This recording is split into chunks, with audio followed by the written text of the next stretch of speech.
Yes, yes. Who, Lord Jesus? What's up, peoples?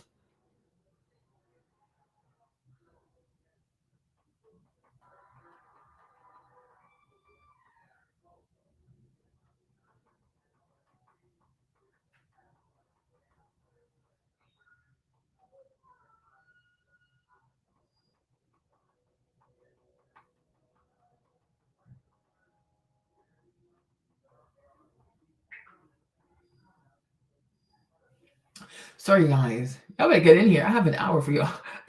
I saw this. I missed y'all. I saw this story yesterday. I was screaming. I forgot where I was. But I saw a video. I saw a video or an image of Kim, like in some machine, claiming that Kanye gave her woohoo, claiming that Kanye gave her an aneurysm. I was hollering. I was screaming. Listen, it's not funny, but it's funny. Okay, like if she really got an aneurysm for this, like it's not funny. Like I hope she feels better. But it's like, hey, Santa, but it's funny in the sense that you, as a Libra, right? You thought you were going to wage a war. I mean, I'm going to take it back. I mean, to some extent, right? But I mean, a woman, especially a vain, vapid Libra, you thought you were going to wage a war against a Gemini and you was going to win. Are you actually okay? Like, are you slow? You remedial? Now, the only one Libra I will take seriously when it comes to war is Vladimir Putin. Okay, like if I had to put Trump, Gemini against Vladimir Putin, yeah, I'm putting my money on Vladimir. Okay, but it's so funny too because one day I was on, the Stairmaster. I live on the Stairmaster, right? Hold on, Vladimir, Zelensky, Trump, right? So I was sitting there. I was walking on the Stairmaster, suffering away, right? And so an image of Trump.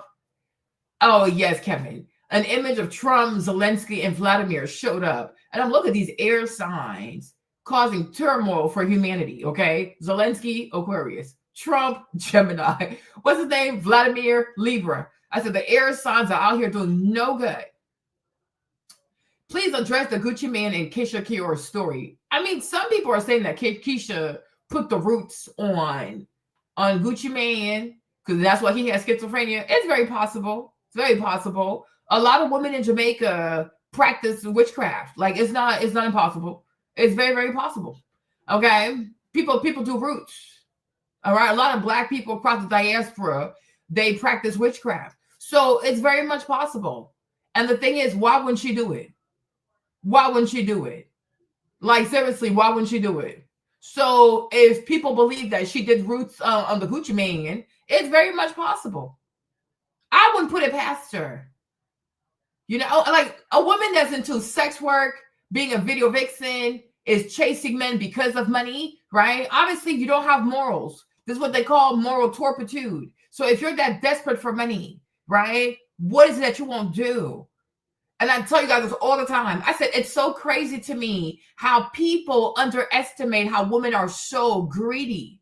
Women are greedy. Women are one of the worst, greediest creatures in the world. I'm like, between monkeys and women, who is the most greediest? I think it's women.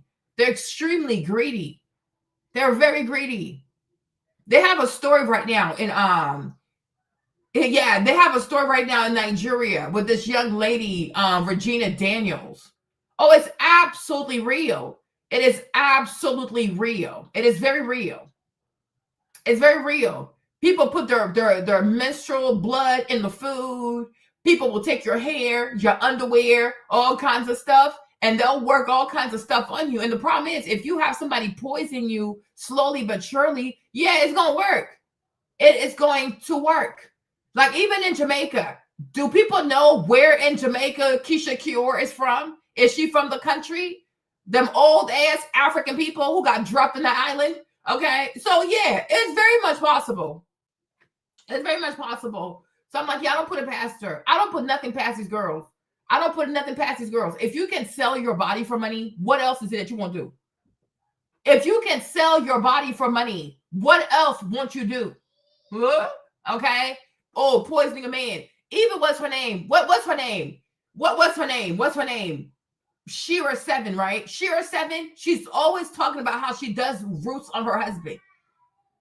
How she has love spells against her husband. She has altars against her husband. So many women, so many women are comfortable doing rituals, love spells, roots, obeah, you name it, on men, so that the man becomes a moo and he gives her whatever she wants. Hey, Erica.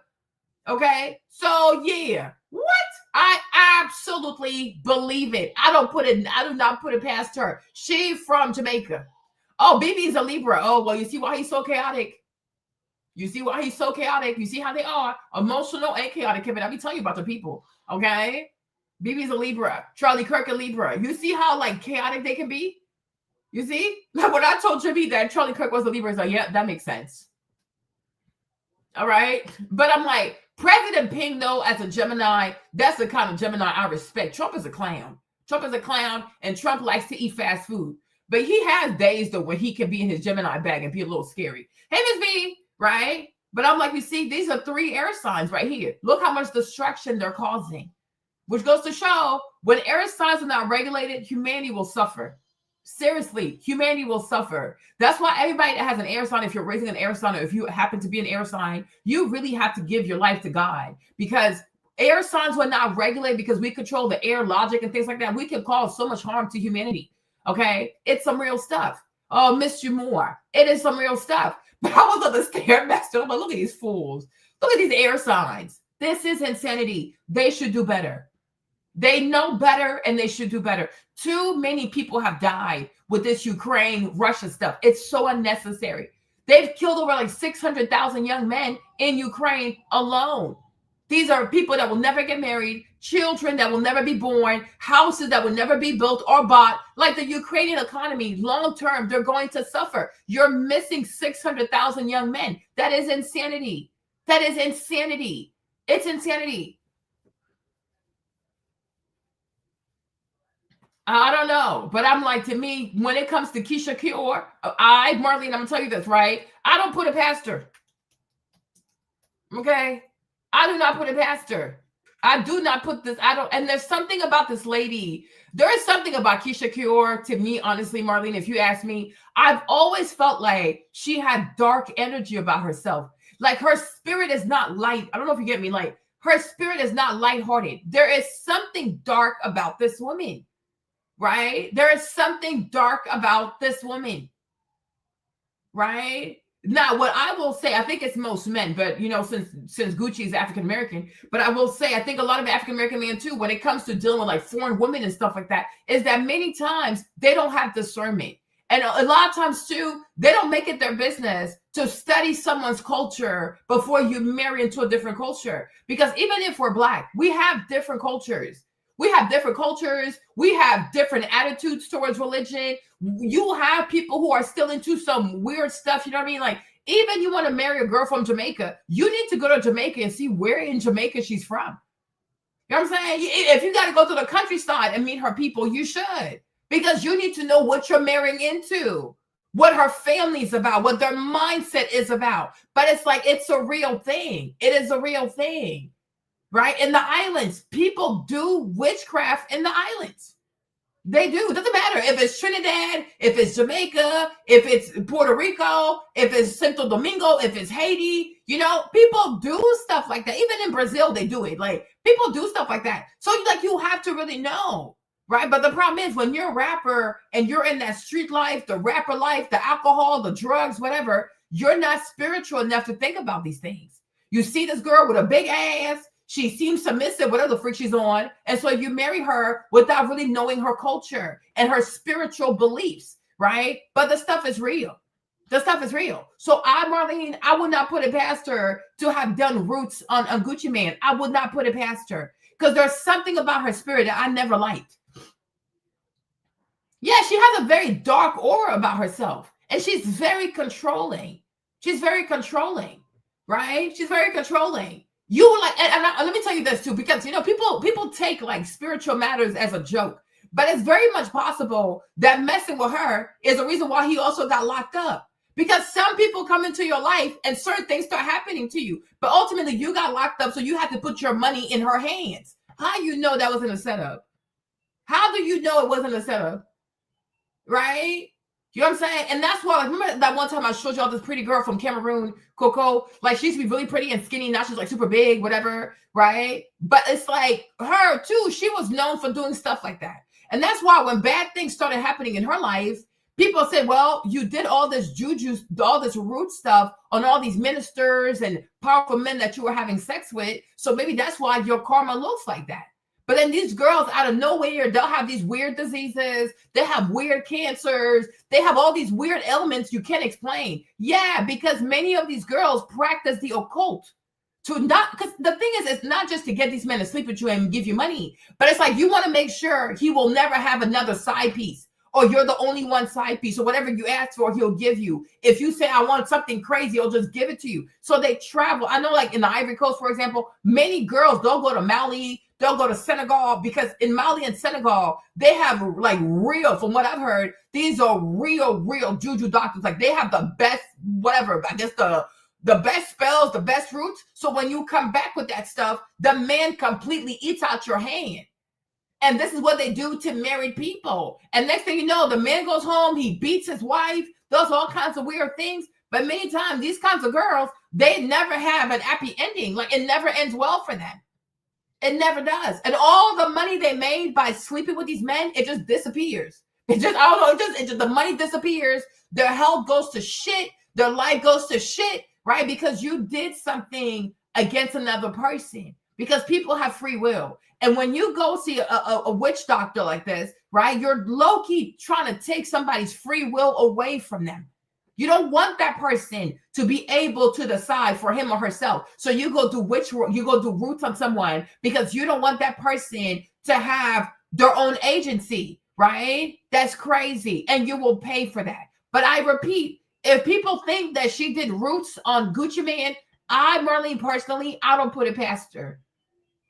I really do not put it past her. And I think if you know some Jamaican people too, if they care to be honest, they'll tell you, like, yeah, a lot of people do that stuff in Jamaica.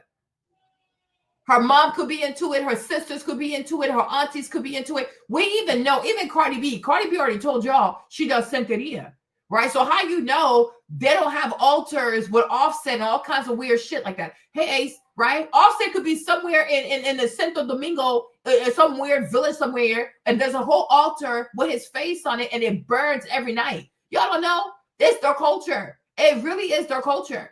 You know, some people have, I already told you not to be offensive, but I said, like, some people in poor Asian countries, right? They have a culture of sex work. It's their culture. Some people, especially in the islands and many places in Africa too, you know what I mean? Their culture is roots. It's sorcery. It's witchcraft. It's casting spells on people. People have culture, and you need to know someone's culture before you marry into a culture, because you have no idea what this person is going to be bringing into your household. Even when they say, oh, my family's coming from Jamaica, my family's coming from Nigeria, my family's coming from the Ivory Coast. You don't know what they're bringing in their luggage. You have no idea. But Oshun is not that bad. Oshun, like, people think Oshun is sorcery. No, Oshun is not that bad. Sorcery, witchcraft is something very different than the worship of Orishas, right? Orisha is not about throwing spells on people. Witchcraft, I think that's people get it confused, is that they confuse the worship of Orishas with witchcraft. You can say, if you're a Christian, that worshiping Orishas is idolatry, yes, but it's not witchcraft. Like, you can't go to Oshun and say, oh, this man, I want this man to love me and be possessed. And no, that's not how it goes. Because when you worship an Orisha, it's not about what you want. It's about worshiping the Orisha. So you do the will of the Orisha, right? When you say, oh, this man right here, he's rich, I want this man to love me, be obsessed with me, give me all his money. Well, you're definitely not worshiping Orisha. This is about you. And you want to make sure that this person has no will, like they have no free will, that they just give you whatever you want. They just, like they don't have, it's like they're moo-moo. So it's very different. Like, that's witchcraft, right? Makes sense? So it's like, one is idolatry, another one is witchcraft.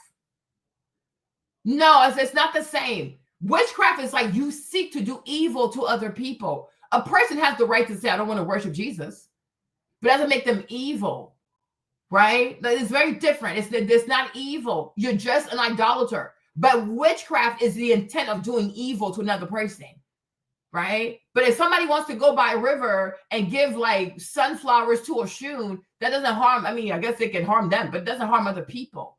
They just want to worship a Shun. They want to worship her. It's very different than to go to a witch doctor and say, I want this person to submit to me. I want this person to be obsessed with me. I want this person to give me all their money. I want this person to never argue back. Like, you pretty much want this person to be brain dead. That's very different. It's not the same. It really not the same. But like I said, to me personally, when it comes to her, I wouldn't put it past her. I would not put it past her. Right? Wouldn't put it past her. Just like they have this young girl right now. Some of y'all probably would know because you're not Nigerian, but maybe you do. I don't know. Okay. But there's this young lady right now, right? Regina Daniels. She married this very, very old man. Okay. Yeah, it's like you're brain dead. You can't think for yourself. You have no free will because they bound your head. Like, you're completely cooked. You're completely cooked. And some of these altars, like when they put your name at an altar, sometimes it's your name, sometimes it's your picture, sometimes it's your name, your picture, and like pieces of clothing or your hair, your nails. They have altars, you guys. They will keep that altar burning all day, every day. Like, they have candles there, like nonstop. They take care of that altar. So you're getting cooked all day, every day. It is so sad. It is freaking sad. Like, damn, like they cooking you up. You're getting cooked all day. You understand? So you don't even know. It could really well be that Cardi B and her family did an offset. They did an offset. They did an altar with offset on there, and it's burning somewhere in Santo Domingo, for all we know. But she has been very honest that she does Santeria. It's her culture. It's her culture. So yeah, most likely Offset is bound somewhere.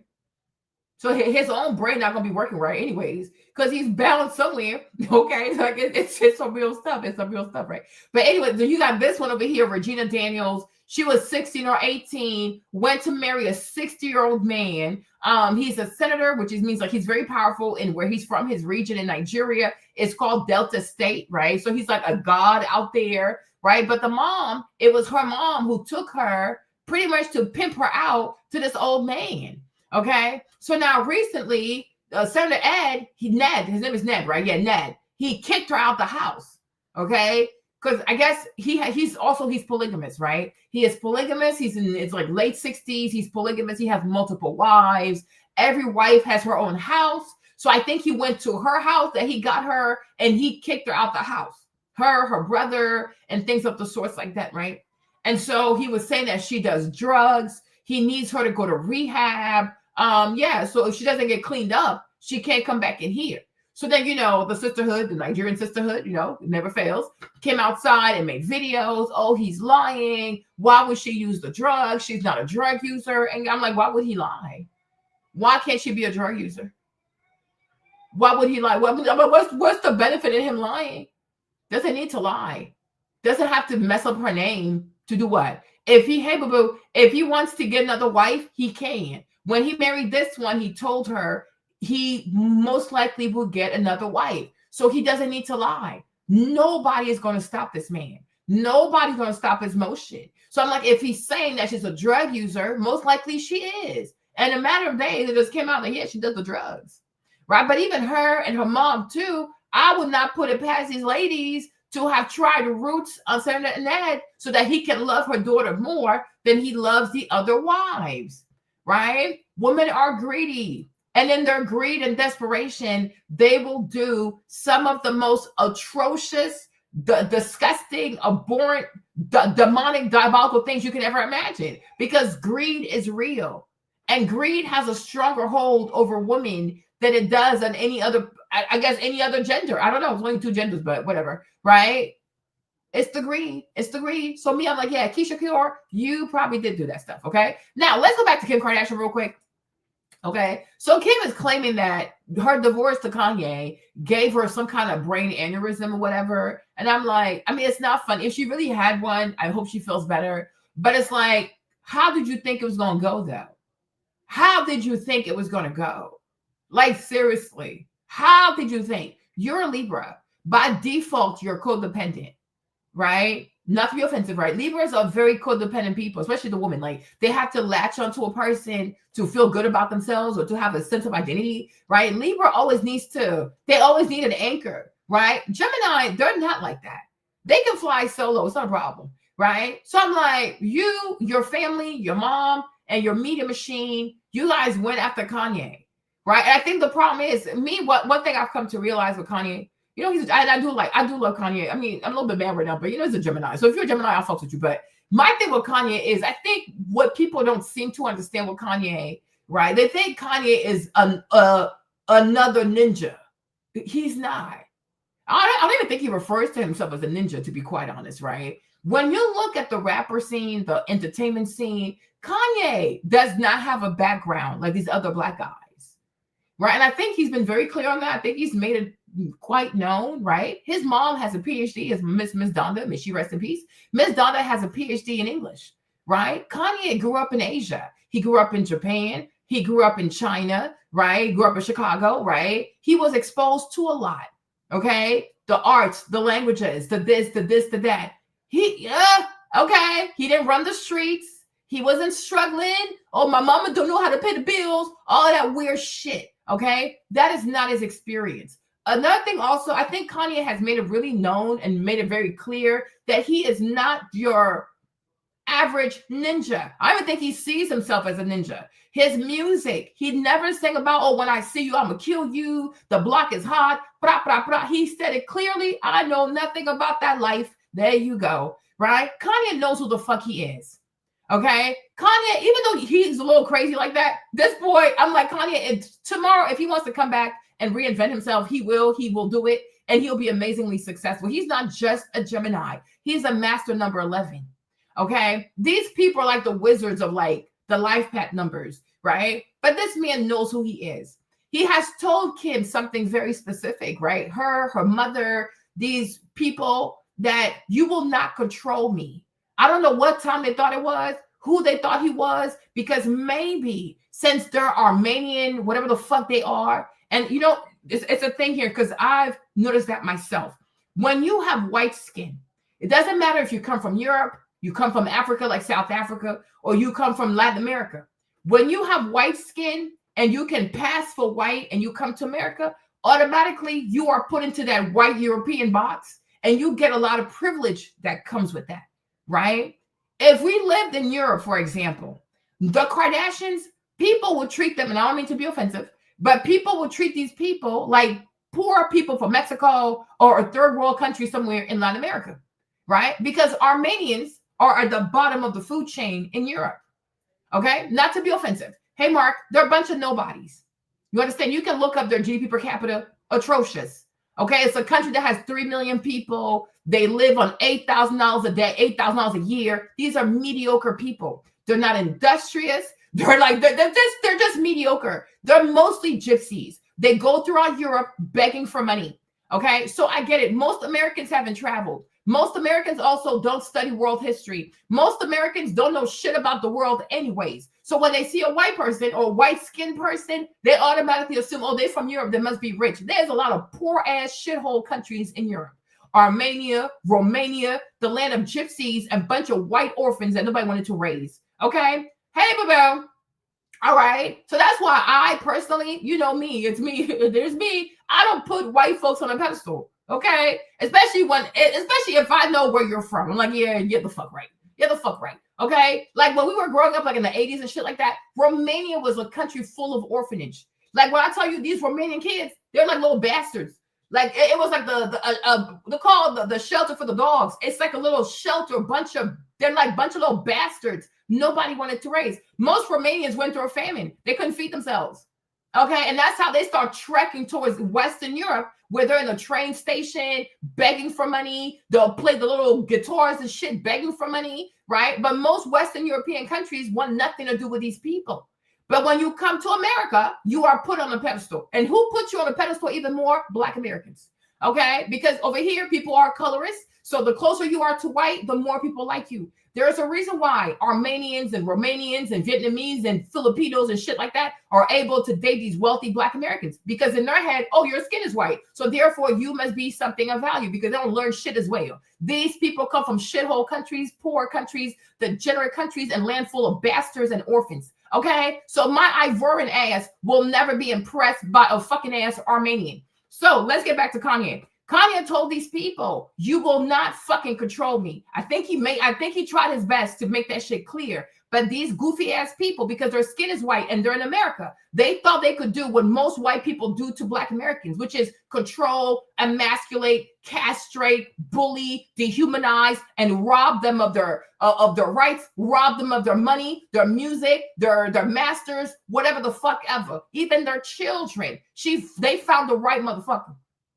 They found the right motherfucker. And that's why you see, even I'm telling you, Kanye, if it was Kanye versus Cassie, first and foremost, she never would have tried that shit. Number two, if it was Kanye versus Cassie, the way that man would have taken the stand and exposed that girl, it would have been something else. If it was Kanye versus that Indian judge, he never would have ran to the judge to apologize for shit. You see, one thing about Kanye, for as crazy as Kanye can be sometimes, one thing I love about Kanye will hold his own testicles. There is not a single person. I don't care who the fuck you are. I don't care about your complexion. I don't care that you're Jewish. I don't care who the fuck you are. One thing about Kanye West, nobody in this earth is going to hold his testicles. Kanye will hold his own balls. He decides where the fuck his life goes. He decides where his destiny is going to go. Hey, boo. And even if you have to lock his account, you got to call him anti-Semitic. He don't give a fuck.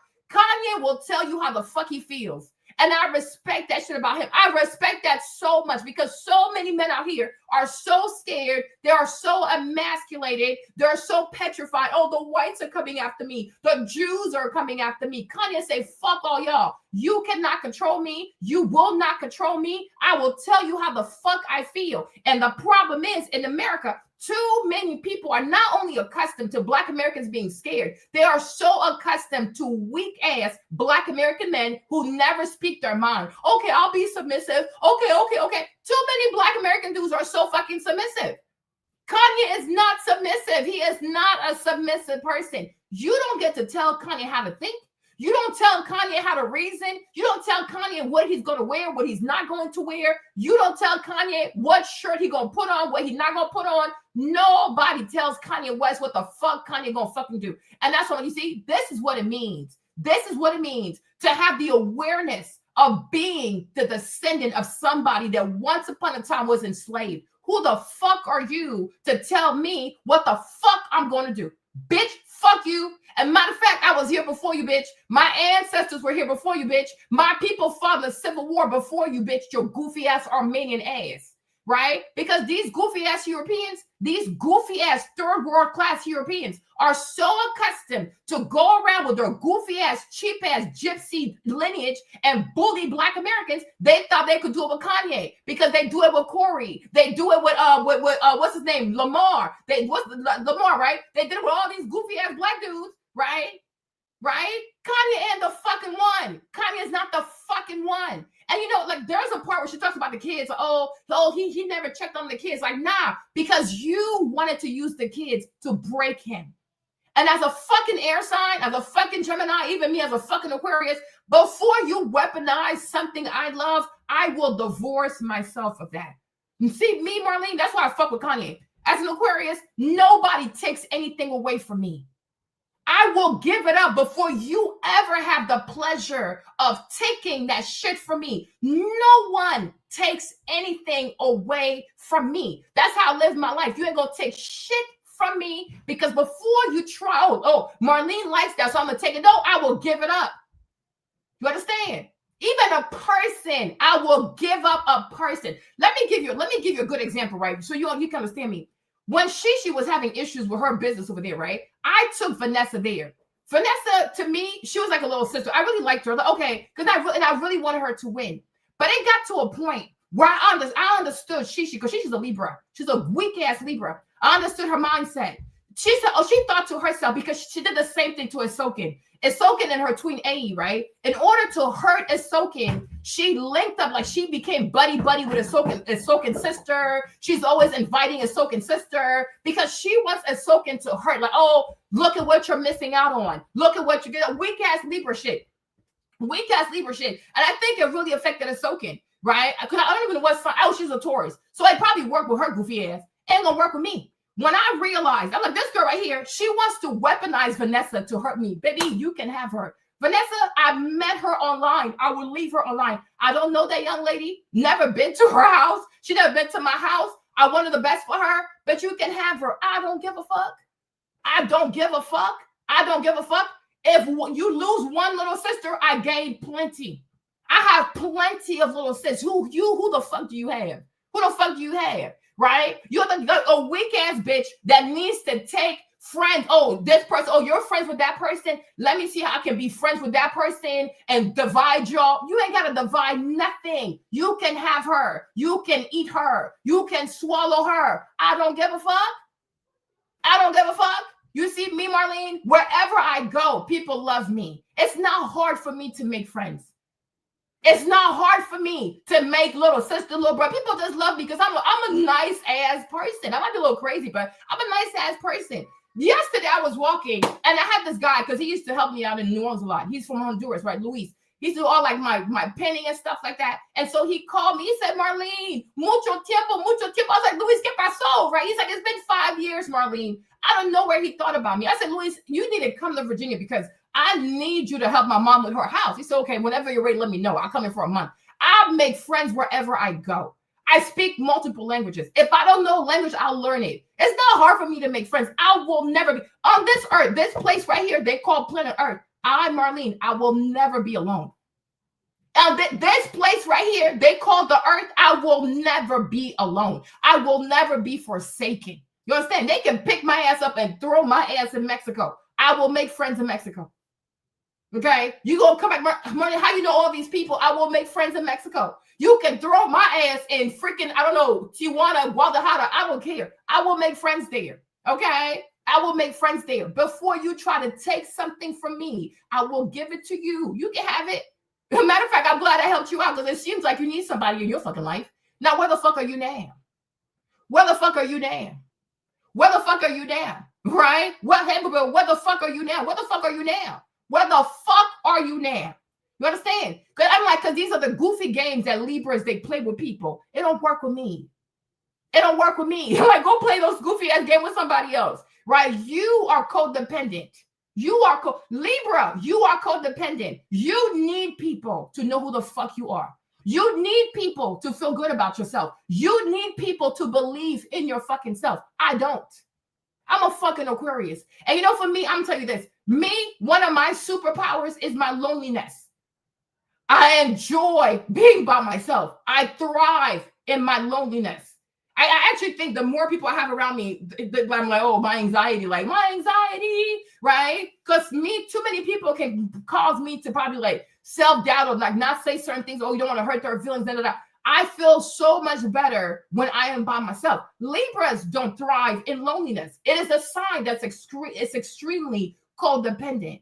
You are codependent. You need people. And because you need people, you think, oh, if I take people away from that person will suffer because that's what causes me to suffer. No, that's something that you suffer with. Okay. You suffer from loneliness. You suffer from codependency. I don't. And Geminis also do not. Maybe that's why me and James get along. Okay. We don't. I take a lot of pleasure in being alone. It's a superpower for me. I don't say, oh, I wish I had more friends. I wish I had more. I don't wish for shit. I appreciate my loneliness. It gives me clarity.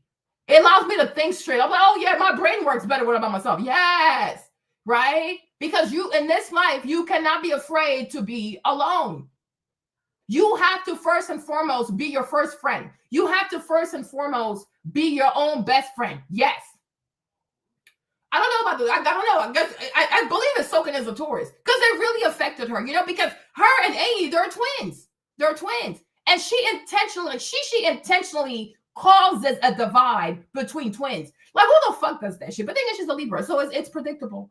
Who does that shit? Because a decent and honorable human being, especially when you're a mother, especially when you have children, because herself too, she has 2 kids, right? So twins is also 2 people.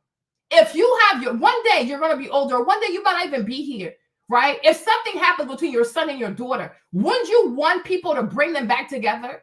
To remind, yeah, you know what, y'all are your brothers and sisters. Your mom wouldn't want this, womp. That's what a decent, sane, good human being does. You bring siblings together. You don't divide the siblings. Me, Ahsoka called me, right? Oh, she talked about her sister, A this, A that, A that. Okay, Ahsoka, I hear you, but I can't just believe what you say because A also has to defend herself. So we called A. A came on the call, right? Because they're twins. She's like, oh, she's not my twin. I'm like, she's your twin. Shut up. She is your twin. God didn't make no mistake. If God chose you to be born with A, it's for a reason, right? And shame on anybody who does not encourage you 2 ladies to see that God made y'all 2 people in the womb for a reason, right? You hate Ahsoka, but you love A. Bunch of witchcraft, bunch of voodoo ass business, bunch of wicked ass evil business, bunch of witchcraft business. No, you should never do that. Should never do that. And also, nothing also, right? To me also, when you're an older woman also, no matter what happens with the young ones, you should know how to still be mature, how to be a mother, and how to be an older sister. And be like, you know what? You 2 right here, God, he brought y'all together for a reason. And if you can love one, you can love the other, right? Even if you feel like Ahsoka has done certain things, it doesn't matter. If you're capable of loving A, you have to love her sister because that's her twin. They have the same genetics. That is her twin. And everybody got to pray for her, right? But would you have met A if you didn't know Ahsoka? Would you have met A without Ahsoka, right? But you want to leave one sister behind, and then you want to shower one sister with gifts and this and that because you want jealousy. Like that's what she does. Like she wants jealousy and hatred. Like she wants to. She's so sick in her head. If she could push somebody to go commit murder, she actually would. If she could push somebody to go commit murder, she actually would. Because what exactly is your end goal? What exactly is your end goal? If you divide 2 siblings and then you choose one sibling and you give everything to one sibling and you neglect the other sibling and you know that they're women, what exactly is your end goal? What is your end goal?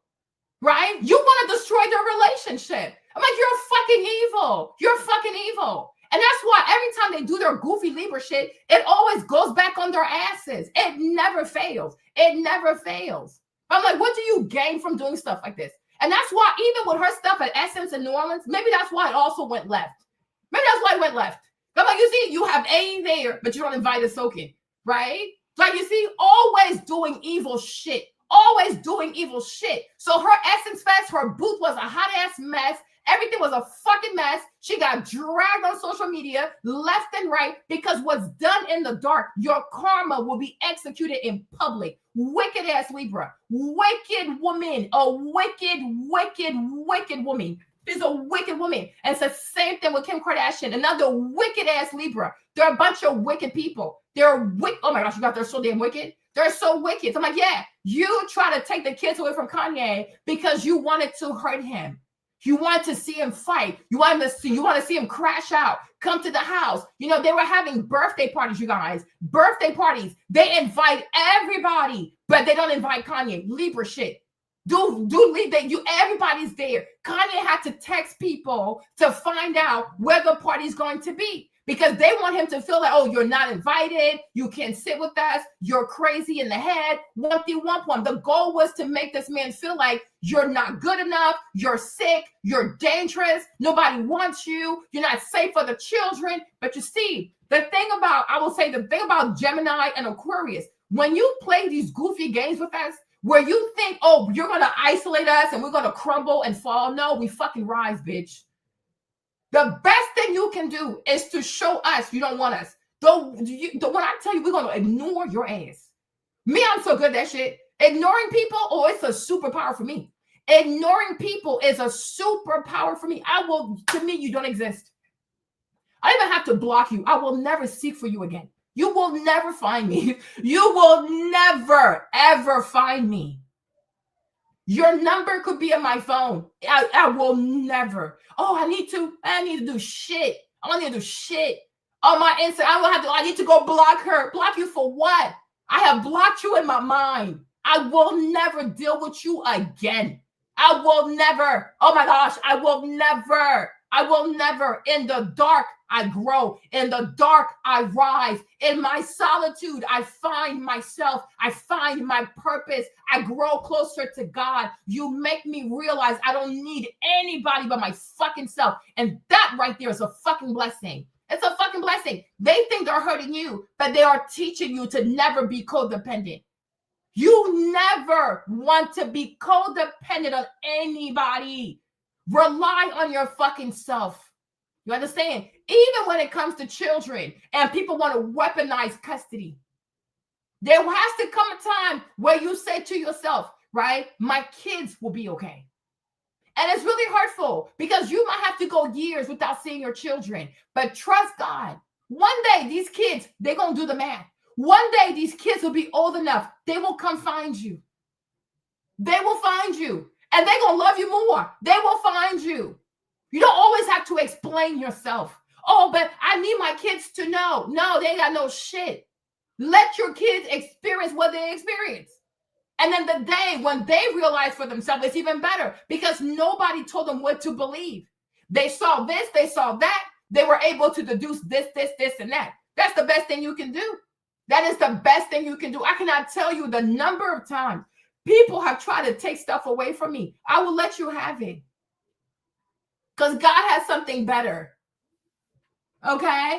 I will let you have it because God has something better. Doesn't bother me. Right? And then you got to get to a point where you also understand, like, reinventing yourself, it has to be your superpower. You have to know how to reinvent yourself. You have to know. You got to know how to walk by yourself. You got to know how to walk by yourself. You have to know how to be by yourself. You have to know how to enjoy being by yourself. You have to know how to start over. And you start over as many times as it's required for you to make it, right? You don't have a choice. You got to be mentally resilient, right? You got to be mentally resilient. And every day I thank God Almighty that he made me a fucking Aquarius. I enjoy being by myself. There is no greater friend than me to me. I love it. It's amazing. It's amazing because you realize you can only grow when you're alone. Like it's for real. You can only grow when you're alone. You can only have time for self-reflection when you're by yourself. You can only learn to have real confidence when you have to trek this whole journey that is so hard called life by your fucking self, right? Most people cry, oh, I don't be myself. Oh, yeah, you weak ass, okay? You have to learn to enjoy being by yourself before you can enjoy being with other people. Because you never also want to be a burden for other people. You don't want that, right? You do not want that. You don't want to be a burden for anybody else. So if you know how to take care of yourself and enjoy yourself, you're not going to always say, oh, I need you to validate me. I need you to text me, call me, one thing, one point. I don't need none of that. I'm good. I'm Gucci. I promise you, right? I'm fine. You understand? I can go out. There are days, because with Maverick and everything, there are days when I leave the house to get on the Stairmaster. It might be like midnight, 1 o'clock in the morning. I'm in the gym out there. It's like, what, 2-3 people in there? Right? Doing the Stairmaster for 1 hour, 2 hours. I love that shit because I'm in there. Yeah, I'm in there by my motherfucking self. And it makes me fucking happy. Like, yes, this is what you do, Aquarius. You have to learn to suffer by your fucking self. You have to learn to trek by your fucking self. You have to learn to build your life by your fucking self. You have to learn to build your dreams by your fucking self. Right? You never become codependent, because when you become codependent, people will say to themselves, oh, if I take so-and-so, she's going to crumble. If I take, I had a friend say to me, because she was in her goofy ass feelings, right? She was like, oh, if you didn't have James, you would crumble. I'm like, me, Marlene, as an Aquarius, me crumble. I was like, I mean, it's so funny because like, for you being an Aquarius, that's crazy. I, Marlene, crumble. Baby, I rise. I was in New Orleans by myself, remember? James left me there by myself. I didn't want to come to Virginia. I was there by myself. I didn't crumble. Even he was shocked. I will never. My mindset is beautiful. You know, there was a point like 2018, 2019, right? Because I used to have these episode of depression, right? And then it got to be a time where I said to myself, you need to die. Like that version of me that is prone to depression, sad, black woman, all that bullshit. I said, you need to fucking die. And I killed that bitch. I fucking killed her. I fucking maimed her. I fucking dismembered her. I said, I never want to fucking see you again. Got to fucking go. You're weak. Okay? Once upon a time, I was living in a weak version of myself. And I was doing myself such a huge disservice as an Aquarius. It was pathetic. Yes, you have to be able to say, this fucking version of me is goofy ass pathetic. It was fucking pathetic. You know, now I'm in the phase where like the fat version of me, that bitch needs to fucking die. I never want to see her again. I said that to myself yesterday. I said, this goofy ass, fat, big back rolls and bullshit type of bitch, I never want to see your black ass again in my fucking life. And so help me God. Once I lose this fucking weight by next year, I will never be fat again in my life. It's not my purpose. It's not my purpose. And as an Aquarius too, I am doing myself a huge disservice when I don't put myself, no, we don't get along. I don't put myself in a box, you know, where I'm unhealthy. Because when you look at most Aquariuses who thrive, they're all in fitness. Michael Jordan, Ronaldo, with the Chris Ronaldo, Neymar, what's the name? Caitlin Clark, the boy over here, I Show Speed. Give me somebody else. I feel like I'm missing somebody else, right? Saquon Barkley, you name it. What's his name? What's that boy's name? The one who does Mr. Olympia. Chris Bumstead, right? He's actually my birthday twin. You know, Aquarius people, we thrive in fitness. We thrive in fitness because it's lonely. You're in there, you work out, you push yourself, you push to your limits. You need to be into fitness when you are a fucking Aquarius. Kevin, I love you. Okay, that's what it is. When there's love, I don't have a choice, right? But to just see an Aquarius a Libra off the bat, I don't think it's gonna work. I don't think it's gonna work. But it's like, you know what I'm saying? But I love you though, because when you love someone, you don't have a choice. Kevin, I have love for you. You're my baby brother. Like I don't have a choice, right? But these other Libras out here, they can get it. They can get it. They can be put in the execution line. Yeah, you understand? Kevin has to get into fitness because he's a clown. We need to put Kevin Gates into fitness. I'm telling you, Aquarius people need fucking structure. They need fucking structure. It's a people who thrive in structure, loneliness, discipline. Like it just works for us. It just works for us. You understand? So my thing is, right? My thing is, when it comes to her goofy ass, right? She's getting exactly what she asked for. Well, you thought loneliness was going to kill Kanye, not seeing his kids, because he loves his kids. You know, and he tried to get a house next door. So like the change in custody shit would not be too much on the kids, right? She tried to paint him out to be a stalker, a narcissist. She feared for her safety. Me, for Kanye getting a house next door, it made perfect sense to me. So you don't try to traumatize the kids as much. They can just walk the street, you go to daddy's house. Walk the street, go to mama's house, right? But this goofy ass white woman, this goofy ass low class third world country Armenian, okay, and you know she low class because for her to do sex work to make it in America lets you know exactly where she's from. Okay, she definitely not British. All right, this lady is known for sex work. Okay, sex work because her skin is white, but she's from Armenia. That's her culture. That is her culture. Okay, when have you ever heard of somebody from Armenia, wherever? I don't know what the heck, right? But it's their culture. Okay, it's a poor third world country of fucking Europe. No one even cares. When you hear about the European Union or the G6, the G8, the G12, have you ever heard anybody mention Armenia? No. Okay, no, they have not. No, and they know they will not. Thank you very much. Stop being impressed by white people and white skin. All white people are not the same caliber. Same thing with Asians. Stop being impressed by people being Asian. All Asian people not the same caliber. Koreans, Japanese, and the fancy Chinese, top of the food chain. Vietnam, Laos, Cambodia, Thailand, Philippines, whatever's out there, child, okay? Bottom of the barrel. Bottom of the barrel, okay? Do not be impressed. When somebody tell you where they from, I need you to go to Google, okay? And you type their country and you type GDP per capita. You're like, oh, you're poor. Okay, you're poor. Okay, maid. what's her name? Like Jocelyn said to Mimi, right? I can see you got your maid outfit on, right? Do not be impressed by complexion. Do not be impressed by somebody having silk hair, straight hair. It doesn't freaking matter. You understand? I'm gonna give you another story, right? You know, Trey, he's at the cups. He's like, he could be a Virgo, he could be a Libra. He's born September 22nd, right? But so last year when he was taking, I gotta go soon now. When he was taking algebra, no, he was taking algebra 2, right? Algebra 2 honors, right?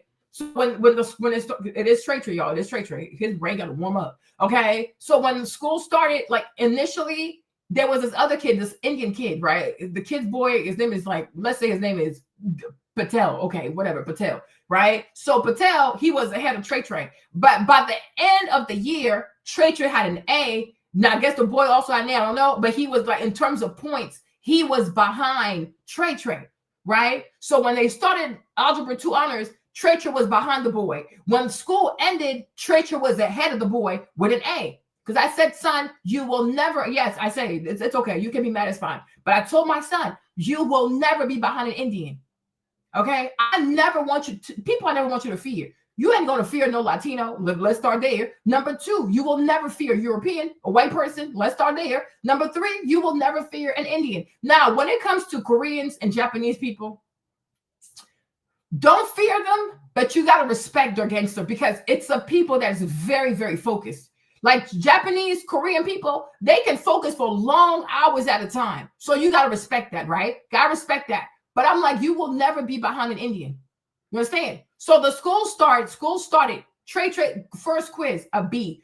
Patel, an A. I said, okay. Second quiz, a B. Patel, an A. I said, all right. Time for me to intervene because I don't like this. When you left Algebra 2 honors, the year ended, you had an A. He was behind you. Why the fuck is he ahead of you? Okay? Just like that. I don't have time to explain the shit. Okay? I don't have time to explain it. Okay? But that's how I'm raising him. You will never allow an Indian to get ahead of you. You understand? Listen, feel how you want to feel. I don't have no smoke for Indian people. It's just how I live my life. Right? So I intervened. We were out our mommy boot camp. I'm like, we're not gonna do this. Because 2 B's in a row, that's a fuck no. So yes, I got involved. It was long. People study until 2, 3 o'clock in the morning. Where the fuck do I care? Okay. The second quiz, third quiz, an A. Cool. The test, I intervened.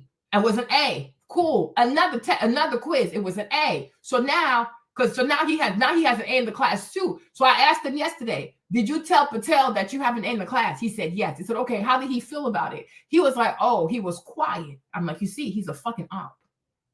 Yes, he's a fucking op.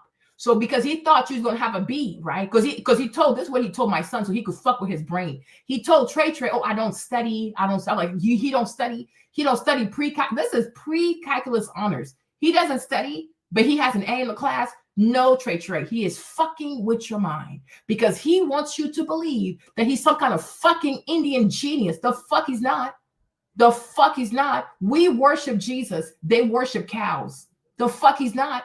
The fuck ain't no damn cow worshiper gonna come above your intelligence. You hear me? Because your intelligence, just like Daniel, it comes from God, the Almighty. Okay, Yahweh, not a fucking cow. And no, not to be offensive, but there's not a damn cow worshiper that's gonna tell you that he doesn't study and he has some genius gene. No, the fuck he don't. He wants to mind fuck you. Right? He fucking studies. He studies fucking hard and he sweats the small stuff. All right? Fuck that shit. Jesus all the motherfucking way. Okay? There you go. Yes, y'all. It is what it is. I don't care. Right? So he told Patel that he had an A. The boy went quiet. I said, son, that's an op. But you see, Trey, he struggles because you don't know if he wants to be a Virgo, if he wants to be a Libra. He's like, no, mommy, he's not an op because last time he stood up for me. I was like, yeah, he stood up for you because he thought you had a B. Not that, hey, Diana, not that he knows you have an A. It's a motherfucking problem. And it's going to be a fucking problem. And I said, son, I need you to take your black foot and you apply fucking pressure on that boy. He needs to look at the back of your head. Yes, y'all. I don't give a fuck. He needs to look at the back of your head. You will never look at the back of his head.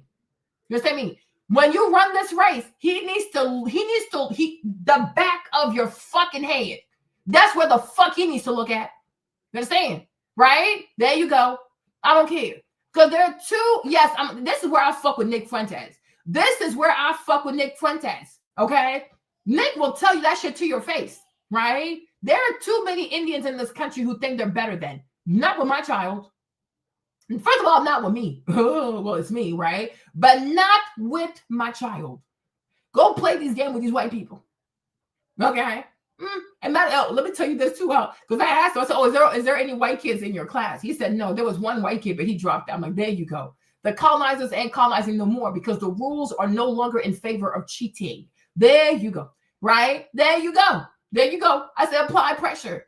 You take your black foot and you apply that fucking pressure. You never allow any Indian to surpass you. Okay? You die. If you have to die keeping up with these people, then I guess you just have to die. Right? That's it. Life is not hard. I mean, I guess it's hard, but it's not that hard. Right? You just have to have principles in your life. Certain people will never be ahead of me. Certain people will never run my life. Certain people will never cause me to be sad. Certain people will never do this, and that. You don't have to explain to anybody. That's just how you live your life. Right? Yes. Okay? Exactly. Kevin's like, you know what I'm saying? No. But I'm like, no. He cannot tell you that he doesn't study. He studies. There's no way you can look at pre-calculus and just say, oh, yeah, I get it. You have to study to get it. But he is telling you he doesn't study so he can mind fuck you and make you feel like, oh, maybe I'm inadequate because I have to study. And I study for a long time. I study for long hours. What's wrong with me? Ain't nothing wrong with your ass. You have to study because this shit is fucking hard. I mean, at their level is hard, right? That's it. So, yes. Shout out to me, whatever. Yeah, God is good, right? But I'm like, this is how I talk to him. You will never allow these people to get ahead of you. It doesn't work like that. They're not better than you. They're not stronger than you. And also, I might be an immigrant, but you are not an immigrant, okay? Your father's African-American. And all your whole family. My father-in-law, he served the military. He went to the Naval Academy. His father also was a Marines. There's a lot of James' sister too. She served the military also. So it's like, it's not just that you're not an immigrant, right? Your father is African-American, and not just that, in your bloodline, many, many people have served for this country. So you will never see yourself as, oh, these people can come from other countries and bully me and get better grades than me and one thing one. No, you are African-American.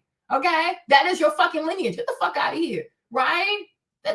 These people are crazy. They're fucking crazy. So like I said, for me personally, this is what I respect about Kanye. You're not about to come here from Europe and play with me. And he told Chris that many, many times. And they can sit here every time the cameras are rolling and try to act like, oh, they're calming him down. White women, we know how passive aggressive they are. Every time the cameras, because they've recorded so much. Kanye has not recorded his life like that. So when you have pretty much sold your privacy for money because they're a bunch of whores, right? You are way more mindful of the cameras. So when the cameras come, oh, Kanye, I'm just trying to help you. Okay, Kanye, we love you. We all shut the fuck up. Okay? You don't think Kanye's not a fucking animal. First of all, and Kanye also had a mother, a highly educated mother who had him travel the world. Kim, you had to sell your body before you could actually travel the world. Okay, you had never been to Japan until after you started doing prostitution movies. Okay, Kanye grew up in Japan. Okay, he grew up in China. He didn't really grow up in America like that, right? In his formative years, he was abroad with different people, different cultures, different languages, going to fucking museums. What the fuck were you doing, Kim? Nothing. Okay, it's your goofy ass. All right, go sit down somewhere. So it's like, no, when every time the cameras roll, then they want to start being into the role of, oh, we love you, Kanye. We want to be, no, if you love Kanye, he would know because his mother loved him. He's not some forsaken or Armenian bastard, okay? He knows what love is, right? But the problem is many of these white-skinned European fuckers, right? They're so bigoted. They're a bunch of fucking racists. They think every black boy in America, his dad was not in his life. So, he didn't know what love is. Or he had a very attentive mother. Kim, your mother sold you for sex tape. His mom never sold him for sex tape. His mom told him, let me put Miss Donna on the screen real quick. Hold on, y'all. Hold up. Okay. Let me put Miss Donna on the screen real quick. Okay. There you go. Thank you, Jesus. Okay. Right? His mother believed in him.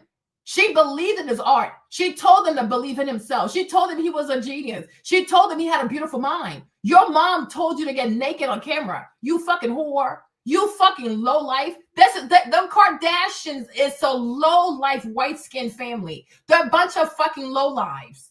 They're a bunch of low lives. What kind of mother finds out that her daughter has a sex tape and tells her daughter, yeah, I need you to record that more professionally. We're going to sell that so we can pay my American Express bill. Can you imagine? Can you imagine? Right? Even like academically, Kris Jenner cannot compete with Miss Donda. Being a pimp is not hard. Right? But once again, when you're a white woman in America, the bar is so low because in mediocrity, white women are celebrated. Kris Jenner is mediocre. Being a pimp is no different than being a drug dealer, right? It's extremely addictive. Drugs are addictive. Sex, pornography, it's addictive. If you sell it, you're going to have a bunch of clients, right? It's not that hard. If you sell anything addictive, you're going to make a shitload of money. It does not mean you're a great business person. Where the fuck is Kylie Cosmetic now? Hey, Chioma. Where the fuck is Kim Kardashian's makeup brand? Where the fuck are so many of their brands? The only brand that has lasted is Skims because it was built and brought to you by Kanye West. They're fucking mediocre. They are fucking the vast majority of whites in America are fucking mediocre. Right? But because people have consumed centuries of content, entertainment, movies, where white people are always celebrated for being geniuses, in real life, people don't know how to separate real life from reality. Most white people are mediocre. Most European immigrants are mediocre. Be so for real. Even Elon never built shit. He's always buying other people's businesses and making minor improvements, if he can, to their businesses, right? They're fucking mediocre. They lie on their business to sell their business to Cody. They're fucking liars. But my thing is, Kanye was raised in love. Maybe too much love, I don't know. But he was raised in love. If you really love Kanye, he would know. He's not a fucking idiot. But because you understand, just like Cassie understands, just like most of these white-skinned immigrants understand, that America is racist. And it's very easy to portray a Black American man as violent, unhinged, uncontrollable, this, and that. So you play into that negative stereotype. You are fucking demonic people. And then you position yourself as victims of the Black Americans, that goofy-ass white Europeans that will never accept your dirty race, will accept you and embrace you, you fucking weirdos. You're a bunch of fucking weirdos. Okay, but Kanye knows what love is because he subsided and he lived on his mother's love for as long as she lived. And now we know he's hurting because she's not here because her love is gone. Everybody knows that if Miss Donna was here, Kim, he never would have married your goofy ass.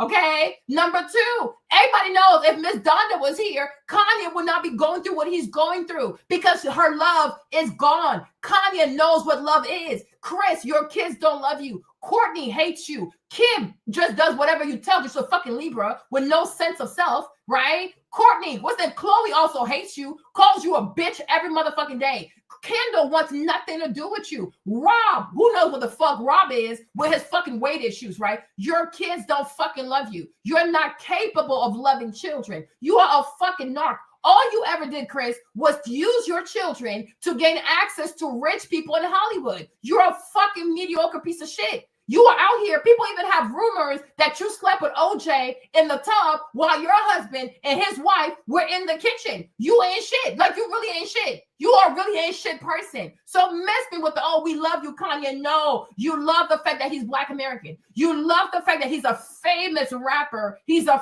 famous producer. He has a shitload of money. And like just like Scott Disick and all these other boys that you and your goofy ass tarantula ass family, right? He's also an orphan. You people only go after orphans. Scott, he had lost all his parents. And we saw Courtney treat Scott like he was an awful human being when he was mourning, right? Kanye lost his mother.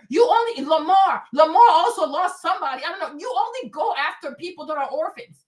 You fucking demons. You fucking demon bitches. I cannot stand that fucking family. They're so disgusting to me. So shut the fuck up. That's That's what you love about Kanye. You don't love him as a black person. We have never seen your goofy ass Armenian asses go to Chicago. We have never seen y'all try to get to know his side of the family. We have never seen y'all try to get to know his dad, right? You don't really care about black people. Don't care about his black history, his black culture. Don't care about his contribution or his family's lineage contribution as black Americans. You don't give a fuck. You are an exploitative race. You are a race of people who came from Europe to just suck the life out of people. Get the fuck out of here. You love who? If you love Kanye, you would love his dad. If you love Kanye, you would go to Chicago. You would go to his village and get to know his people, get to know their culture. You will take Chicago. You would take North. You would take Psalm, all the babies. Go see your people, right? At Thanksgiving, you don't invite the family over. At Thanksgiving, you don't let the kids go to Chicago and meet their black family. No, you take them to Japan. You take them to Europe. You'll take them everywhere, but where it's black, you fucking asshole. You goofy ass dumb bitch. You stupid bitch. And it's like just like most typical basic ass white girl in America. The only way they know how to get put on is by selling ass. Alex Cooper, $60 million deals for 3 years with fucking Spotify to talk about the blowjobs, the mediocre blowjobs. These white girls are promiscuous, but they're horrible and bad. Let me tell you, right? And I'm sure if Kanye could come outside today, he would tell you, yeah, Marley, you ain't lying. I'm pretty sure Kim Kardashian is horrendous and bad. I'm sure she is fucking lazy and bad. Y'all, it took this goofy ass Libra bitch three times to shoot one sex tape. Girl, how hard is it to give a proper blowjob? How hard is it to moan right on camera, right? Imagine that. Actually 4 times because she did the tape once for Ray J, and then they came back and recorded the tape 3 different times, right? So altogether, 4 different times to get one sex tape right. Yeah, the bitch is fucking mediocre. She's mediocre. You're going to find out if you get close to her, most likely her breath also stinks. But anyways, what the fuck do I know? What the fuck do I know? But I do know he was there. He was abused. He felt suffocated. He felt like these fucking goofy ass, low class, third world country ass Europeans were trying to take all his shit, own his name, own his brand, own his children, own everything. Like, I'm going to get the fuck up out of here. Right? And because he refused to be submissive, because most of these white-skinned Europeans alongside white Americans always expect black Americans to just castrate themselves and prostrate themselves and be like, okay, you're white, you can rule over me. Oh, you're a white person, you know more than me. Fuck that shit. White people don't know shit but fucking violence and lying. Okay, get the fuck out of here. If white people were such juggernauts, they would not need to kill their way into success. They would not need to kill their way into acquiring territory. They would not need to murder millions of people to quote unquote give them democracy. They're fucking mediocre. Anybody who needs to resort to violence and lies and deceit to get their way, you don't have shit fucking figured out. You're a fucking bum. You are a fucking bum. And that's the thing with Kanye. He realized your family ain't got shit. You don't have taste. Hold on, wait a minute. First and foremost, when it comes to motherfucking Hollywood, nobody give a fuck about the Kardashians. They're a bunch of nobodies. They were on the outside of what it means to be a Hollywood insider, okay? They were on the outside. Kim Kardashian had to do sex tapes to even be able to afford a Bentley because she don't have that pedigree, right? Girls like Paris Hilton never had to bust it wide open to have a fucking Bentley or Rolls Royce. The family is the fucking Hiltons. They got that kind of money. You can just have it for your 13th birthday. You can have it for your 16th birthday. Kim actually had to work to live like a Hilton. She had to prostitute to live like a Hilton. She had to sleep with a slew of men to live like a Hilton because her daddy didn't give her shit. Her daddy did not give her the motherfucking pedigree. And if you even care to look at the O.J. Simpson trial, Rob Kardashian's in the motherfucking back.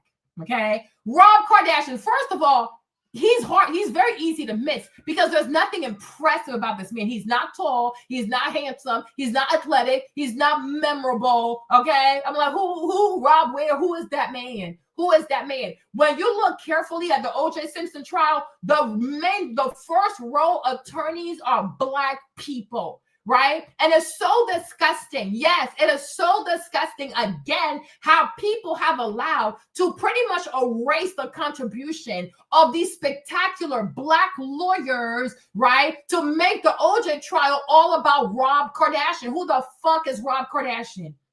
Who the fuck is Rob Kardashian?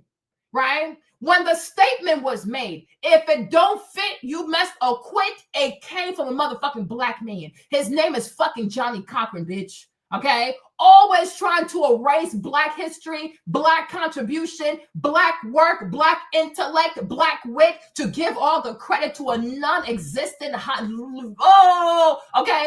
Easily forgettable, basic ass Armenian. Don't nobody remember that man. I don't even think Rob Kardashian is more than, he's like taller than 5 feet tall. The man is short. He is short. He's unattractive. He's like, you could just easily not even see him. He has no charisma. What exactly did he bring to the case? Okay, no. It was Johnny Cochran who got OJ the fuck off the damn charges. It was Johnny Cochran. It was Johnny Cochran.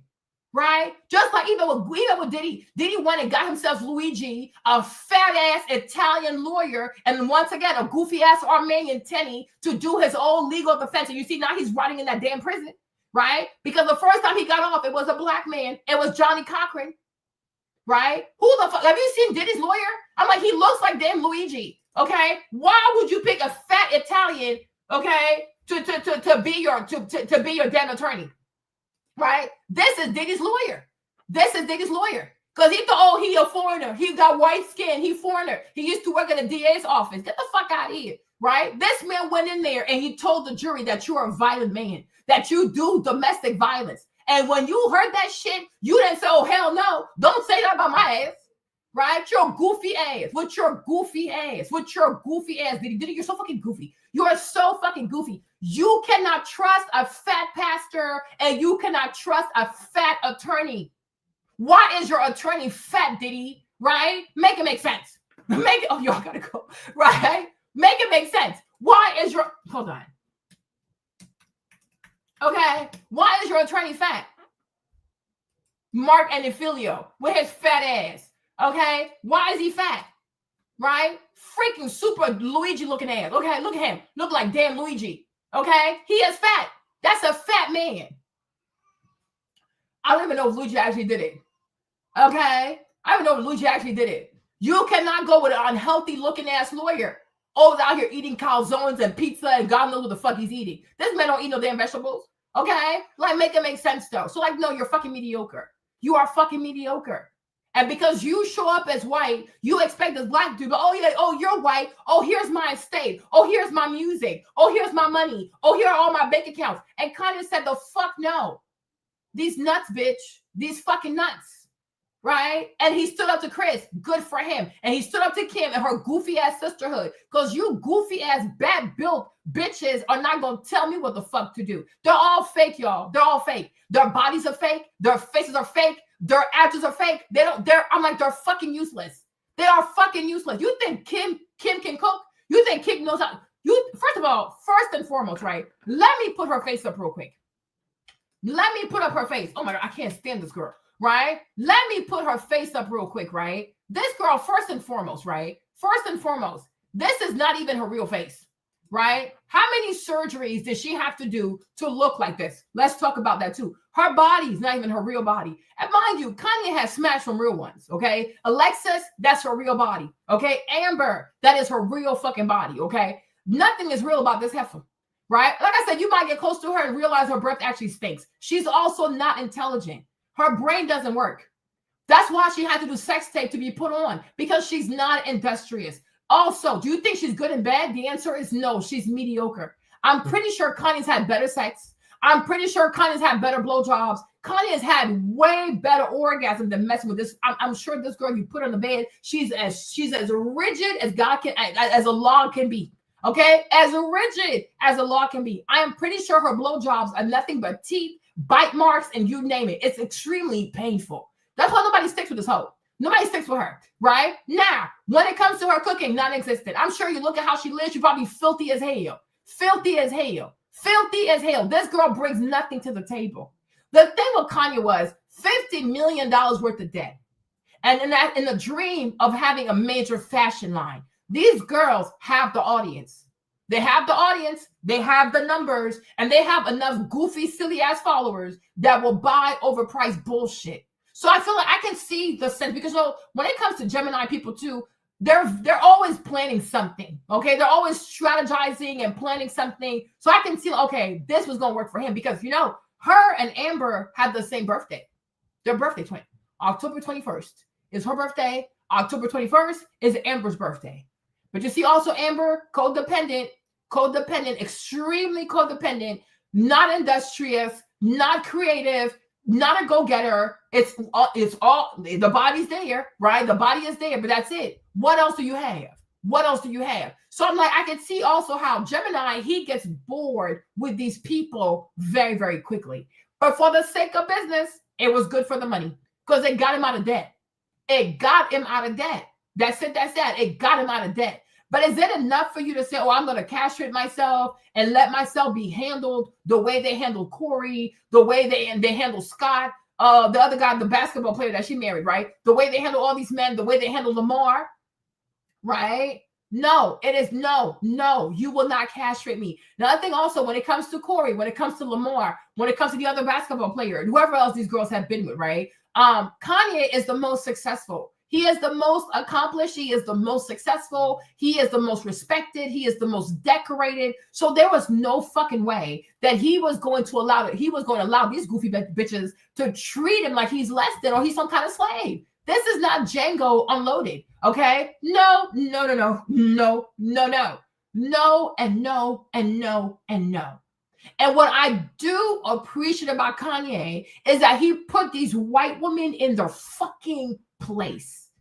I don't know who the fuck you think you are, but you ain't shit to me with your goofy white ass. Sit your ass down. Because, I feel like also to a lot of white girls, well, white-skinned girls like him, who are not really pursued after by upper echelon white men, right? They often relegate themselves to the Black American corner because they think most Black dudes out here is suckers. They have low self-esteem, they colorist, they want to feel like they have a prize on their hands and shit like that. But I will say this, when it comes to Kanye, I think Kanye also realized that, no, bitch, you're not a fucking prize. You're from a third world shithole country in Europe, okay? I'm the fucking prize. Yes, y'all. Kanye West is a motherfucking prize. He made all her dreams come true without having her prostitute herself, right? Her mom made her go sell her sex. Her mom made her do sex work. Kanye put her on the cover of Vogue magazine, right? But because these people here, these white bastards, because they're so fucking ungrateful, and all they know is to meddle in the commerce of Black degradation,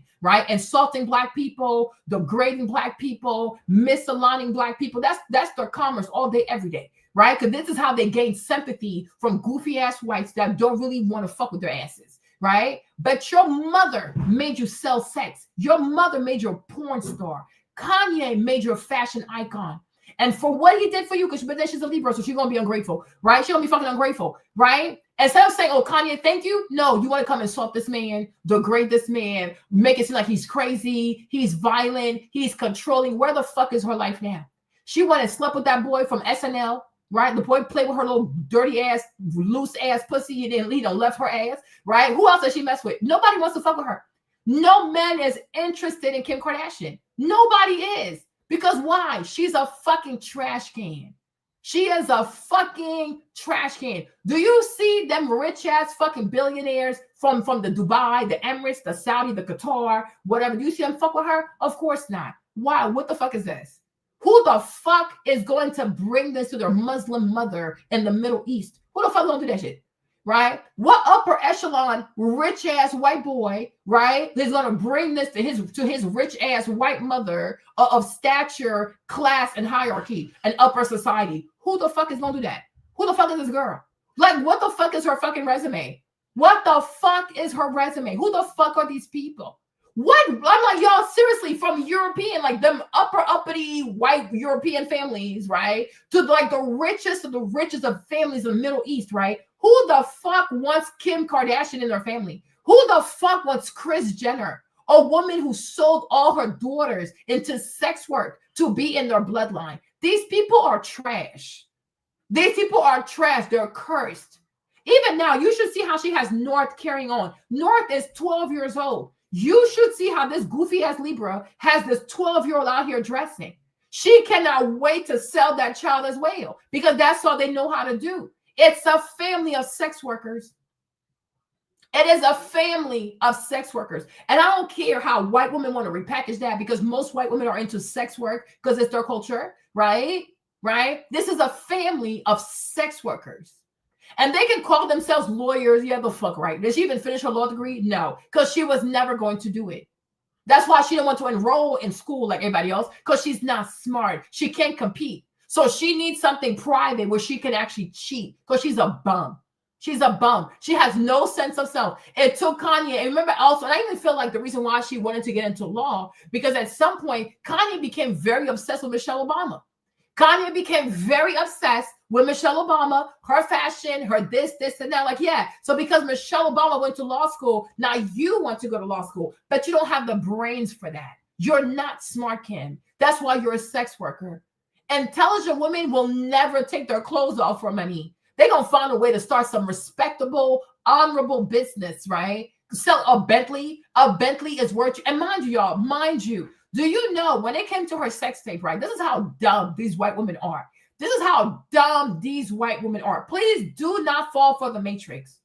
In America, let me tell you this, right? And that's how you know America is so racist. America has this obsession with white geniuses, white business juggernauts. They're not that smart. Look at this fucking country. Look at the debt of this nation. Look at the government shutdown, right? Everything white people touch goes straight to hell, okay? White Americans don't know how to manage shit, okay? They're just lucky that they have their military and their war power, that they sell wars and they steal from other countries. This nation is murder inc. It's a murderous nation, right? White people are not that ingenuous. They're not these great business people. But they do have a system in place to make you believe that they're so smart and they're so good at business, right? Oh, they'll have a special documentary. They'll be on the cover of Forbes magazine. They'll pay to have they're always paying for press, because nothing is organic with these people. When you see them on the cover of Forbes magazine, they pay for that shit. When you see them on Good Morning America, they pay for that shit. They're always paying for exposure. They're always paying for press. They tell these people, oh, say this about me, say that about me. Many of these people are not that good. Even to get into these Ivy Leagues, they pay a lot of money to get in. They go and hire, admission coaches and things like that. They're always cheating. When are white people not cheating? They are always cheating. Now, what's so sad is when it comes to minorities and black people believe everything they see in the Matrix. Oh, if you're on the cover of Forbes, you must be rich. Oh, if I see you living in this house, you must. White people are always leasing. They're always, car is a lease. The house is a lease. These people are a bunch of scammers. They live a fucking lie.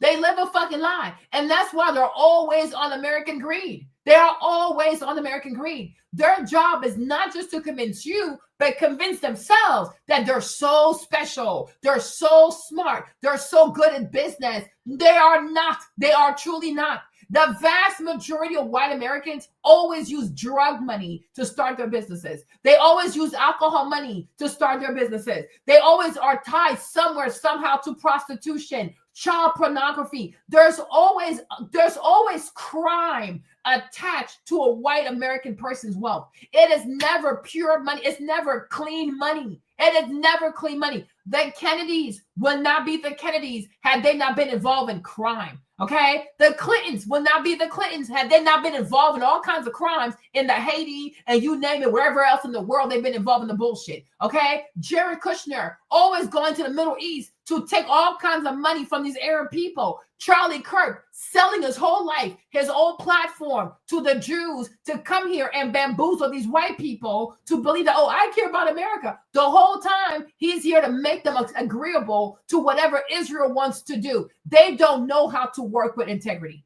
They don't know how to build anything honestly. They don't know. And many times it's all smokes and mirrors. Just because you see a white person on the cover of Forbes, do not believe what you read. White people have this obsession with making everybody believe that they're so smart. They're not. Oh, he dropped out of college. Oh, he's a genius, so he dropped out. If you're so smart and you're a genius, you should finish it. Right? Makes sense, right? If you're so smart, why don't you finish what it takes 4 years to do? You should do it in a year and a half. Ain't you a genius? right? Even Albert Einstein graduated from school, right? But over here, white Americans want you to believe that they are so smart that this is why they have to drop out of school. When you're that smart, you finish what you start.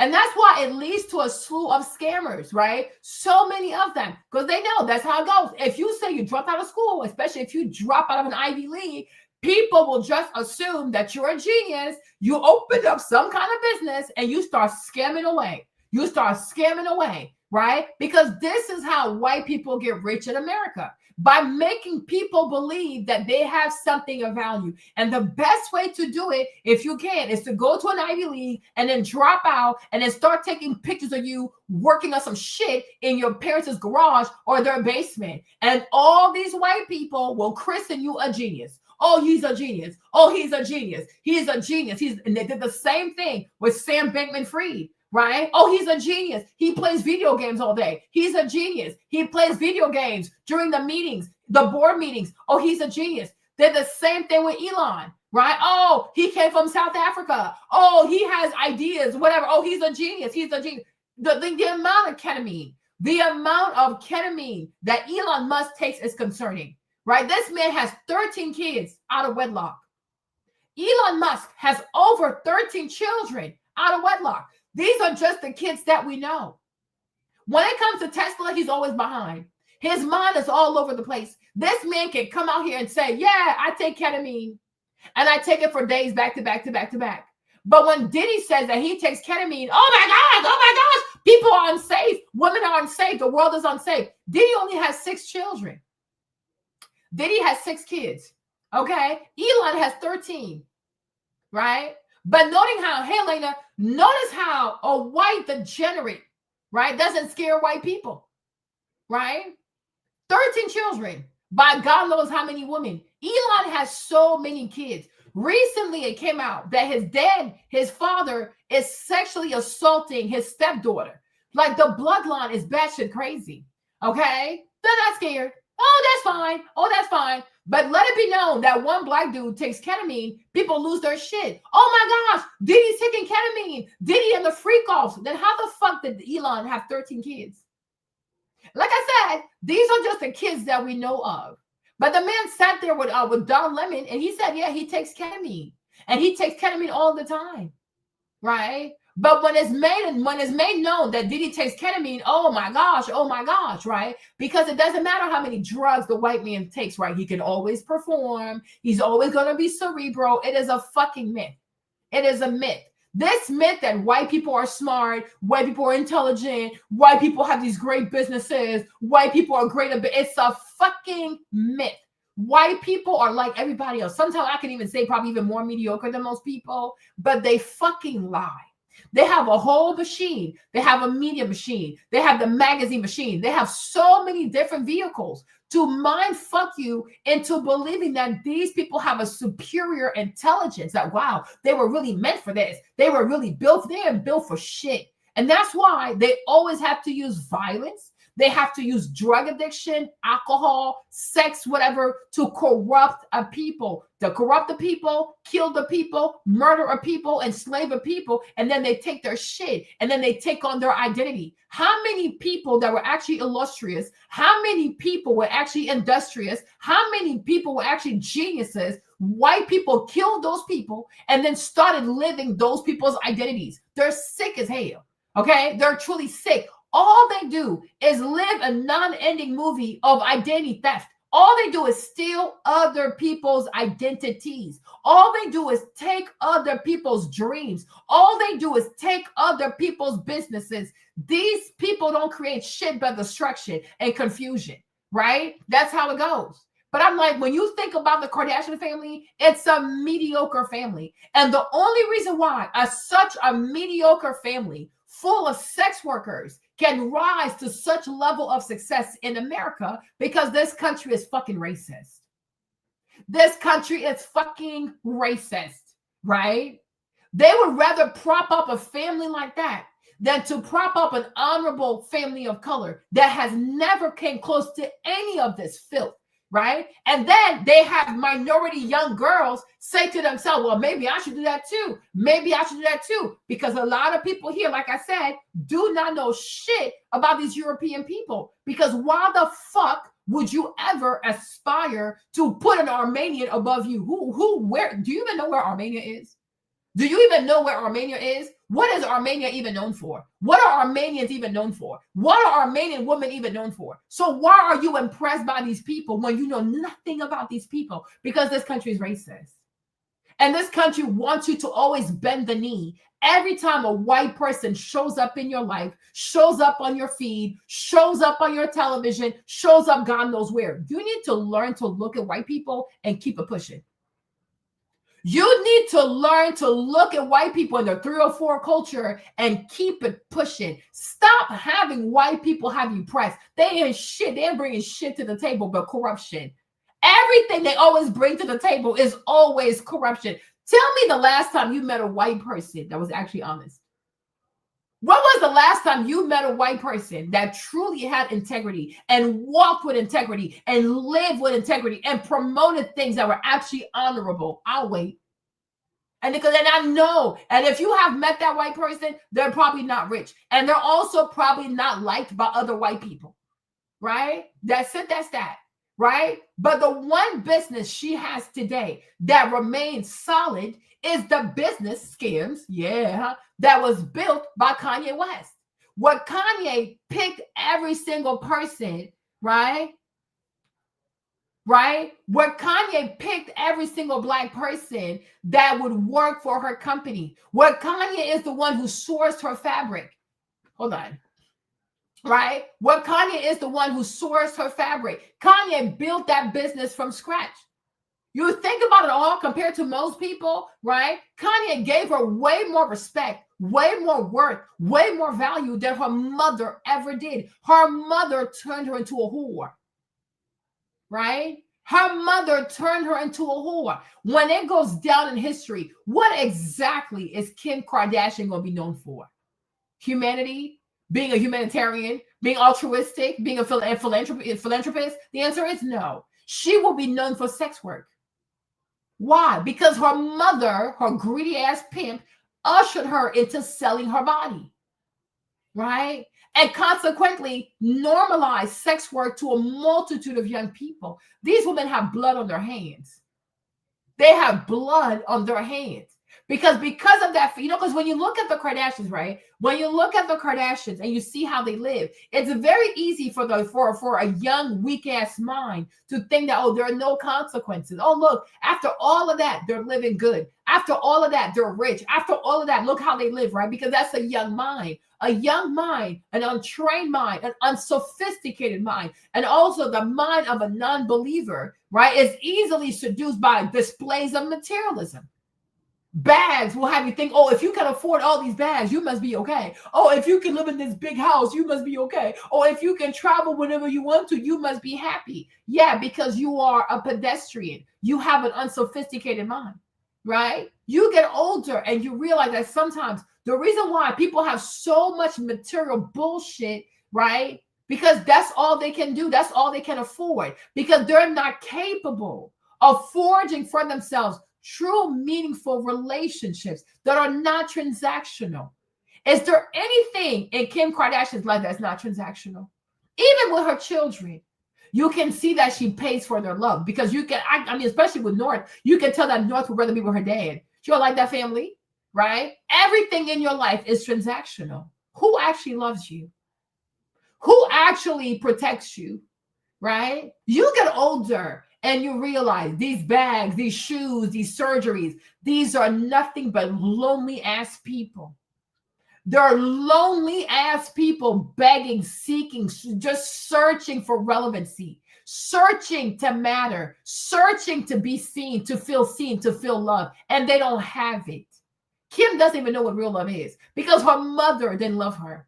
Her father also, unfortunately, did not live long enough to counteract her mother's destructive ways and to help Kim to be a stronger person. You know, she's a Libra. So I'm telling you, it's a people that's very codependent. And the sad thing is, if a Libra attaches themselves to an evil person like Kris Jenner, they're going to go straight for destruction. They're going to go straight for destruction, right? Because when you're a person that is so codependent and you need validation this much, imagine as a child, you want your mom to love you. But now if your mom is the one telling you sex work is okay, prostitution is okay. One time she told Chloe, because Chloe was sitting there with Khadijah and she was talking about this basketball player that she had gone on a date with and the guy didn't call her back. So then Kris hears the conversation. Guess what she says? Did you give him a blowjob? So then Chloe's like, what the fuck? It was our first date. She's like, well, you didn't suck him off, so why would he call you back? What kind of mother will say shit like this? What kind of, I'm like, this woman is disgusting. She is so disgusting. Your daughter goes on a date with a basketball player. People we all know are incredibly promiscuous. On the first date, you want Chloe to suck his penis on the first date. What if he has gonorrhea? What if he has crabs? What if he has chlamydia? What if he has HIV? She doesn't care. Like, can you imagine being raised by a woman like this? I mean, this is so crazy to me. This is crazy to me. And this is what people want you to be jealous of. People want you to envy that. Envy what exactly? Envy what? Right? This is what it took for y'all to be successful. This is what it took for y'all to have these fancy houses. You have to sleep with people on the first date so you can get a call back. You have a mother who is telling you, well, since you didn't blow him off on the first date, don't expect a call back from him. What kind of fucking environment is this? Trailer ass mindset. Trailer trash. Like Kris Jenner is trash. She is pure white trash. She is trash. She's a trashy ass human being. She's a trashy ass human being. But they want you to focus on how much she has in the bank account and be impressed. No, I want to focus on how much she has with God spiritually. This lady is morally bankrupt. She is morally bankrupt. And by being so morally bankrupt, she has destroyed her children. And it even said that Kylie's like, what, 26, 27, 28, right? Kylie is a single mom. This never had to happen. What was the rush in Kylie even having a baby with Travis Scott? For what reason? Right? Does he look like he had his head on right? Does he look like he can be a dad? Does he look like he can be a serious person? Right? But this desperation she has for her daughters to always be attached to some powerful man, to some celebrity, to the extent that she would tell you, get pregnant as soon as possible, suck his penis as quickly as possible. I mean, what the fuck is this? Like, who does shit like this? Who does shit like this? And people, I wish a lot of women will learn to look past the makeup, past the outfit, and look at the behavior. Look at this behavior. Do you find this behavior to be honorable? Would you even allow, if you were a mom, would you allow your daughter to spend the night at their house? Would you want your children to be friends with these people? Would you want Kris Jenner to be your daughter's manager? Oh, hell no. Oh, hell no. You are a predator. You are a sociopath. She was raised by a sociopath. But because they're white, yes, because they're white, because they're women, their hair is slick with a bunch of plastic surgery, rhinoplasty, Botox, lip filters, what's it called, facelift. They have so much fucking surgery, these people, right? Oh no, they're the good people. Because white people are always good. The black man is the one that has all the issues. The black man is the one that's evil. The black man, oh, shut up. Shut the fuck up. Okay? One person sold her daughter into prostitution. Another man said, Kris Jenner, you're not going to put my children in Playboy. Okay? Go sit down somewhere with your racist ass. Not saying Kanye is perfect, right? Because he does have issues you got to work on. But I'm saying, if I'm going to compare Kanye as a parent to Kris as a parent, I'll take Kanye any day. Okay? Yeah, whose house? Look at how she raised her daughter. God, how can you tell Chloe to suck a man or a basketball player? These people sleep with everything. These people have sex unprotected with a bunch of people. They do all kinds of 3-sums, 12-sums, you name it. Because he took her out to buy her food. She needs to suck his penis for buying her food. Are you kidding me? Sex work culture. Teaching her daughters to be sex workers.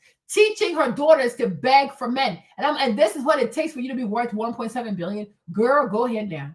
Go ahead. Your reputation. That's the thing about these rednecks and these goofy ass third world class white people, right? They're so poor. They come from such abject poverty that they don't understand that there's no amount of dollar. There's no dollar amount for your reputation. Your reputation is everything. Your reputation is everything. What is Kim Kardashian's reputation? What is her reputation? And how do you sit down with your children and explain your reputation to your children? And why on God's green earth did you do all of this for? Just to be famous, just for vanity. She didn't do this to build hospitals in Armenia. You know, have you ever even heard this girl do anything good for Armenia? Okay. You didn't build hospitals in Armenia. You didn't build schools in Armenia. You didn't build hospitals in Latin America. You didn't build hospitals in Africa, right? All of this was to just be famous and live a life of vanity. That's it. That's it. You sold your body. You sold your privacy. You exposed yourself. You slept with a multitude of men just so you can buy some shit. If that's not a slave, I don't know what else to tell you. If this is not a glamorized slave, I don't know what else to tell you. But I would rather never own a Birkin than to have a store of Birkin and my sex tape is out there. Like I said, her mom is such a horrible businesswoman, right? Do you know that her mom sold the rights? Yes, the rights to the sex tape in perpetuity for eternity. The mama sold the sex tape for $400,000. Right? And they want to tell you Kris Jenner is a great businesswoman. Perpetuity. Perpetuity. Not even like, oh, Kim gets like residual. Perpetuity. $400,000. And the majority of that money was used to pay her American Express card. That's how you know. That's a broke-ass white Armenian thing. They were broke, y'all. They want to sim Rob Kardashian and the OJ. Get the fuck out of here. Right? What wealthy family? First of all, what wealthy family do you know needs their children to go do sex work for them to pay their American Express bill? Okay, $400,000. She didn't have the money, right? And instead of her going through it with American Express, instead of her even getting sued by MX, instead of her even filing for bankruptcy, no, she sold Kim to the gulags of sex work, right? This lady, her mother is not honorable. You got yourself in debt. You cannot pay your MX bill. You need to figure that out with American Express. And if you got to go file for bankruptcy, then you do just that, right? You don't tell your daughter to go do a sex tape just so you can pay off American Express. But the vast majority of the money that Kim made from that tape was used to pay Kris Jenner's MX bill. What did I tell you? And she gave the rest to Kim. And then Kim went and bought herself a Bentley. That's it. Like, so I'm like, for generations to come, right? You put yourself out there like that for a car. You even think she has that car today? No. You got to pay off your American Express bill? Okay. But like your shit is out there forever for $400,000. And they want you to think, when you look at this family, oh, these are great businesswomen. These are incredible businesswomen. No, white people will look at bullshit and want you to call that magnificent. No, it's shit. It's shit. White Americans and their low ass standard. They have a low fucking standard. It's a low effort people and their goofy ass standards. If you think that's impressive, that's it. That's fine. You're from the trailers anyways. You're redneck anyways, right? You can never tell any sensible, intelligent person that the Kardashians are a standards to aspire to. No, thank you. No, thank you. You are insane. You are truly insane. You must be an acute imbecile, right? With no form of hope to take your clothes off, get fucked on camera 3 different times for the hopes of having enough money to pay off a credit card. That's not me. That is not me. That is really not me, right? Listen, the whites. But every time you turn around, the whites are wasting the whiteness away, doing the most mediocre shit just to fucking survive. Don't ever let anybody fucking impress you. These people are mediocre. They are mediocre. It is not hard to make a lot of money being a sex worker. It's not hard making a lot of money selling pornography. It's addictive. It is not hard, being a drug dealer and making a shitload of money. It's fucking addictive. It is not hard to have a liquor company and make lots of money. It's addictive. It is not hard to have a candy company and become a billionaire. It's addictive. Anybody who's even a gaming company, anybody who sells addiction is going to be a billionaire. Whoop-de whoop whoop, right? Anybody who sells addiction, you're going to make it. All these fast food chains, they're billion-dollar companies. Yeah, because they sell obesity and diabetes by the boatload.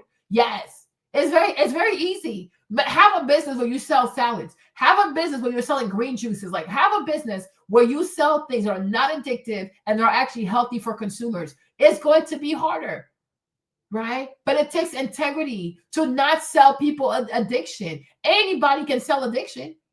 It's not hard. It is even hatred, anger, unforgiveness. You can have a channel and that's all you do. Talk about unforgiveness. Don't forgive. Hate these people. One thing, hate. You're going to have so many views, right? Because it's a lot easier to be hateful than to forgive. It's a lot easier to be hateful than to have love for people. It's a lot easier to be petty than to grow the fuck up and be fucking mature and let shit go, right? Have a channel where you tell people forgive, let things go, let bygones be bygones. Don't hold grudges. Go live your life. Leave the rest to God. People don't want to hear that. People want to hear revenge, kill, murder, hate. And that's what Charlie Kirk did. Now he's dead, right? That if you give the world raw, goofy shit, they will fucking support you because there's no challenge, right? When you start challenging humanity to be better people, right? Don't consume pornography. They're not going to watch that shit. Be married, sleep with one person. They're not going to support you. Don't do all this fat food stuff. Make your own food. Try to eat healthy. Have a salad. Take the green juice. They're not going to listen to you. Forgive. Let things go. Don't be mad all the time. It's not a big deal. Trust God. Have faith. Don't always live in the past. Let bygones be bygones. Like, release all these people from your heart. You have to forgive people. They're not going to listen to you because they want hateful messaging, right? Cool. But it doesn't mean that you are a great business person.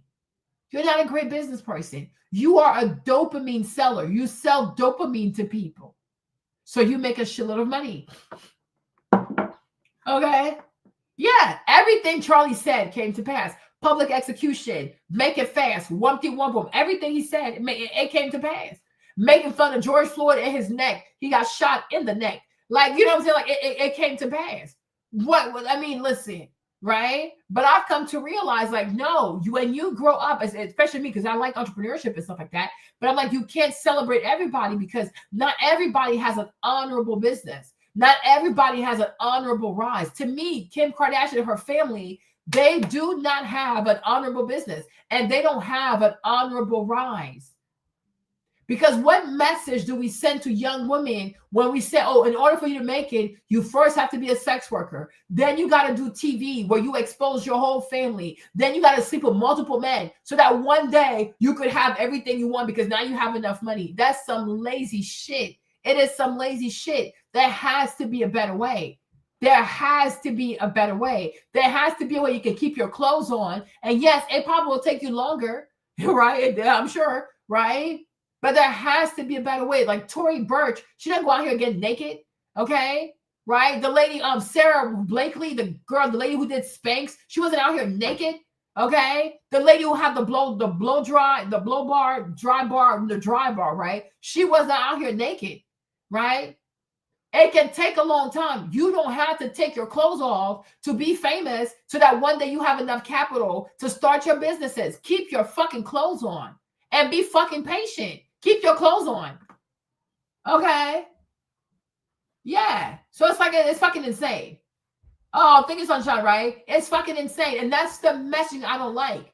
It's okay to wait for your dreams to come true. It's okay to work hard. It's okay to be patient, right? Do things the right way. But when it comes to the Kardashian, their whole brand is all about shortcuts to success. shortcut to this, shortcut. All that family ever did was take nothing but shortcuts to get ahead. And are they really ahead? No, they're a fucking mess. They are a fucking mess.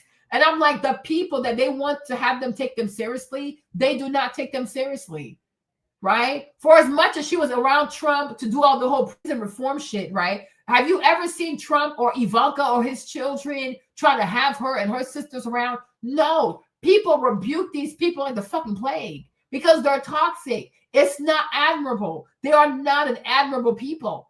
And now she's realizing that, whoa, there's no man that's going to come into her life and do for her what Kanye did for her. Kanye is the fucking prize here, not her and her stupid ass family. Kim has no fucking talent. Can't even suck, child, can't even give a blowjob correctly the first time she does it, okay? She has no talent. Inherently, she is talentless. She's a fucking vacuum. There's nothing in there. Nothing in there. Let me play my video, you guys. Let me play my video. Oh, I gotta go walk. Hold on. Program is going to be one part lecture, another part recap. Can't stand her. What it does is it reinforces every single syllable that I've told you now since I started broadcasting here on the business. Kim Kardashian, they have a new season of their quote unquote reality show coming up here. And she is blaming an aneurysm. She's saying that when she went to the doctor, they said that she had an aneurysm was forming. What? And she was blaming it on her divorce from Kanye. Okay. What? No, seriously, she was. I have to say was because there have been some updates here and whatnot, but I am standing by the original reporting of this. Weirdo. I'm standing by the original reporting of this. And please understand, they've been divorced now for what, 4 years? They've been divorced now for 4 years. This woman is still going around blaming Kanye West, invoking his name 4 years later. 4 years. Now, she was the one who demanded the divorce. She was the one who drug his name through the mud. Mm-hmm. She was the one who got together with the media and, oh, we're going to portray him as a stalker and imbalanced and crazy and psychotic and all this stuff. Okay, he gets married to a new woman. He does, just like he did with Amber Rose, he doesn't even mention Kim Kardashian anymore. It's been years since he had anything to say about her. Good. And the more distance he's put and the more success he done put on it. Good. Well, Kim has to make it on her own now, and I'll be damned. What she's realizing is that the only way she can make headlines is by invoking Kanye's name. Yep. Because Kanye has stayed busy. Yep. Kanye has stayed productive. He's not running around just trying to be a pretty face. And I am saying this because I want you all to keep this in mind as a life lesson. Yep. Please understand productivity. And the thing is, they bring curses, sunshine. Any man that has messed with them girls, something bad has happened to that family. I wouldn't put it past them people too to practice sorcery. And I'm trying to be funny. I'm not trying to be mean. Okay. Okay. I'm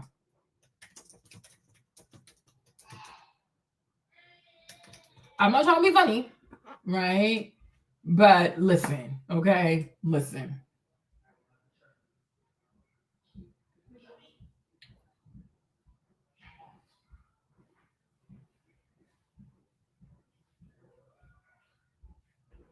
Okay, so let's read about this because, me growing up, that's just me. I could be wrong. But growing up, because like I said, from the Ivory Coast, but we used to spend our vacations in Paris. So the people I would see that were Armenian, they were gypsies. So I've always attached Armenians to gypsies. Don't come for me. It's not my fault. Okay? Not my fault. And, because the thing about it, compared to America, right? I feel like this is it. America, like white America, they remind me of the European Jews in Israel, right? Is that because they're not from that land, they're not from Palestine, right? They want to import as many European Jews as possible to make it feel as though it's their land. We're always here. We're big in numbers. It is not their land, y'all. They're from Europe. Okay, they speak Yiddish. right? So I feel like when it comes to America, because America low-key, high-key is a experiment, right? It's a bunch of Europeans, it's mostly Anglo-Saxons and French, right? Hey, babe, who came here to steal Native American land, right? So they need as many whites as possible to make it seem like America was always a land for white people, for built by white people, made by white people. Whereas like in Europe is for white people, right? Get it? Like Europe is for white people. So there's no need to have anybody believe that, yeah, we need the white number. So because Europe is made for white people, in Europe, people are really strict on what kind of European are you? Where the fuck are you from? Okay? Where the fuck are you from? Whereas like in America, it's a bit more lax because it's not an indigenous land to white people. So these white Americans, because they need a bigger white population, they want as many whites to come over here. And when the whites come, they're not as picky as, oh, where are you from? Like even with Elon, they didn't have a problem with Elon until Elon started doing politics. Oh, you're South African. Oh, you're this and that. At first, I didn't give a fuck because he was white. You get me, right? So when you're anybody that has white skin, you come to America, they're going to embrace you because they need a bigger white population. Right? Whereas like in Europe, like in France, they don't need more white people. Oh, fuck you. You're fucking Armenian. Okay? You go to England. Where the fuck are you from? Oh, you're from Lithuania, Latvia. They're going to let you know, bitch, you're not one of us. Okay? Because it's already a land for white people. All right. So I will tell you this, like me growing up, most of my summers were in Paris, for example. Right. And when you're in France too, like you take the train, you take the metro a lot. And it was like a lot of the gypsies were Armenian. So I've always grown up to see Armenian as gypsies and beggars. So when I come to America with the Kardashians, I'm confused. Like, do y'all know these people? I'm like, like it will never work for me because I can't unsee it. Right? Because I'm like, in Europe, they're not at the top of the food chain. They're at the bottom. Just like them small countries, they used to be part of the USSR, Latvia, Chechnya, Bosnia, Herzegovina, whatever. Like when they go to France, what the heck? Who are these people? Okay. And they do like, they're like the Mexicans of Western Europe. And they're treated just like that. But when they come to America, they're put on a pedestal because here, white Americans are starving for a bigger white population. Hopefully that makes sense, right? Hopefully what I'm saying makes sense. So, okay, no, most Armenians are not gypsies. Okay, so gypsies are Roma people. Okay, thank you. Armenians are a distinct ethnic group within their own ancient culture, language, and history, whose ancestral homeland is in the Armenian highlands. Okay, wherever that is. While there is a small population of Bosha or Lum people who are Roma living in Armenia. You see, these are the people that come to France. They are a separate group and do not represent the majority of the population. Okay, thank you for teaching me. Okay, Armenians. The majority of people of Armenian descent are not Roma. They are considered to be part of the Middle Eastern or West Asian ethnic group. So they're not even Europeans. Okay, that's what's up. They're not white. I'm telling you, if you go to France, like I'm telling you to listen to me. If you go to France, when I used to go as a child, they are treated like they're not Europeans. Dead ass. They are treated like they're not Europeans because I guess Europeans know. And that's the thing about white people. Like when you're in Europe, white people know who's really white and who's pretending to be white. You get me, right? In America, because they stole land from Native American people and they have this delusion, just like the white people, the white Israeli in the Palestine, they need to convince themselves this is our land, this is our land. So they need to artificially blow up their numbers. So that's why if you're white from anywhere and you come here, they treat you like a white American of Anglo-Saxon descent because there is part of their fucking delusion. So they can inflate the numbers of white people in America. Make sense? Cool. Let's keep going, right? So the Middle Eastern and West Asian, okay, ethnic group, as classified by entities like the United Nations, their genetic makeup is also distinct from that of Roman people. Bosha Lum people, the Bosha or Lum people are a subgroup of the Roma people who live in the region. Their population, Armenia and Georgia, is estimated to be only a few thousands, not the majority. So they're also in Georgia. Okay. Interesting. Okay. Most of the Lum Gypsy population moved to Georgia and Azerbaijan. A huge population became Muslim. So there are only like 50, 100 left even now. Okay. Okay. What country has the highest Gypsy population? Oh, Turkey and Spain. Well, because they all migrated. Okay. Okay. All right. We learned something today. We sure did. Okay. We learned something today. But it's very possible that her people could be Basha and Lum people as well. What do I know? Okay. Let's keep going. Building. You keep making a better version of yourself. You keep striving. You keep competing. And that's what's really going to matter. That's what's going to last. And that's what's really going to matter. So tonight, we're going to go in deep on this. Now, I want you all to understand a few things. This story right here is all over the damn place. It's all over the place. Folks, it's even on Realtor.com. Nigga, what? It's even on Realtor.com. If you can believe such a thing. It's even there. Now, you want to talk about a story getting around for no reason or whatever the case may be. You want to talk about it just being bandied about. Yeah, you go to Realtor.com. What in the hell does that have to do with anything? And yet, there it is. There it is. So their PR team just basically threw in the towel and said there isn't really anything to report about her. Let's just see if we can make this about anybody and everybody else. By the way, just to prove it to you here, I thought it was on the screen. I had to redo a rebooting on my computer, so I've had to reload software on it, but this is from Realtor.com.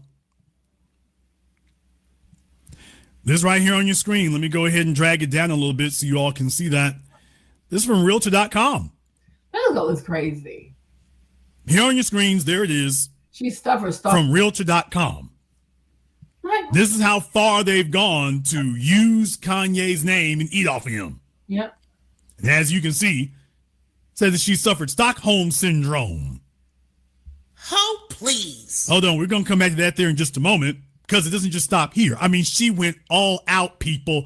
She blamed Kanye for an aneurysm. She's blaming Kanye for Stockholm Syndrome. She's even blaming Kanye for her psoriasis. So my thing is, what does she blame her mom for? What does she blame her mom for? So she blames her mom for nothing. Everything your mom put you through so that you could help her pay her bills, make every one of your sisters famous, make the family famous and rich. Like the reality TV show that's like 10, 12 years, you completely exposed all your business on TV. What do you blame your mom for? Right? You were only married to Kanye for 4 years, right? Your mother has been ruining your life for the past, like, how old are you again? 45 years. What do you blame your mom for? What does she blame her mom for? No, folks, I'm not kidding. She is literally saying, she's saying all this, by the way. I'm going to bring the invoice here in a moment, but all this stuff, she divorced the man 4 years ago. She divorced him 4 years ago, but she is not letting that stop her from bringing him up and for blaming him for everything from the sun going up to the sun going down right now. People, I thought she was free and living her best life with Pete Davidson. Wasn't that what all the newspapers, all the websites and news sites were saying? Wasn't that what they were saying? Okay, it's 4 years later. Kanye is off with a whole nother chick. But you wouldn't know by listening to Kim. I'm like, there are so many lessons to learn here. Leave him. So much to learn from this. Leave him alone. So what I want to do for you here is I want to play for you what she said. Let's listen to her. Entertainment Tonight has a clip from it here, and I want to play for you all what she said here. I always felt like I had a little bit of like Stockholm syndrome, to where I always felt really bad and always protected and always like wanted to help. And this was the first time I didn't feel that responsibility personally. You know, I should help, you know, like this was the first time I was just like. Kim Kardashian making a bold confession. She thinks she had Stockholm Syndrome, something she realized in her split from Kanye West, and suggests the stress caused her to develop a brain aneurysm. There's like a little aneurysm. Whoa. They're like, just stress. And I'm like, why the is this happening? Put things in perspective, and you have no idea what it really is like until you go through it yourself. The 45-year-old making the confessions on the season 7 premiere of The Kardashians, candidly addressing her ex's bizarre and offensive behavior in the years following their 2021 divorce. They're going to grow up. They're going to see. So my job as a mom is to just make sure that at a time when that behavior is happening is just to make sure that they are protected. As much as people think that I have the luxury. Do you see how white women are dangerous? Do you see how white women are fucking dangerous? And that's why I still fuck away from these people, right? You see the language she's using, protected, the kids. Who is most likely to abuse, like sexually assault children? Who is most likely to rape children? Who is most likely to have child pornography in their custody? Who is most likely to create child pornography? White people. Children are more at risk with white people. Okay. But like I said, America is racist. And America is like, even I saw a clip where Candace was implying that she believes that Donald Trump has something to do with Charlie Kirk getting slipped, right? And you should see all these white people clutching their pearls like, oh my gosh, Candace is crazy. I'm like, why couldn't Trump kill Charlie Kirk? Like when I tell you white Americans, like people in America, like white people in America, like they really struggle with who the fuck they truly are. They struggle to see the kind of godforsaken, awful people they fucking are. And that's why they're always so invested in somebody else's life, somebody else's crime numbers, somebody else's this, somebody else's that, because they can't fucking deal with their own fucking reflection, the damn fucking mirror. Kim, you're the one whose mother turned into a whore. So if we're going to sit here and worry about where the kids should be safe or where the kids are unsafe, it's actually in your fucking care, right? You're like, out of how many kids? Oh, so it's you, like what? 4 y'all, 4 Kardashian, 2 Jenners, right? Only one of you dumb fucks finished college, okay? And that's who? That's Courtney, right? You didn't go to fucking college. Khloe didn't go to college. Who the fuck know what the fuck Rob Kardashian doing? Like he's eating his life away. That fucking fat fart. Okay. Your little sisters, bunch of whores, right? You are like, what the fuck do you bitches do? What the fuck y'all bitches do? Right? You are not good to raise children. I'm like, you're like one child out of 6 children. Your mom only has 1 college graduate out of 6 children. Right? All of her daughters are involved in some kind of sex work because that's what y'all do. You sell sex, you sell your bodies, you sell toxic diets, toxic meal plans, toxic facial procedures. That's all the fuck you people do. You're fucking mediocre.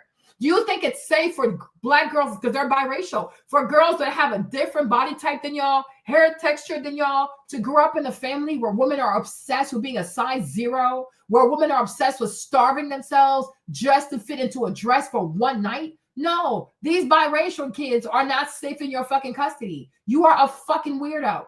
Every day we wake up, we see how Northwest is showing up as a 12-year-old. Her boobs are all the way out there. Her clothes are too tight, extremely sexual, extremely provocative. And not a single day that you came out here and even told us about her grades. Is she on the honor roll in school? Can she even read? Has she ever won a spelling bee? Right? All she does is dance on TikTok. All we see her do, she's with Ice Spice, dancing on TikTok, twerking on TikTok, doing emo shit. The girl is 12 years old. That's all she does. Have we ever seen, what's her name, North with a fucking book? Does the child even read? Can she read? Does she read? Can she write? Does she ever do anything intellectual? Right? We have questions. We have really questions. Right? But to sit here and to say, oh, I have to make sure they're protected. What does that mean? That Kanye will do what? That Kanye, what are you trying to imply? That Kanye will do what exactly? Hurt the children? Put his hands on the children? That's why you can never tell me. I don't care how they lay down with black guys. I don't care how they suck black penises. I don't care how they carry biracial children. You will never convince me that the vast horde of these white women are not racist. This to me, as I sit here and listen to this, is dog whistle language. What the fuck are you implying it? Say it with your fucking chest. You're protecting the kids from what? right? Because if you want to protect the kids from Kanye, then you must also protect your kids from your mother. Look at what the fuck she did to you. Look at your brother. What the fuck is he up to? Right? Look at your sister, your younger sister. Is she a baby mama by some rapper named Travis Scott? Right? What about Kendall? What the fuck is she up to? Right? Every time she shows up, Bud Bunny runs for his life because he's not attracted to her. I think he's bisexual anyways, right? What the fuck is going with Chloe? Right? Chasing a man who keeps leaving her every time she's pregnant. You are a bunch of unsuccessful people. You are horrible in relationships. Most men don't want y'all. They impregnate y'all and they leave, right? They get y'all pregnant and they leave, right? So you're not going to sit here and tell me that you think somehow North will be in danger if she was around her daddy. Many times we have heard North say she would rather be with her dad than to be with you. But because you're a goofy ass white woman, right, with a goofy ass facelift, hey Lonnie, right, a goofy ass straight nose, this is not even your real nose, right? Because you got to go fix your nose to have these Europeans think that you're fully white, right? You got to go. She had to go burn her baby hairs. She went as far as she could to burn her baby hairs to hide her Middle Eastern, West Asian heritage, right? Bleach her skin, did all kinds of weird shit. She lowers her voice, gives that weird fry to make people believe that she's some kind of noble European. Girl, the fuck you're not. Girl, no, the fuck you are not, right? Kim, shut up. Just shut up. You're just weaponizing the media because you want people to see, oh, this doting mother who's so protective and who cares. Kim, if you cared about your children, you would walk away from all this. If you really love your children, okay? If you really love your children, you would walk away from all of this because you would realize that after everything, it was not worth it. But you are addicted to fame. You are addicted to praise. You are addicted to validation. You are addicted to public attention. You are an attention whore. You're an attention whore, right? And once again, because you haven't gotten attention a long time, so you want to weaponize the trope of the dangerous black man that everybody's scared of. And as a white woman, how you try to help him. And you try to, it's always you dumb white fucks who think black people need saving. You are the fuckers that are fucking drowning. You drown in your goofy ass dementia. You drown in your goofy ass bipolar disorders. You're always taking meds, Xanax, this. What are you white people not on fucking depressant, right? I cannot stand it. And that's why I said all the time, black people have to stop asking white people for shit. Stop taking shit from white people because they cannot wait to sit there one day and throw that shit in your fucking face. When I tell you I had not had a hard week, but I was really so pissed off because of this, this what's it called, the EBT stuff that they're pulling back, right? And you see all these black girls crashing out over EBT. I'm like, you guys are doing exactly what these white people want you to do. Oh, I don't know how I'm going to live without money from the government. Oh, I'm going to go rob. I'm going to go do this, right? Fuck a white person. Fuck white people. Fuck white people and their fucking handouts, right? For 400 plus years, your people never had a fucking handout from white people. And they did just fucking fine. Right? Stop taking shit from white people. Their goofy ass sympathy, their goofy ass Black History Month, their goofy ass Black women panel they put on, their goofy ass white people are fake as fuck. They're fake as fuck. Everything they do for you, they not only they're gonna take it back one day, but they're gonna put that shit in your face and be like, oh, I was only trying to help her, She told me she was struggling. He didn't have a dad in his life, or he didn't have a mom in his life. White people cannot wait to play your savior. You need to learn to deny them that. Okay? You need to learn to live a life where you never take handouts from white people. Fuck their handouts. They have all their goofy ass kids on opioids. Why don't they go save their children? Their daughters, a bunch of whores, giving blowjobs to the entire football team. Why don't they go give them handouts to them daughters so they can stop being a bunch of basic whores in high schools? Okay? Make it make sense. Stop taking handouts from white people. Stop that shit. It's disgusting and it's fucking degrading. It is degrading. Stop always asking a white man or a white woman to give you something. Fuck their asses. Stop even asking white people to acknowledge me, see me. Nah, fuck that shit. They need to go see a bar of soap and some water and do something about that shit. Stop asking white people for shit. Stop doing that shit. It's so fucking weird. Because when you do that, you stroke their ego, and now they think, look at these little blacks. They can't think without me. They can't live without me. They can't feed themselves without me. Who the fuck are white people? Who the fuck are they? I keep waiting for someone to tell me who the fuck they are. Okay? They can barely feed themselves. They're starting a war somewhere and pillaging these countries, these Arab countries full of oil. Okay? People that can't even pay their national debt off. They can't even make their interest payments. And you want to ask these people to help you? They can barely help themselves. Most white people can barely help themselves. Who the fuck are they? Yeah, exactly. Go fuck yourself. I could never. I swear, I could never. Like, even if I was hurt, I would never let a white person see me sweating. Like, nah, I'm gonna be okay. Fuck you. Fuck you. Like, fuck you. Like, go fuck yourself. Like, seriously. Like, you know what I'm saying? Like, fuck a white man. And you should always know, whatever a white man gives you, a white man will take it away, just like the devil, right? He wants you to learn to be codependent on his so-called goodness. He is not fucking good. And you should know this. 400 years of documented slave history should let you know these are not good people. Okay? Fuck them. They don't do nothing for free. So what the fuck do you want? Why are you being nice to me? Because one day they're going to sit there and say, oh, I helped her. I made her. I gave her food. I gave her clothes. I gave her shoes. Remember? Oh, good example too. Remember when Makeup Shayla used to be friends with that girl Amrezy? Another one. Where is she? Armenian? Where the fuck is she from? With her weird ass looking face. Okay, right? Oh, I got her ass. Ooh, I got her ass on thread, y'all. Ooh. From my other account, I got her ass. Because she was complaining about like her. Because now she's hiding her likes, right? Because you know she don't fell off. Yeah, the Amra, Amrezy, she don't fell off. So her likes are horrible. Her likes are atrocious, right? So she's struggling. Meanwhile, Shayla's doing pretty good, right? So she was like, oh, like, why do people want to see her likes? I was like, shut your goofy ass Eastern European ass off, okay? Because you thought because you knew all the lyrics to Nicki Minaj, you could sit on your balcony and talk greasy to people and talk greasy to a black person, and you could go to Jeffree Star. Because you know she went to Jeffree. Yes, this is what Emma did. Emma went to Jeffree. And she told Jeffree everything she gave to all the hand-me-downs, right? As if she wasn't working at Sephora her damn self. She used to work at Sephora. Her now husband, he used to do security at Sephora. I would know, right? She used to work at Sephora. Her man was doing security at Sephora, okay? No low IQ having ass.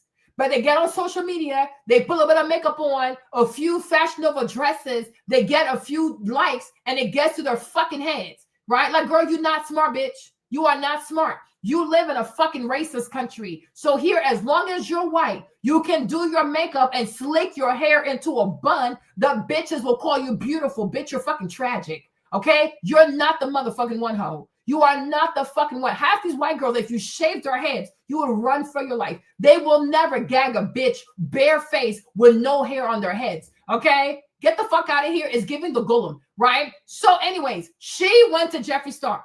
And then she told Jeffree, that she had given Shayla some Louis Vuitton bag. Like, she gave like her designer stuff, like some designer stuff she didn't want no more. She gave them to Shayla. So then Shayla took it because I'm sure Shayla assumed, that's my girl. She's my friend. So if she just gave me stuff she don't want. So Shayla took that shit. Had Shayla known, she would be like, nah, thank you, girl. I'll wear my Coach. I'll wear my Michael Kors. Matter of fact, I'll wear nothing. Okay? And then she also told Jeffree that her and Shayla were not real friends, that every time Shayla will come, she never would allow Shayla to go up to her apartment. Shayla had to stay downstairs. They would take pictures downstairs. They would take pictures in her pool downstairs. You can never tell. When I see these white girls out here rapping to Nicki Minaj, doing all that blackity black shit, I'm like, you are fucking racist. These are, let me tell you, I fear these kinds of whites more than I fear a traditional racist white person. Okay? Like me, Marlene, if I had to choose between them hip-hop, urban, loving white people, always trying to be down with the black people, the culture, baby, I run for my fucking life. These are the worst kinds of whites. These are the most treacherous bastards you will ever fucking meet. because they get close to black people so they can understand how to sink you better. They can understand how to stab you in the fucking knife better. They can know how to weaponize racist white dog whistle against your motherfucking ass. I respect a white person that is traditional, country as fuck, white as fuck, and racist as fuck. They're trying to fuck with you. Okay? They don't get close to you. They don't care about your music. They stay away. But when I tell you the kind of stuff that Emra told Jeffrey about Shayla, it was diabolical.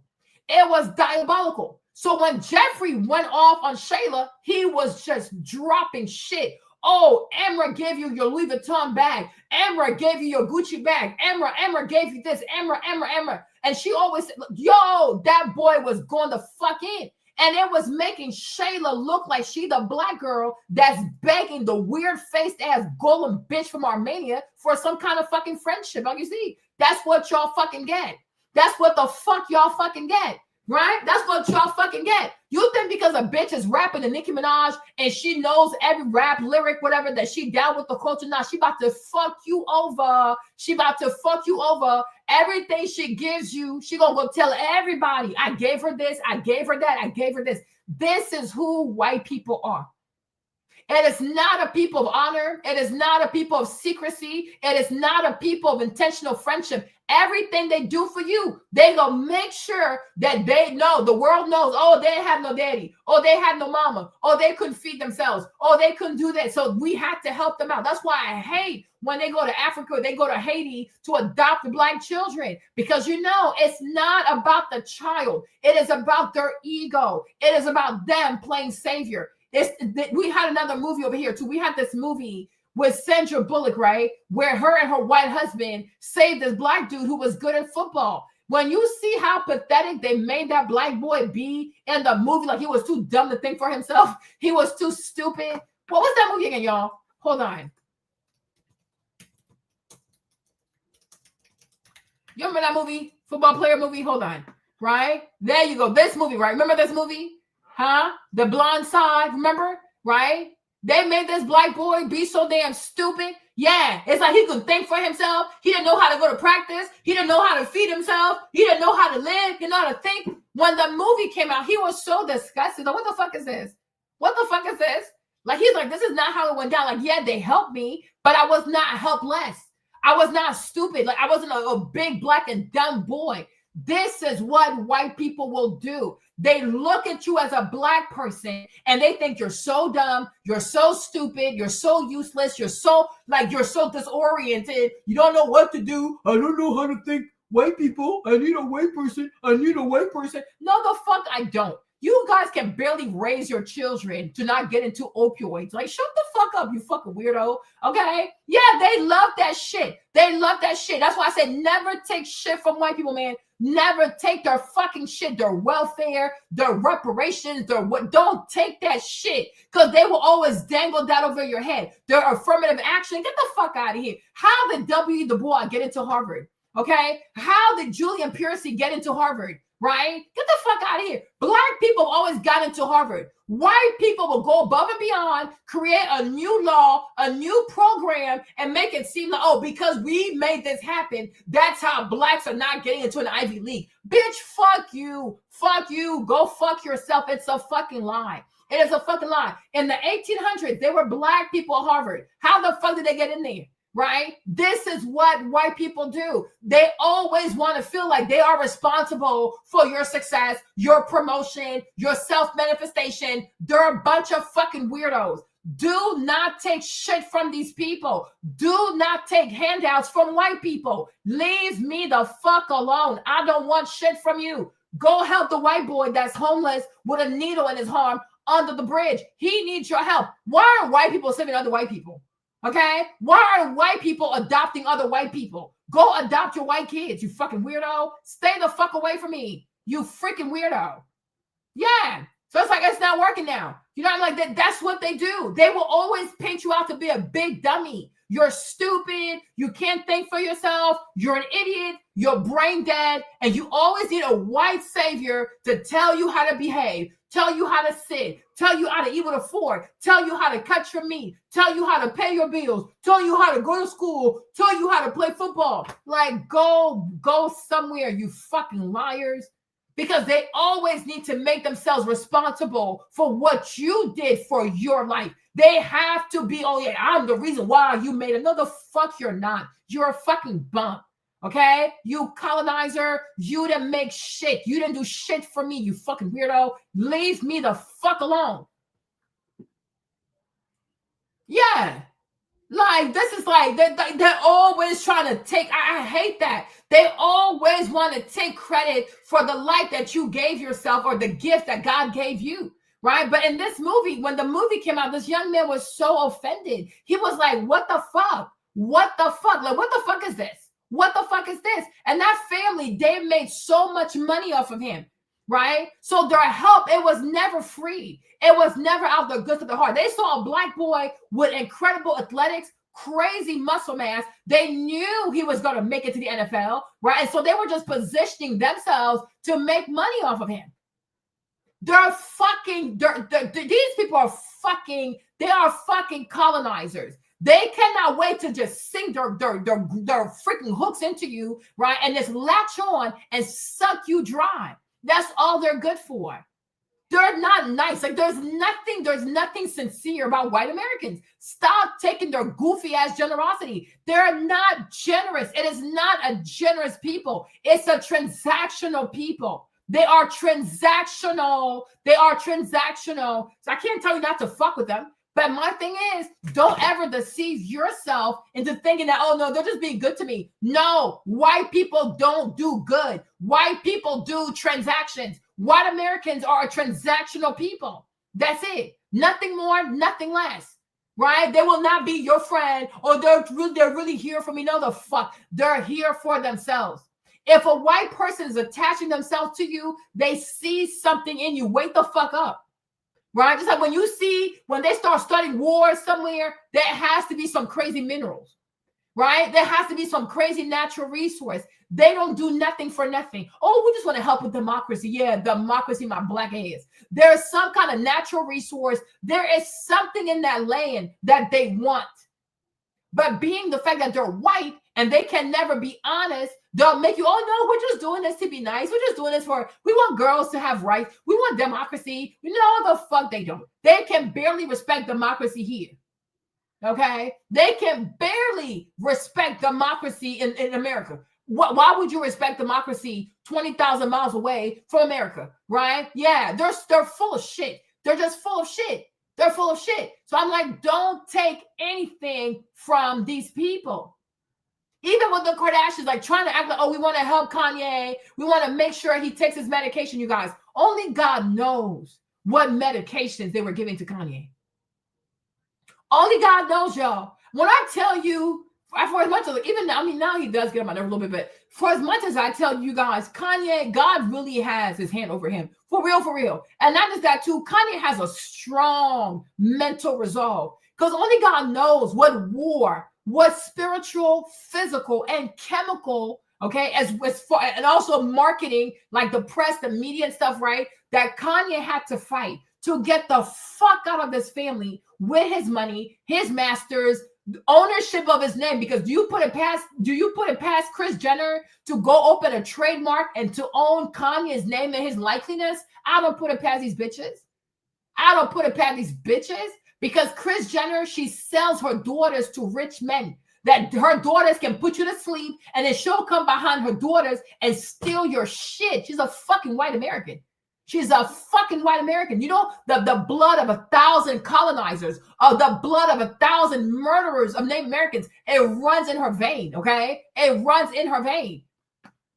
Exactly. Only God knows, you guys, what kind of drugs they had Kanye on. But you know, one day we're going to see the names of every medication they gave to Kanye, and you will see that these are sick bitches.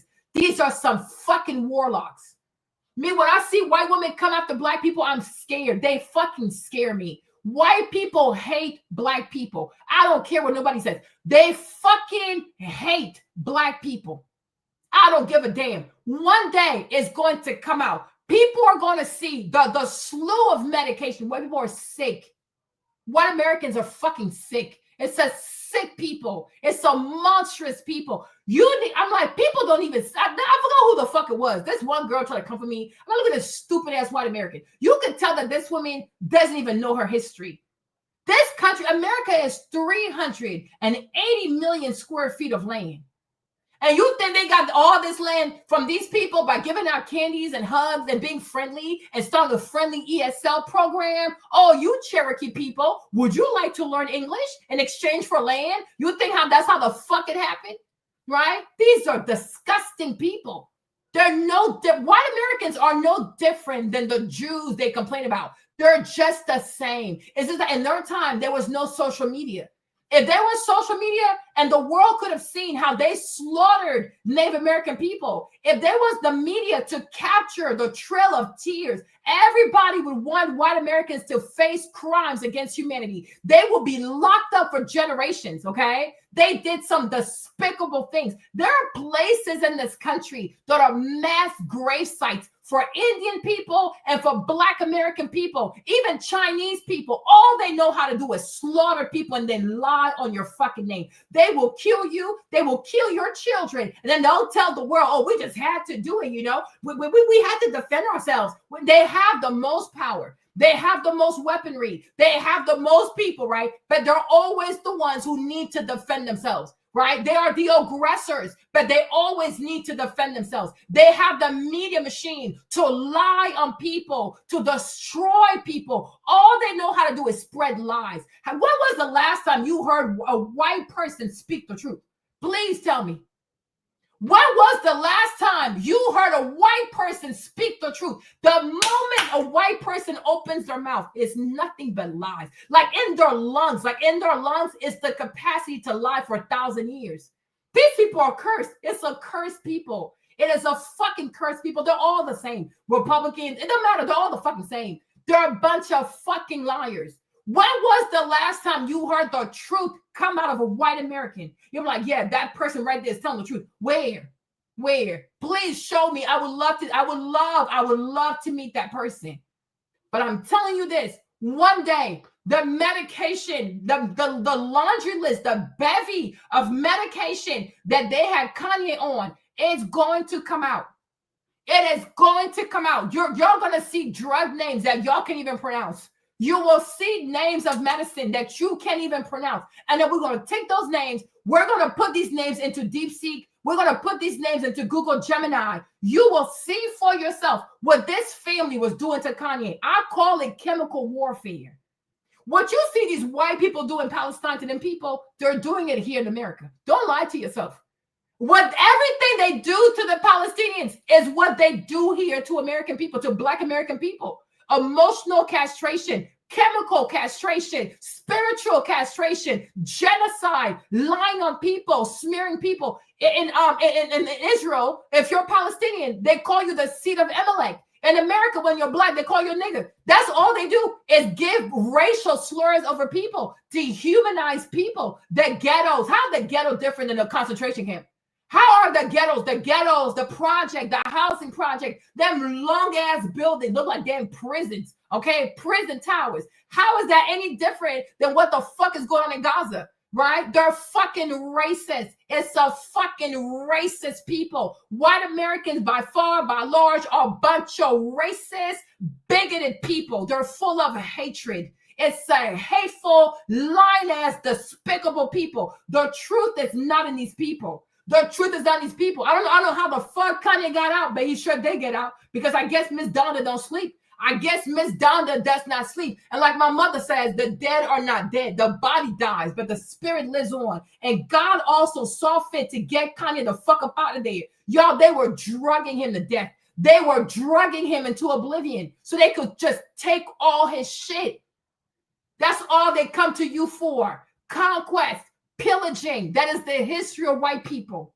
If you are a wealthy person, they will attack you. When they can attack you with war, they will attack you with their goofy ass, fake ass love. Oh, I'm here to love you. Oh, I want to love you. Then they want to go file for divorce and take all your money, weaponize the media, weaponize the white tears, talk about how they're so scared of you. I'm so scared. I don't know what he might do. I can't sleep anymore. Right? And then the whole white cavalry joins in. Oh, yeah, the blacks are so dangerous. The black, oh, shut up. The whites are even more dangerous. Raytheon is owned by white people. Okay, Booz Allen Hamilton is owned by white people. Lockheed is owned by white people. Lockheed, white people. Booz Allen, white people. Raytheon, white people. Palantir, white people. What's it called? Oracle, white people.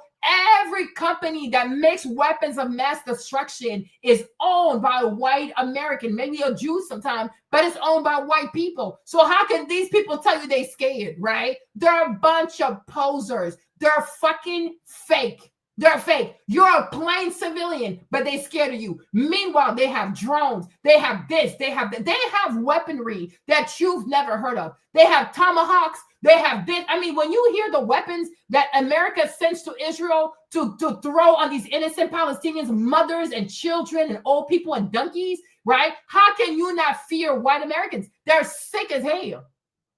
They are sick as hell. Like everybody knows, Gaza is predominantly women and children, right? And you got goofy ass Donald Trump and his goofy ass Pete Hegseth, these goofy ass white American men who are sending tomahawks, y'all. If you see what that weapon can do, no, you realize that white Americans are despicable people. They are a despicable breed. It's a despicable group of people. They're fucking evil. They are fucking evil. If Vladimir Putin, if President Ping, if Maduro and freaking Colombia, if any other world leader was sending anybody tomahawks to use on civilians, they will lose their shit. The hypocrisy of white Americans, because they're fucking racist. Only a racist people will send tomahawks to a warmonger to use it against children, because these are Arab children. And white people are racist. If they have this much hatred for Arabs they've never met, imagine how they feel about black people they see every day. They're fucking evil. They are fucking evil. Okay? They're fucking evil. They are fucking evil. Okay? They're fucking evil. They are fucking evil. You need to be very careful. Your job around white people is survive. Your job is to survive. Your job is to be strategic and know how to survive. You don't have a friend in a white person. You have somebody who is studying you. Okay? You are a subject and they are studying you. Be very careful. Be very, very careful. You do not have a friend in a white person. White people don't do friendship. They do conquest. You're either conquered or you are an enemy. If they cannot conquer you, they will classify you as an enemy. You don't have a choice. Okay, these people white people are just like these white Jews. They don't do nuance. There is no way to talk about Bibi without, in their mind, you criticizing Israel. They don't do nuance. So you're either going to agree to be conquered. If you do not lay down your life and just be a little bitch, you become their enemy. That's how they process shit. That's just how their minds process stuff, right? But I'm like, one day, I repeat, one day, one glorious day, what this family was doing to Kanye, it is going to come out. And maybe the residual of the medication is why Kanye is acting the way he's acting. You understand? Right? Because we think, oh, because he lost Miss Donda. Yeah, that could be a fact too. But some of this medication is so fucking strong. It changes, like, not like your neurotransmitters. Like, it changes the way your brain actually functions because these drugs are so fucking strong. You know, and when it comes to chemical warfare, white people have never cared about the humanity of black people. You already know in this country, anesthesia was used and discovered on black women. They were operating on these black women with no anesthesia to test their tolerance for pain. White people, for some reason, always believe that black people have this, I guess, on an inhumane threshold for pain. So do you think it was hurting them to give Kanye this medication? Maybe he was vomiting. Maybe he had cramps. Maybe he had profuse diarrhea. Maybe he had a lot of cognitive distortion. He was distorted. He was disoriented. You think these bitches care? right? They don't even care about his family. They don't even care about his family. You think they care about him? They see him as something to own so they can get richer, so their names can get bigger. They're fucking warlocks. They are fucking evil. They're fucking witches. These are fucking warlocks. These, like, I'm telling you, when you look at the Kardashians, you need to see them in the spirit. You need to see these women in the spirit. They're not good people, y'all. Don't just see the human form. Spiritually, these people are dangerous. This family is horrendously dangerous. And it's so sad how even white people know that sorcery is real. How many movies do white people make every year that touch on the topic of sorcery, right? What's it called? Lord of the Ring, right? The Wizard or whatever, the Harry Potter, they're always making movies about sorcery. They know what's up, but somehow it's black people who think it's a joke, right? When you see people invest billions of dollars making all kinds of movie about sorcery, wizards, elves, womp womp womp womp, why do you think they're playing with you? What? Like, there's so much shit they do in Hollywood to let you know this is the agenda, but people think it's a joke because it's entertainment. It's not entertainment. They're letting you know. They are letting you know, right? So do you think these Armenians had any mercy, any sympathy, any compassion for the fact that this medication is killing this man? It's hurting him, and he has no one because Kanye is the only child. And this is what they do. They have this fucking family, right? They have a modest operandi. They always go after men that are alone. Like, you're usually an orphan. You are usually an only child. You don't have any siblings around you. They don't have any family around you. They make sure you are ostracized from your family, and they fucking get to work. And they want you to think that their sisterhood is your family, right? Who did Kanye have around him when he was married to this witch? Who did Kanye have around him to double check his medication? Even the dosage of his medication. Who was there for him? Who was there for him? Right? But I thank God. I really do thank God for the resilient spirit of a Gemini. Because these people, man, they're like octopus. They're going to find a way to get the fuck out. They're going to find a way. And octopus will always find a way to get the hell out. I thank God for Kanye's resilience that he found a way to save himself. This is a dangerous family. They are so, I don't know, me spiritually, I can't stand her. I can't stand Cardi B. I just cannot stand these people. Like, spiritually, I cannot take to these people. But I thank God, Kanye, I thank God you got out of this. I really do. You know, I saw a thing. I have to go, you guys, a little bit. I got to go at like 4:20. I got to go, right? I saw this one thing because I didn't even know about that. Do you know that in Greek mythology, yes, y'all, in Greek mythology, right, there is this girl named Cassandra. I was like, Cassandra? I know nothing about Cassandra, okay? But then I learned about Cassandra. So Cassandra is a young lady that Apollo, I guess the god Apollo, wanted to smash, right? He wanted to smash. And so the young lady said, no, she don't want to smash. So what he did was he gave her the gift of prophecy. Yes. So first he gives her the gift of prophecy, and then he cursed her.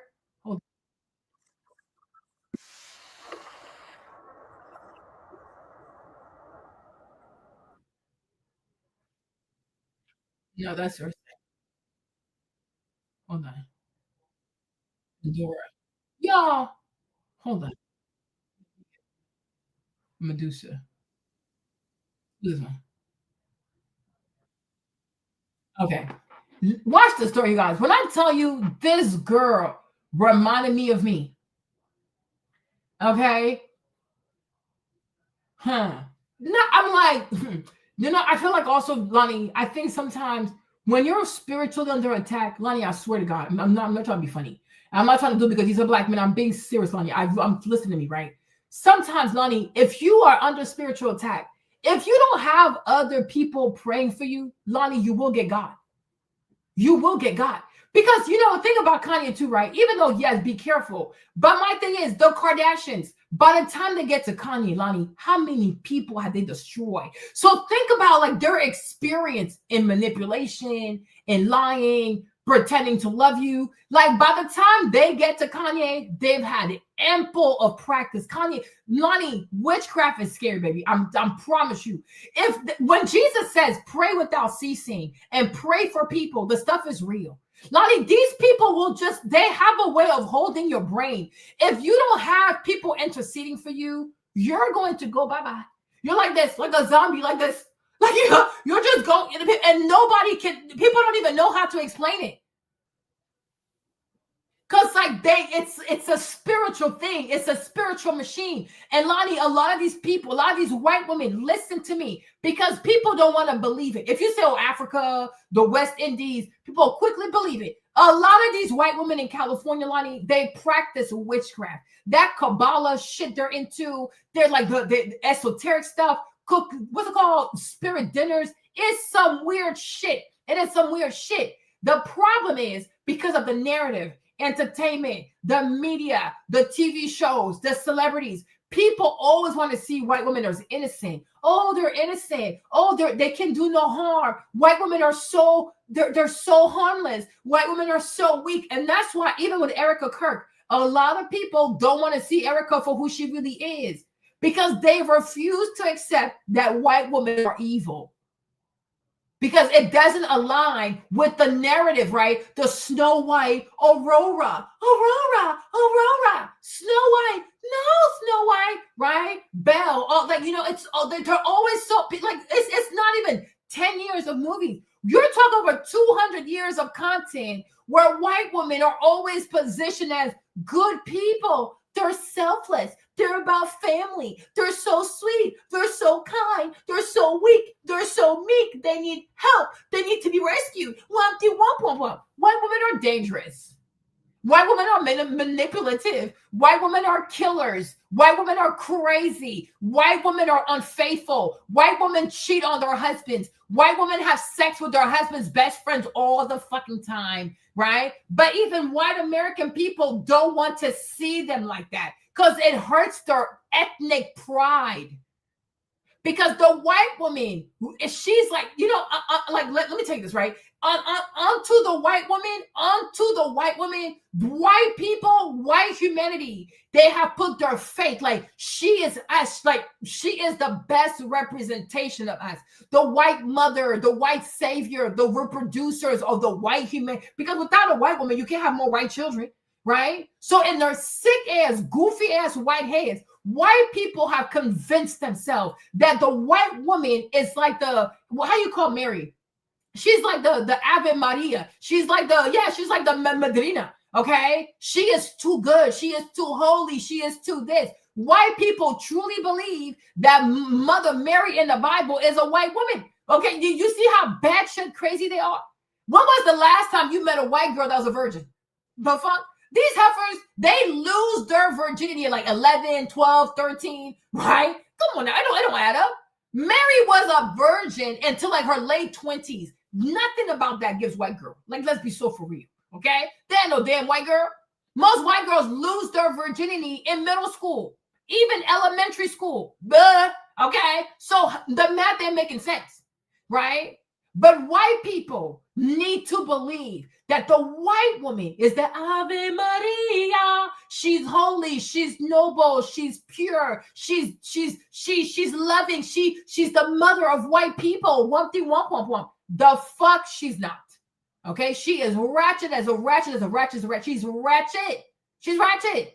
She's a ratchet ass little thing. Rebellious, ratchet, promiscuous, loud, conniving, manipulative, greedy. Okay, there you go.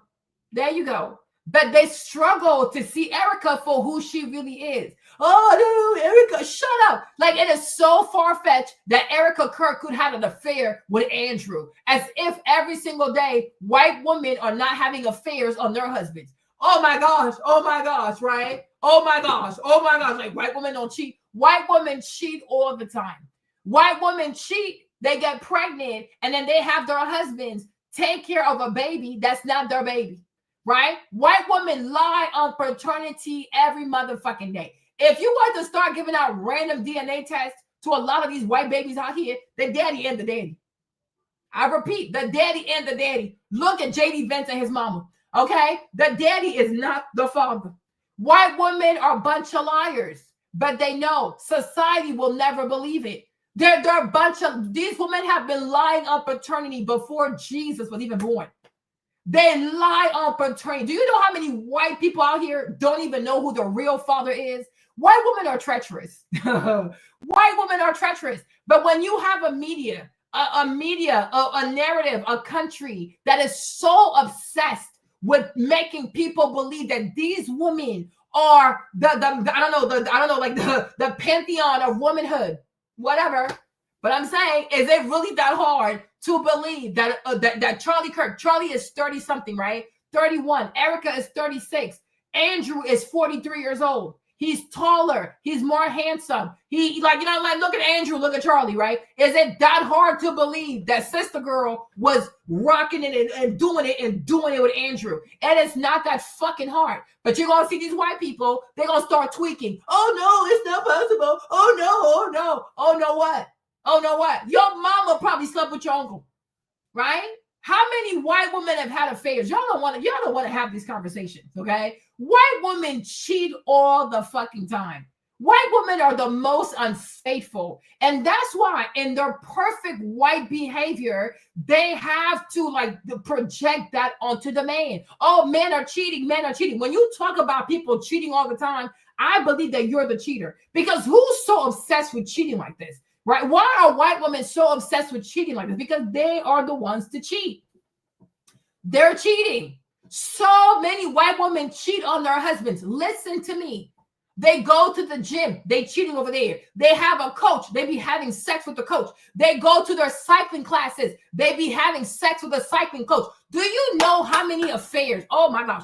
Do you know how many affairs were going down at Soul Cycle? Right? Do you know how many white women who were married, the husband is working in finance, he is paying for her to go to Soul Cycle $400, $500 a month, and she's having sex with her cycling instructor? Huh? Do you have any idea? Do you have any idea? You don't even know the half of it. You guys, I swear, we as Black people, diaspora, we have been we pay a tax of sins we don't even really commit like that. Yes, some of us do, but culturally, it's not a thing that we do. But they put that on us, and then they make us pay a social tax, right? And they carry on with their crimes because they've made you their image bearer. That's what white people do. They'll do some bullshit, but then they'll use their media because they control the media. They will use the media to make you the image bearer of their dirty ass sinful life. And then they carry on inconspicuously like, oh, don't worry, that's a white man. Oh, leave your door open. Oh, that's a white woman. You can leave your kids with her. Oh, that's a white person. You can leave your credit card right there, right? They have duped the world into believing that they're honorable people. They're not honorable. In the movies, sometimes they're honorable, but in real life, they're so dishonorable. Look at the government shutdown, right? They're all involved in it. Republicans are involved in it. Democrats are involved in it. They're all in it because at the end of the day, y'all, they don't want to pay that shit. Okay? They don't want to pay it. They want people to quit. They want people to resign. They want people to die. They don't have the fucking money. They ain't trying to pay it. And instead of just saying that to the American people, this is what we have. Or they're going to come distract you with, oh, Trump is building a new ballroom. Who the fuck cares? People need money, okay? This is what they do. This is what they do. But I'm like, white women have always lied on paternity. Always. Always. They have always lied on who got them pregnant. There are a bunch of white men who are raising children that are not their kids, and they will never know. They will never know. That's how much these women lie. Okay? That's how much these women actually fucking lie. So for her to sit here and talk about PTSD as if Kanye doesn't have PTSD. Can you imagine? She had her mom. She had Chloe, Courtney, Kendall, who else? Kylie, right? You have your entire sisters. You have your brother. You have all these people. Kanye was by himself. He was the only one. And you want to talk about having PTSD? He's the only black boy surrounded by a bunch of Armenians, bunch of white Americans, and then you have Kris Jenner, Bruce Jenner turned to Caitlyn Jenner. He saw a whole man become a woman. Okay, and you don't think that he has PTSD? He don't have PTSD? Like the way these people lack self-awareness, right? You are surrounded by your entire clan of money-hungry, gold-digging ass white prostitution family, right? But somehow Kanye is there by himself, and you don't think he has PTSD? Like the audacity of these white people, right? Yeah, Ray J. Yeah, and even with Ray J, the thing that pissed me off with Ray J is that Ray J, by doing this, Jay, he dragged Brandy into it. He dragged, because I'm like, who knows? Because Ray J does music, it's for black people, like the fuck, okay? His R&B career was always for black people. Brandy was the crossover superstar. Brandy was not just catering to black people. Brandy's brand, it had crossover appeal. When he does this sex tape with this unknown Kardashian girl who was nothing but a stylist to his sister, he drags his sister into his fuckery because it became Brandy's sister. Brandy's brother has a sex tape. Brandy's brother has a sex tape. I'm like, what the fuck? What the fuck? This mediocre family, right? You drag, like now they're attaching Brandy's name, who has real talent. Once again, it's funny how it's always the black people that have real talent and the Kardashians have none. That's how you know America is racist. You can be white, you have zero talent. Putting makeup on and clothes on is not talent. You have zero God-given talent, right? But somehow you make more money, you are more successful, you have more fame than the black people with an actual talent. White people are a bunch of ops. They are a bunch of ops, and they create a society that is not fair. They have created a society that is not fair because they care more about DEI, okay? Don't nobody care more about DEI than white people. They will make sure that a white person comes out on top no matter how mediocre the white person is. Because if we lived in a true society that was colorblind, that cared about meritocracy, the sex working ass Kardashian family will still be begging for food. But anyways, so Ray J dragged Brandy in this fuckery. When her mom, when Miss Sonia and Brandy worked really hard to have an amazing fucking brand. Like Brandy had a fucking amazing brand. These people left Mississippi. They moved to California. They had no family. They had no relationship. They had no contact. They had no private school connection. And they went there and they became so fucking successful. The Kardashians with their white skin could not make it unless they took their clothes off, start having sex with people and selling sex tape. They are fucking mediocre. I will never stop saying it. Miss Norwood never sold Brandy. When Brandy got pregnant, she was so embarrassed. When Brandy got pregnant, her mom did everything to hide this baby, have Brandy say that she married because she was embarrassed. Because that's usually how a normal mother is. You are embarrassed when your children have sexual indiscretion.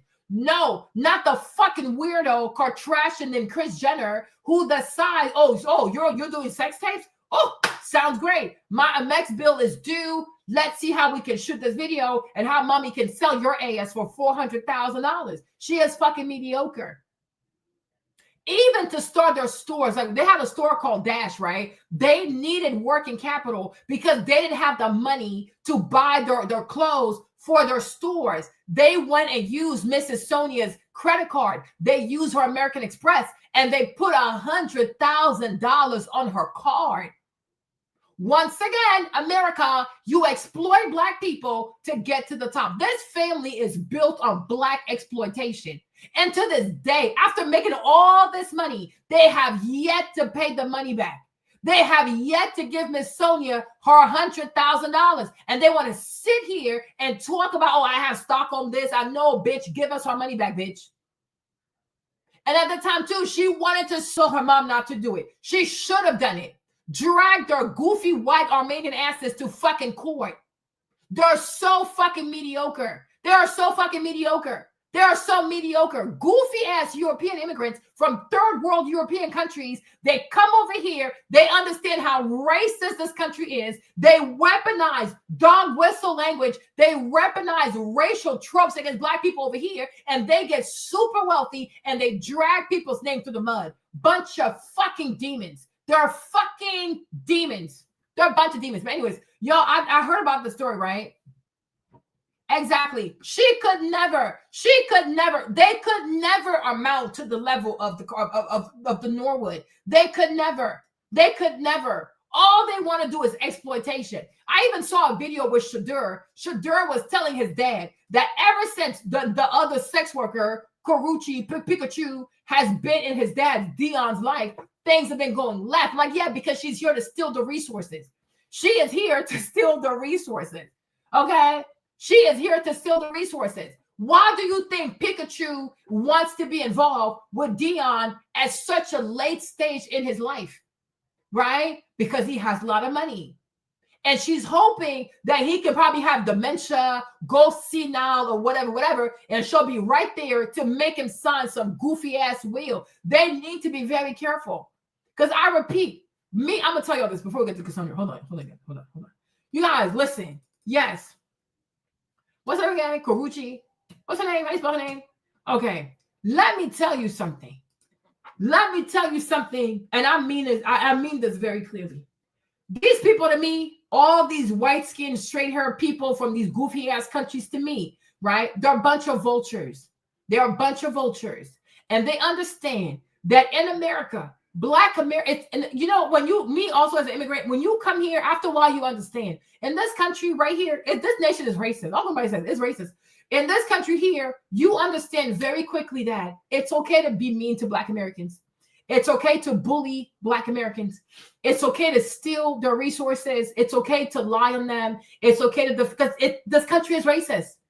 Right? This country believes the worst. And the sad part is too, you have some goofy ass Black Americans who only care about themselves. Like when they make their content, their music videos, their movies and shit like that, they are only thinking about, oh, how much do I stand to make? And they don't say to themselves, these movies, these music videos, all that shit you're doing, it normalizes a certain attitude towards your people. It normalizes certain behaviors, dispositions, entitlement, okay, against your people. In this life, you can't always say, oh, as long as I get paid, because it's more people than just you.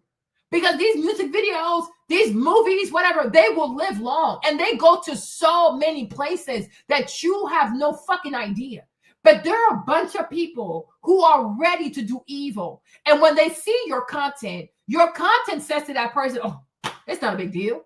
After all, they're going to kill themselves anyways. Oh, after all, they're going to do this anyway. So if I do it, it's not a big deal. You have to be very mindful with your cultural image. And it's not for you to say, well, as long as I get paid, because you're not the only one to either be elevated or punished because of the cultural image. It's very, very selfish. It's really, really selfish because this right here is this country here is very racist. And when you make the content, you can't just think about yourself. You have to think about how this content represents everybody that looks like you. And that's not fair. That's really not fair because they're a bunch of vultures. They're a bunch of fucking evil people, right? But the thing about Karuchi Tran, I'm going to say it from my heart. When you consider how she got to where she is, even with Chris Brown, she didn't go into Chris's life to make him better. She went into his life to make him worse because these girls don't say no to nothing. The threesomes, the 12-somes, the drugs, the this, and that, right? They don't say no to nothing. They're not here to make you better. They are here to make you sick. Because a woman who really loves you, she gonna tell you, no, the fuck you're not, right? Like even with Jimmy has we both have sweet tooth, right? But like when he starts messing with sugar, I sure will let him know. You need to calm down, okay? Because diabetes runs in his family, right? I'm like you, even me too, but you gotta be very careful, right? I will let him know when somebody loves you, they're gonna tell your ass, no, you're not doing that. You're fucking crazy, right? If you want to have a threesome, I'm going to fuck out. They're going to tell you no. A person who loves you will give you boundaries because they don't want you to hurt yourself, right? When you get with a person, everything is yes, yes, yes, yes, yes, yes. Then you realize they're only here for one thing, your money. And the sicker you get, the easier it is to get the money out of you. But long story short, think about her rise to mainstream relevancy, right? And think about what she's had access to. You think it's hard for this girl to find drugs?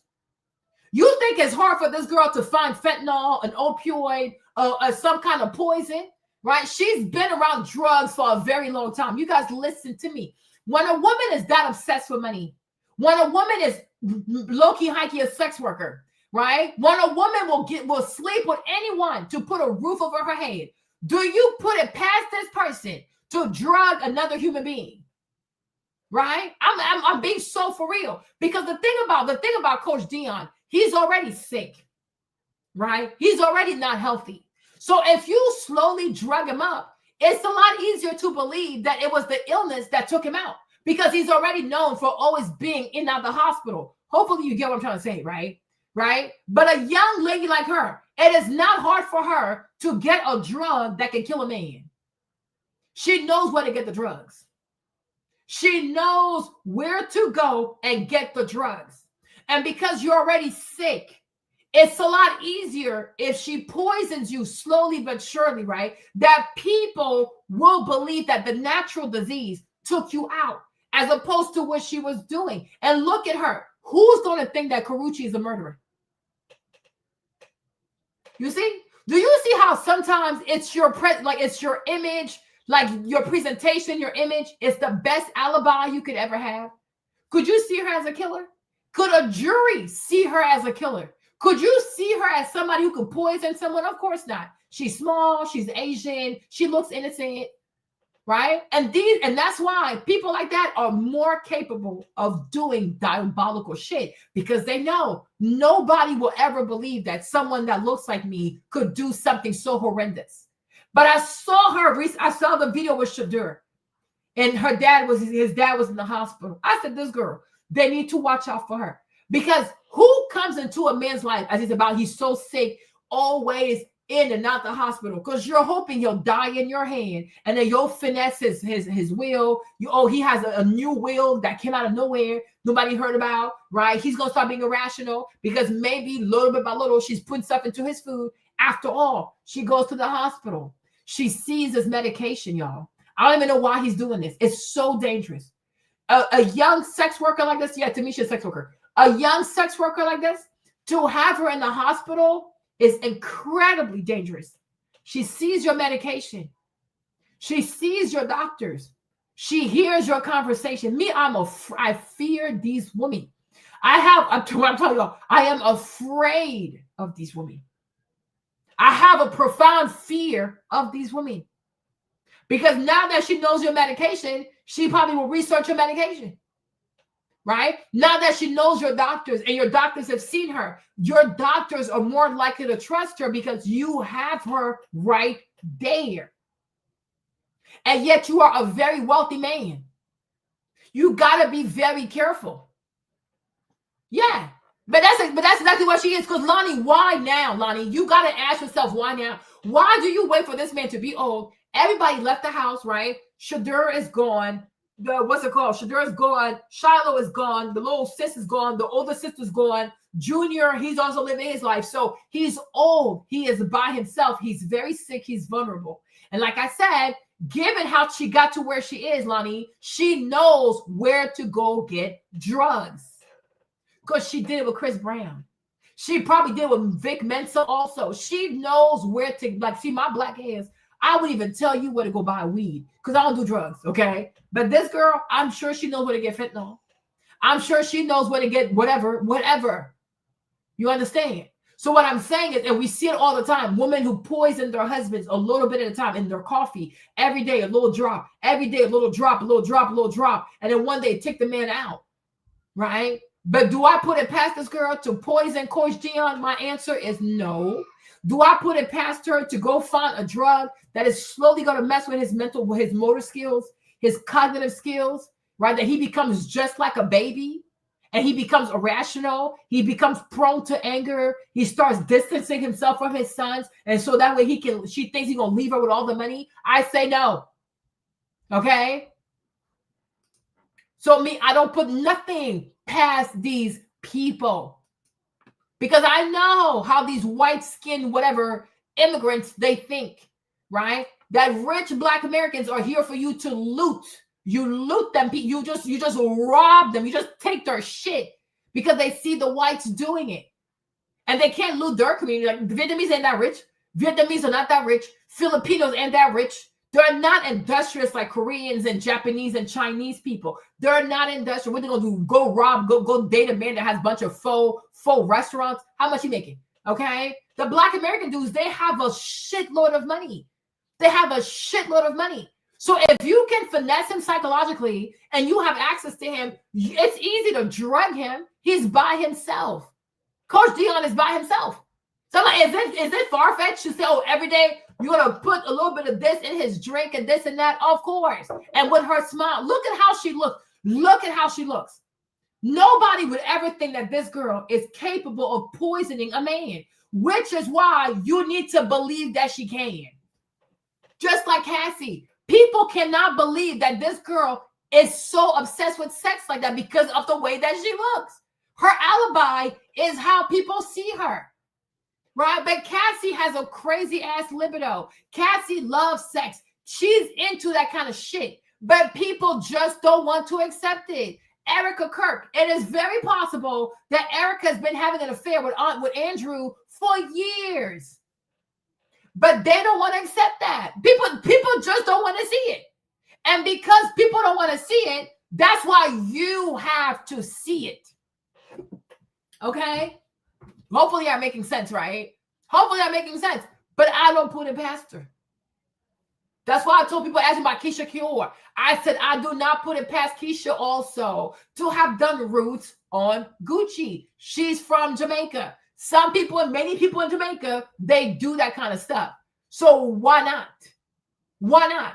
I've always had this weird, ominous feeling about Keisha Kior anyway. She's dark as fuck. Her spirit is dark. Why would it be so far-fetched for Keisha Kior, right, to do roots on Gucci Mane? Even what they live at? They live in Georgia, right? But I'm saying she can go to Miami. They have people in Miami who do that stuff. Even in Miami, there are people in Miami who do that kind of stuff. If you know, you know. So I'm like, even Jamaica, from Miami to Jamaica, it's not even like, well, it's an hour flight, huh? It's not that far. It is not that far. But I'm like, there are plenty of people in Jamaica who do roots, right? Who do roots, right? It happens all the time. You think it's so far-fetched for her to put stuff in Gucci Mane's food also? Like, no, it's not that hard. It's not that hard.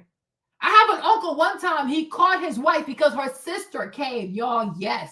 The sister came with the roots from the Ivory Coast. And he caught it. It was in the closet because he went into the room where she was staying and the stuff was there. And he called my mom. Like he was losing his shit. Like, what the fuck is this? Right? It happens all the fucking time. So I'm like, yeah, I believe it. When the world refuses to believe a thing, most likely it's true. It's just that people struggle with accepting reality because it doesn't fit their perception. Oh, I would never. That's exactly why you should think that. Because you will never think she would. That's why she would do it. Because she knows you don't see that in her. Me, I see it in Karrueche. And if I'm not even mistaken, that movie Claws, like the series Claws that she had, right? They would do all kinds of nefarious things on that show anyways. And she was doing really well on that show. So I'm like, yeah, why wouldn't you poison him? A little bit at a time. And he will be the perfect person to poison because he's already sick. So if something was to happen to Coach Dion, people are more likely to believe, oh, it's a consequence of everything he's been going through. Well, the whole time he's been getting poisoned. Okay. Now, let me play this one story for you guys because they really touched me. Hold on. And I really liked it. Cassandra's story begins when the god Apollo falls in love with her and grants her the ability to see the future as a way to win her affections. However, When Cassandra rejects his advances, Apollo becomes enraged and curses her. Apollo's curse is devastating. He grants her the gift of prophecy, allowing her to see the future with perfect clarity. However, as part of the curse, Apollo ensures that no one will ever believe her predictions. Although Cassandra can foresee future events with perfect accuracy, no one will ever believe her. This curse becomes her tragic fate, as she is forced to watch the horrors she predicts unfold, powerless to prevent them because her warnings are always ignored. Cassandra plays a significant role in the events leading up to the fall of Troy. She foresees the destruction of her city and tries to warn the Trojans about impending disasters, including the arrival of the Greeks and the famous Trojan horse. Despite her desperate attempts, no one in Troy believes her predictions. When the Greeks hide inside the Trojan horse, Cassandra warns that it will bring disaster, but the Trojans dismiss her as mad. This disbelief condemns her city to destruction, a bitter irony of her curse. After Troy's fall, Cassandra is captured by the Greek hero Agamemnon and taken to Mycenae as a war prize. This final chapter of her life is marked by even more tragedy. Upon arriving at the palace, Cassandra, still cursed to be ignored, predicted her own death.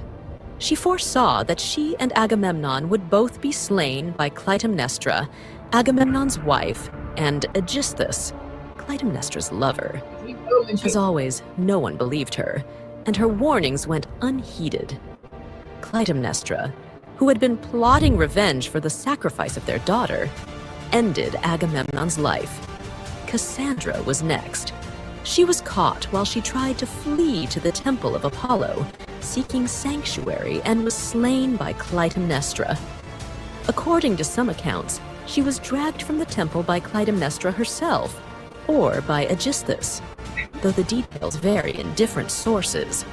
Cassandra's death is particularly tragic because she had foreseen it, yet she could do nothing to prevent it.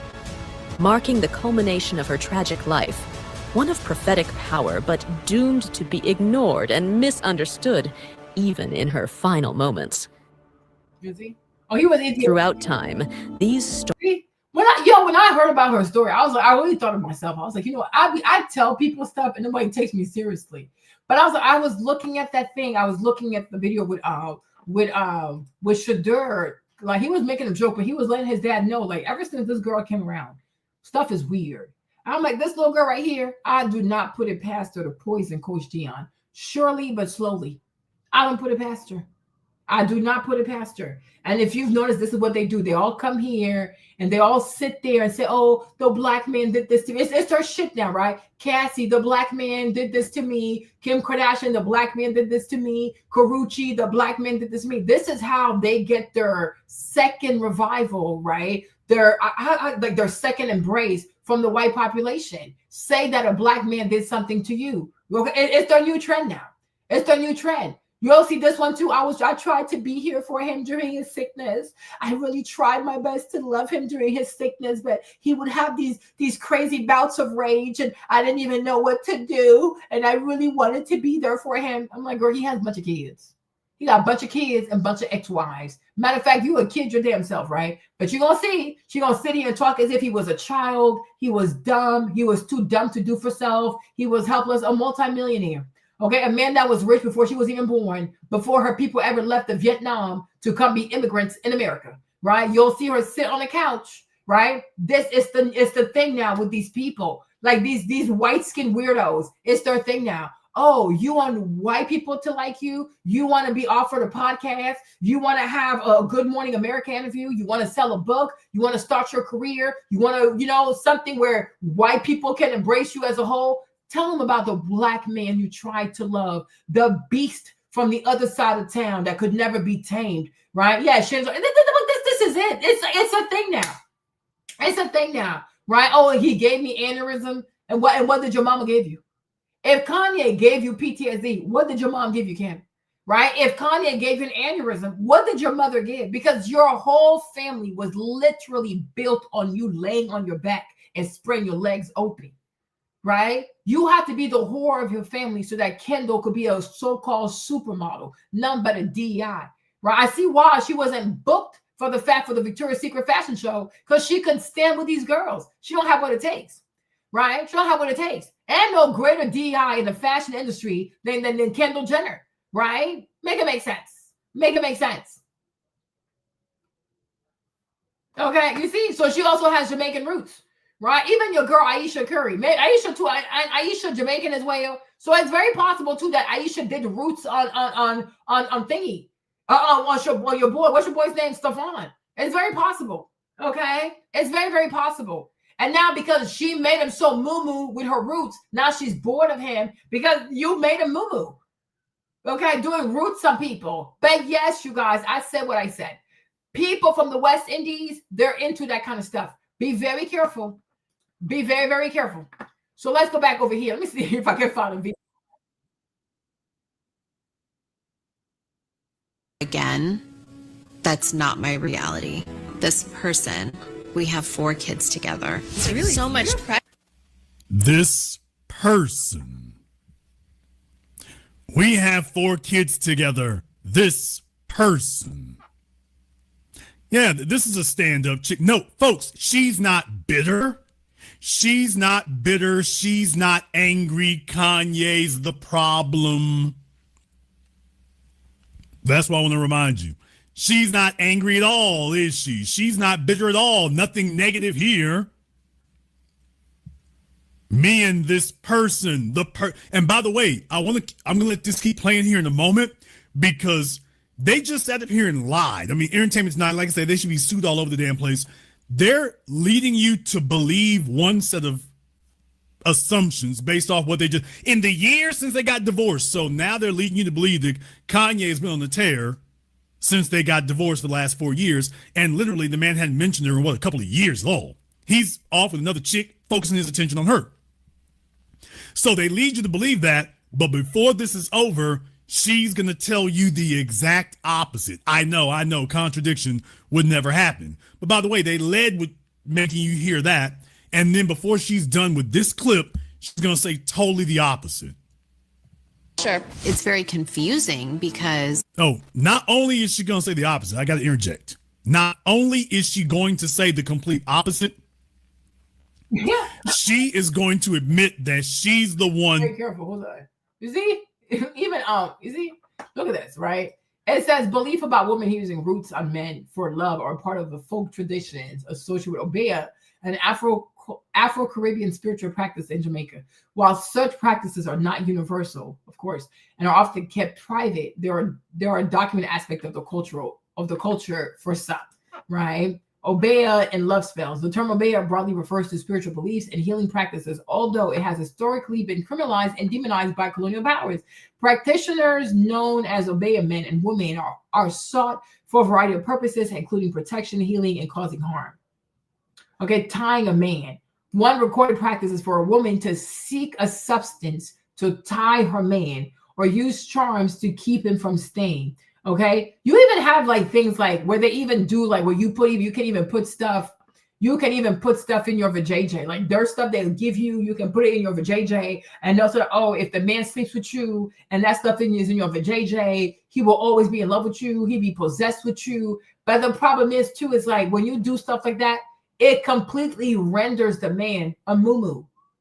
Like he has no will, he really is a muumuu. He loses his personality pretty much. You know what I'm saying? And so after a while, you get bored too, because it's just a brain dead person, right? It's a lot of practices like that. You even have some who take their period blood, they put it in the food. Like, it's a lot of things, y'all. It's a lot of things. But I'm like, yeah, to me, given that Keisha is Jamaican, I don't put it past her. Okay? Yeah, I would be surprised. You know, and it's not even like Keisha comes from like a well-educated, well-to-do, affluent Jamaican family. Like, she's from extreme poverty. And it's usually those people who do that kind of stuff as well. So I'm like, yeah, I can see it happening. So now if Karrueche's also half Jamaican, well, we're in trouble. Okay?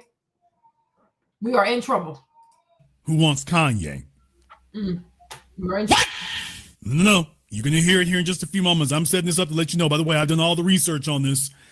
She's going to be saying that here in just a moment. Hang tight. It'll be all this talk on the internet of like, I'm keeping the kids. He's never once called and asked, but then I'll wake up and it's on Twitter that I'm keeping the kids. So it's just when it's. You see, I just said, oh, he never called and asked. So you want him to call you. There you go. That's the thing, you guys. I'm like, yeah, I understand Kanye perfectly because I see myself in this very moment, right? You want to position, because I'm like, and this is also with white women. That's their mindset. When they have children with someone, white women really believe that the children belong to them.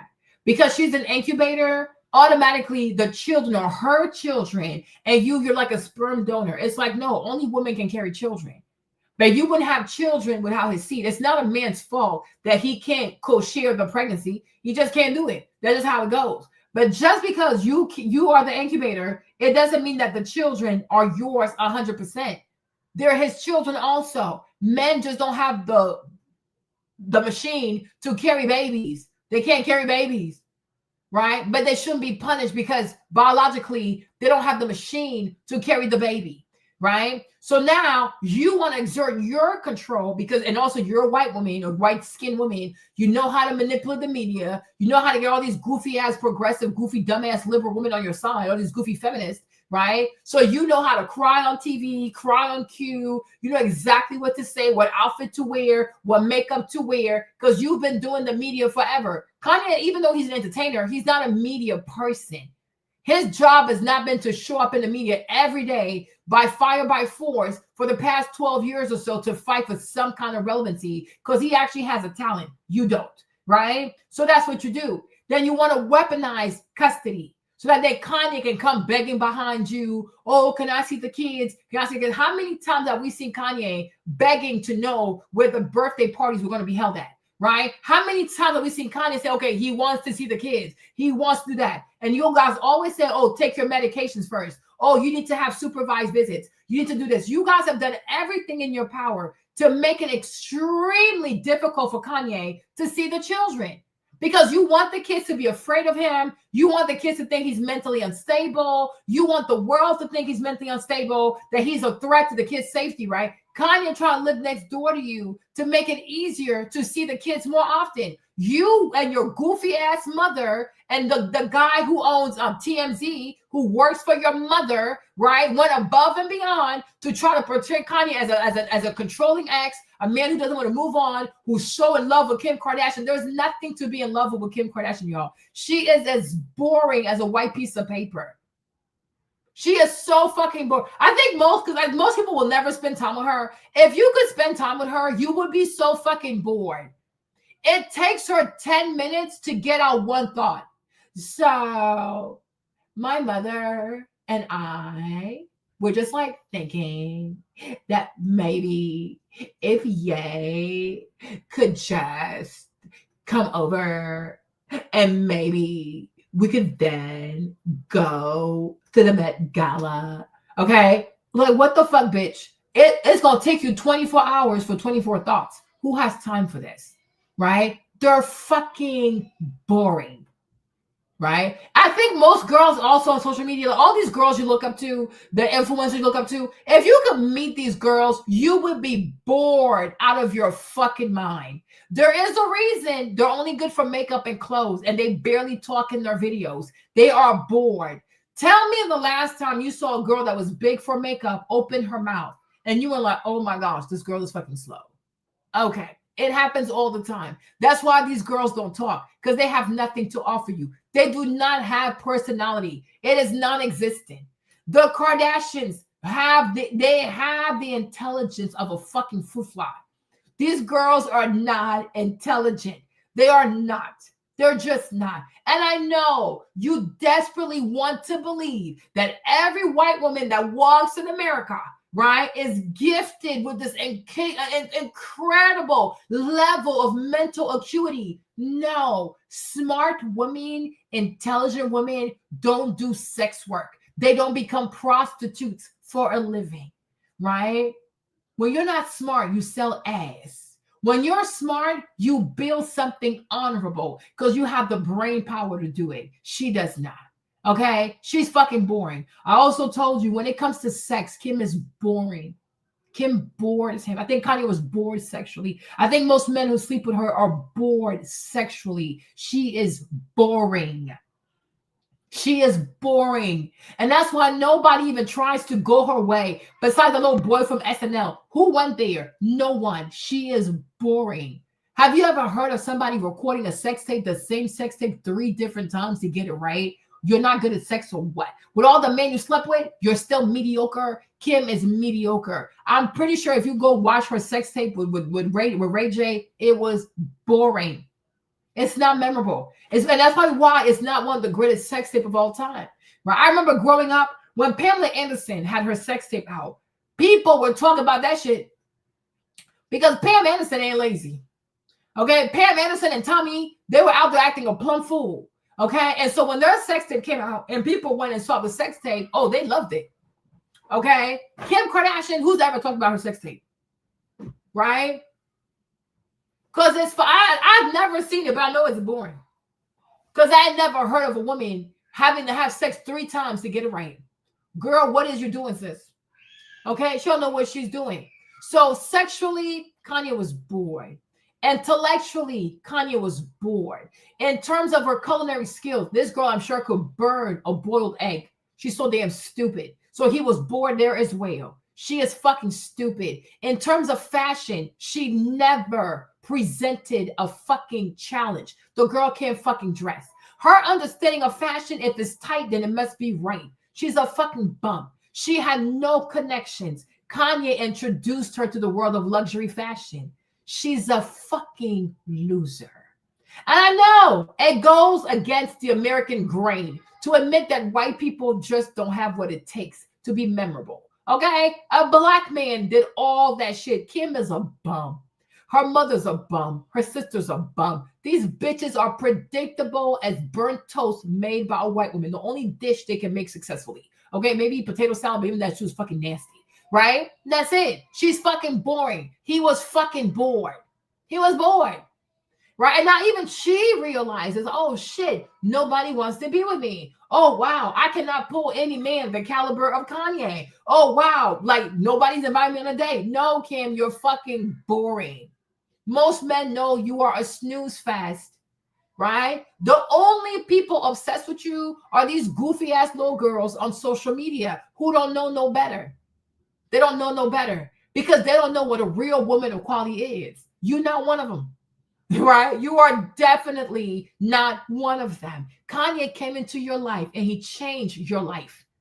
He gave you everything you dreamt of while you kept your clothes on, something your mother never made possible for your bitch ass, right? There you go. You wanted Vogue, he gave it to you. You wanted the Met Gala, he gave it to you. You wanted biracial children, he gave it to you. You wanted this, he gave it to you. Kanye gave you so fucking much. Nicki Minaj called Kanye to help her out with her fashion line. He said, no, I got to help out my wife, right? But you'll never sit your casket-ready looking white pale ass and tell the world how much Kanye did for you, right? Because that's how America goes. You never give credit for white to black people.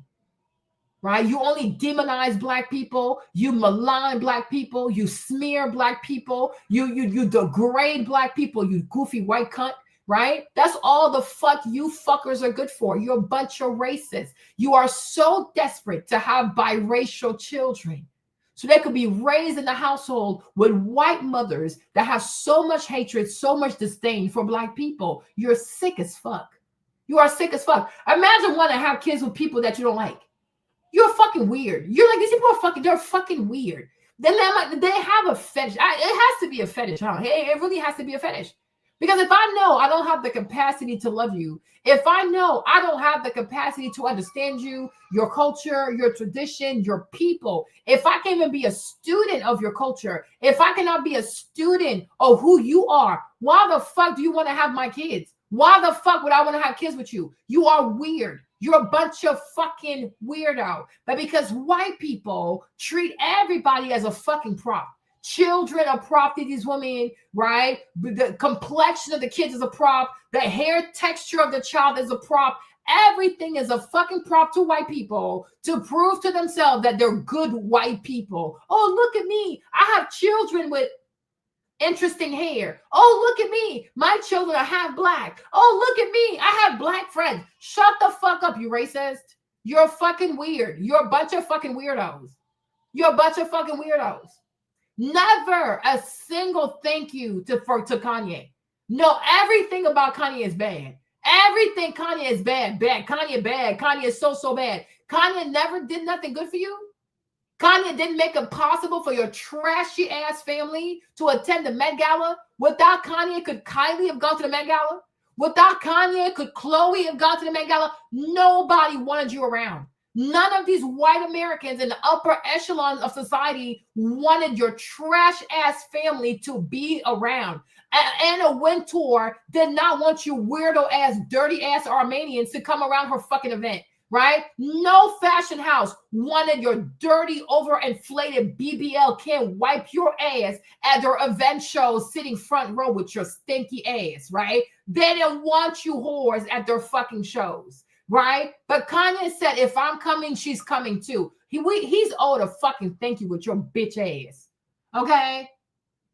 Yeah, like they're fucking weird. They are fucking weird. Nobody wanted them. When I was growing up, all they were good for was Hervé Leger, BB, and doing some Sears collaborations. That's all they could do because the entire world of high fashion was closed off to these girls.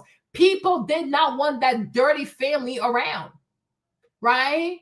And Kanye made that possible. But you see, Kanye also needs to learn. You need to leave people in the filth that you have found them. Because you think, oh, if I elevate people, if I help people out, if I make things happen for them, they're going to be grateful. No, you need to leave people where the fuck you found them. Okay, stop trying to save people, help people, and think that, oh, they're going to be grateful. They will not be grateful. They will not be grateful. Instead, they're going to go there. Every friend you have, they're going to go work as hard as they can to make your friends their new friends. Then they're going to talk shit about you. Leave people where the fuck they're at. Okay, yeah, they're weird. They're really weird. Not true and not rational. I just have to I can't engage all the time. Kim gets fired up and starts addressing Kanye directly. It's a divorce, not a kidnapping. We haven't left. We're in the same spot. We have the same address, so he knows where his kids are at. What happened to the house that you bought next door and we were gonna co-parent and do it Yeah, right now. What happened now? Shut up. You forgot what your mama said in the press about him buying the house next door. Oh, we haven't left. He knows where we are. Yeah, right. So if Kanye pulled that at her house, y'all, what would she do? Act like a white woman that's about to be kidnapped by a dangerous white man. Oh my gosh, he came here uninvited. Oh, I feel so unsafe. Oh, my privacy. Oh, I don't know how to feel safe in my home anymore. He doesn't understand that this is over and I'm ready to move on. Do you see how sick white women in America are neurotic? White women in America by far are a bunch of sociopaths. Do you see this shit right here? Because she wants y'all to believe Kanye can just pull up whenever he wants to. Yeah, the fuck right. The media will have a field day with that shit. What's that name? What's the man from TMZ? I forgot his name. The guy from TMZ, because he's on her mother's payroll, right? Will go off. Oh, Kanye must be off his medication. Kanye has threatened to take Kim's life. Kanye wants to come. Kanye tried to come and kidnap the children. Kanye has been stalking Kim at her door. Kanye this, Kanye that. No, Kanye, it's not about him not knowing where you are. He knows where you are. But he's now falling for the trap. See, she thought she was married to a simp. That's the thing with Kim Kardashian. I think the problem with her is that even with her relationship with Kanye, this goofy ass Libra, even in her relationship with Kanye, she forgets that she was always the one begging for Kanye to be with her, right? She was never Kanye's first choice. She was just the most relentless side piece ever known in human history, right? When Kanye was with Alexis, she was in the trenches offering free sex. This girl she's disgusting. She's a despicable human being.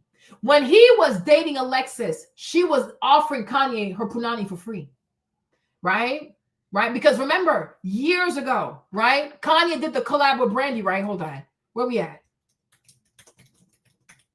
You remember the song? Right? Talk about our love. There you go. Remember the song, right? Years ago. I forgot when it came out. Right? Okay, you see? That's your boy Ye right there, right? Okay, cool. Right? See this video? Hold on. Let me see something.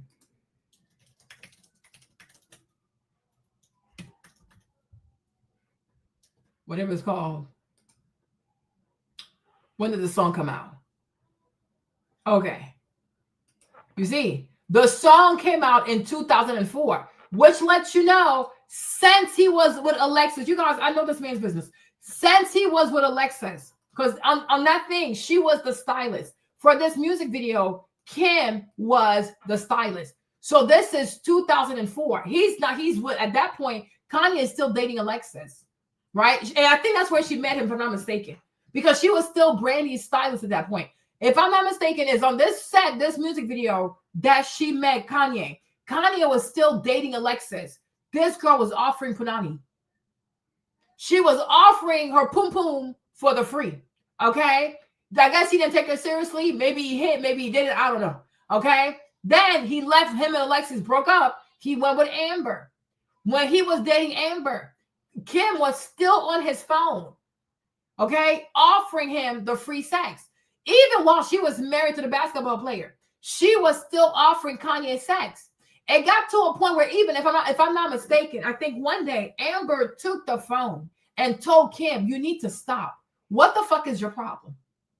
You know dang well this man is in a relationship, right? But you see, once again, I repeat, because America is racist. Yes, where y'all been?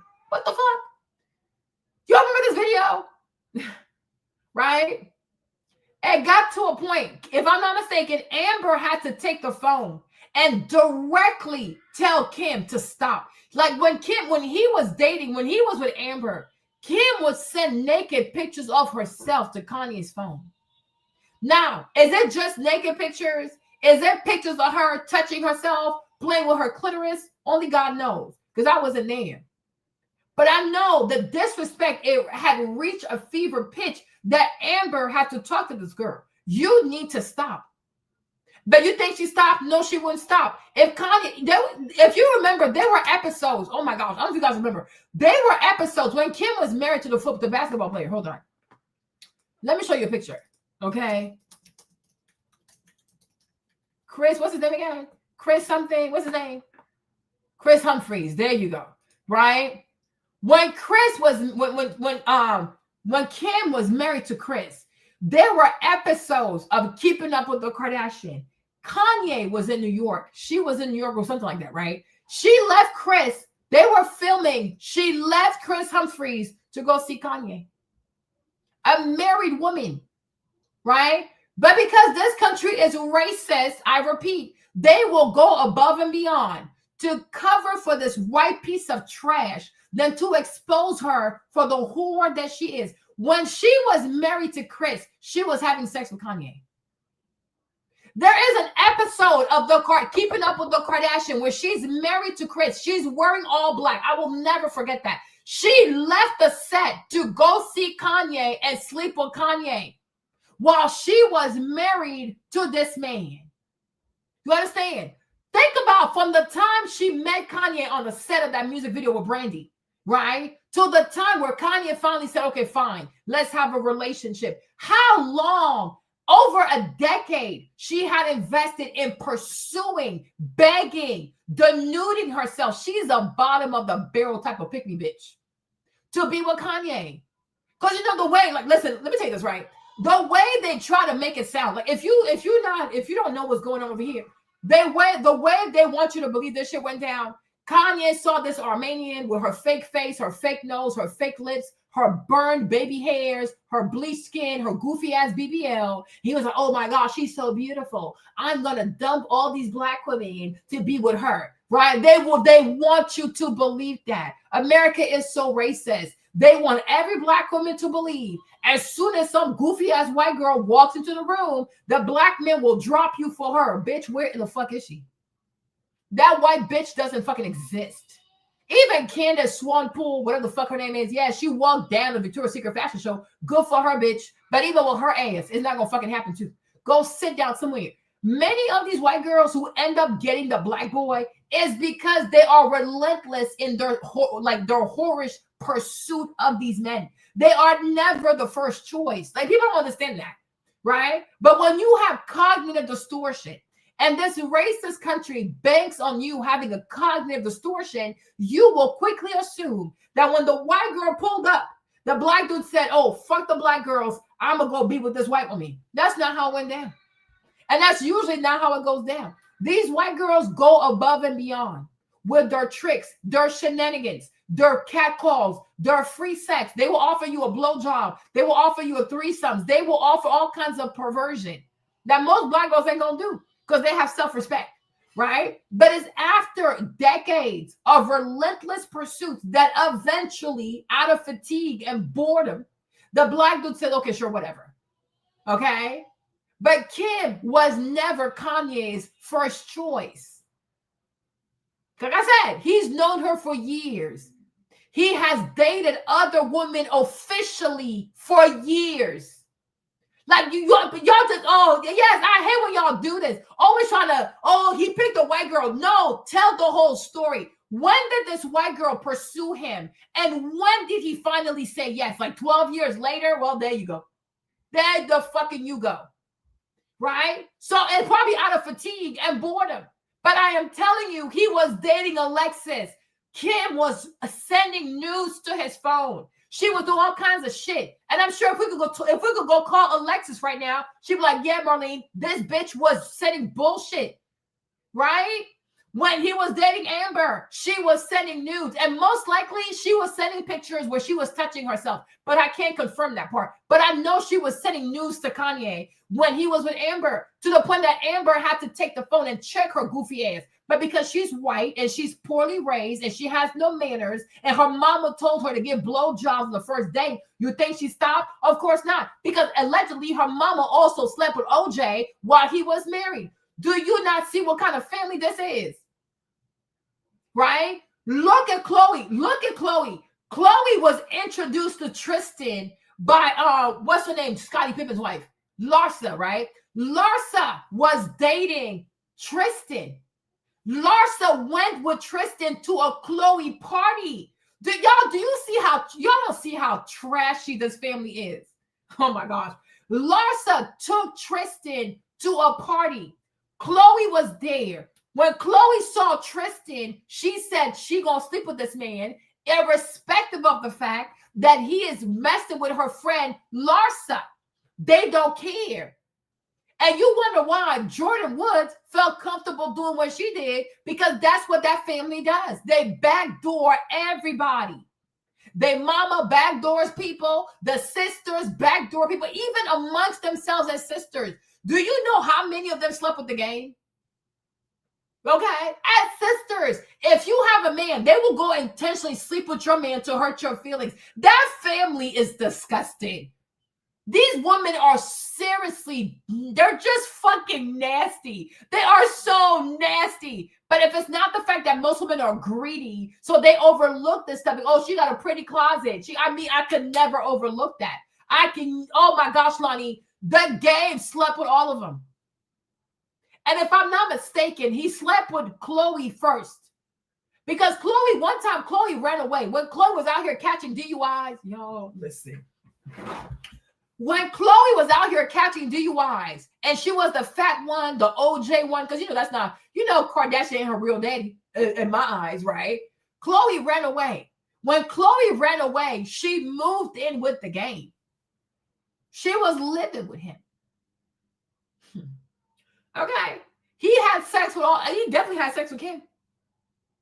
They do this to each other all the time. As sisters, they will have sex with each other's mans. Y'all don't know what the fuck y'all looking at. Y'all, like this family, oh, my Lord, my Lord.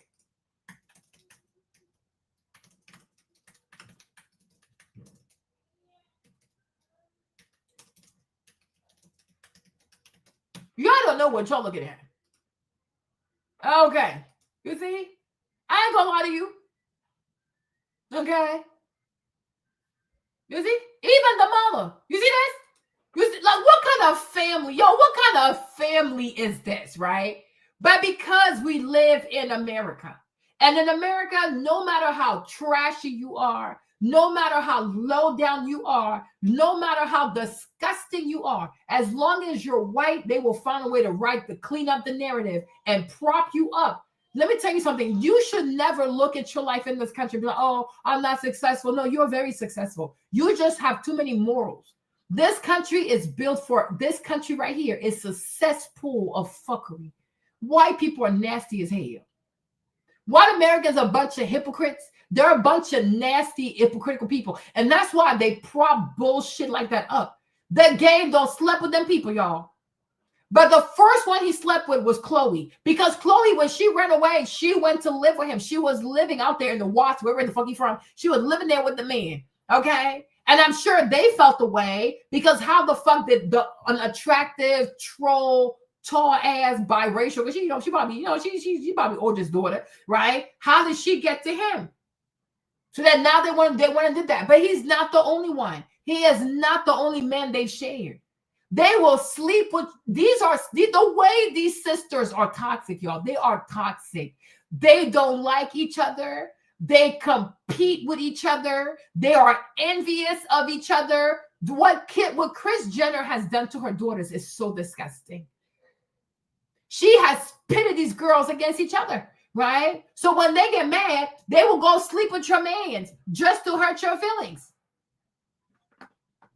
Okay, just to get with your feelings.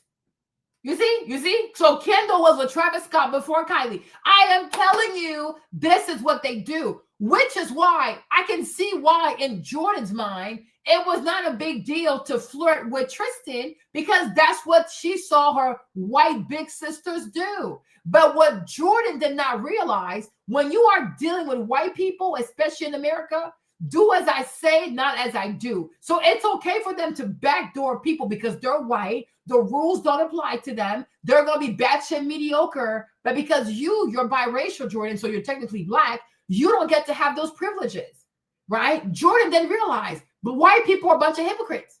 It's okay when they do it. It's a problem when you do it, right? But Jordan grew up with these girls, and she has seen it all. They backdoor each other as sisters. They backdoor their friends, okay? They do it all the fucking time. Okay? They do it all the time. You see? They do it all the time. But it was Larsa went to a party, right, with Tristan. Because at that time, he was her young thing. Because she liked to be a cougar now. Her Scorpio ass. She's a Scorpio. Okay? Right?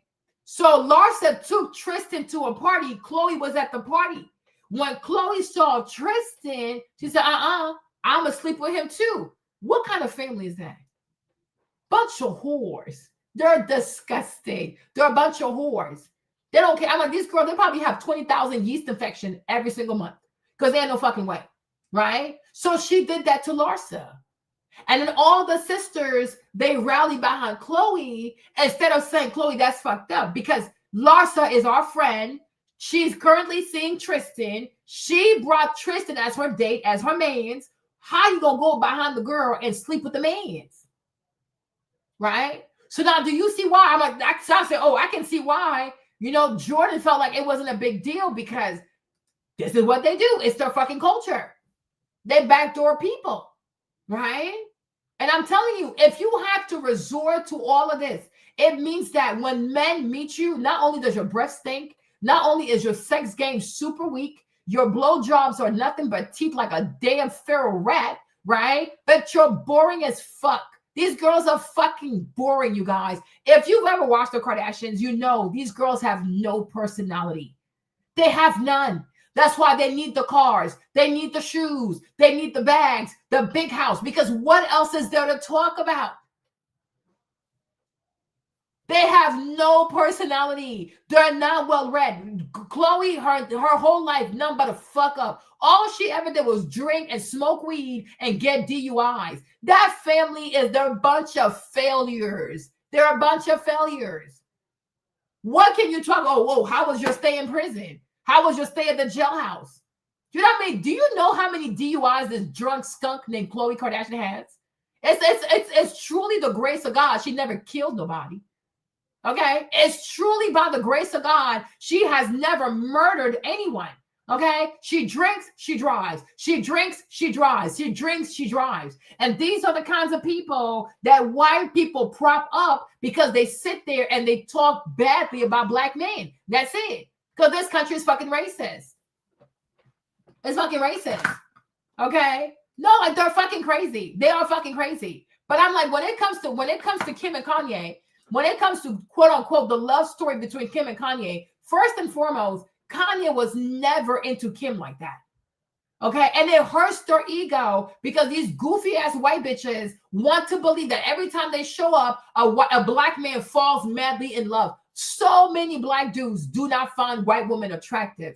But I will tell you, they are more sexually active. That I will tell you. And I think that can sway the scale, right? Like, even if her blowjobs are mediocre, she's going to give sloppy top, even though she's biting and shit. But at least she tries it. Whereas, like, most black women won't even get close to the mic, even when she loves you, right? They are more promiscuous. They're more sexually active. They're more spontaneous. So I do believe that those attitudes can tip the scale. But to make it seem like when a white woman walks in, all the black boys just lose their shit, that is a motherfucking lie.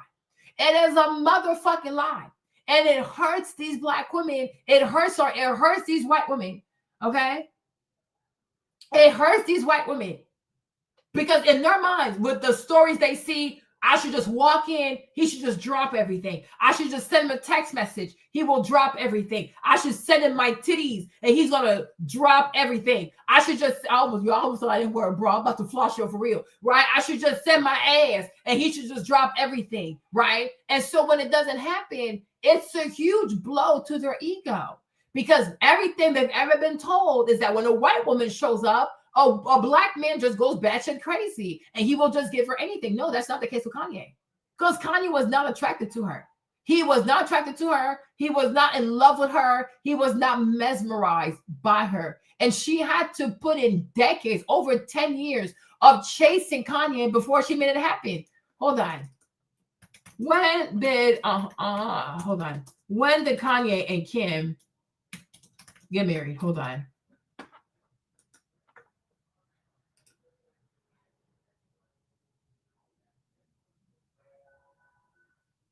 Okay, so they got married in 2014. So you see, she pursued him for 10 years. Exactly. Danny had to wait for Miss Donda to die. So that just lets you know Kim is not even the love of his life. Like, for real, for real. And she needs to know this. If she doesn't, I'm going to fucking remind her. Bitch, he didn't want you. You wore his ass out. You wore his ass out. And also maybe because he was mourning the loss of his mother. So, okay, sure, whatever. Because he was not in his right mind, right? But I'm telling you guys, if he was so, especially being a Gemini, if he was so in love with her, he would have dropped Alexis in 2004 to be with her. No, that's not the case. After Alexis, she had to wait for Amber. And I even feel like Amber too, because she's a goofy ass Libra, another one. She was not stepping up and he got bored. He got bored. That's the problem. But I'm like, oh yes, Kim Kardashian, I'm so in love with her. No, the fuck. He was losing his mom. He lost his mom. He was in debt for $50 million, right? Oh, what else happened, right? You had drained his ass. You over-texted him with all your naked ass for the past 10 plus years, okay? So the man was exhausted. He was exhausted. This is not a love story. They want you to believe that. Y'all, he was bored with her ass. He was bored with her mama. He was bored with her sisters. He was fucking bored. The man was going through his mourning. He was going through his loss. He had lost a lot. Okay? Even his friendship with Jay-Z also it affected him, right? But they want you to believe, oh, he was so in love with Kim Kardashian. He loved her so much. No, even for the babies, even the children, she's the one who was begging him to save his sperm. You know, she's to this day, she still has Kanye's sperm. She has a sperm saved up, but she gonna tell you she has PTSD. Go ask her if Kanye wanted to have 4 kids or if she wanted to have 4 kids. She is so obsessed with him. She's so obsessed with him. But because she's goofy ass Eastern European, whatever the fuck she is, white, she wants the world to believe that a black man was obsessed with her. No, the fuck he was not. No, the fuck he was not. No, the fuck he wasn't. Even with this divorce, especially for the kids, he tried to fight. When she tried to be too crazy, he backed the fuck out. He moved the fuck on. Right? And that still affects her goofy ass Libra ego. She's still fucking affected. Oh my gosh, she moved on. Yes, Kim, because he was never in love with you.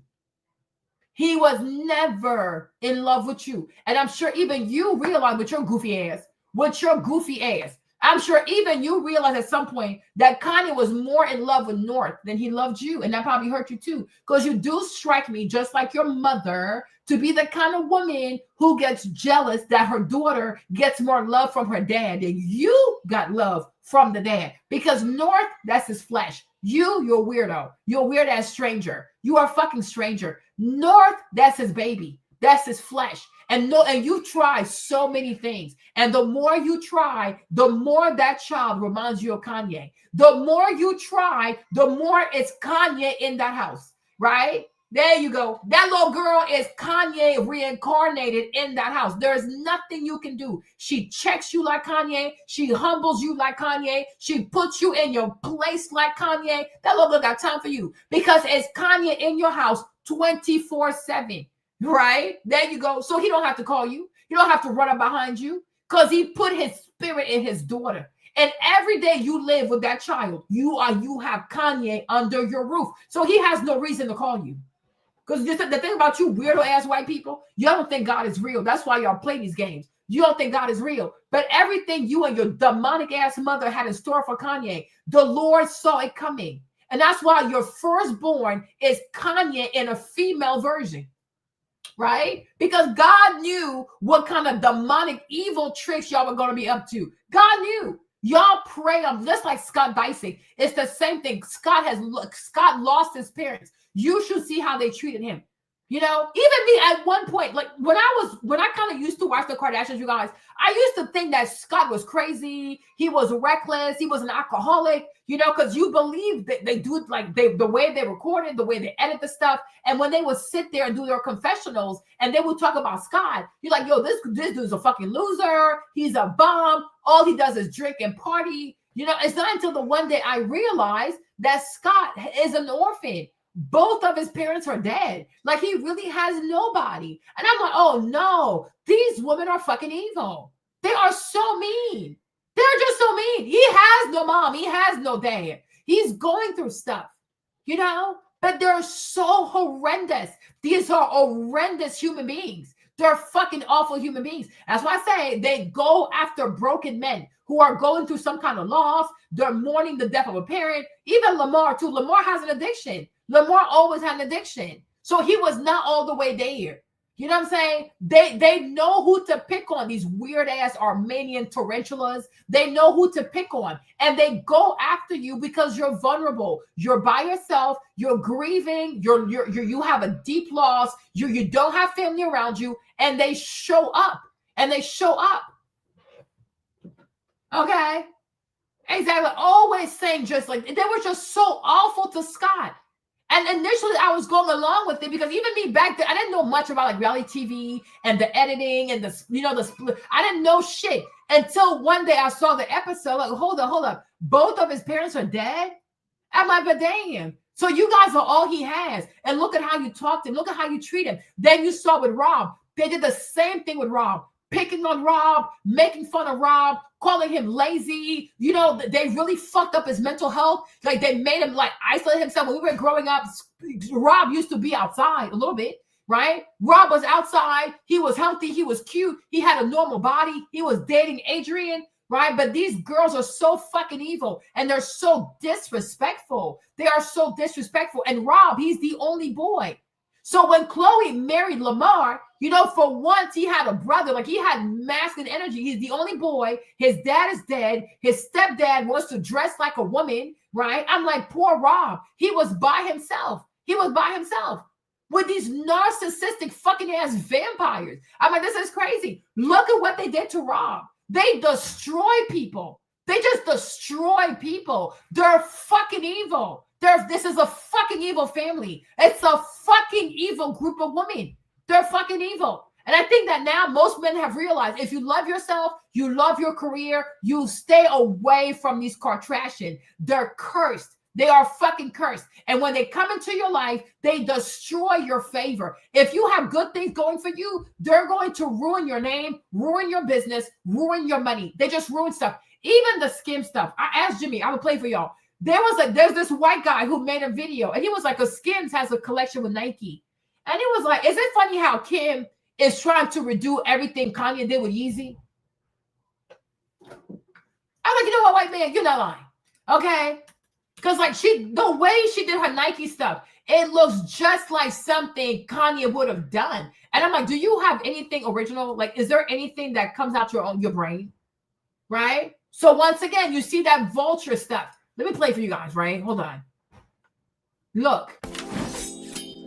The Nike Skims collaboration officially launched a couple weeks ago, and I would say the reception so far has been muted. Yes. And that's not just me being a hater. There's a New York Post article saying, Nike Skims launch fizzles in NYC. Kim K collab doesn't draw big crowds or big raves. And it just goes on to talk about how the lines weren't that crazy and it wasn't, whatever, wasn't a big deal. So if you're uninitiated, earlier this year, Nike kind of announced that they were going to be doing this collaboration with Skims, which is Kim. And why? She's not even a fitness person.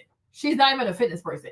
But how much do you want to bet if Kanye was attached to her Nike collaboration, this shit would have popped the fuck off? This girl has no fucking favor over her life. She has no favor. All she does is steal from other people. Because I have this big name and huge followers, right? I can just take your shit. It's gonna work. It don't work like that. It does not work like that. It does not work like that, right? But she's not known for fitness. She's known for surgeries. Her body's entirely fake. People have seen Kim Kardashian work out on Instagram. The girl has no idea what she's doing. Even just a little bench press, we don't know what the heck she's doing. Even a little sumo squat, we don't know what the hell she does. She exercises like a freaking a grasshopper or some weird shit. Okay, a cicada. Like, what the heck is this? Right? So nobody wants to see Kim with Nike. It makes no fucking sense. And also, she's not a fucking designer. She is not a designer. Right? But because she was attached to Kanye, she was able to take a shit. You know, and I'm like, it's really sad. And the sad part is, I'm trying to be funny. Like, I'm not trying to come hard for Libras, but I told Jimmy, like, it makes me sad because whether it's Virgil also is a Libra. A lot of things that he did, whether it's getting into LVMH, whether it was doing Off-White, all that kind of stuff, these are ideas that he got from Kanye.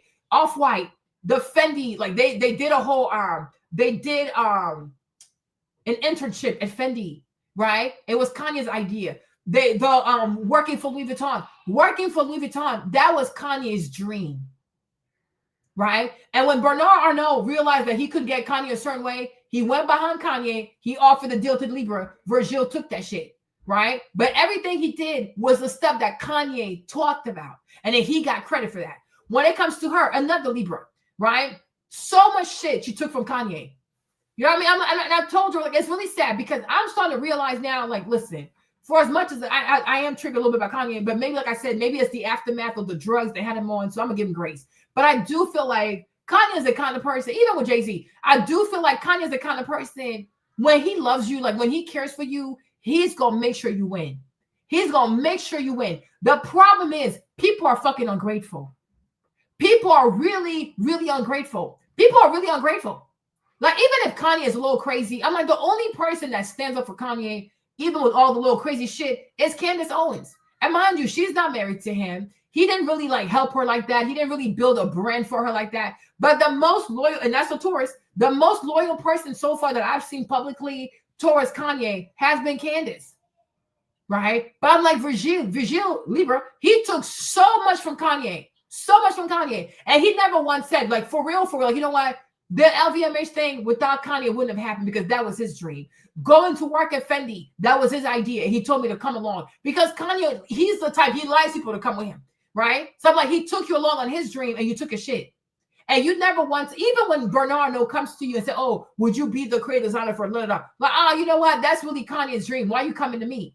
But you see, Virgil, how he is shit. That's why he died. Okay, listen. Sometimes people be dying prematurely. Y'all don't know what the fuck they did behind the scenes, where they were treacherous and they had to be the fuck out of here. Bye-bye, go somewhere. Okay, now here comes this one. Her Nike collaboration. And everybody knows the Nike stuff was really big for Kanye. Kanye really wanted to be with Nike as opposed to being with Adidas. But it's what it is, right? So now you go work with Nike because you know Kanye's ideas, because he probably told you about his ideas, because he talks a lot. You go over there and you want to give the blueprint to Nike without him getting no credit. And you thought you were going to prosper, and you thought you were going to prosper. There is a God. There is a God. There is a God. And I'm so glad that this white guy, he noticed that. It's like, yeah, it's giving you're trying to copy Kanye without being Kanye, without having the spirit of Kanye. You could never dupe Kanye. You are not him. You will never be him. You will never have his vision. So therefore, you will never be able to execute the way that Kanye did. Kanye, that's a gift that God gave him. All you Timu fuckers, all you want to do is just copy his shit. You will never be him. Leave him alone. You will never be him. She's so weird. Kardashian's shapewear brand, basically. Exactly. And it was a big deal at the time because a lot of people were putting a lot of stock in the fact that it was like Nike Skims, right? It's not Nike X Skims. The logo is like Nike Skims. It's like swoosh Skims. So they were obviously elevating. I mean, if you look at their website, it's right up there next to Jordan Brand. That's like the closest parallel I can think of is this level of collaboration with Nike. Something that's fairly unprecedented other than Jordan Brand, which has been around for 40 years. So it's fair to say that Nike's investing a great deal in it. You see that? You see that? Look, you see, so this dude, Kanye put him on. Y'all see this? Do y'all see this? And when I get mad at Libras, y'all gonna think I'm doing too much. You see this? He is too generous. And I'm like, this is a problem that I have with Libras. This is the problem that I have with Libras. It's the lack of gratitude. It really triggers me.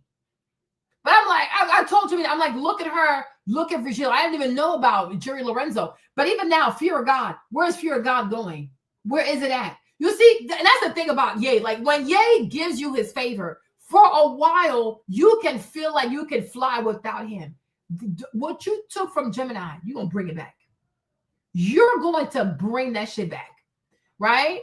I'm like, let's go find out that, what's his name? The Sanctimonious is also a Libra. I'm like, you see this? But I'm like, they keep doing this to him.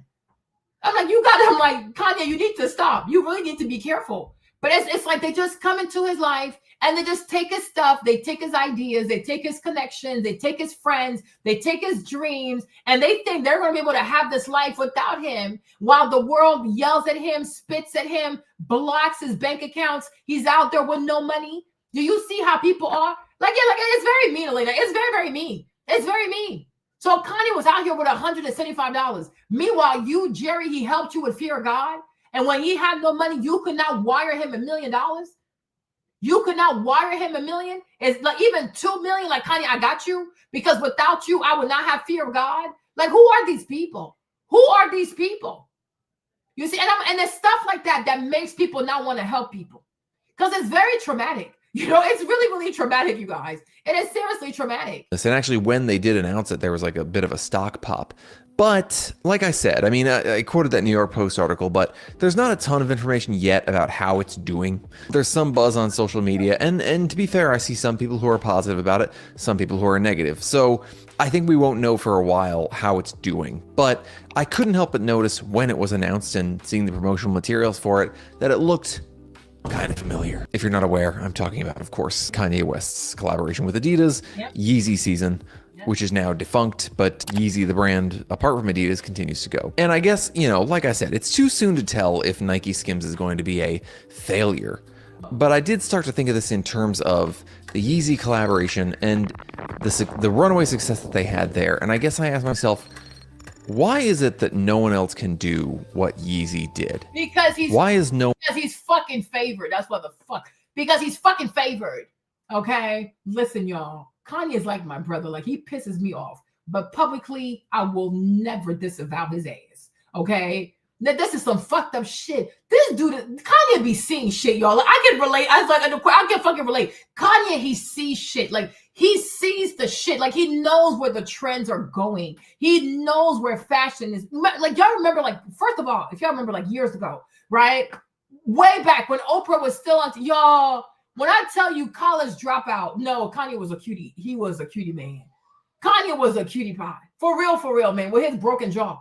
Okay, stacking those polo shirts. Kanye used to stack the polo shirt, like different color polo shirts with the book bag and stuff. Like, he was so fucking cute, little teddy bear, right? He's a fucking cutie patootie. But like years ago, before before this, Kanye had the brand Pastels, right? He went on Oprah and he talked about pastels and stuff, like the vision he had for the brand, all that shit, right? But I'm like, he fucking knows.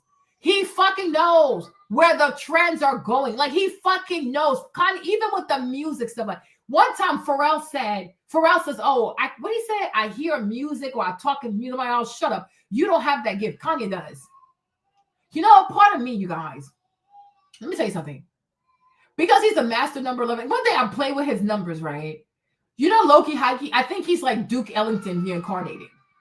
I kid you not. It's a long story, but one day I'll make a lie.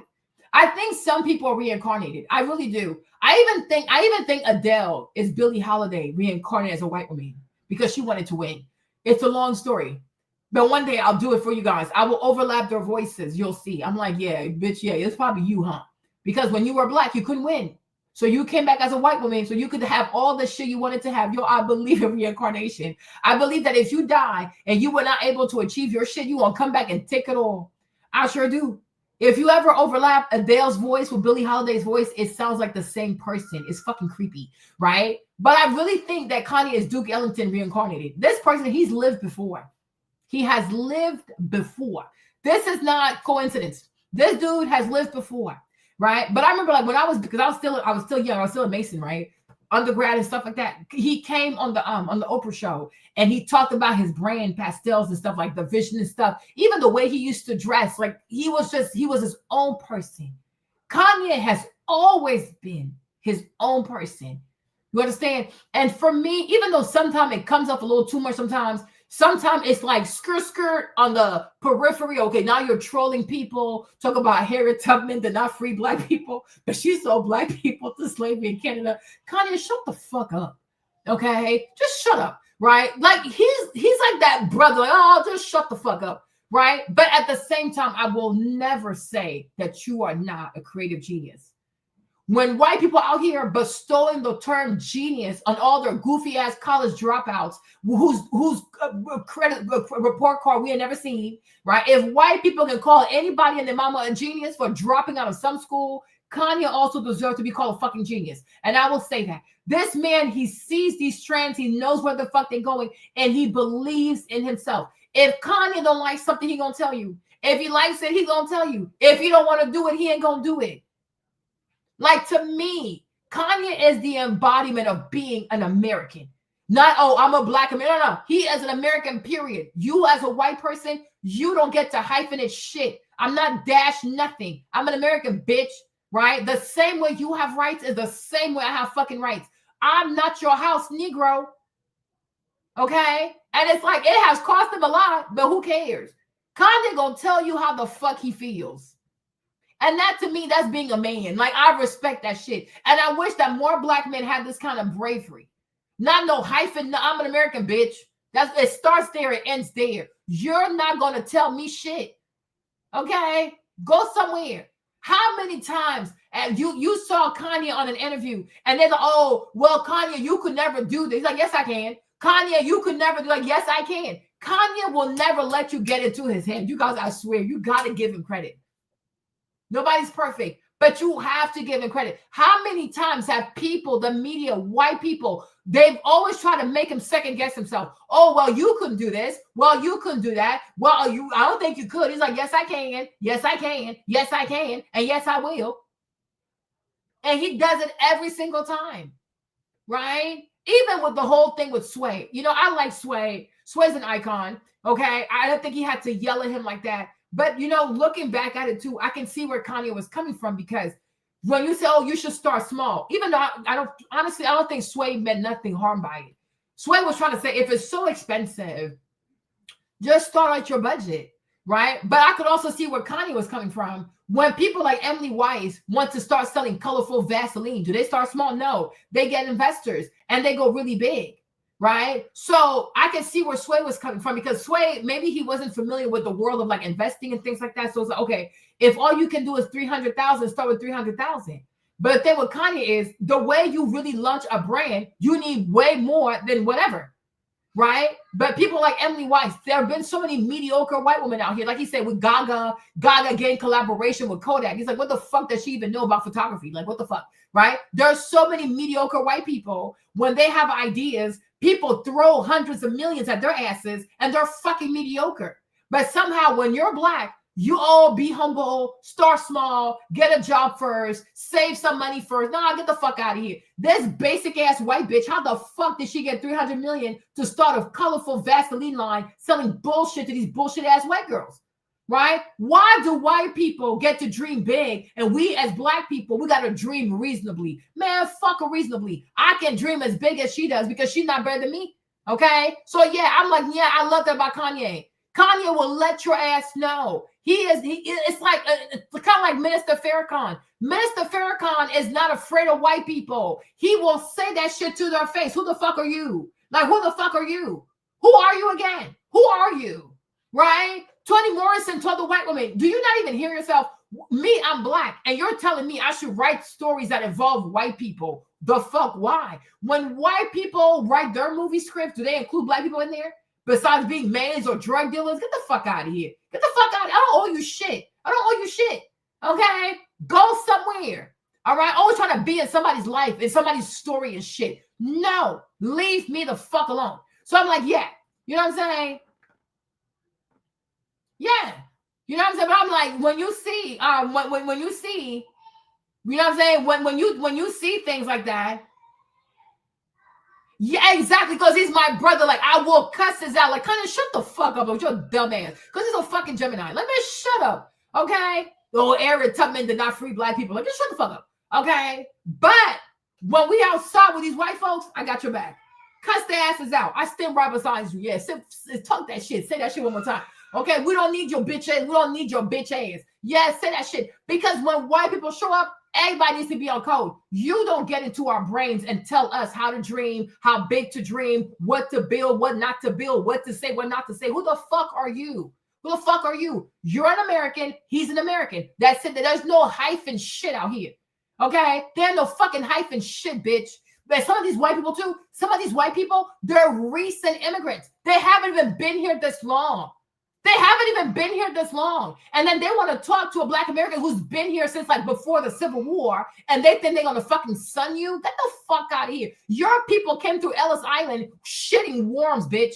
And they were fucking quarantined at Ellis Island until they shit all the worms out of their fucking guts. Okay? Get the fuck out of here. You're a fucking nobody.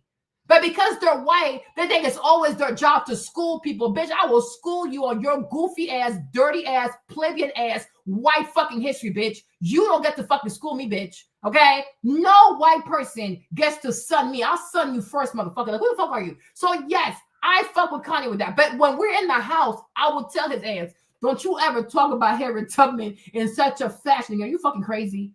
Don't be giving these goofy ass racist talking points. Okay? No, I don't think you can. We have to have that conversation. We gonna have the conversation one day. By God's grace, one day, God's gonna make a way for us to talk to Kanye. By God's grace. Okay? God's gonna make a way. God's gonna make a way. Because I do feel like when it comes to fashion, I do feel like he could have helped Alexis. I do feel like when it comes to fashion, he could have made a phone call to help Alexis. And the day I see his ass, I sure will tell his ass. Like, Gemini, stop the bullshit, right? With all the people that you know, and you know how much she loves fashion, it is nothing to you. Even if you're no longer together, Alexis was there for you at one point in time, and she Black. So my point is, pick up the phone and call somebody and help this girl. Put her somewhere at some company. Like, where do you want to work? Loving? Where the fuck you want to work at? Make sure she gets the fucking job. Okay? You can be an ex that takes care of his exes. That's our problem. And if that goofy ass Armenian got something to say, you poke her fucking forehead like, bitch, that's a Black business. Mind your fucking business. If I can help you and your lame ass sisters, I can help who the fuck I want to help. Okay? But the day I see, because I will meet Kanye one day. I sure will tell his ass that. You need to help out Alexis. And even Amber, help her out. Find something for her to do. Okay? So she can stop putting something on her fucking forehead. Like, it's fucking weird. Okay? Yeah, it really is. No, I just feel like I can see where Sway was coming from. Like, okay, if that's all you got, then start there. You know, because even to me, it sounded reasonable. But it's true that to launch a major fashion line, you need a lot of money, right? You need a lot of money. Even Anifa, I feel like Anifa, she needs help. I think a lot of these girls, Anifa, Andrea, Amaya, like these girls, I think they need a lot of cash infusion because it's a lot of money. Just the marketing alone, bastante dinero, like it's so much money, right? But I'm like, initially, when he first came out with the whole fashion, a lot of these black dudes were afraid of fashion because they didn't want to be called gay, right? They don't be called gay. They don't be called gay. So once they saw how much success he had in fashion, then everybody wanted to have a fashion line. Because even though when we were growing up, we had Carcanine, right? We had Carcanine, but he was not a rapper though. Fubu, LL Cool J endorsed it, but it wasn't technically his actual brand. Diddy has Sean John. I like Sean John, but he was like more urban. We had Fat Farm with Russell Simmons. We also had Rockaware. They didn't do as well though. We had Johnny Blaze. Then I was like, that was Method Man, right? Apple Bottom, Nelly did endorse it, but they didn't take it seriously like that. I think the most serious, I would say, like the nicest one I thought could like give Ralph Lauren a run for its money was Sean John, right? But I'm like, Kanye, his stuff is like that streetwear, you know, like that hype culture, streetwear culture, kind of like trying to build like a new Supreme kind of shit. I feel like Kanye, he took that shit a bit more seriously. He took branding a bit more seriously. Right? So that's what I was saying. Exactly. And I'm like, you know, stop trying to get into people's heads. Stop trying to tell black people to dream small. And that's why Tabitha Brown, she pissed me off when she said, oh, go get a job. Go get a job. As if YouTube is not a job. It's a job. If you can do it seriously, if you can treat it like a job, it will become a great source of income for you. Right? Why do y'all always want to tell black people to go get a traditional job as if you went the traditional route? Right? Like, stop it. Stop it. Yeah. Like he needs, yeah. And maybe that's the thing too. Maybe he needs to do right by Alexis. Because I'm like, it has always bothered me. Because all he has to do is make one call. It could be wherever. They're going to give her a position. Because if he calls, they're going to help her out. But I'm like, from the car accident, you being in the hospital, you having to be fed through a wire, you like trying to sell your mixtape, everything you put in, Alexis was right there, right? So the least you can do is be on your George Clooney shit and make sure that as an ex, she's always going to be good. Alexis should never have to want for anything. You don't have to be with a woman to take care of a woman, right? It didn't work out for whatever reason. But my thing is, when you think about everything she did, you got to take care of Alexis. Alexis needs to be good. And like you said, Lonnie, if you maybe because he hasn't done right by her, this is his karmic load. So like, if you don't do right by her, the other people that you're giving Alexis blessings to, well, they're not going to be grateful to you as well. Because a lot of stuff you have given Kim or you gave to Lorenzo or you gave that to Virgil, you should have given some of that to Alexis.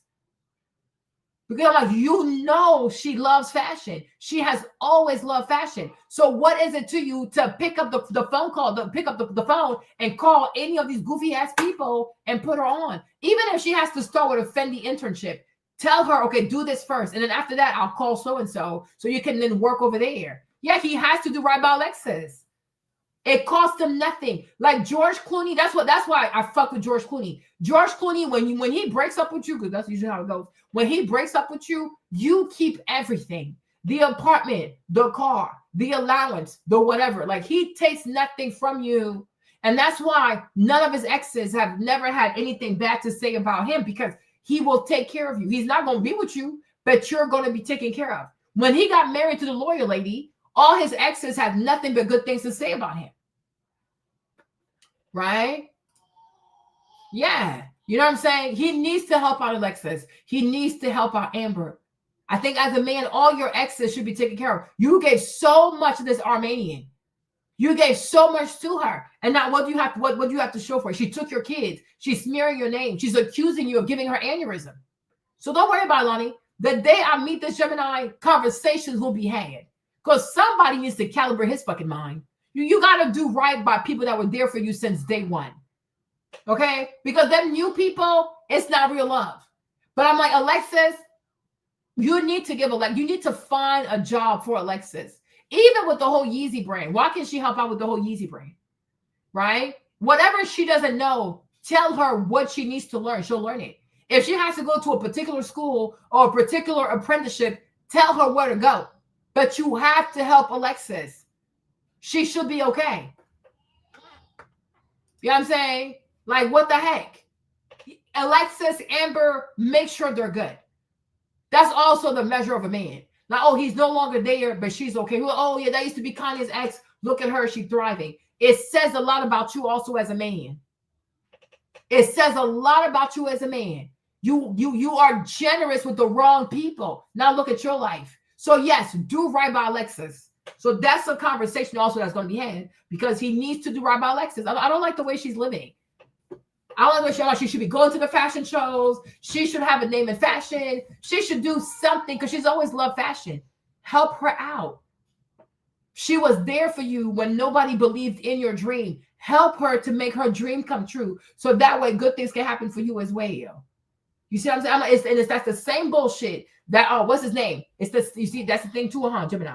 It's the same bullshit Donald Trump did with Mother Ivana, right? After everything she did for you, look at how you played her. Now look at your goofy ass out here eating McDonald's and you look at all kinds of fat, all kinds of orange, right? Melania, every time she look at you like she's disgusted, okay? Because you were not a good husband also. Because I'm like, Auntie Ivana, she gave too much to Donald. She gave too much to him for you to be out here smashing Marla Maples behind her back. And I'm pretty sure you got Marla Maples pregnant while you were still married. And that's when she had too fucking much. So also you, Donald Trump, your Gemini ass, until you do right by Mother Ivana, peace will never be your portion. Okay? Y'all got to do right by people. Yeah. Y'all got to do right by people. Do right by people. Do right by your exes. Right? Do right by people. It don't cost you nothing to help someone. And just because you are no longer with someone, it doesn't make someone your enemy. Because at the end of the day, we're all black. Help her out. It costs you nothing. All you have to do is just pick up the phone and call someone. You can open doors that she can never open. But you can open doors for this goofy ass sex worker and her demonic ass family. You see what I'm saying? That's fucked up. Conversations will be had, Lonnie. Conversations will be had. I wish I knew. If I knew him, I would talk to him. If I had, maybe one day I will have his number. I'm like, you need to call Lexus and apologize to her. Do right by that. Do right by people. Like, seriously, do right by people.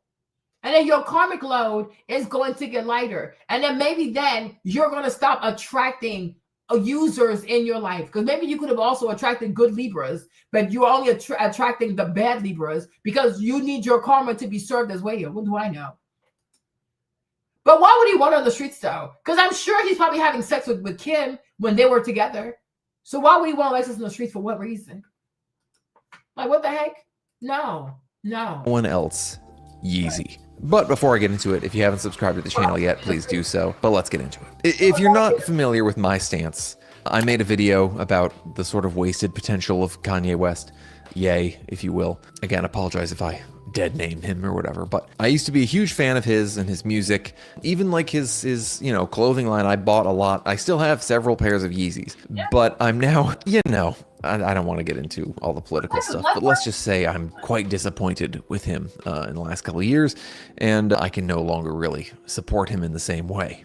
But that's not really what we're talking about today. I think it's undeniable to say that the Yeezy Adidas partnership was a huge moment for fashion and streetwear and sneakers, so much so that Kanye West has defamed himself, and he still has people going crazy to buy his stuff that's ostensibly now just like cheap Chinese produced stuff that'll take a year and a half to get to you. That shows a very dedicated.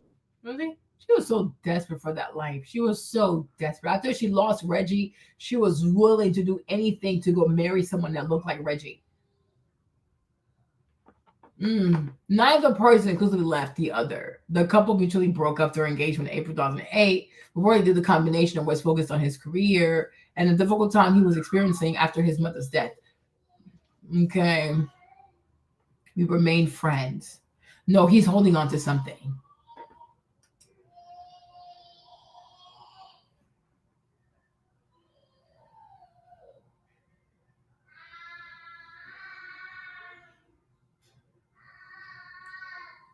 But do you think, you guys, I mean, we're like completely getting sidetracked. Hey, Brittany, but do you think he's being mean to Alexis because that's the one he really loved?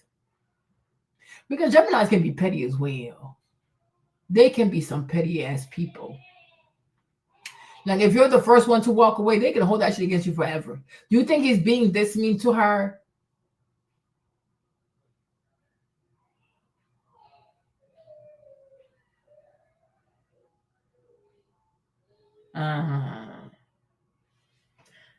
Because sometimes people will be really, really mean to the people they love the most that walked away first.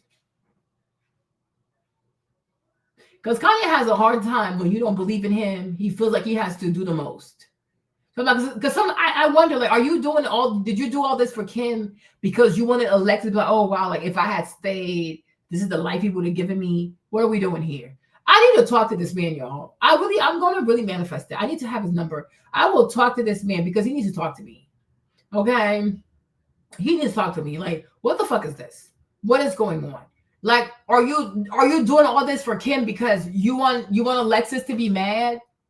Like, oh, if you had stayed, I would have done this for you. So you're going super hard for Kim, but it's not really about Kim. It's about Alexis because you want her to see the life she could have had. What's going on, Kanye? Right? But we need to talk to him. So that's why I can't completely shut him off because I need to talk to his ass because I have questions. Yeah. And that's the thing. Me, sometimes I wish because the thing is like black women, when they get mad, they just shut down. Like, oh, I'm mad. Don't talk to you no more. Me, I can't do that because if I have unanswered questions, we need to have this conversation. Even a lot of black guys who date white girls, I would really love to talk to them. Break that shit down for me because I need to know. I really want to understand your mind, but it's like there's no right answer. I'm not gonna be offended. There's no wrong answer.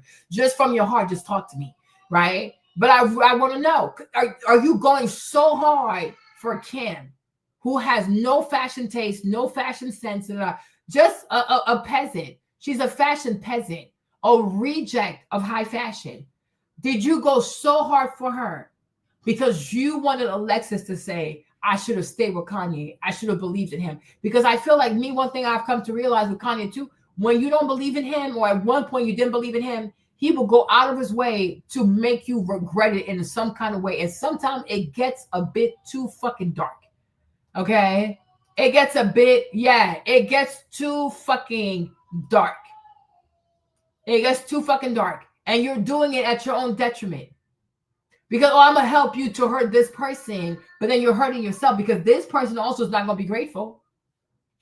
So, we need to, you know what I'm saying? Yeah, we need to get to the bottom of this.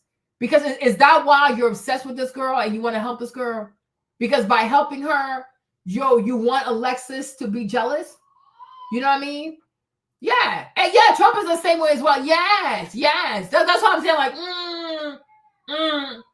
Because that's the dark side of Gemini I don't like. If somebody hurt you, just say so. Talk to the person.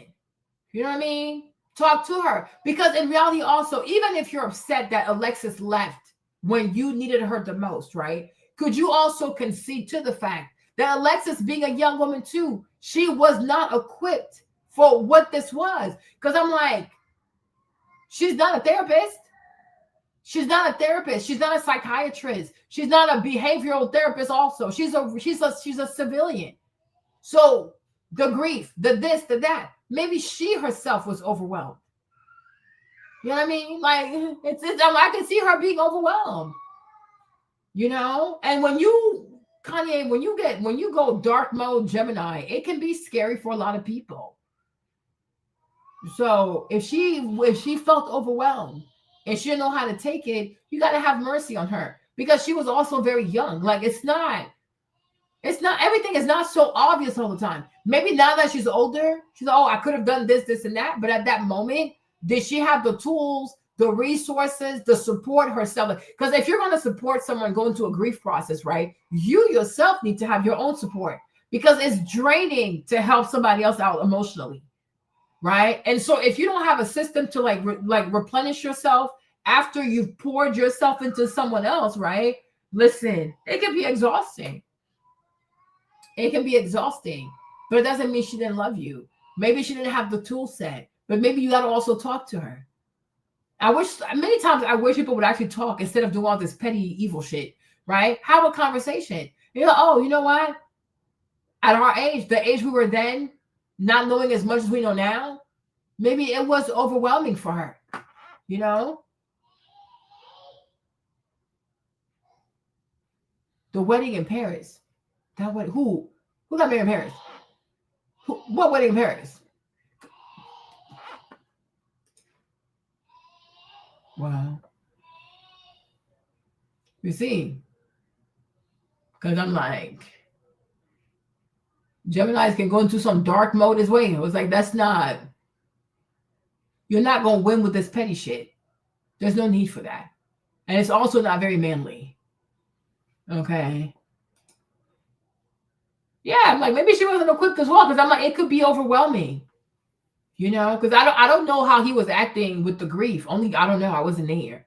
But I'm saying, for you to support someone emotionally, you yourself have to make sure you have the right support. Because if you don't have the right support, you're going to help this person. They're going to feel better. And now you're just falling apart in some crazy ass depression. And now you don't know how to get out of it because you gave your all to that person. Like when you deal with people that have depression, grief, and shit like that, it's like trying to rescue someone that's drowning. If you're not a trained and a skilled swimmer, yeah, they're going to get rescued. You're going to fucking die.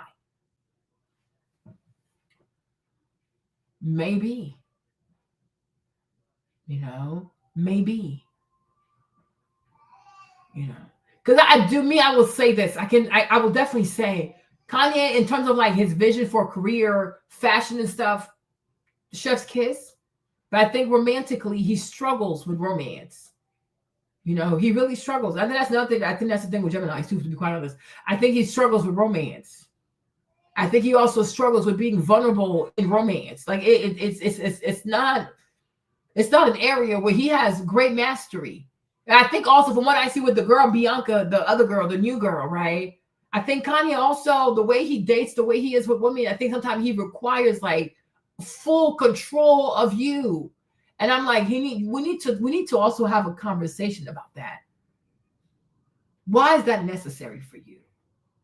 Is it the fear that someone's going to leave? So you have to fully control the person, right? What is going on? But the day I meet him, I will ask him those questions because I need to know. I really want to understand his mind like that. I'm like, relationship, he really struggles. He really struggles there. He struggles there. Okay. But I'm like, because you can't fully control a person.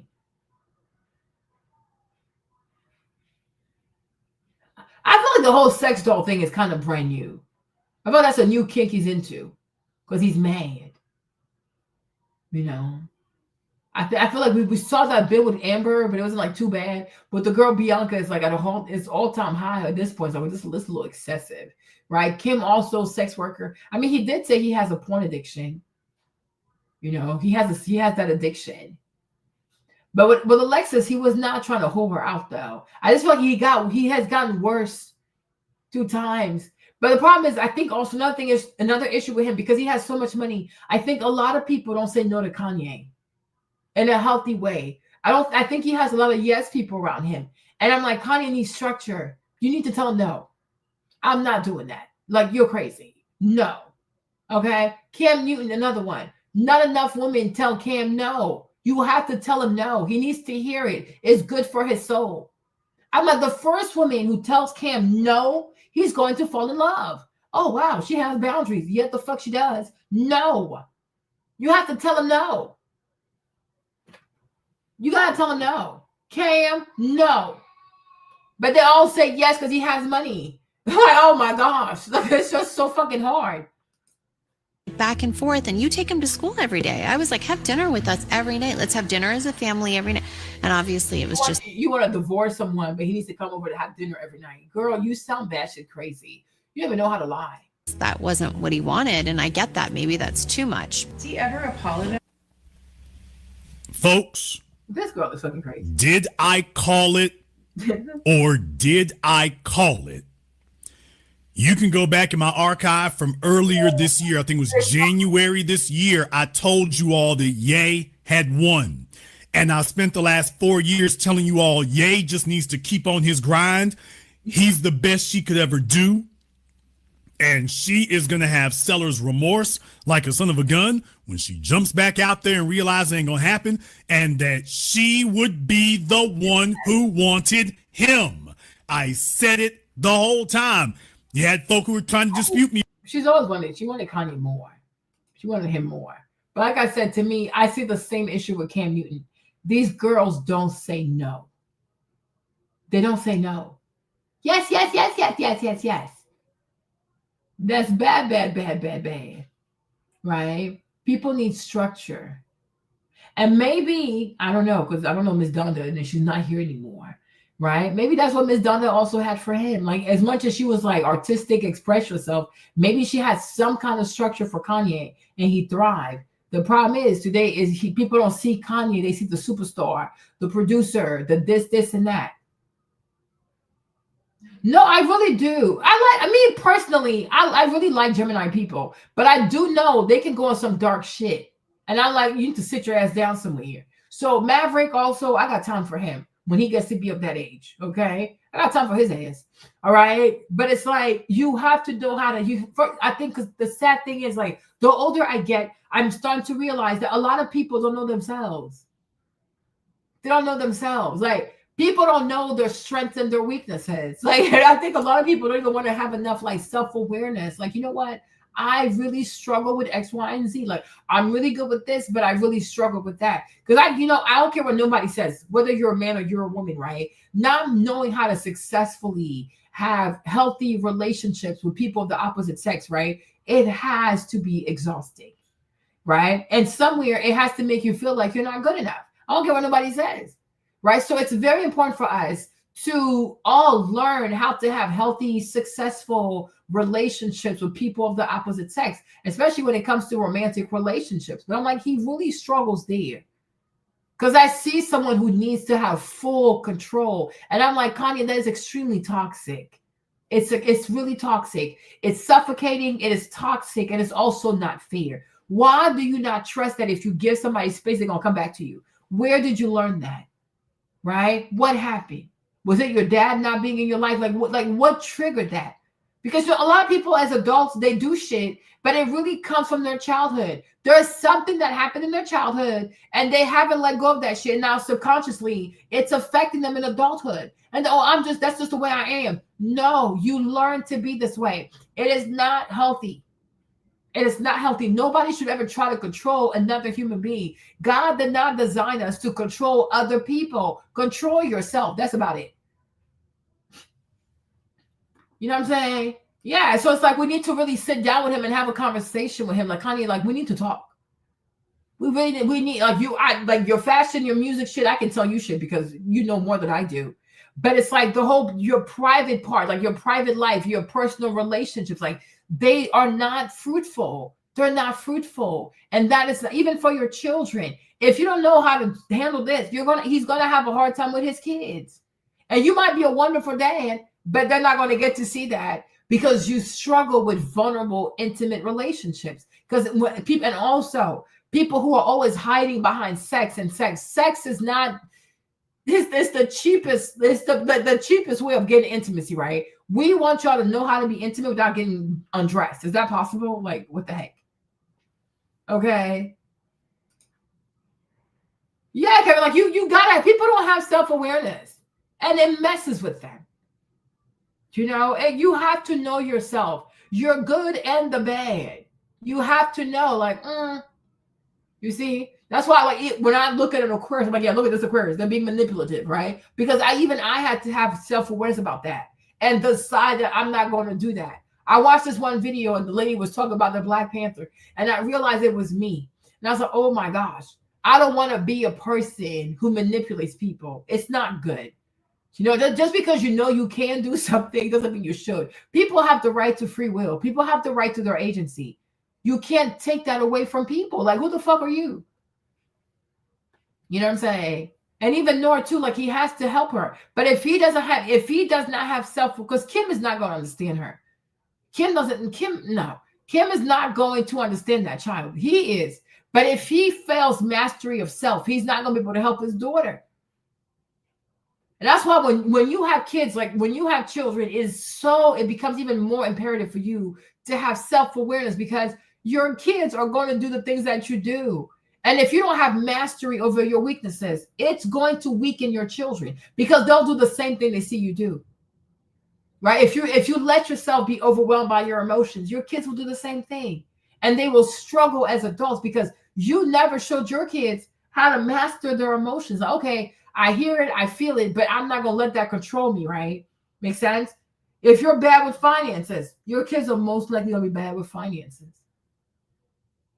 That's the real generational inheritance. It's like your behaviors, your attitude, your mindset, your strengths, your weaknesses. So if you don't have self-awareness, you're going to pass that garbage onto your kids, and they will have the same struggles you had at their age, at your age. Like they're going to struggle the same thing. You know, so Kanye needs to have mastery over himself. And he needs to work on having like healthier relationships with women, all women, be it my girlfriend, my ex-wife, my ex-girlfriend, my daughters. Like he needs to learn his female workers, you know, he needs to learn that, because it can't just be that the only woman you will ever love and respect is your mom. You know what I mean? Like that's crazy. Okay. You are able to love, respect, and honor all women. It doesn't mean you have to accept all their bullshit and be a doormat. Of course, the fuck not, right? But you can love, respect, honor a woman, all women, right? Without also having them violate your boundaries as a man. And I'm like, he needs to learn that. I swear, I wish I had his number. I'll fix his brain. I would realign his mind real quick. Like, you need to stop, Gemini. Like, you're crazy, right? You got to fix that, because you have a beautiful life. But if you don't fix that shit, you will only be known for this chaos, and people will come and leech off of you because you're too chaotic to fully take your dreams to the finish line, right? Because people know he has great ideas. They just don't trust him to execute and to make it to the finish line without doing something crazy. So they go to other people that know him. Okay, like what would Kanye do? Since you know him, what would he have done? So I'm like, you're cheating yourself also when you don't master your mind. You gotta have self-mastery. And he struggles with that because he has lots of money. He's surrounded by drugs, bunch of sex, and bunch of yes people. He needs if we could kidnap Kanye and take him to like a monastery somewhere, that would do him some good. He needs to be by himself for a second and think. And you put him on a whole schedule. That's it.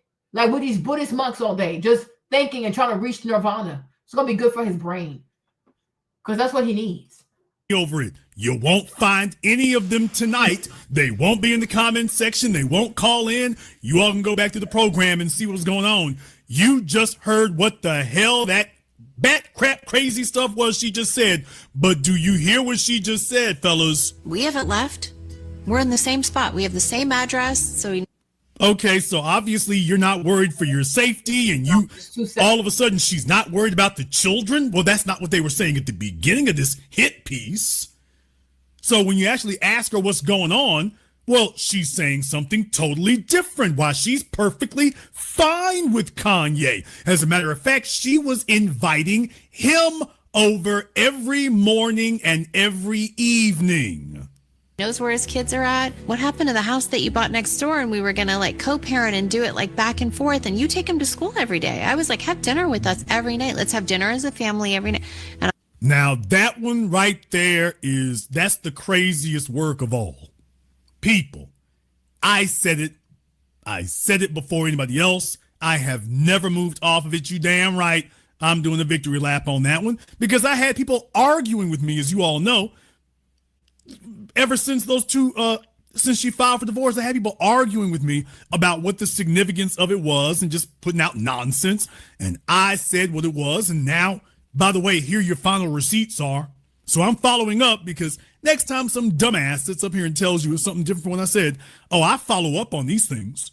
If what I'm saying is not correct, let's follow up on it. Well, we're following up. We're the people who were arguing with me. Now, folks, she said that we can have dinner every night. What the hell kind of divorce is that? Seriously. What kind of unstable ex is that? And oh yeah, by the way, I'm assuming that you'll be having dinner with Pete Davidson sitting there. I'm just assuming. By the way, folks, can you imagine being Pete Davidson?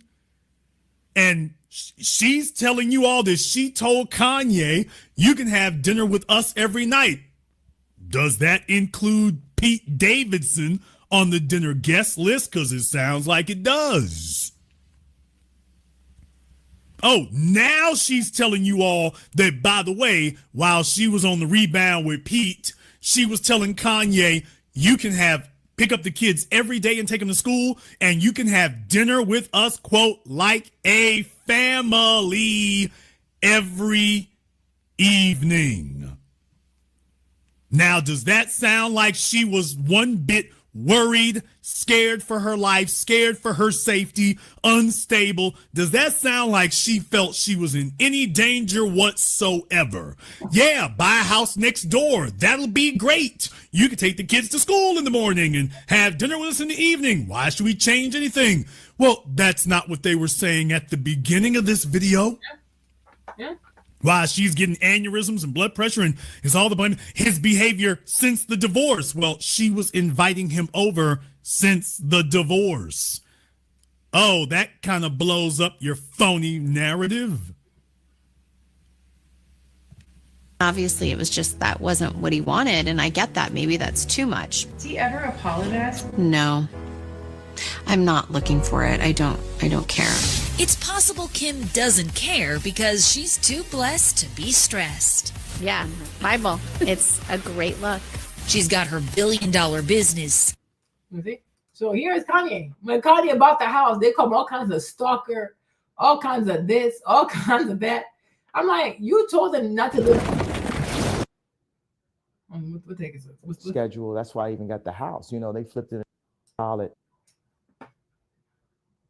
My solace comes from seeing my kids and getting a solid schedule. That's why I even got the house. You know, they flipped it in the, the media like there was something wrong with me getting a house next to my kid. You see, when my mom took me from Atlanta to Chicago, my dad didn't come to the coldest and, most dangerous city in the world to be next to. He said, I wanted to stay down in Atlanta, because of my career. Mm-hmm. It's nothing with my career, with this rap, with this media, with none of that that's going to keep me from my children. And that's what I want everybody to know. Mm-hmm.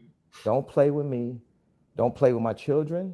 And ain't no security going to get in between me and my children. And you ain't finna gaslight me. And you ain't going to run this narrative on me. See? So Kanye West, he was talking to Hollywood Unlocked about. So Kanye bought the house next to her. But because she's a white woman, a low grade, bottom shelf white woman, she wanted the world to believe, or her goofy ass fellow white women to believe, oh, these black guys were so obsessed with us, I think this is what these white girls do to make themselves feel desirable. I've come to and they're all over TikTok, they're all over social media. Like, the older I get, I really realize that so many white women are just so fucking miserable. They're just so fucking miserable. They're so, I don't know, they're just so bland that they really have to go out here making the world believe that men are so obsessed with them, men are so attracted to them, especially a black dude, the black dude with no daddy from the inner city, right? And I'm like, as a white woman, like, her ego needed that. She needed to run to the media. This black guy is obsessed with me. I'm trying to do everything I can to divorce him and move on with my life. And I'm trying to date other people. But this black guy is so obsessed with me. He even bought a house next door to me. The whole time she's been begging this man to give her some kind of something for the past 10 plus years. Okay. Because I think most white women, because not to be mean, but if you live in America, most white women, they all have some kind of procedure, like it's not their natural beauty. They all have something done. Their hair is not the real hair color. They have Botox, they have filters, they have facelift, they have rhinoplasty. Like the average white American woman, I don't think she believes in her own beauty. Okay. So they're always getting something done to some place in their face. Okay. But they want to believe that they're really top tier. Like, oh, I'm just so beautiful. I'm just so fucking gorgeous. Like, Eleanor Troy could never stand next to me because wherever I go, these black men just want me. They want me so badly. They can't even take me leaving. And that's just not the case. Right? Kanye has his personal experience as a child from a divorced family, I guess, right? And he wanted to make sure his kids had access to him no matter what, especially when you're a multi-millionaire. If you have so much money and it's nothing to you to buy a house close to your kids, why wouldn't you do it? Right? His father, for whatever reason, his career, also maybe he didn't have the money, right? Yeah, maybe also he could afford to just leave Atlanta and go to Chicago because you need a job, you need a place to stay, you got to pay your deposit for the water, moving ain't cheap for the average person. But for a multi-millionaire like Kanye, what's the multi-million-dollar house up the street to see your kids every day, right? But because she's a goofy ass white woman in America, right? It had to be about her and how he's obsessed with her. But I've told y'all, she met Kanye in 2004 when she was a stylist for Brandy. From that very moment, she has been hounding. She's a fucking hound. She's been hounding Kanye to give her basic ass white fillet fish ass a minute of his fucking time. He finally did 10 years later. 10 years later. Okay, after his mom died, he lost all kinds of money in business. His friendship with Jay-Z was souring, right? Like the man was pretty much at the lowest he's ever been in his life when he finally gave Kim an opportunity. She's not the love of his life. He doesn't be like, oh my gosh, Kim Kardashian is the most beautiful woman. Even Kim Kardashian herself does not believe she's the most beautiful woman ever. That's why she had to get doctors to help her in more places than I care to count. One normal person will go burn her baby hair because she doesn't want white people to see her as an Arab or as a Middle Eastern person. Nothing but self-hate. She bleaches her skin because she wants to appear more white than what she really is. Kim is not even that white. Her skin's not that white. Okay? Nothing but walking self-hate. Okay, with a desperate ass attempt to fit into Anglo-Saxon narrative. She is not European. Okay, go sit down somewhere. So it's like she wanted to have this narrative around, oh my God, look at Kanye. Kanye is chasing me. Kanye is obsessed with me. Kanye, and nothing to do with Kanye. And also, high key, low key, whether you're rich or not, being a single mom to multiple kids, it's exhausting. So now you realize, you know what, having a dad take the kids sometimes, it's actually good. Having the dad give you a break, it's actually good. But a lot of these goofy ass women, when they file for divorce or this custody shit, right? When you first file for this shit, you're only thinking about the short term. So in the short term, you want to just exude a sense of utter control over the children. Like the kids are your possession. No, they're human beings. They're not things. They're people. They're people with two parents and they need both parents.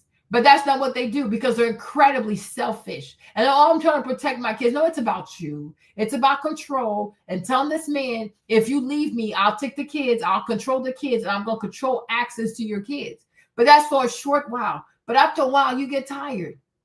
Because even one child, 2 kids, 3, 4 kids, it's a lot of people. It's a lot of people. And it's 4 people with 4 different personalities. It is 4 people with 4 different names, 4 different personalities, and all kinds of various needs. It is exhausting. Even if you have an army of maids and nanny, it is still exhausting. You want to see the dad come take his kids and give you a fucking break because every mother needs a break, just like every daddy needs a break, right? So long term now, she is realizing that this controlling obsession with the kids, control the kids, have the kids full time, have the kids with you all the time, and you want to control everything. It is exhausting. It's exhausting. It takes a village to raise children. And any sensible, wise woman, no matter how it is, you should never want full control of the children. That's why I never understand why women want to ask for full custody. For what reason? Unless the dad is batshit crazy, by that time he should be in prison anyways. But if the dad is a pretty, goofy ass. If the dad is a pretty reasonable dude, do 50-50. Because it's a job for 18 years. You want to do this by yourself for 18 years? Are you insane? Are you truly batshit crazy? 18 years. You want to be responsible for making dinner every day for 18 years? You have to think of all this stuff by yourself for 18 years? Oh, no, the fuck you don't. No, the fuck you don't. You have to pace yourself. So unless he's batshit crazy, he's a real threat to the children's safety. But at that point, he needs to be in prison anyways, right? But if he's a pretty decent dude, go for 50-50. You can say you want to be the guardian, whatever. Do 50-50, child. Do 50-50 because you need a break. You need a fucking break. Your brain needs a break. Your body needs a break. Your nerves need a break. Your back needs a break. You need your personal time. Even married people need personal time. So listen, okay? You see me today? I'm chilling today. I'm not doing shit, okay? I don't have no kids today. Leave me alone, okay? Everybody needs time for themselves. You cannot do this. It's just pride. Oh, I'm going to take the child, and the child going to be with me all the time. You're going to wear yourself thin. You're going to age before your age. You're going to have all kinds of mental illness. Listen, you're going to get all kinds of weight. You're going to be inflamed because it's too much. You're fucking tired. You are tired. Okay, you are really tired. That's why I say people want to glamorize divorce. Oh, I'm gonna go divorce. Oh, shut your goofy ass up. Go to sleep, drink some water. Let this man stay here and help you raise these damn kids. Now, when your oldest is 18 and off to college, if at that point you want to leave, by all means, sis, don't let me hold you, right? You got to calm yourself down. And you have to pace yourself and you have to be strategic. Raising children is seriously, it's a lot of work. It's emotionally taxing. It's just taxing. It's just taxing. It's not a job that was meant for one person. So if you wanted to move next door, oh, by all means, please do. Thank you, Jesus. Right? Because it's not a flex. It is not a flex. And I know a lot of women allow themselves, per usual, to be influenced by white women. White women are dumb. White women are agents of chaos. White women just fuck shit up and then they run in their closet and somebody else comes and fixes their messes. You have to be batshit crazy to let yourself be inspired by white women. What have they done? Okay? They couldn't even take care of their own babies when they came here to colonize this place. Their husbands had to trek all the way to Africa to kidnap people to help her clean her house, breastfeed her babies, cook her food, cook her meals. Right? And it's funny how when black women stopped being subservient to white women got big. Okay, there you go. They used to be very skinny, huh? What happened? They stopped having black maids. You have to be some kind of fool to let a white woman ever be your inspiration. Inspire me to do what exactly? Okay? These women are a bunch of quitters. It gets hard. The white woman quits.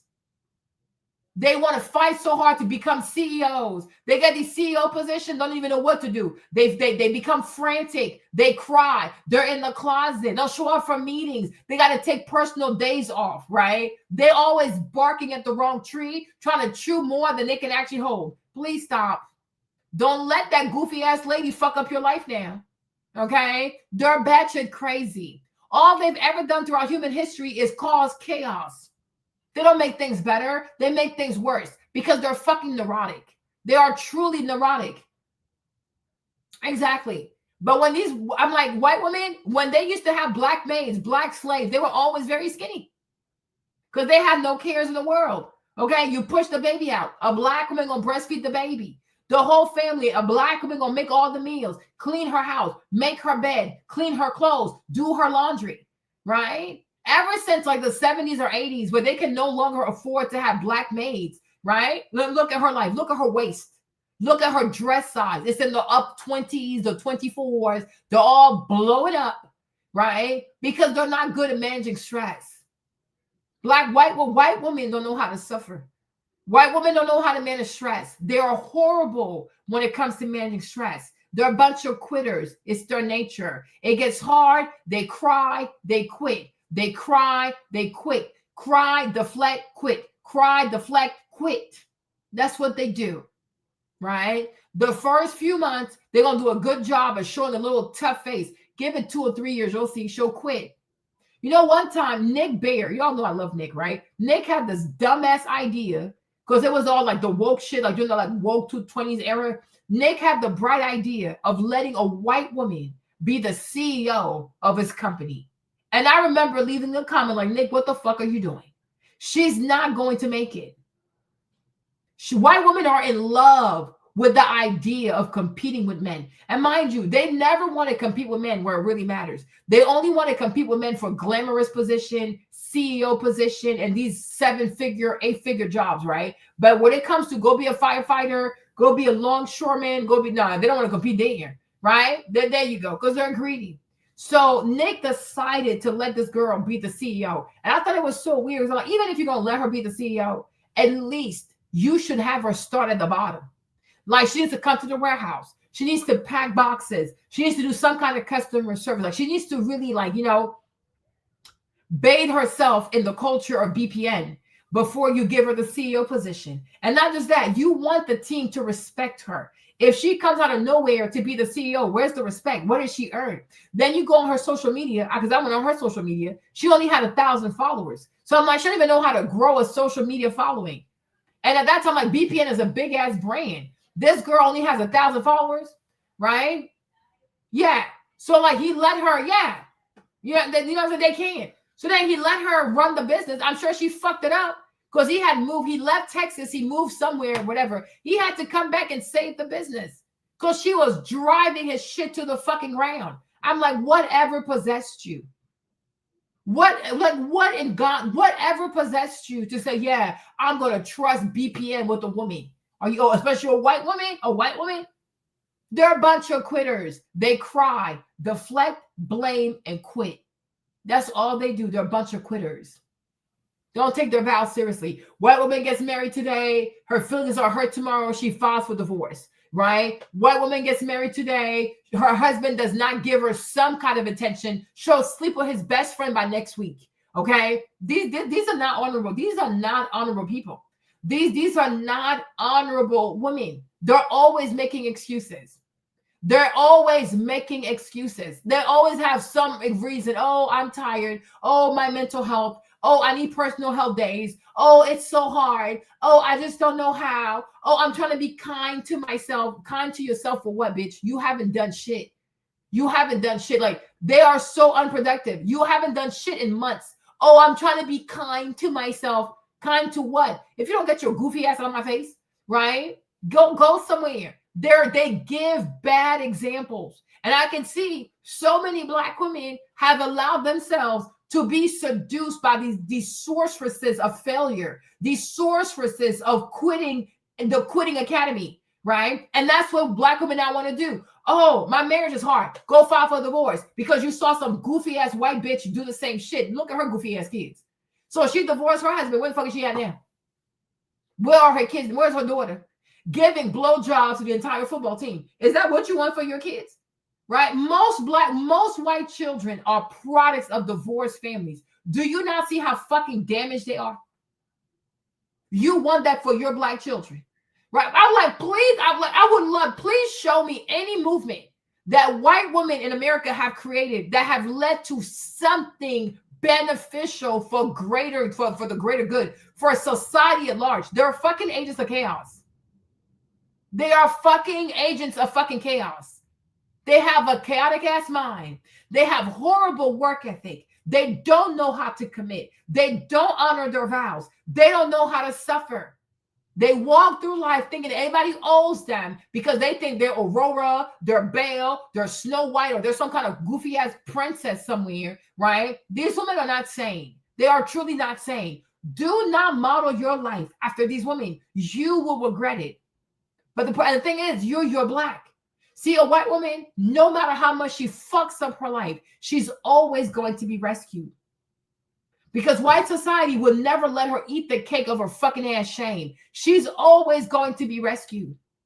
Doesn't matter. Elizabeth Holmes, she stole so much money. They only gave this goofy bitch 5 years or 7 years in prison because she's fucking white. Right? She's fucking white. That's how it goes. That's always how it goes. They're always going to be rescued, not just from their mediocrity, but the consequences of their mediocrity and their goofy ass erratic minds and their volatile decision-making skills. They will always be rescued. You're Black. So when you see a white woman with her erratic, neurotic, Tasmanian fuckery, you know what I mean, ways of acting, do not be impressed by that. Don't be influenced by that, and don't seek to replicate that. It's not going to yield the same thing in your life, because she's always going to be rescued. Even if her kids are junkies and they go kill somebody, racist white America will say, oh my gosh, you know, they were going through it. They didn't mean no harm. Their mom had a divorce and they were on Xanax and it was so hard for them. They didn't mean no harm. They're going to find a way to take a manslaughter charge and turn to some kind of goofy ass misdemeanor and put these kids in rehab, and they'll never see a day in prison. If your children, you go get a divorce and your black children are negatively, which they will be, impacted by the divorce, and they go commit a crime, oh, they're going to send your child to life in prison. This country here is racist. So what a white woman does, let her do it. She wants to fuck up the white society. She wants to fuck up white community, white children, or her white man's man. Let her, hey bro, let her fucking do it. She's batshit crazy. They've always been batshit crazy. Okay? White men have always had to go fight wars and all kinds of shit to save their goofy ass because they don't know how to sit still. Ellen of Troy, how the fuck did Ellen of Troy end up in Sparta in the first place anyways? Why are you there? Right? But that's what they do. They cause chaos because they like to see wars and people get slaughtered. That's what they do. That's what they do. Like, you gotta be very careful. You have to be very careful. Don't just divorce because, oh, you saw a white woman do it. Oh, you saw a white man on TV do it. You are not white. You are not white. You need to sit your ass down correctly and think about the pros and the cons. Think about the next 18 plus years of your life. Are you sure you're not going to regret this decision? Are you being impulsive because you see a white woman act like a child because they're perennial children? They never grow the fuck up. Always play dress up in fairy tale games in their heads, right? You think, oh, I can live like that too. No, she's a goofy ass immature woman. Even her man knows she's immature. Her dad knows she's immature. Society has been built to make sure with her goofy ass, she's always going to be okay. The same has not been done for you. Okay, exactly. Because like they will drag you down. They're horrible decision makers. They are horrible decision makers. They're horrible. They want to build all these companies. When the pressures, they run. And they dump everything on their managers, their workers, whatever, right? They run. They don't like to do hard things. Being in the warehouse, packing orders. No. They only want to dress up, be in a suite. Like, white people only want positions of power. Be a manager, an executive, board person, right? But like the gritty work and shit like that, they never want to do that shit because they think they're too white, they're too glamorous, right? To be at the bottom and earning their fucking stripes. But Nick Bayer, he sure did learn. But I'm sure that white girl was fucking up BPN and he had to run to save his business before she drove his business to the fucking ground. But I'm like, what the fuck has she done though? Why would you allow this woman to take the reins of BPN? I'm like, why not even your brother? Because his brother gave him his college money to start BPN, right? But he's been there the whole time. So like, if you don't want to be the CEO anymore, why not let your brother, whose money you took, whose college money you took to start the business, be the CEO? Why do you want to put the reins of BPN in the hands of a white woman? When I saw that white girl, I said, she's not fit for the job. But because he's white and she's white and his wife is white, he wants to believe so badly that a white woman is so capable. No, the fuck she's not. No, the fuck she's not. She gonna fuck up your business. Exactly. No, the fuck she's not. Are you surprised? Right? That's all they want. Quick money and get the fuck out. They don't know how to suffer long. And let's be so for real. I'm not even surprised that she would sell the skims to a majority stake to the Kushners because she's not a businesswoman. She doesn't know how business works. Even law school, she had to attach herself to Van Jones because he's the only goofy black man that would allow her to use his law firm for her goofy scam to make the world think that she has any kind of mental acuity. Kim is as dumb as a fucking rock. She is fucking stupid. Okay? So where's her law degree now? So she knows she's a fraud. She knows she's a fraud. So low-key, high-key, maybe whatever she sold to the Kushner is probably in better hands now that it's sold to the Kushners because they're probably more business people because they're Jews.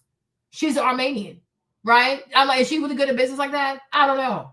Most likely not. Get out of here. She's a fucking weirdo. She said, Bible. She's so basic. She's so basic to me. It's a great look. People, at this point, Kim Kardashian has basically completed the ragged out run through hoe arc. Ooh. She has completed her hoe journey. Yeah, she's a hoe. In your early 20s, when you're fresh faced and new and ain't nobody touched all over you, you take your sexuality, you run it through the damn gutter. You don't care about God. You don't care about religion. You don't care about morality. You don't care about family. You don't care about decency. You don't give a damn. You 21. You 25. The world is your oyster. That religion's crap is in the way. You don't need no God. You are God, the goddess. You are all that matters. Yeah, then we come back and check on you a decade or two later there. We're going to have some patience, baby. This is not a sprint. It's a marathon. We come back and check on them later. Yeah. Next thing you know, when the phone stops ringing and nobody's lining up to take. And this is, like I said, this is what they do. And that's when you know. You can always tell the people that have encountered white people like these people, right? Because white people, when they come into your life, they always bring perversion. It starts with, are you sure God is real? Oh, are you sure? Well, if God really was real, then, always trying to get you to question God. That's how they start before they indoctrinate you to do perversion, right? But they bring the question that you not trusting God, questioning God. God is not real. Then once they have you know, okay, maybe he's not really real, then they will introduce you to sexual perversion, right? Whether it's promiscuity, whether it's anal sex, multiple people having sex, you name it, a woman eating another woman out, the child pornography. They always bring sexual perversion because they know that will destroy a people. They bring addiction such as alcoholism, drug usage, right? Pornography, they will find a way to turn your people into a bunch of addicts. They will never be able to save money. They will never be able to keep their money. They will never be whatever. Like anything that will destroy the soul, white people will introduce you to that shit. Right? And this is how they conquer most people. Wherever they go, they bring their sexual immorality. They bring their godlessness. They bring their rebellious spirit against God. They bring their drugs, their war, their love of war, their love of division. They love dividing people. They love to see people kill each other, hurt each other. Yeah, they're truly destroyers, right? But before white people show up, people are peaceful. When white people show up and leave, everybody wants to kill their next door neighbor. Okay, this is what they do. They bring the worst out of people, but then again, they bring the worst out themselves. And so wherever they go, these are the seeds that they put into the ground. These are the seeds that they put into people's hearts. And then people become perverse. People are no longer afraid. I don't fear God. I am my own God. I do what I want, when I want. I don't care who it affects. I don't care. It's me.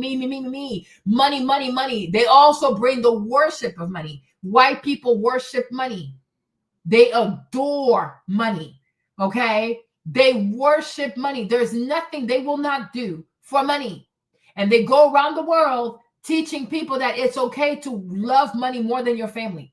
It's okay to love money more than God. It's okay to love money more than self. It's okay to kill for money. It's okay to lie for money. It's okay to be a sex worker for money. So you can buy things that rust, things that rot, things that age, things that go bad, right? This is the perversion.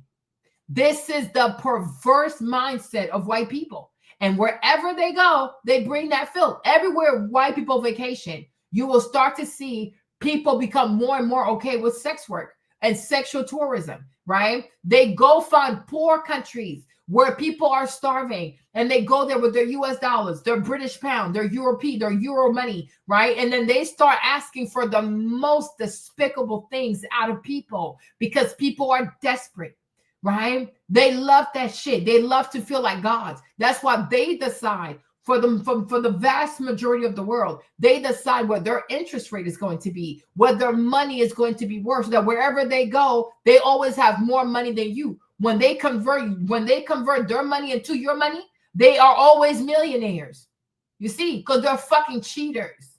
They're a bunch of fucking cheaters. They will never make it so their $1 is worth one of your money, right? Because then where is the leverage? Where is the power? Where is the ability to coerce, to manipulate, to morph people into these abhorrent, disgusting, sinful creatures, right?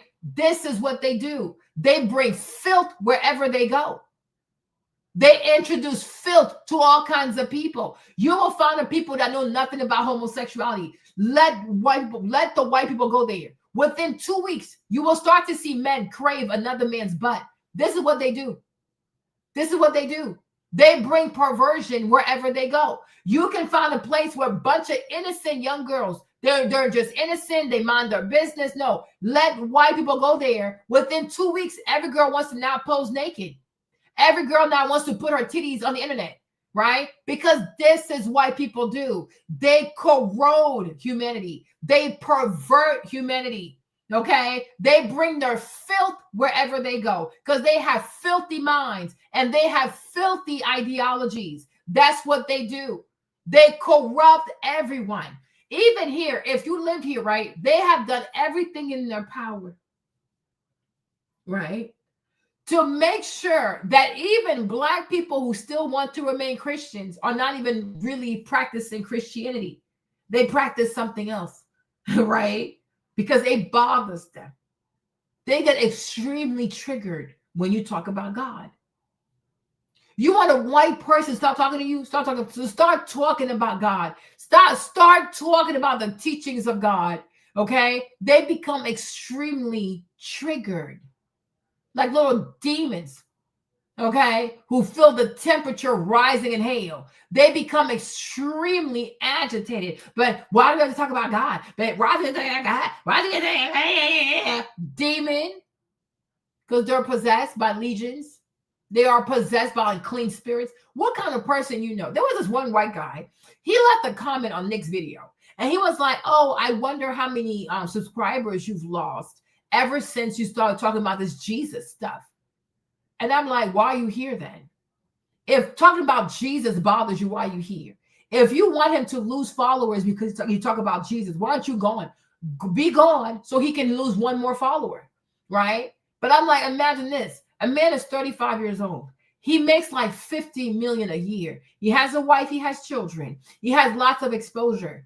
You should be like, you know what? I am glad that you fear God and you know that you have to answer to God, because being so young, making so much money, that shit can get to your head where you can feel like, who can check me, bitch? I can do what I want. I can sleep with who I want. I can buy whatever I want, because he makes a lot of money. $50 million a year. That's a shitload of money at 35, right? But because they're sick as hell. I'm like, you're fucking sick. You are fucking sick. Because the vast majority of white people do not like the idea that they have to submit to a God, because in their minds, they're God and other people have to submit to them. So on this earth, white people want to be everybody's God. We all need to bow down to them. We all need to want to live like them. We have to want to look like them, do our hair like them, go get rhinoplasty, look like them, bleach our skins to look like them, think like them, live like them, have the same ideas as they do, be okay with everything that they do. The answer is fuck no. The answer is fuck no. Who in their fucking right mind will ever aspire to mimic the children of murderers, of genocidal freaks, of people who have slaughtered millions of innocent people to take their land and usurp their identity? Okay, the answer is fuck no. I don't want to be like you. I don't want to sound like you. I don't want to look like you, think like you, live like you. I don't aspire to have nothing in common with your white ass. I am white, you are Black, and I'm okay with that. I am perfectly okay with that. What works for the white woman is not going to work for me. I am not white. I am not fucking white. She's white. Good for her. I'm Black. That's good for me. I don't want to think like you. I don't want to live like you. I don't want to raise my children like you. I don't want to handle my marriage like you. I don't want to look at men the way that you do. I am not white, and I'm okay with that. Matter of fact, I'm grateful I am not white. I'm grateful to know that through my veins don't run the blood of 1,001 colonizers and killers of children. Thank you, Jesus. Okay, thank you, Jesus. God is good. God is really good. There comes a point in time you have to learn to be proud of who you are. You got to be proud of your culture and the way that you do things in your culture and how you move and how you think and what you want to do and what you're known for and what you will not be known for. You have to know who you are. You got to stand on tradition, your tradition. You can't be so quickly impressed and influenced by white people. They don't do good. Look at the world. Look at the world. Is there a single continent right now that's not burning? Is there a single continent that is not burning because white people have sent their tools of mass destruction, right? The answer is no. The world is burning. Every country around the economy of the world, every economy right now is almost going into the fucking shithole. Humanity suffers. People can barely feed themselves. Everywhere you go, people are suffering. Why? White greed. The greed of white people. So no, you're not a good people. They're not a good people. Take care of you and this baseball team, and you become too damn expensive, and the plastic surgeons can't really nip and tuck anymore, and there's a bunch of new, fresh-faced girls out there that ain't been run through just yet. On their way, but now it's not their turn yet. Next thing you know, you call your man back. Hey, boo. How you doing? Hey. Me and Bianca, we going to France. I can't talk right now. Click. He doesn't come see his kids. He takes care of his kids just fine. But you're the one wanting the divorce. You want him to go somewhere else. He went somewhere else. Now she's complaining. And now that none of that's working, well, now she's found religion. You know, that thing that she had absolute contempt for in her early 20s, didn't have any use for, certainly wasn't using. Now, all of a sudden, she's found religion. Oh, God, he was a silly ass. Yeah, you can't make all those sex videos and all that slutting and that crazy body count. You can't make that disappear. So let's try religion for a change. Let's see if that works. Your public relations people can't get all that scumming and slutting and scummy behavior to disappear. So let's see if religion will do it. Let's try that one. Too blessed to be stressed, and then she's telling you about all the stressors. Well, it goes even further though. Oh, Kim is hanging out, and I just thought y'all want to hear this part here. That's Kim Kardashian. That's Kim Kardashian and her All's Fair co-stars / Oh, what is she doing? What is she doing? Before you comment on my new appearance, please know that this look is mine. Nothing more than next Halloween's costume, where I will be dressing as a whore lawyer. Last night, the ladies were out in London. Well, folks. And she's so dumb. People make fun of her, and she's sitting there laughing because she wants to be so badly in a movie. This girl needs validation so badly. They're making fun of her. And she's there okay, everybody's laughing at you, girl. Oh my gosh. Oh my Lord. Remember? Oh my God. Lala Anthony? Folks, I've been doing this for years. It's documented across the board. You know all the names I'm going to say. You all already know the names I'm going to say. I was talking about Kim 2 years ago. This is a replay. She's hanging out with a bunch of chicks now. She's been spending since she got divorced from Kanye, ain't nobody else been around with a bunch of chicks. Oh, yeah. Whatever did happen to Pete Davidson? Oh, this happened to Pete Davidson. What? Oh, yeah, by the way, in case you were wondering what happened to Pete Davidson, by the way, this happened to Pete Davidson. Yeah, Pete Davidson is willing to have kids, and Pete Davidson is willing to get married, and just not to you. Just not to you. She's boring. She's really boring. Pete Davidson was willing to do all this stuff here, but by the way, yeah, just not with you. He wants a chick who ain't busted out five or six of Kanye's kids. Yeah, he wants a clean slate, or at least cleaner than you. He wants a clean slate. He wants to start over. He does not want some other dude who is the dominant figure here. And obviously, you still wish that you were back there. Yeah, because Pete can't compete. He cannot compete with Kanye, baby. You are not going to stay a billionaire with your name hitched to Pete. She is just like Tina Knowles. Tina Knowles has kept Matthew Knowles' name even with a new husband. You want to talk about being emasculated?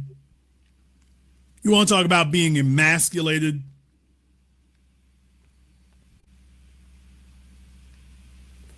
Nothing more emasculating than you marrying a chick and she's got her ex-husband's name. So you have to keep calling her by his name. Well, Pete couldn't compete with Kanye. Kanye bought that bro at 5 Maybachs. Pete, you can't do that, bro. You were driving he was literally driving her Rolls Royce to the 7-Eleven so he could get some cigarettes. It's like, yeah, man, you're in the deep end of the pool, dude. You can't hang with none of this. You can't hang with none of this. So she tried, people. Anyways, you guys, listen. Kim is a bum. She's a bum. Let's talk about Tamar. Y'all, my little sister sent me this yesterday, and I was really upset. I was truly upset, you guys. I've been going through a lot. I was really upset. So the Braxtons are coming back on TV, right? So there is a small clip out there that I saw. She sent me on TikTok. Hold on. I said, oh, hell no. Oh, hell no. Hold on. For what? For money? No. I was so disgusted. And I'm like, so you really can't have shit, huh? Hold on. You really can't have shit. Like, you really can't have shit. Like, it's like you can't have, like, they can't just leave you to have certain memories, like, intact. Like, just don't touch that. Like, that's sacred. Don't touch it. Right? Let me show you what they did. Let me show you what these girls did. Let me show y'all what they did, you guys. I was just utterly disgusted. Is it this one? Is this a good video? Hold on. Who gave the man my address? I'm not expecting y'all to really give a about me. What I am asking about is my child. Do I know where you live? Well, of course you don't come. So exactly. My thing, so I know where you live because I put down your down payment. Beautiful. And you've been stealing from me for the past couple years on my credit cards. And help me. What you steal? I don't steal anything. You don't? You sold men. Who's the man that I stole? Tony's. You slept with them. Oh. A few times. Who? What man? You not get the link.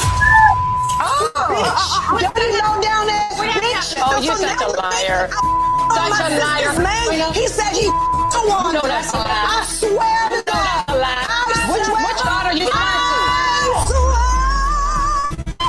Man, for you think too? Don't you? Who gave the man my address? I'm not expecting y'all to really give a about me. What I am asking about is my child. Do I know? I saw this yesterday. I was just so disgusted. I was so disgusted. I'm like, how much money do you need? What the fuck are we even doing? How much? What the fuck is this, you guys? What the fuck is this? You have Tamar saying that Tawanda stole her money, and it could be true. Y'all can do this in private, okay? Then you got Tawanda saying that Tamar slept with Tony's man. Then Tamar gets up. She throws a whole glass at Tawanda, her older sister. Then you have Tony, the icon, who gets up and she wants to fight someone because now she's dating the baby. She was gonna look with the baby. Okay. I'm like, what the fuck is this? What the fuck is this? How much money do you need? This is so disgusting. This is so disgusting. This is so degrading. You ladies are so much better than this. You are so much better than this. Like, we deserve better. We deserve to have certain things that are fucking sacred. I don't want to see this. I don't want to hear about this. This is not for public consumption. Okay? Like, what the fuck is this? Like, where is the, and also, even if you have no money, technically, sell all the bullshit you bought. You, Tamar, go back to Vincent, go back to your husband, okay? Because this little stunt shit didn't work for you, right? But I'm like, this is so despicable. Who wants to see this? Who wants to see? I could not, oh my gosh. I told her, I'm like, if this is how they think, me personally, that's just for me, but if this is how they think, if this is how they think, they're going to get my view. No, I'm not watching this. We have to stop supporting and rewarding shit like this. It is utterly disgusting. This is disgusting. You guys are sisters. This is disgusting. Like, even the Kardashians who know better than to put this on TV. This is disgusting. Like, we can't have shit. I told Charlotte, so we really can't have shit. I don't want to see this. I don't want to see Toni Braxton put her hands on people. Oh my gosh. Oh no, this is where I check the fuck out. I'm like, the Stairmaster is calling my name. The Stairmaster is fucking calling my name. This is despicable behavior. This is so disgusting. This is so disgusting. When you say shit like that, all these things y'all saying, you cannot take it back. You cannot take it back. Accuse your sister of stealing. Accuse your other sister of sleeping with her sister's man. Accuse that. You cannot take this back. Sometimes I feel like they don't even care about being sisters. You already lost a sister. Right? Tracy is dead. You've already lost a sister. And the ones that are remaining, this is how y'all decide to treat each other. This is so disgusting. It is so disappointing. It's so gross. It is so fucking gross. When something as severe as losing a sister goes down, I think everybody needs to reassess life.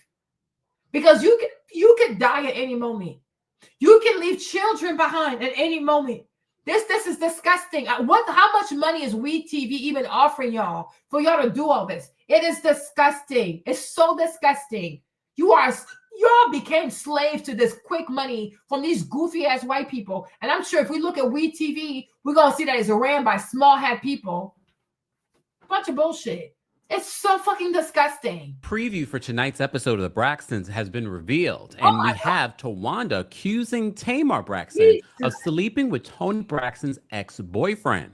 But Tamar also accuses Tawanda of stealing from her. So we have to go down the rabbit hole of past accusations and past boyfriends. Here we go now.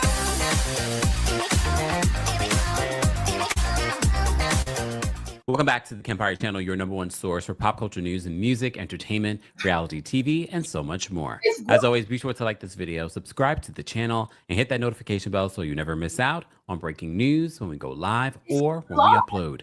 So before we get into another Braxton's update, don't forget we are raising money for Breast Cancer Awareness Month here on YouTube. YouTube Giving gives 100% of your donation to the two. So if you missed that. My thing is, like, to me, even when the show first started out with the Braxton, I really thought we were going to see the Braxtons like live luxury, like a luxury life. The sisters, they're traveling, they're doing their thing, they're getting booked, they're busy, they're making money, they're wearing designer, they go to different countries. Like that's what I was hoping for. You know, that's the kind of show I want.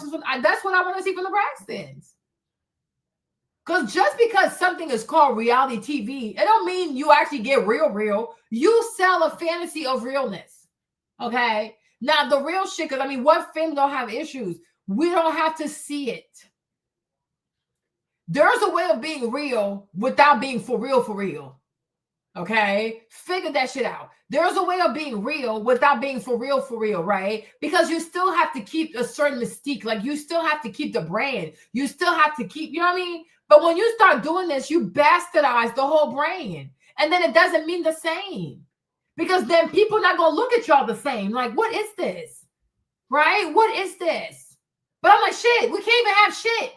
Can I have an illusion? Huh? Can you give me an illusion of sisterhood, luxury, success, being there for each other, you know what I mean? Supporting each other, forgiving each other, you know, like being aunties and shit like that. We need positivity. This is fucking disgusting. It is beneath y'all. It is extremely disappointing. It is so disappointing. This is just disgusting. Be sure to check that out. Yeah. We posted that earlier today. Only for after I did that, I saw the preview for tonight's episode, a sit down between the sisters of the Braxtons that they've been promoting even before the season began. Now, tonight, we get to see the full breakdown in this relationship because we see Tamar versus her sisters, Tamar versus Tony. But this scene, Tamar versus Tawanda, is interesting because the last couple episodes that we talked about, Tawanda wasn't looking great because it seemed as if Tawanda was setting up scenarios where Tamar would look bad. There's enough about Tamar to make herself look bad. However, the evidence against Tawanda was pretty damning.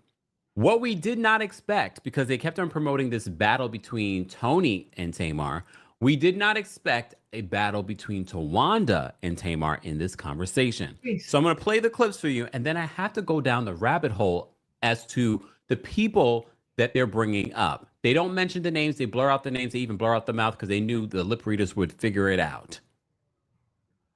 I'm just going to play the audio because WeTV is very weird about playing their content. I will play it and stop it and go. We're playing this under fair use for research and commentary purposes. So let me just play for you this. It's a less than a minute clip.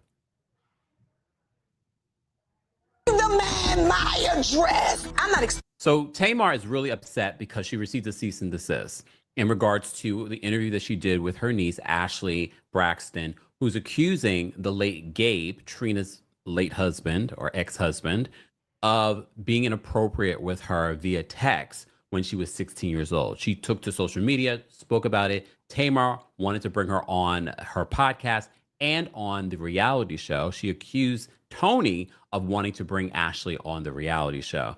We have not heard how their brother, who is the father of Ashley Braxton, feels about them even talking about this on the show. Expecting y'all to really give the man my address. I'm not expecting y'all to really give about me. What I am asking about is my child. Do I know where you live? Well, of course you don't come. The relationship between Tawanda and Tamar has been tumultuous. We learned last season that Tamar feels as if Tawanda does not reach out to her. The issue this season is that Tamar doesn't go to Tulum for her bridal shower, but it seems as if Tawanda did not even want her to be there. Okay. She says that Tawanda doesn't reach out to her. Months can go by. The only time that Tawanda will speak to her is if they're filming. So my thing I'm asking about is my child. Do I know where you live? Well, of course you don't come. So my thing, I know where you live because I put down your down payment. Boom. So Tamar says, I know where you live because I put down your down payment. How do you guys feel about someone throwing something like that in your face? I guess maybe all bets are off when you're in an argument. And I don't remember if Tamar has said that before or has thrown stuff like that. And I can't remember every single detail of the She did. And the Braxton on the show, she would do that because she bought Tawanda her Mercedes. Remember Tawanda? Y'all remember the show? If you watch the show from, because I used to be such a TV junkie, y'all. But Tawanda was married to Andre, right? So I guess like Tamar had helped with the house.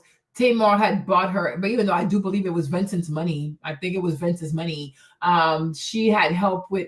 She bought her a brand new Mercedes also. Like Tamar's always been giving money to Tawanda. But my thing is, even if you paid, because I'm like, that's still your older sister. Even if you paid for her deposit, do you think she wants the world to know that? And I'm like, Tamar, you and your inner drag queen, sometimes you need to stop. Like you talk faster than you actually think. That like she has no wisdom. Maybe it's like it's her bipolar disorder with wino, right? But that's still your older sister. Do you think she wants the world to know that she can't take for herself and she has to call you to help her out? I don't think so, right? The cameras are rolling. And like I said, I even feel like with the Kardashians, like their reality TV show is not even a reality TV show for real. It's just for them to push their brands out. You know what I'm saying? Like they're not all the way real. Because they be staging and lying and faking on that damn show, right? You can do reality TV without being super, super real. It's like Tamar and them people, they take it too seriously where you feel like, oh, we have to give everything. We hide nothing. No, you need to hide certain things. The public does not deserve your real truth like that. Like it's excessive. It's just too much. Yeah, maybe. But I mean, to some extent, Lonnie, it's also understandable, right? Because it's like if you're the older sister, and like your little sister's doing better than you, or she married somebody wealthier than you, it's human nature. It's understandable. And I feel like you also got to understand that, right? It's human nature. But when you decide to help them, should you throw that in their faces? Because that can just breed bad resentment. I'm like, it's not worth it. Just not worth it.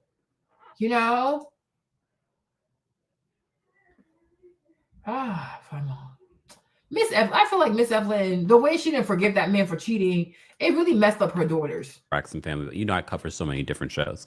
Oh my God. But she throws that in her face.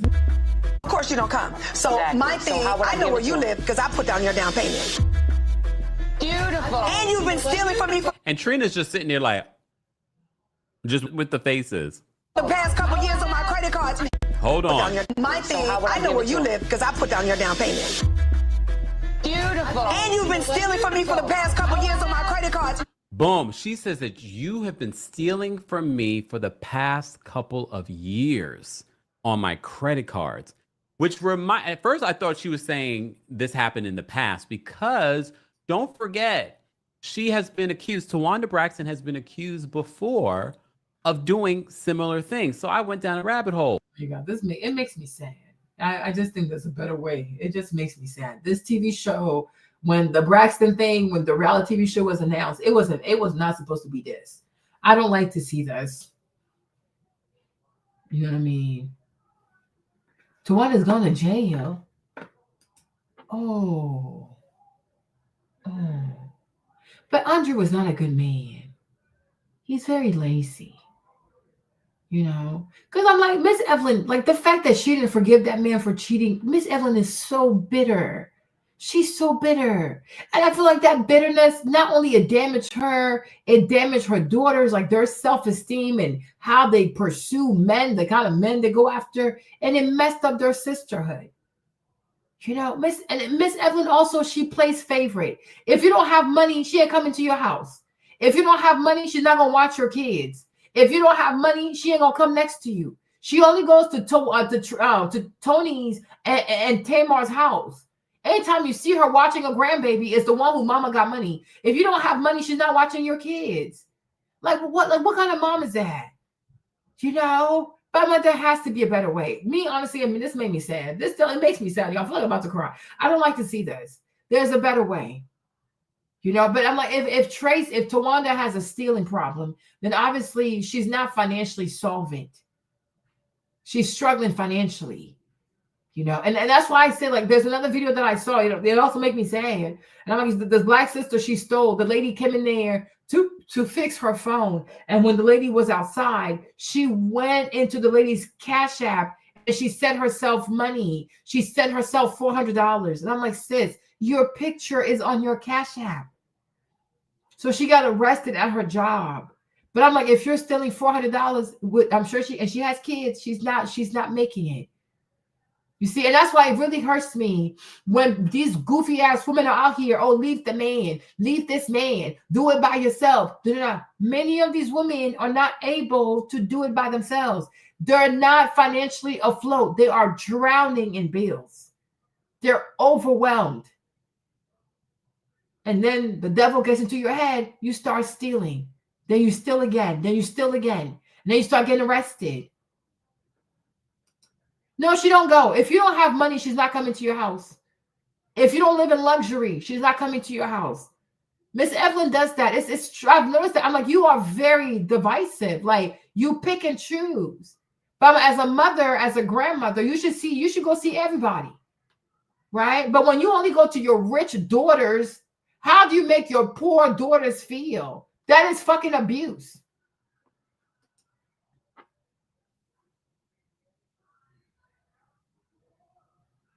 Yeah. Oh gosh. Like, how do you fix this? Oh my God.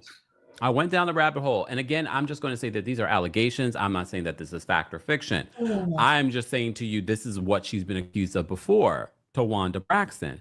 So I had to go down the internet streets, and I'm reminded from this article, Toni Braxton's assistant has accused one of her singer's sisters of stealing from the family. So Toni Braxton's assistant, remember, Tawanda used to be Tony's assistant, but this is another assistant. Tawanda Braxton, Braxton Family Values, is being accused of once stealing her mother Evelyn's SSI check. The accusation comes from Tony's assistant, Zoe. According to MediaTakeout.com, Zoe spilled the tea on his new podcast. He's apparently pissed that Tawanda hasn't paid him for his now dissolved skincare line. When you can steal SSI checks, I don't know what to say to a person when you're that evil. Who can be that thirsty, that evil, he said. It's worth noting that in 2005, Tawanda was arrested in Atlanta and charged with forgery and theft by receiving, according to the report. So I remember this story from way back when. Yeah, but do you have to throw it in your sister's face? I don't know, you guys. It makes me sad. I don't know. It makes me sad. I don't like this. You know. And like, oh, Lord Jesus.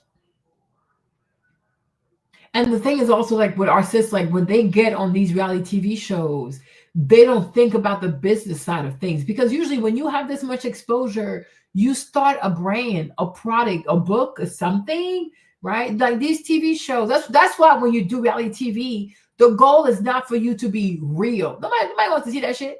Okay? When you do reality TV, your goal is to be aspirationally real.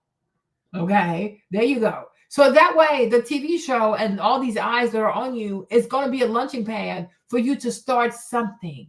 You want to do fitness, you want to write a book, you want to start a YouTube channel, right? You're supposed to use the TV show as a launching pad to start something else. And I'm like, and my issue is like, y'all come on these shows and you don't have the business, like the strategies ready. You don't have the right team in place, right? You need to have business managers, people who can help you to leverage the exposure from these shows that you never want for money again. Because how can you be on a TV show? Because at one point, the Braxton was so successful. So y'all didn't even start a line of seasoning or something, right? And that's, oh my gosh, that's the part that kills me. Yeah, but they didn't have that kind of. Toni also has to be fair. She squandered all her money buying Versace plates, so I know she ain't talking, right? But they didn't marry rich guys like that. Andre, me from remembering Andre didn't want to work. Okay, Gabe, I don't even know what Gabe did, but he was always cheating. Okay, so I feel like Vincent, he's an entrepreneur, so Vincent, he works hard, right? Now Toni also with her husband, like he was part of that soul, that the band Mint Condition, right? And Toni has her career. But I'm like, Tracy, Tawanda, and Trina, they did not marry men that were affluent. I would even say not even ambitious, Chad, but you know what I'm saying?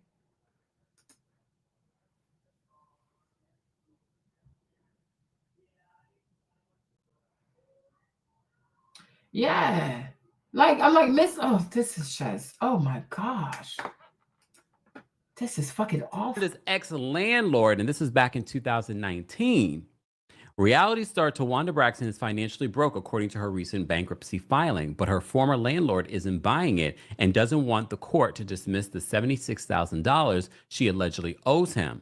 The Braxton Family Value star is in a financial tug of war with Michael Wagner, who says that she's being dishonest about her bankruptcy filing and has filed a lawsuit claiming fraud. In his lawsuit, Wagner claims that Braxton rented a home from him and defaulted, leaving more than $76,000 in unpaid rent and damages.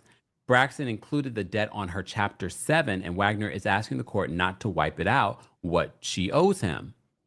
But Braxton fired back and said that Wagner hasn't proven a compelling case of fraud, and she wants her debt to him dismissed in her bankruptcy case. So it sounds like she was trying to use the bankruptcy to kind of get out of all her financial issues. According to Yahoo, Braxton and Wagner cut a deal back in September of 2018, and she agreed to make payments to settle the debt. So that makes it worse. So you agreed, you had an agreement with this person to settle the debt, and now you're trying to have the debt wiped clean through the bankruptcy. But he says that she paid only one time. Wagner said that she left the home in shambles with fire damage, knife holes in various walls, and the garage door. What? Wagner said that Braxton is fraudulently misrepresenting her assets and only filed bankruptcy after he went after her for his money.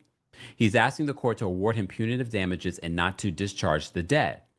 According to the blast, she also owes Tamar Braxton, her sister, $35,000. In April, when she filed for bankruptcy, she claimed at the time she only had $150 in her bank account. These are important details to be reminded of their financial situation when you see all of the antics that they're willing to do and go to on this show. Keep that in mind. So in court documents reportedly obtained by the site, Tawanda listed $277,650 in assets and a whopping $547,056.39 in liabilities. Tawanda, how do you have $500,000 worth of debt? Who the fuck are you? Child.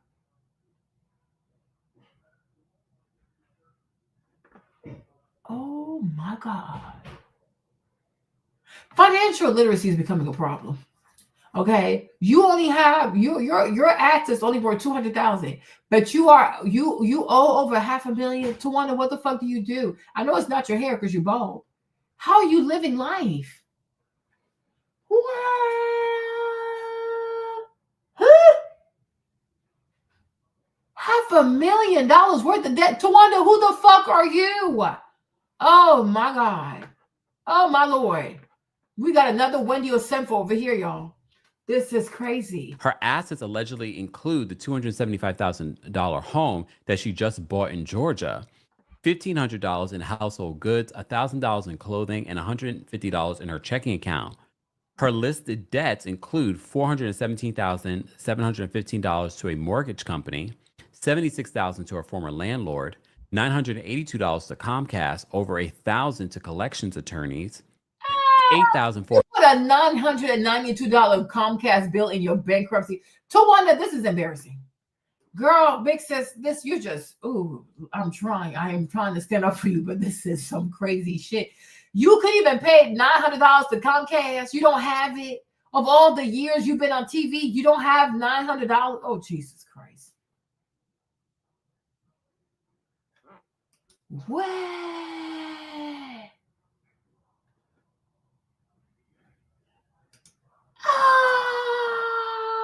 She's a Virgo? No, she's not the good kind.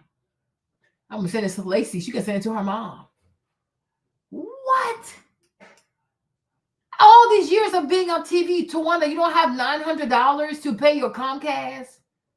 Oh, no, Tawanda, because that's embarrassing. I don't even know what to say. $180 to Covenant Christian Academy, $6,211.30 in medical bills, and a $35,000 personal loan given to her by her sister, Tamar, and various other debts. A decision hasn't been made on the case. I don't know what the final decision was in regards to this case, because this is from back in 2019. You guys can remind me in the comments section. I just had to go back because I remembered there were some financial issues with Tawanda over the years, including being accused of forgery and things like that. Let's get back to the audio that I was just playing for you. Help me. I put down your down payment. Beautiful. And you've been stealing from me for the past couple years on my credit cards. Help me. But what you steal? I don't steal. So she didn't, again, we're watching an edited show. So Tawanda, and this is what a lot of people that have been watching and reacting to this clip today are saying. So Tawanda, you're not denying that you stole from your sister?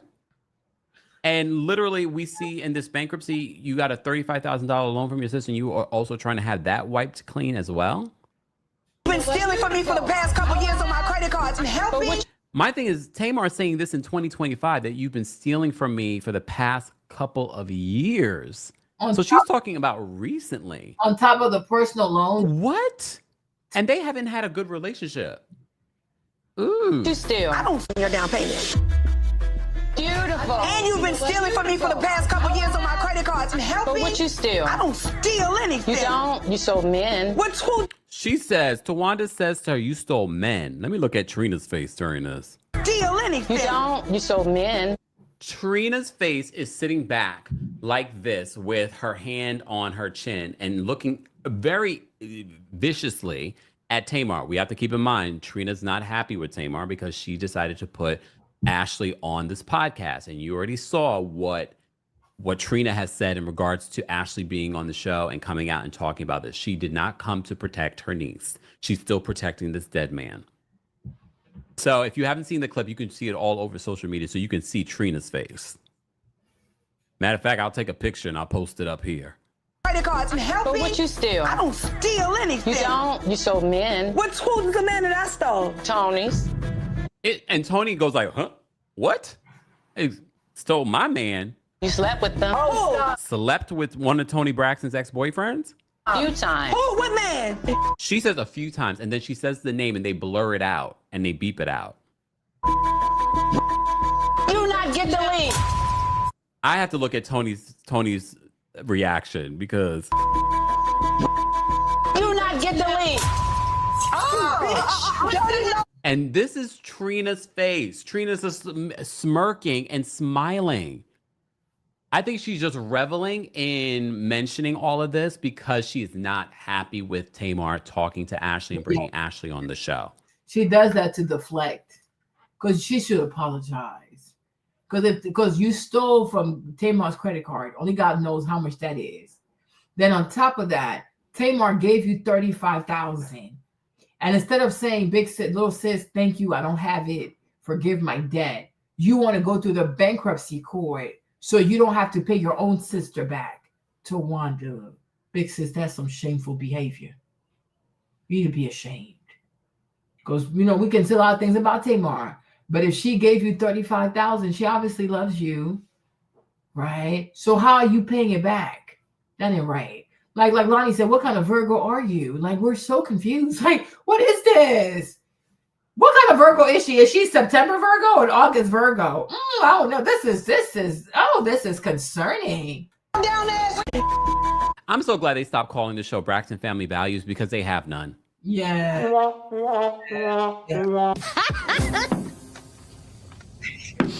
Hell no. They didn't have any during Braxton Family Values when that was airing, but wasn't the whole theme of last season Tracy's dying wish were for the sisters to be reunited and connected again? This is not going to do it. When you go this low and you're doing this for public consumption, you can't come back from that. Yeah. You not get the lead. So Tamar gets up after she mentions the name and accuses her of sleeping with Tony Braxton's ex-boyfriend. Tamar gets up and she hits the glass of water towards Tawanda, which makes me think, is she so upset because there's some truth to it or just outlandish lie that made her upset? I don't know. Could be either one. Oh, what man? You not get the lead.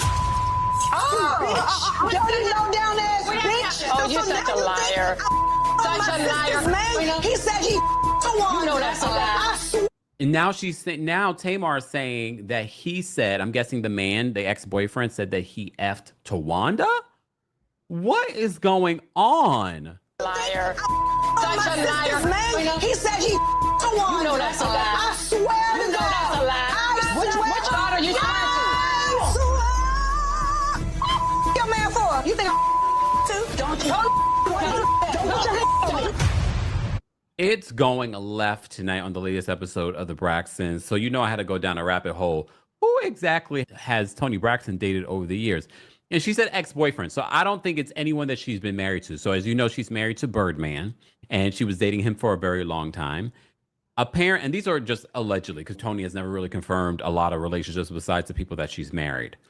Apparently, back in 2012, she dated Eddie Murphy. I don't think it's Eddie Murphy, but you never know. She was married to Carrie Lewis for 12 years. Okay, and they called it quits in 2013. Curtis Martin and Tony dated back in the late 1990s. They broke up following her bankruptcy, though that was not the reason for the split. Who is Curtis Martin again? He's handsome. I'm seeing a picture of him. I don't recall him, but okay. Jim Jackson, she dated from 1996 to 1997, reportedly. Hold on, they said it was involved in a love triangle that broke up the Dallas Mavericks roster. She was rumored to have been dating both Jim Jackson and Jason Kidd. What? I must have missed this story. Okay, but I remember Jason Kidd. They said she also dated Jason Kidd. So was it one of them? Okay, but no, there's more. There's more. Hold on, y'all. There's Shamar Moore, dated in the mid-1990s. Here's the thing, though. It makes me wonder if we can get a timeline, then we can kind of pinpoint who exactly it could have been. I'm thinking that this is a relationship from years ago. But why would Tawanda even bring that up right now? So Shamar Moore, she dated in the mid-90s. Okay. I could see it. You got to type. That's why people are so shocked that you're dating Birdman. Bryant Reed. She dated Bryant Reed, the brother of her producer, L.A. Reid. I didn't know that. Again, these are just allegedly. This is not Yo, I don't like this. The quickest way to fall out financially is helping your family and thinking with your heart and not your mind. And I know that by experience. I'm not just saying that. When I first started out and started to build my credit, I was doing great because I was just concerned with myself. But then I've started to try to bail people out, literally and figuratively putting their bail on my credit card. And people's bail on your credit card. What the fuck? Why are they in prison and why in the jailhouse in the first place? Their bail, not even like their food, like their yeah, everything. I just got off track after that. So you have to let your family go to God about their problems. If they have financial issues, if they need to be bailed out of jail, they stay in the jail. Just know that they're gonna figure it out. Don't try to be the one to help them out with everything, because that is the quickest way that you will fall off financially. I know by experience. Please take my word. Don't use your credit card to help nobody out. Don't put nobody on your don't sign no car for nobody. Don't do it. You have to be selfish, because at the end of the day, when you get all this credit card debt, ain't nobody gonna be trying to help you but you. Period. Coming from a dysfunctional family, I can 100% agree where this young lady is coming from. Because family will misuse you and abuse you until they can't no more. If you continue to open up the door for them to ask you for money, they not gonna stop. They don't care what you going through, what hardships you going through. As long as you giving it to them, hey, everything is all good. Because a lot of y'all don't even understand. Once you stop giving to your family members, they true colors will show. They don't really mess with you like that. The only reason why they call you because they need money. I'm that person in my family. I realized that. That's why I wouldn't no contact with my mother. I wouldn't no contact with my siblings. Just my whole entire family. I don't even mess with them like that no more, right? I just decided to step away because they toxic, they dysfunction, and they don't want shit out of life. And I'm not finna be that person that every time something go wrong in their life, they want to call me to bail them out, right? Because I've been in an exact situation where she was talking about bailing people out of jail and signing bonds. I've been sued for that. Signing the bond for a sibling that's keep going back to jail, right? Because you want to help the family, not knowing this whole time it's hindering you. A lot of y'all can't grow because you allowing your family to bring you down. They don't even help you with nothing. They don't give you no advice on nothing. They don't put in on nothing. And a lot of y'all got to make the hard decision to just step away from these people. And it's not everybody family, but this majority of people family. A lot of people family members ain't shit. They don't support you, right? They don't call you unless they need something, but they always want to hit you up about some goddamn money. That's weird. That's how you know a person don't have no love or no care for you, because the only thing they look at you as a dollar sign. A dollar sign. It's 2025. A lot of you guys ain't even been hearing from your mama or your dad unless they want some money. Y'all ain't heard from y'all siblings unless they want some money. Or not only that, they want to call you for some mess. That's the only time that you hear from your family members, when they want to call you about some drama. Not to see how you doing, not to help you out on any of your financial burdens, because everybody go through something at some point in your life, but you can't ask them for nothing. but you're supposed to be the superhero for them every time they go through something. Guys, family ain't the same no more. And a lot of people got to understand it, and I know y'all want to hold on to family because family means something, but bro, family is what you make of it, right? I know people that came into my life that's more family than my actual blood, my relative. I look at them as family than the people that I actually grew up with. That's sad for me. You cannot be out here. Somebody's bail on your credit card. Why are you in jail in the first place? Let me show y'all this real quick. Hold on. You know, people like to look at themselves a little bit different. That's the state of people. But check it out. Be able to do it. Right here in this segment here, y'all. This is where we get not only the backstories to the viral videos we watch on a daily basis, but we hear from people actually involved and bring an expert for honest perspective on how we end up in these situations. All right. So, without further ado, what I want to do is, if y'all know this here, I want to let me know if y'all know this. Lano, let's see if we could jog their memory. Play the clip here of Kiki Jones.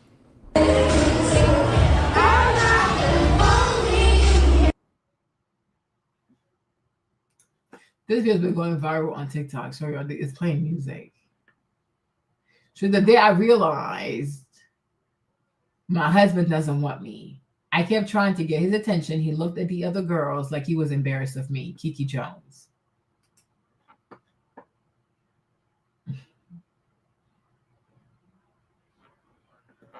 Okay.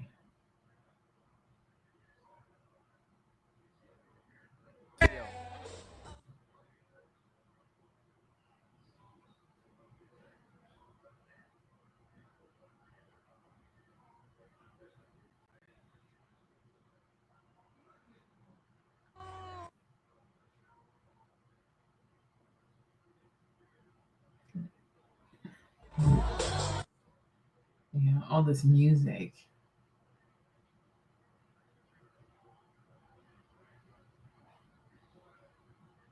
Let me tell you, the cruise, I've never been on a cruise.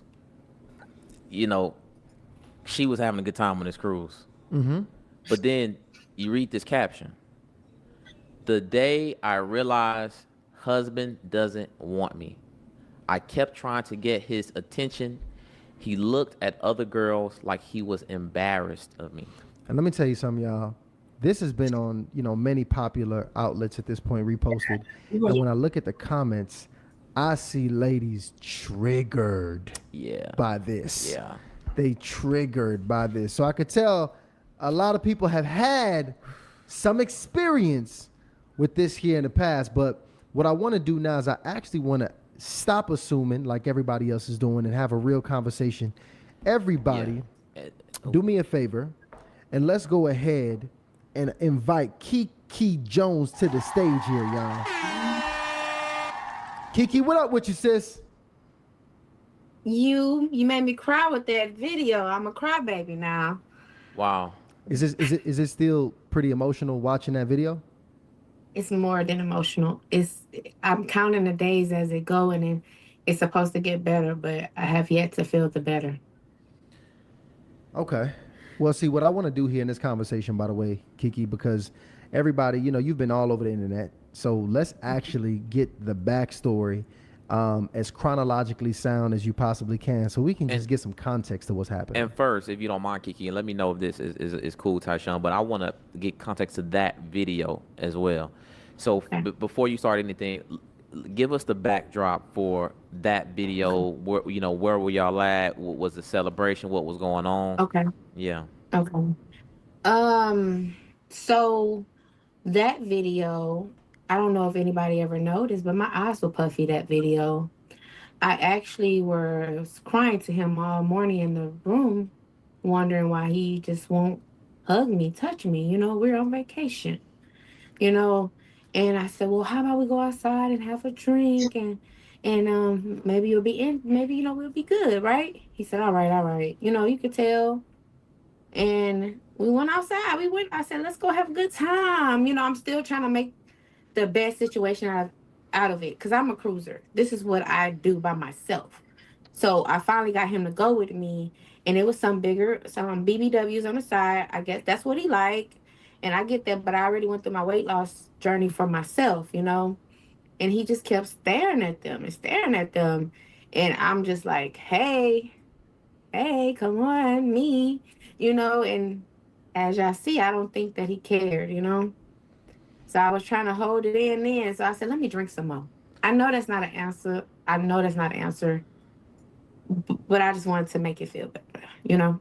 But my thing is, why record it? Like, if you feel like he's being mean to you, he's ignoring you, and he's embarrassing you, and he's looking at other people, you thought it was a brilliant idea to record yourself being ignored by your husband and to post that on TikTok for millions of people to see you get ignored by your husband. Now, I don't understand the thought process up here.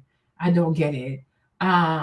Now, the one thing I will say, you guys, I'm sorry, I'm trying to be mean. I'm trying to be an asshole. I'm Aquarius, but I'm trying to be an asshole. But I'm like, I refuse to believe that it wasn't until the cruise, they got on that cruise, that he was distant towards her.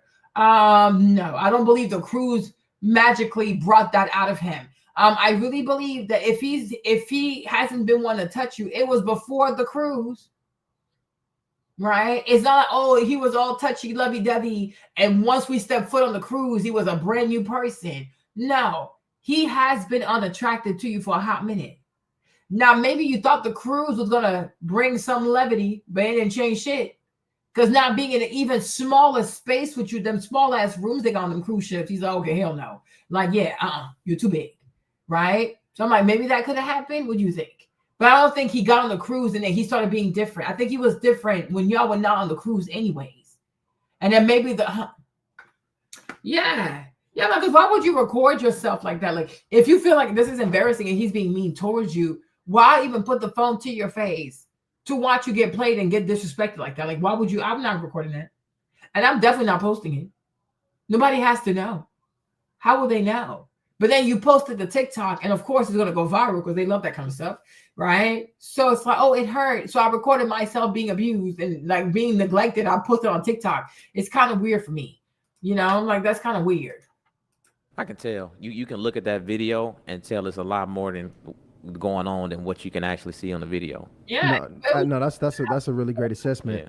I think the biggest thing I want to do, because I want to take it back to that moment, but so much happened before y'all actually got there. I want to bring clarity to. Okay, so first off, how did y'all meet in the first place? Well, I am a content creator. But that's not my content. My content is, let's go cook. Come shopping with me. Come make some iced coffee. So I was selling plates, and he was like, hey, I love your content. Like, that's what drew me to you. You're such a happy person. I could tell you a good person. And I told him, like, hey, look, I'm on my solo stuff. I'm living.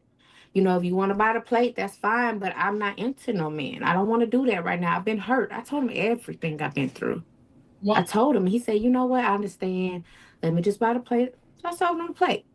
Then I'm like, sometimes I'm not trying to be mean, you guys. I want to really ask, is this like a side effect of being bipolar, where you meet someone and you just divulge your entire life story? Oh, the man came to buy a plate and you gave him a rundown of everything you've been through?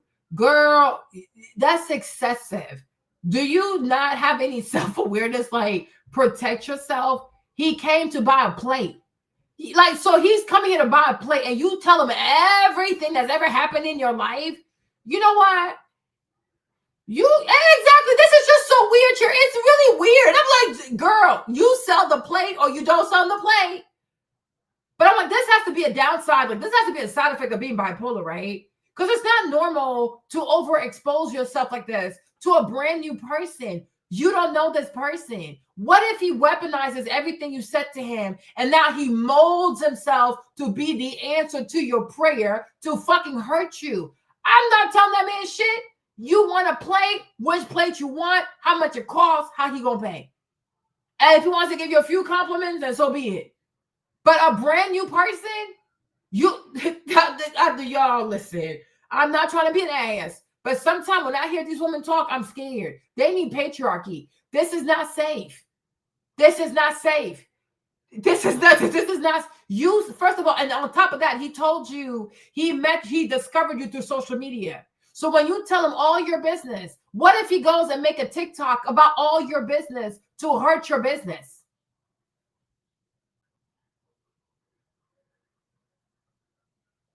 Like,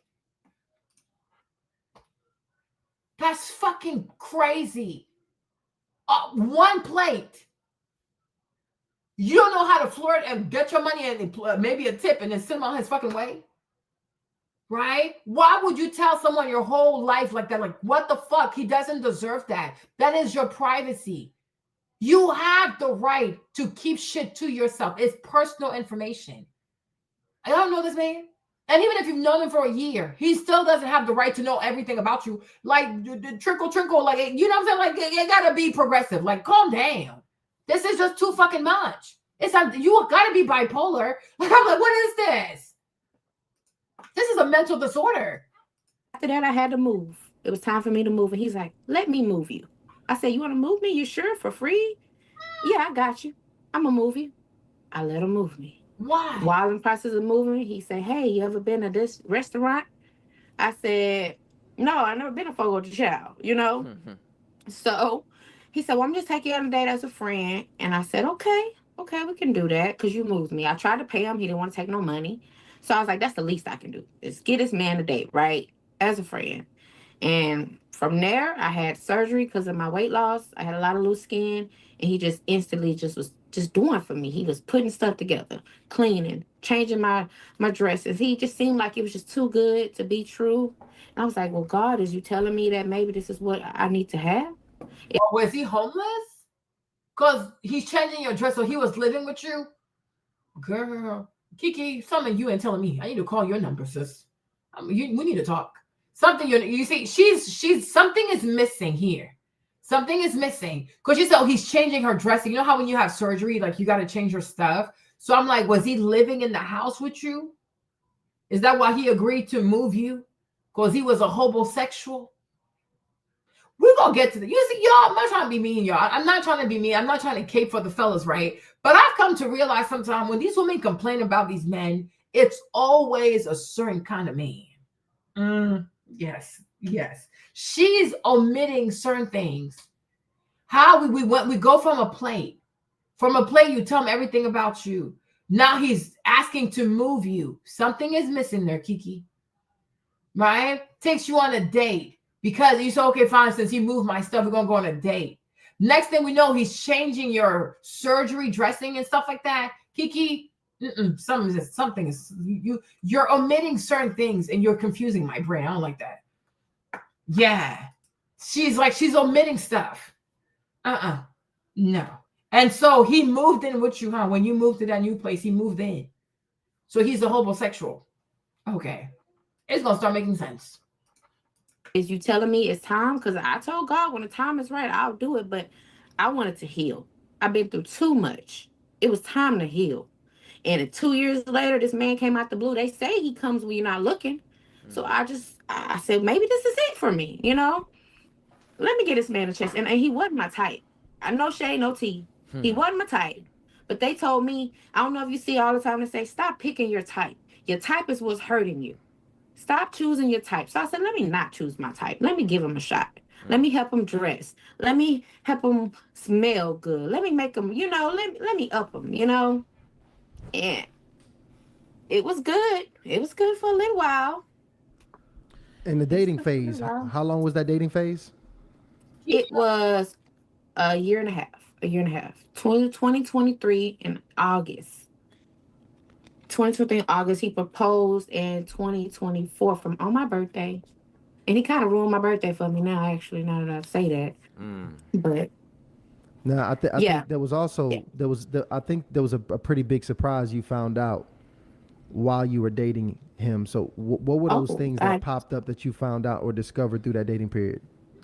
Yeah, this girl, she came up and she told me, well, I looked at his phone actually. I don't know what I was looking for, but I don't know if you know about iPhones. It tell you what you had them saved under before.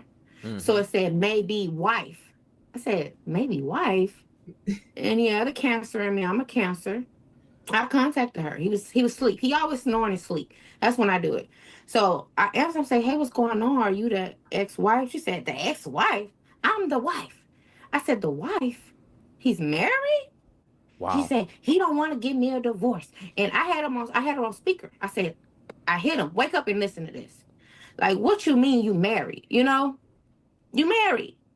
I said, I don't play those games. I don't play with married men. Like, do you understand what could happen to me? Like, you see that I'm focused. I'm content. I'm being strong. I'm dealing with a sickness. I'm strong. I got kids, and you're married. So I did. I told him he had to go.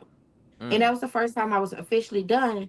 But he showed up on my doorstep like a week later, showing me that they're going to get a divorce, crying, and said, we can go to God about this. And it's like, yes, I took him back. Yes, I took him back.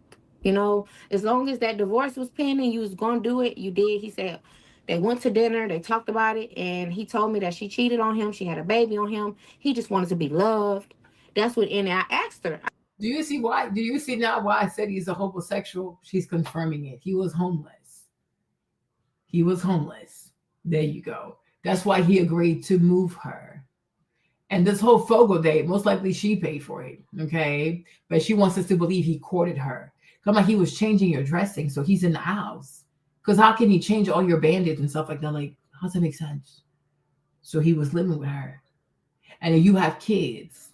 And you let a brand new man that came up to you to buy some food plates that met you on TikTok. So then he stalked you from your TikTok to meet you in real life. And then you let this man move into your house with your children with no background check whatsoever. Kiki, you get on my fucking nerve. And this is how we get these stories of people getting unalived. But you see how reckless these women are. Oh, they say they come when you least expect it. Yeah, it's a murderer. Murderers come when you least expect it. Okay? Nightmares. Okay? Horror stories. Baby killers. Children killers. Okay? Bad things come when you also least expect them. Like, what make it make sense? I'm like, he's a freaking homosexual. Like, no, I knew he was a homosexual. Come on, what the fuck are we talking? That's why I said she's omitting things. She is omitting things, right? Because she don't want us to know the real deal. You know, so maybe now he wants to go back to his ex-wife. So he tired of you. He want to go home. Tired of you and he tired of your kids. There you go. It's making more sense. He wants to go back to his wife. He don't want you. Don't want to raise your kids. He's sick and tired of y'all. It's making more sense now. Okay, it's making more sense. Yeah, he was homeless. He's a homosexual. Yeah, he's a homosexual. He had no place. He had no place to stay. He had no place to stay. Yeah, because to me that's really scary. Because if somebody's been stalking you from me, because he met her on TikTok and then he went and found her a food truck, whatever, that's suspicious. Then he gets there and now he wants to flirt with you because most likely he sees how much she makes. You know who else is giving? Supercent. No offense, but that's what it's giving, right? These women who are always advertising how much they make on social media. Then these men just happen to show up at your food truck. You think it's random? Because how much I'm sure if we look at her social media, you can see, oh, I sold these many plates today, and we know how much you sell the plates for. Then do the math. Then multiply that by 30. Okay? These women are always advertising how much they make. It's incredibly dangerous.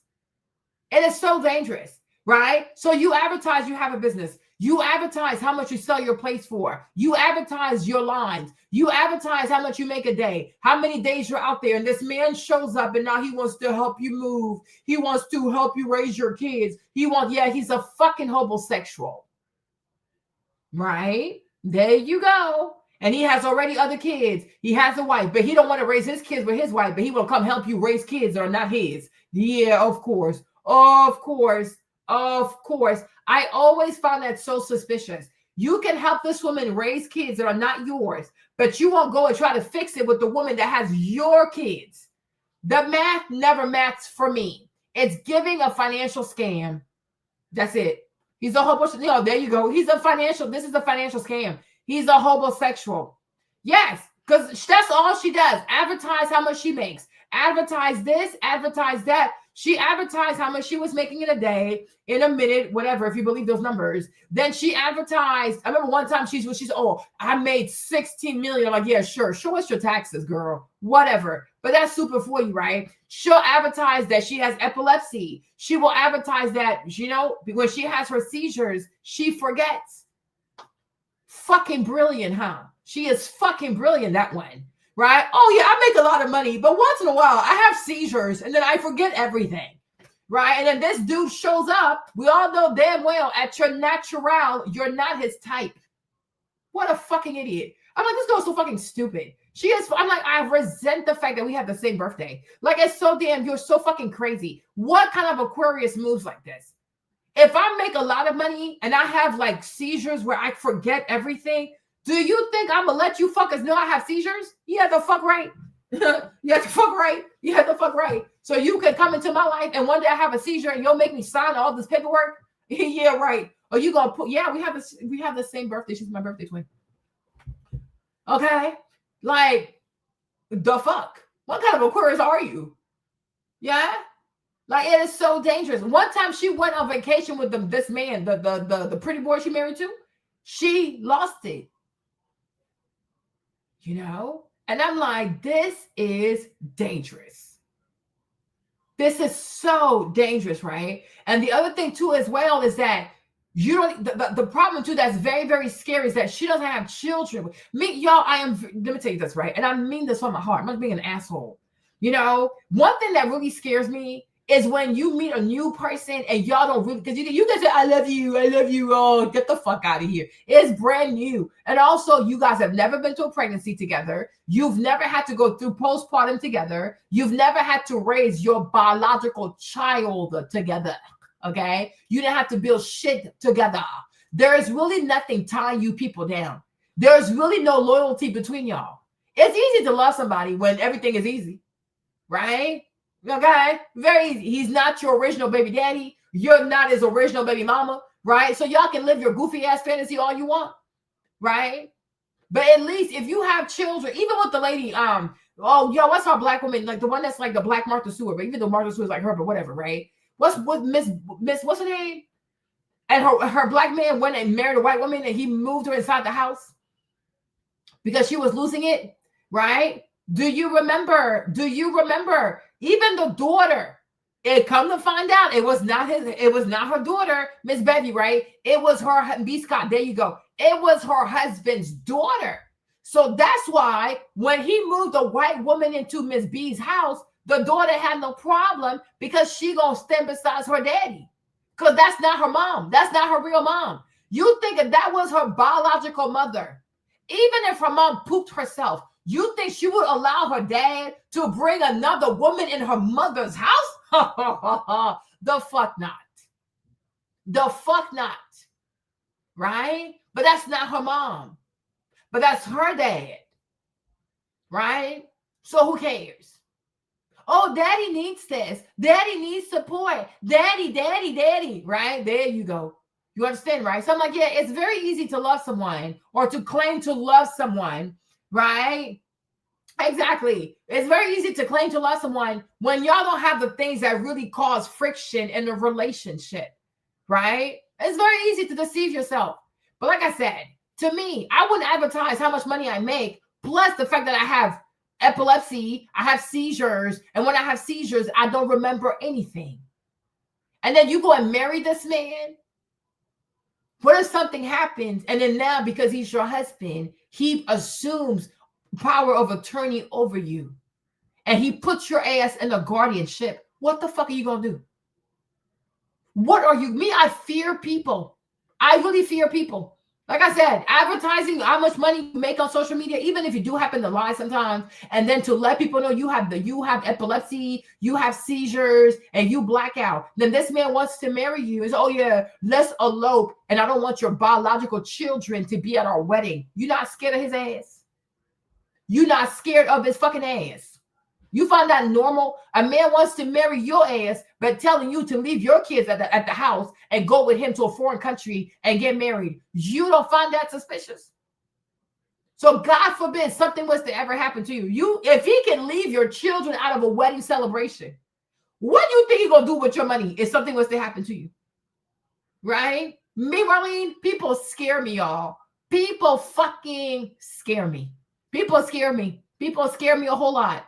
That's why I say there are many things you don't advertise in your life, because when you start saying, I make this much money, I make this much money, you're only going to attract people who want to take advantage of you.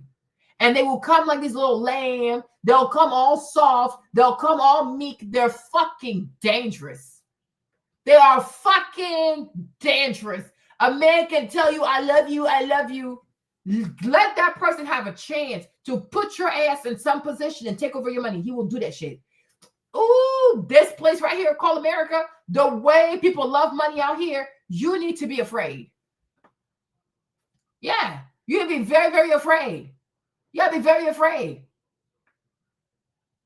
Yeah. No, I'm like, it really scared me. Because I'm scared when it comes to social. And the thing about her, whether it's Super, this one, or Cynthia Bailey, whatever, they post so much content. Like Super, to me, she's a silly woman. She's very silly. Like, I wish the way she's tall in real life, I wish she was tall in her spirit. But she got the spirit of a midget, right? She's very silly because she creates so much content.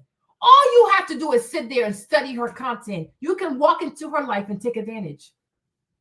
And that's really unfortunate for an Aquarius, because I would expect her to be way more guarded, way more alone, way more by herself, right? Because it's so, when you create content about everything, all a person has to do, especially a real skimming ass person, they gotta sit there and just consume your content. They'll know everything about you.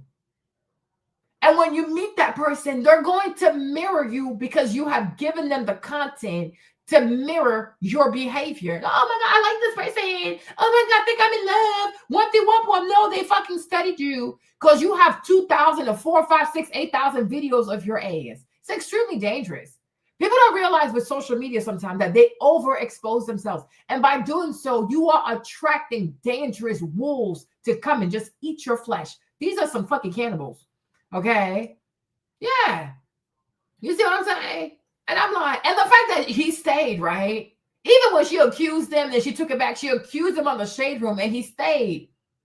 He's up to no good with them little tiny eyes. And I was told you, when them people with them tiny, tiny beady eyes, be very careful. Be very, very careful. Be extremely careful. Right? But I feel like when you've never felt beautiful and you have a man that usually would not go for you, give you the time of day, you're like, oh my gosh, oh my gosh, oh my gosh. You have children you have to protect. You have children to make sure are going to be taken care of. But to advertise how much money you make, plus the fact that you have epilepsy and you have seizures and you black out and you blank out and, you need someone to make decisions for you, is that really prudent? Then he wants to marry you in a foreign country and he doesn't want your kids to come along. Like, even if, what is this? After everything you spend money on, what's $1,000 for plane tickets? What's the next? Even if you have to pay an extra $5,000, who the fuck cares? Like, who the fuck? After everything I spent money on, you wasted money on. Like, make a fucking sense. Pick me's, they're all around us. Okay. Yeah. So. Yeah, but even with Kenneth too, I mean, I don't think he'll be that grimy too, but I'm like, even with Nikki, she needs to be very careful too. Because Lonnie, me with greed, I'm very careful. Greed can get to people. Greed can really get to people. Like me, I respect it. Greed can really get to people. Look at Tawanda. Tamar is her blood. Her and Tamar have the same DNA. Like, Tamar is her blood. Look at her. To not pay her sister, all you have to do is call your little sister, say, little sister ain't got it. But you want to put your little sister's loan on your bankruptcy so a judge can get you out of paying your little sister back. Girl, what the fuck? Like, well, this is so fucking embarrassing, But I'm like, when it comes to money, you gotta be very careful. Because I feel like, I don't know if money has a voice to it. I don't know. But I just feel like when people see that, it's like it talks to them. Kill, steal, lie, take it all. You know what I mean? That's why I even feel like Andrew with Charlie Kirk, I feel like he has something to do with it. Because I'm like, yeah, $140 million, yeah. Yeah, I can see how that can make you want to clip somebody if you felt like, oh, he's about to lose all this money. You know, greed. People underestimate that thing. It is a powerful, consuming, demonic, dark energy. Like people just, I don't know. It's scary. It really is scary, huh? Yeah. Oversharing on social media. All a person has, like Mike Hill. Mike Hill did the same thing to Cynthia. You could tell that he studied every single episode of Housewives to be so much better than Peter. It was so perfect, it made me uncomfortable. I'm like, damn. This is, ooh. Okay. This man is just, ooh. Okay. I don't know. I'm like, you just got to be very careful. You have to be very careful. You have to be very careful. And I would even love to know if Super made this man sign a prenup. I would love to know that. Did he have to sign a prenup? I don't trust that man. You don't have kids for this man. You had never raised kids with this man. You didn't grow up with this man. This man met you when you had millions of followers, millions of views. You made millions of dollars, and now he wants to show up as Prince Charming. Oh, if I could marry you 100 times over, I would. Boy, shut up. Did you say that to the woman who carried your children?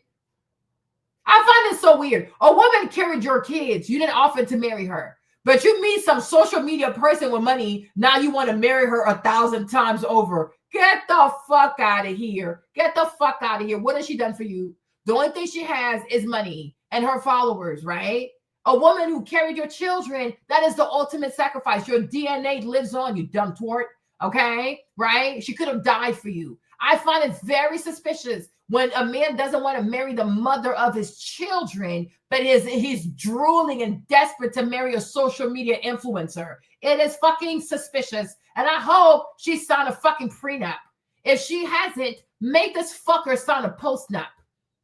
Right? And say, if you leave, you don't get shit. If you leave in the next 5 years, you don't get shit. You live in the next 10 years, you only get 50,000. Is that okay with you? Let's see how much you love me and want to marry me 1,000 times over.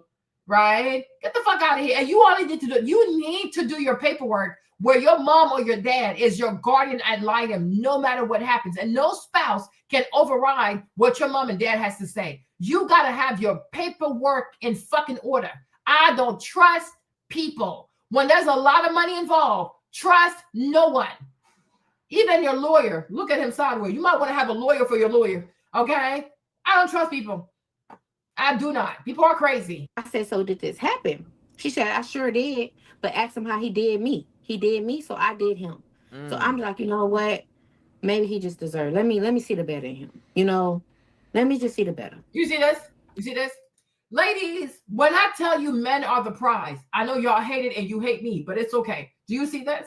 So she wants us to believe when the man was asleep, there's a number and it says maybe : wife, right? So, oh, I have principles. Who is that? Let me call this because I have principles. I don't sleep with married men.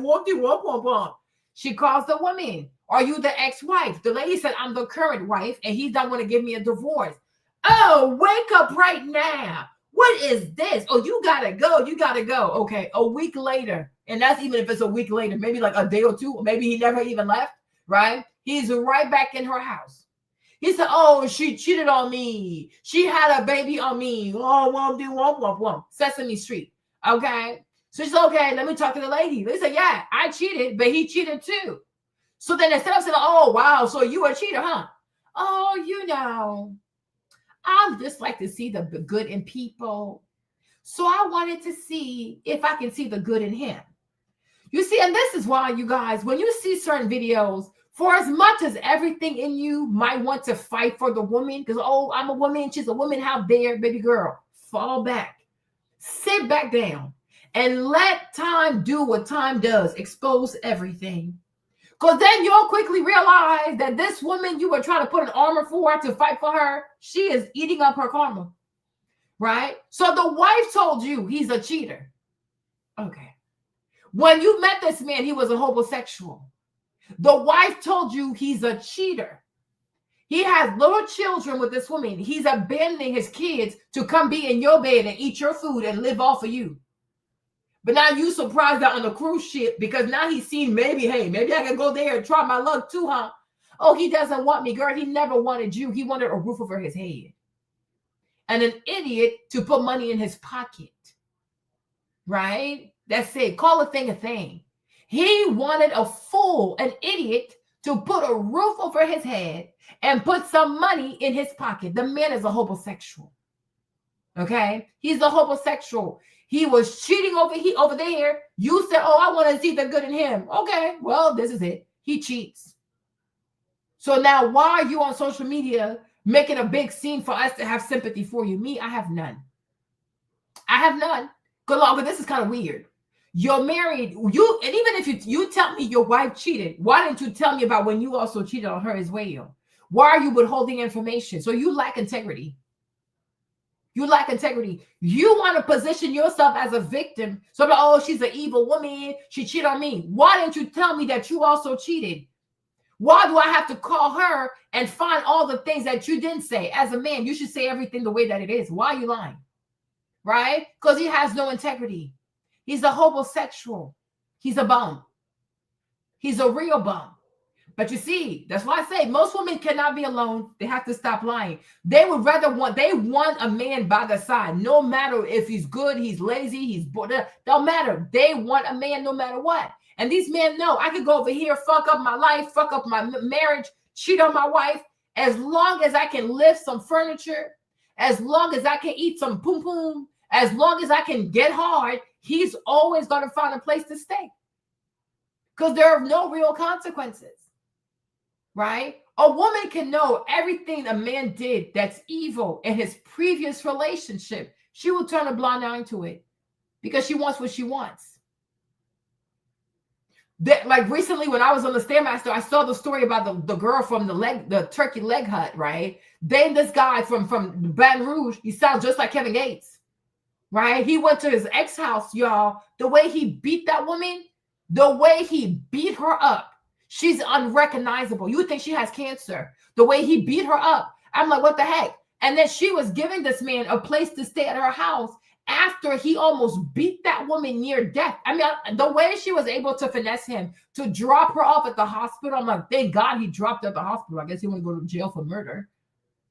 But how can you give refuge to a monster like that? How can you give refuge to such a monster? I will show you all the video. The way he beat that lady, you guys, she is completely unrecognizable. You would think she has stage 5 cancer. He beat her with the tire thing, like the hook thing for the tire stuff. He went in there and he beat that lady with that rod. He beat her to almost like to the hip raise, beat her to the point of almost killing her. And then he goes back to Turkey Leg Hut and she lets him stay in the house with her kids. And the police is asking her, do you know who this man is? She's like, no, I don't know him. Wow. So even though, you caught him really in a marriage and now you found out you're dealing with this married man, he comes back, he begs forgiveness. He said, let's take this thing to God.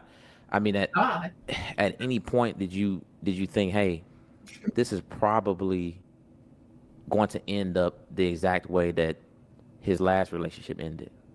Of course not. He's Eric. Probably, but honestly, at that stage, those red flags was looking green. How? I was definitely colorblind. Like I said, it's been a while since I even dealt with someone, and I love the fact that he was loving me. He was there for me. And that's all that I ever. So he was nice. He was horrendous to another woman.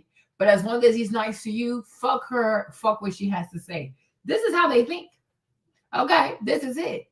This is why I say, do you have to resist the urge to come to the rescue of these women? You need to fall back and let time do what time does. Expose more information.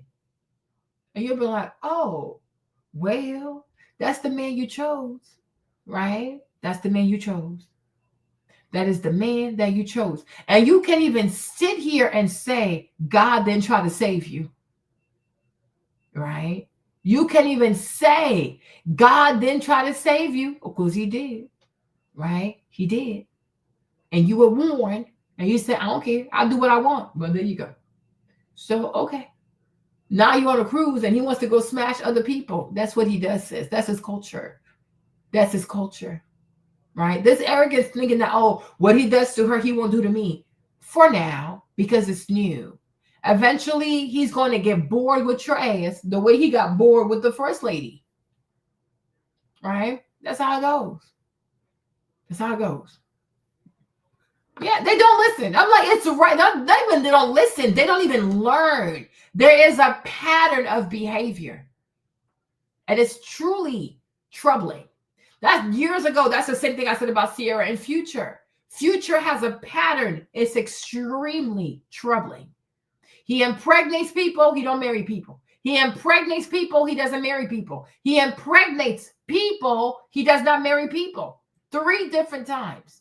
Sierra saw that. And she saw fit to be baby mama number 4. What do you think is going to happen? Right? Because Future is true to his culture and his religion. That's what he practiced. Destroying people's lives.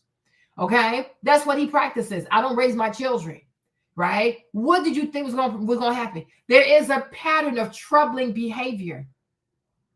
It's right in front of you. You don't want to learn. Okay.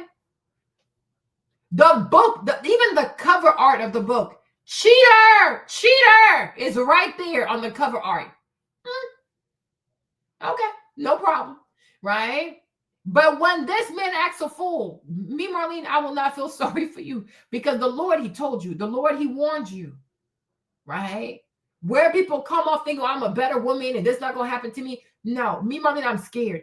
If I can, even one child, it scares me. But you have 3 kids, 2 kids, different women. What makes me special? These women almost all died for you. What do you want me for? They gave you the most sacrifice a woman could give because you can die in childbirth, right? I didn't give you shit, but the sex, please. You mean my sex is more meaningful to you than the woman who gave you children? Yeah, you're a fucking weirdo. You are a fucking weirdo. You're weird. You are truly weird. But you're not going to be weird over here. Go somewhere with that, right? Like, you know you're a demon, right?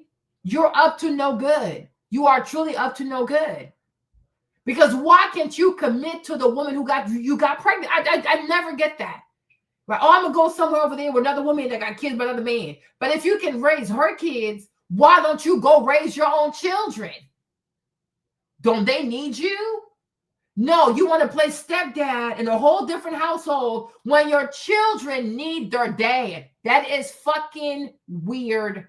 That is so weird. You are a fucking weirdo. You scare me. I gotta go. I'm scared of you. You're just weird. You're weird. Everyone.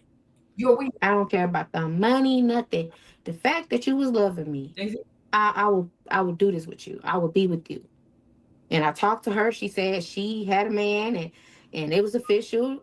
And I had her send me the papers that the divorce was signed. She sent it to me. It was dated and stamped, and they had to wait 60 days.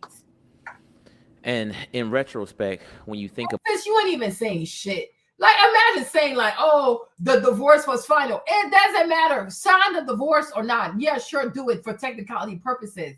But at the end of the day, is he a good man? Yes, now he's divorced. No fucking problem. Has he gone to therapy? Has he acknowledged his flaws? Is he even working on becoming a better person? The answer is no and no and no. There you go. He just is a divorced person. He is still not a good human being. Right? So play semantics all you want to say to yourself, well, at least I was not married. I was not messing with a married man. At this point, Savannah, we don't give a fuck. Right? The real question is this a quality human being? And the answer is no. He's just divorced, but he's still a piece of shit. Right? The mere fact that he can tell you about his ex-wife cheating, but he can't even say, you know what? I cheated too. Okay? We were in this marriage. It didn't work out. I cheated. She cheated. We were both immature, and we both decided go our separate ways. Right? Is that how he came to you? No. He positioned himself as a victim.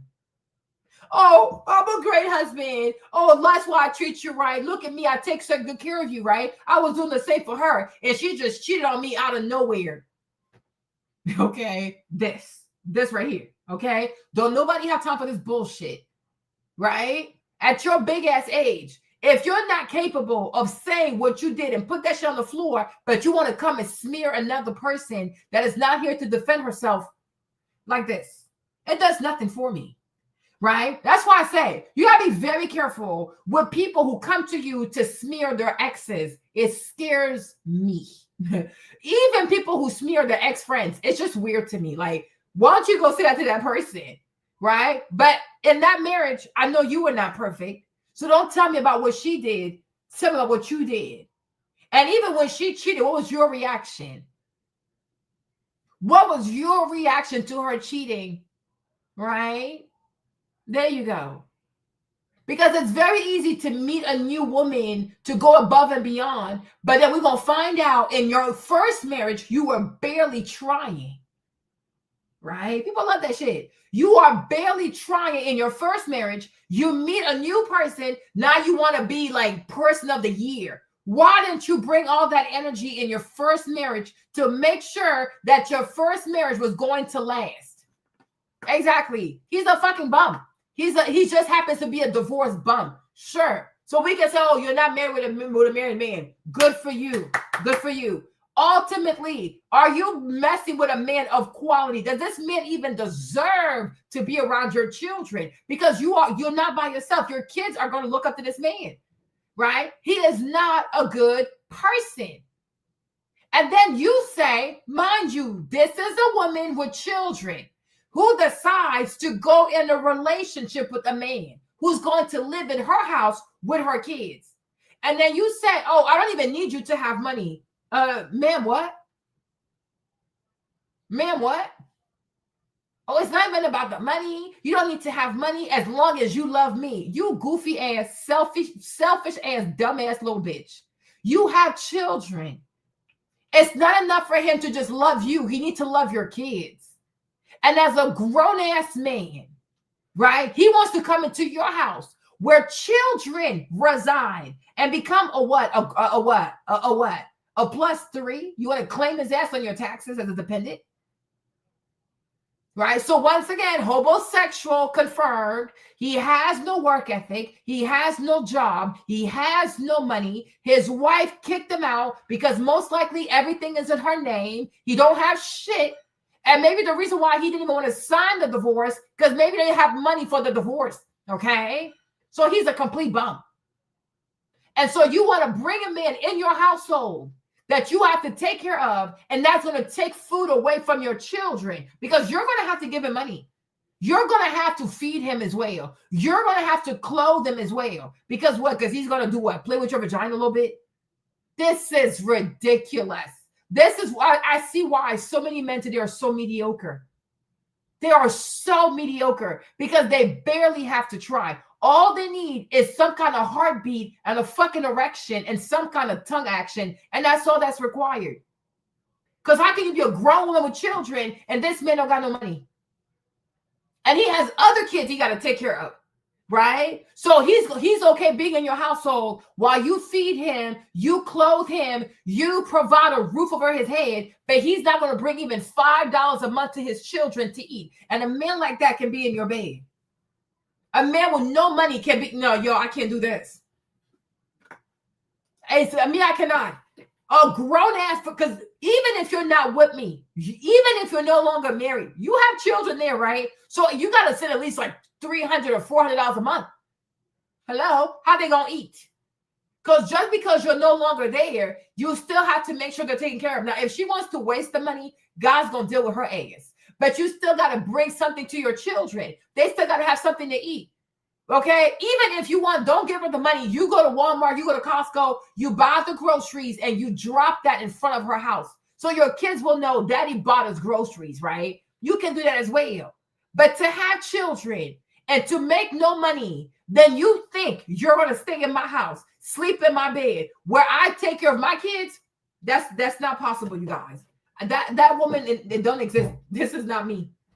A grown-ass man cannot be with me and be unemployed. Okay. Even if you have to work minimum wage jobs, that's fine. That's respectable. You'll just have to work 2 jobs. I'll massage your back. Go back. Shift 1, shift number 2. You gonna work 2 jobs a day. Okay. No. Sleep is for the dead. This is insanity. This is insanity. You see this? That's all he has to do. Have a pulse, an erection, and a working tongue. That's all these women require. But it's a shameful thing because you know he's going to eat the food. He's going to eat the food. So now your kids are going to have less food because a grown divorced man is just breaking mommy's back. And that's all he had to do to live here and eat our food. Right? But then when these kids grow up and start cussing out black women, you're going to act confused. No, because they have bad examples growing up. She's a bad example. Because you have every woman who messes with a man has to acquire this man to not just be able to take care of himself, but he needs to have money left over. Because who gonna take care of him? That's not a woman's job. That is not, I don't take care of men. That's not a woman's job. You gotta take care of yourself and you gotta have money left over. Otherwise, you're not fit for a relationship. You can barely feed yourself. So how can we be together? You can't even buy my damn lotion from Ulta because you barely have money. What am I gonna do with your ass? Like, this is crazy. You have young people in high school who work at the mall who can do more for me than you can for me. That's crazy. That is crazy. Even the young kids that work at the mall, they can take the little girlfriend on a date at a fancy restaurant. You don't even have restaurant money? No. That's why I told y'all she paid for Fogo. She paid for Fogo. About that time in you guys' relationship, do you think that his intent was to take advantage of you emotionally? Yes. Now that I'm looking back on everything, yes, absolutely. I'm looking at everything that I provided.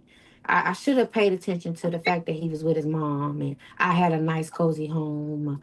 I had a nice good car and Yo, this is my first time watching this. And I told you at the very beginning, the man was a homosexual. The more she talks, y'all, I really think I'm a prophet. I really am. The more she talks, she's confirming it. And maybe it's not even just the cheating, right? But maybe his laziness is one of the reasons why the wife didn't mind cheating and kicking his ass out. Because if you're a high provider and you cheat, she might forgive you because you make a lot of money. But if you barely make any money, you're lazy, you're not ambitious, and you are a cheater, I see why she went to divorce court to divorce your goofy ass. Because if you're not gonna be ambitious and you don't make money, the least you can give me is your loyalty. Because you like, what the fuck? You're broke ass. Okay? If you're broke, you have to be loyal. You can't be broke and be disloyal. That don't work. It doesn't make sense, right? But I'm like, you see, he's a homosexual. He's a homosexual. And that's why he was doing above and beyond, because he needed a place to stay. Right? They need somebody to stay. They're like, this is weird. And that's why I said to y'all, she was omitting stuff. But because now she's talking more, she's telling us the stuff she omitted. Right? She knew from the beginning. Before they went to Fogo, she knew he was living with his mom. She did. Before they went to Fogo, she knew he was living at home with his mother. He's a homosexual. And that's why he was there to change her this. Because why is he not at work? Why is he not working? Because he's the stay-at-home nurse for her. And so she pays for that. They pay for love. I'm like, this is weird. It is weird. I could never be that masculine. I was doing good for myself. I just should have looked at that, you know? But I didn't think, oh, this guy, he a little dorky. He love Goku, you know? He ain't trying to use me. And then he did have a good job. He couldn't keep it, but he did have He couldn't keep a job. Do you see? Do y'all hear this? You see? So I'm like, you get to a point, who do you blame? Do you blame the man or you blame her? I blame her ass. Because he knows he ain't shit. Right? He's divorced. He don't want a divorce. He's a cheater. He lives with his mom. He has a good job, but he can't keep a job. He don't have no money. Right? And you still let him in. So at some point, who do we blame? Who do we blame, you guys? We really have to be serious sometimes, right? Who do we blame? Because she was fully aware of all of this. You get to a point, who do you blame? Yeah, who do you blame? You have to look at her. And that's why Jesus said in the Bible, right? No one can come into your house and rob you unless they have bound you because you left the door open. You left the door open. So now people just came in here and just took everything. There's a reason why we have locks on the, first of all, there's a reason why we have doors so we can close them, especially at night. Okay. There's a reason why you have locks on the door. There's a reason why we have security systems. There you go. Because where you have precious things, you need extra security, right? When it comes to your heart, you need extra security. It comes to your brain. You can't allow just anybody to put shit in your head. You have to protect your thoughts. You need security. When it comes to your private part as a woman, even as a man, you need security because people, how does it taste? Okay, cool, right? Because people can truly hurt you. The door to your house, wide open. The door to your mind, wide open. The door to your heart is wide open. The door to your private parts is wide open. Okay, they're going to take advantage. They're going to take advantage because you're a fool. You need to get robbed.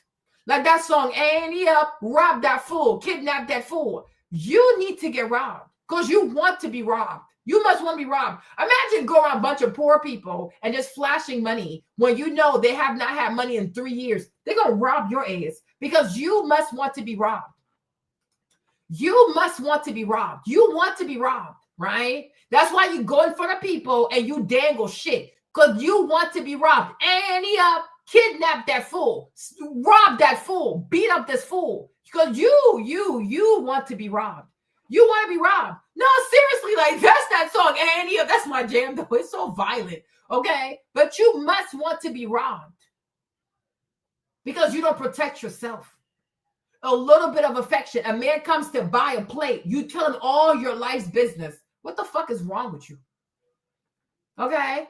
What is wrong with you? Yeah. Even one time, too, what's his name? DJ Envy. Because he likes to drive his fancy cars in the hood. He drove like a Bentley or something. They robbed his ass. I'm like, oh, that's what you get. That's what you get. Why are you here?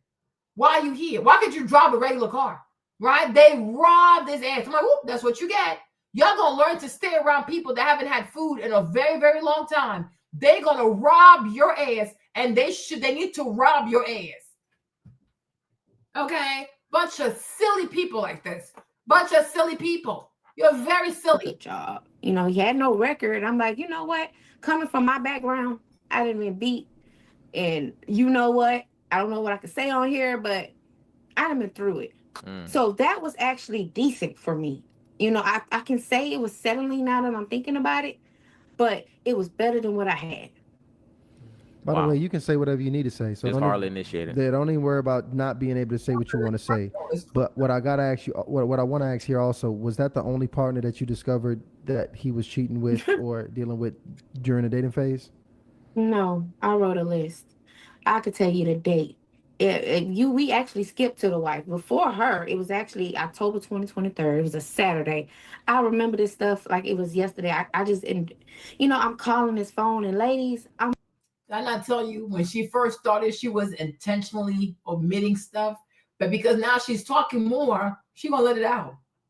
I told you, before they went to Fogo, she knew he was a homosexual. Oh, yes, yo, I've gotten good at this shit. Before they went to, and then even that whole Fogo stuff, she paid. He doesn't have money. He doesn't have money. She paid. She's masculine. She paid. Look at all these tattoos all over her body. She paid for that shit. She took him to Fogo because she wanted to show that she got big bank, big pocket, big bank, take little bank. Trying to impress this man. That's what they do out here, y'all. They pay for love. Oh, and I'm telling you, a woman who said, I don't need a man, don't want no man. These are the kinds of pick-me's you have to be very scared of. Y'all, they are so desperate.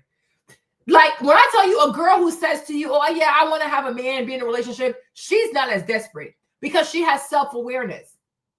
The ones who deny their need for companionship, these are the ones you have to fear. Listen to me. Listen to me. Right? I don't know what the heck she is. Listen to me carefully. A woman that tells you, yeah, I want to be in a relationship, she has self-awareness. She's not going to be that bad. She knows she wants it, but she's not going to be crazy because she knows it.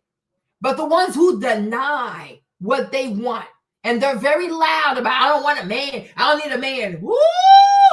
Any man says hi, she will give him all kinds of money, all kinds of clothes, all kinds of trips. Even this cruise, how much you want to bet she paid for it?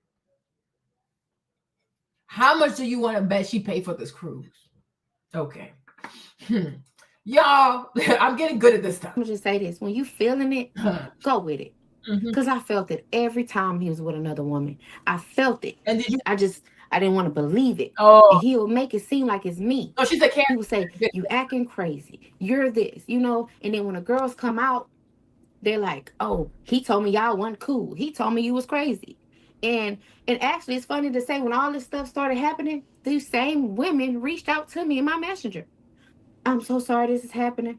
And I politely said, hey, you are part of the problem too. I don't need your sorry. Wow. How many women was it? It's a total of 13. Oh, Jesus. And this is not including the ex-wife.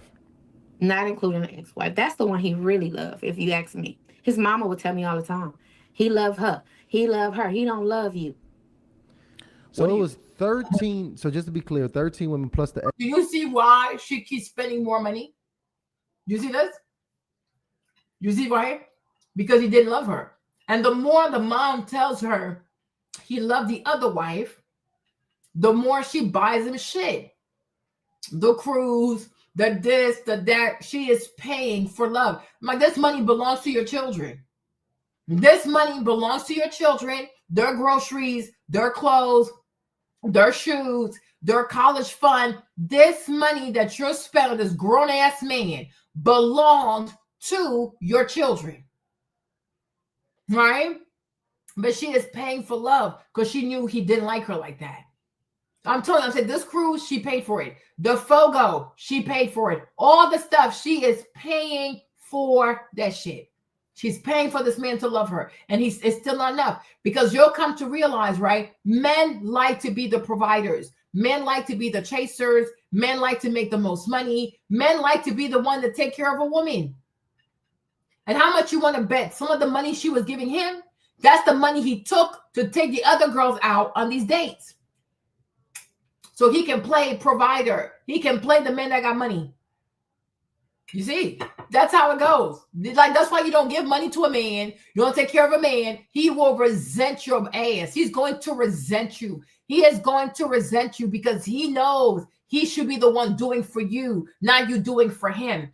It's going to emasculate him. It's going to frustrate him. He's going to hate you. He's going to hate you. And he's also going to grow jealous of you. And if you're not careful, he might even kill you. Be very careful. Ex-wife. And you pretty much forgave all of that moving into the marriage. Yes. When we went to the pastor, I remember I told you, he said, let's go to God. God brought up the story about Abraham and Sarah. How the pastor said how Abraham said that was the sister, and she prayed for her husband, and he changed for her, and I got to forgive.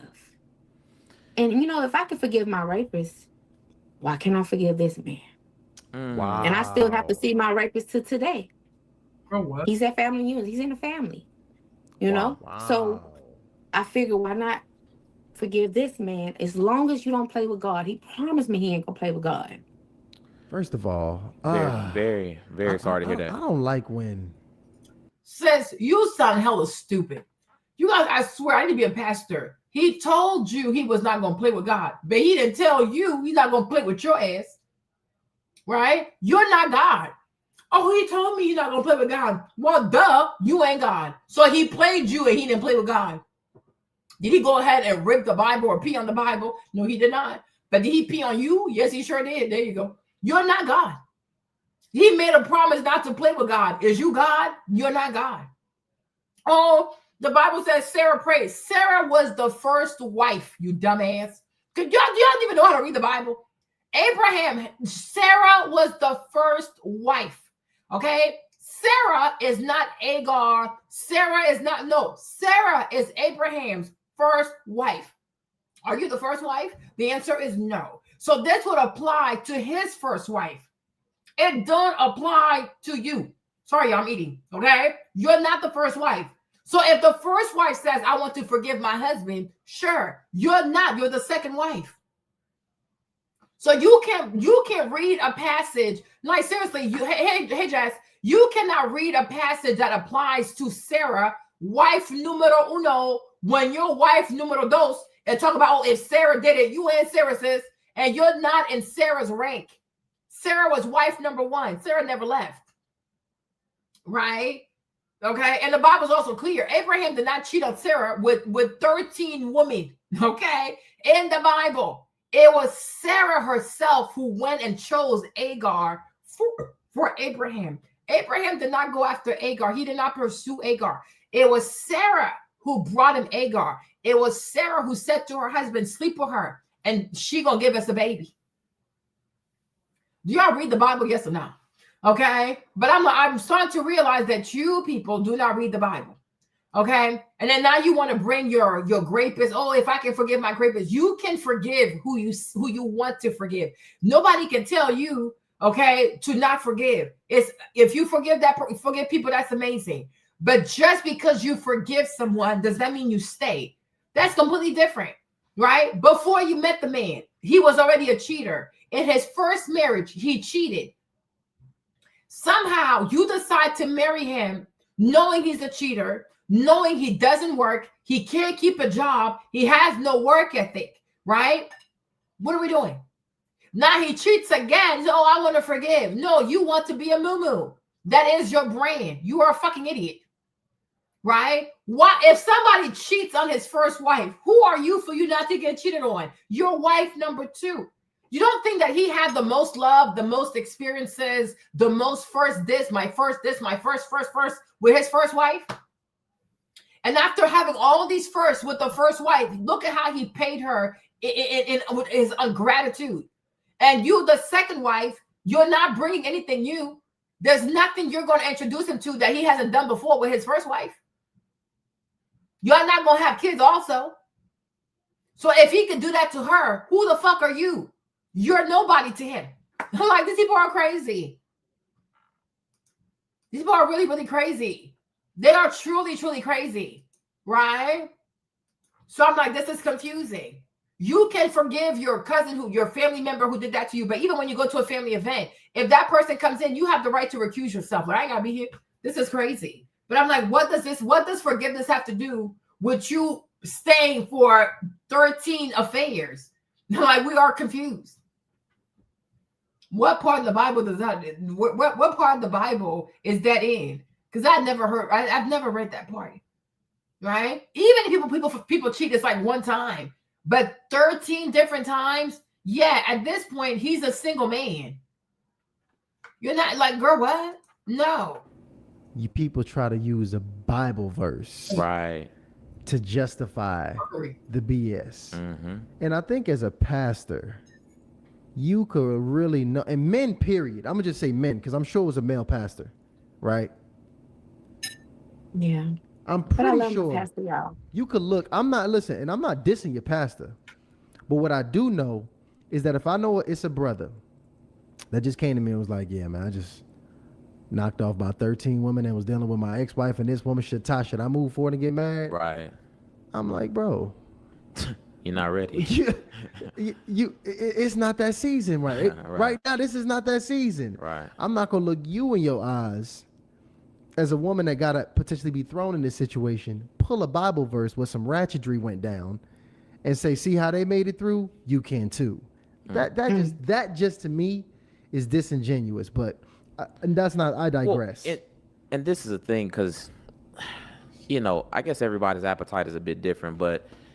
Kiki, when I hear 13 women you cheating with, I'm thinking, the lengths that you have to go to hide something like this, like the cravings that you have to have, and managing 13 different women that you have in sexual relations with.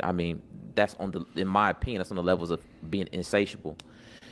Looking back on it, do you think that was possible some sexual addiction on his end there?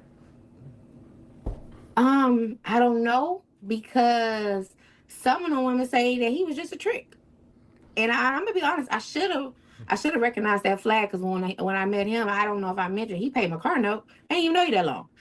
I should have treated him as such, but that's not me. That's not me. If I see somebody being nice, it makes me want to love on you and be nicer to you versus take advantage. You know, that's just how I am. Like, you know what? Let me be the one that's different. Every other woman is using you. Let me show you love.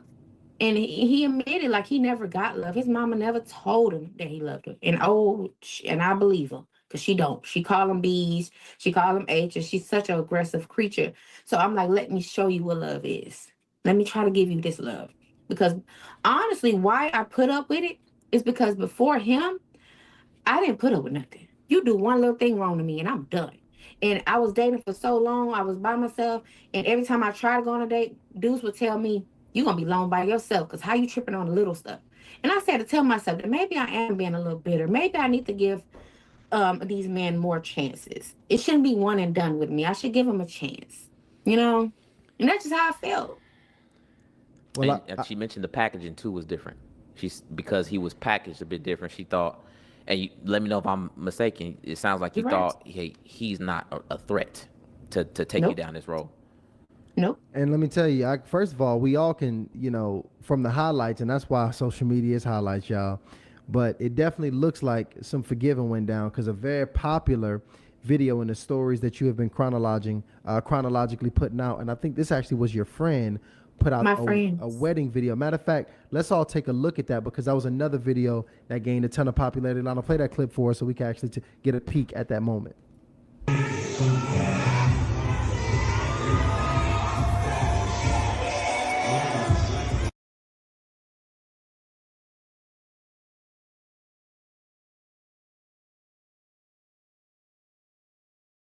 That's all she wanted, be somebody's wife, no matter what she married. You see? This obsession, it's an upset. This is just fucking weird.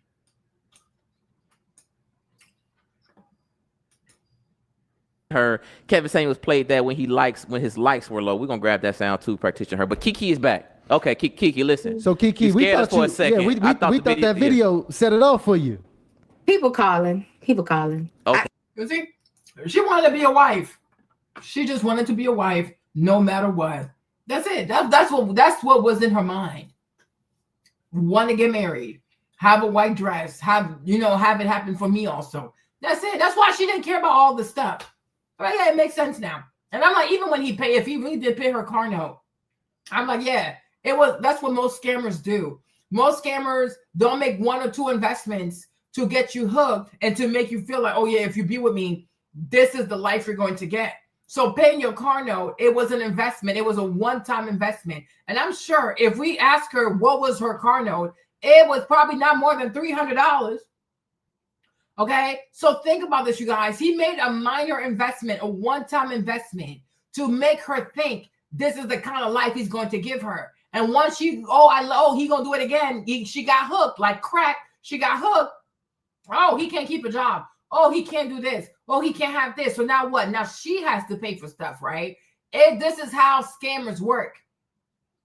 They'll make a one-time investment and make you feel like this is the lifestyle I can provide you. It is a fucking lie. It's an investment. It's a one-time investment. No, she's a Cancer. Okay? She's a Cancer. It's a one-time investment to make you go, oh my, because women are greedy. Oh, wow, he paid my car note. I never had no man do that for me, girl, and you never will after that because it's a scam. It's a scam. It is a scam. And once you get hooked, it stops because you don't have the money. It's a one-time. And you're going to find out, maybe even to pay your car note, you have to go borrow money from his mother or do something crazy, right? That's how he was able to pay your car note. He don't have it. He does not have it.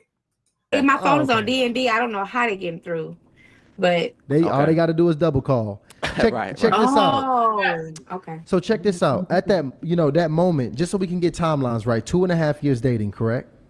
Mm-hmm. We watched that moment, the wedding moment that you guys put online that caught a lot of wind. Now I want to say that was about 48 million views. Right. Touched that specific video, if I'm not mistaken. So this is on one platform. I mean, yeah, 50 million people. I mean, that's crazy. How long were you guys married? 7 months. It's March 23rd. So what we at now? Yep, 7 months. Now, you mentioned that cruise moment happened when you guys were already married, correct? Mhm. Okay. This was it was October the 6th we left. Okay. Carnival Breeze. Real quick, guys. 1 second. They want to play the video back. Oh, okay. So, you know what? this what happened. So this what happened. Be patient with us, Kiki. What happened was the phone cut out, the sound stopped. To give you guys context, this is actually happier times at the wedding. And that's what we're gonna roll the video. We're gonna actually roll a video of the wedding. That if this young lady is currently still tight friends with this young lady, if I'm not mistaken, Kiki. Y'all want the truth? Yes. Okay. You slept with him. This was my nail lady. I felt weird about her doing that because she asked me for permission, but I didn't respond to 2 hours later, and she already posted it. I said, well, why didn't you wait on me? Oh, I know famous people. I don't want clout off your name. I said, well, can you do my nails at least? Because you know me. I can't do no free nails. I'm like, but you my friend. And this the most she ever called me. She have not called or texted me through this whole time. Matter of fact, if y'all look back, I went to Mexico by myself. She stood me up. She's supposed to went with me. You always standing me up, but you was so quick to post that video. Wow. So that's not my friend. I'm sorry. I'm sorry to hear that, Kiki. And I that gotta find a new nail person now, and I don't like that because she is cold with it. No shade, no tea. She can do it. But that was just weird to me. Nah, and this is not me. My nails, my hair. Come on. That's I got people that don't know me offering to help me out. And you know me, but you're supposed to be my friend. You can't do me a free little. I just wanted some small almonds. Listen, I understand because I looked at that page. I wish we had the screen share because I looked at the page, and this is not a page that gets engagement like that. I think No, she wants the engagement. She wants it. But this is crazy because I'm always adding her. A couple people went to her, but like I said, I've been a content creator. A couple people went to her, and you still never offered me no deal. Wow. But that's just not, like I said, I'm not about money, but they ain't no mess over me now. Listen, that might be part 2. We got to talk about what really happens with your circle when you go viral. But you're going to need a part 2, 3, 4, 5 with me. Already, baby, listen. This stuff ain't stopped. Man, so let's take a look at that video so to give the initiate some context. Is it? Yeah? Is it? Is it? Just to say I have a husband. You see this? Is he? Is he?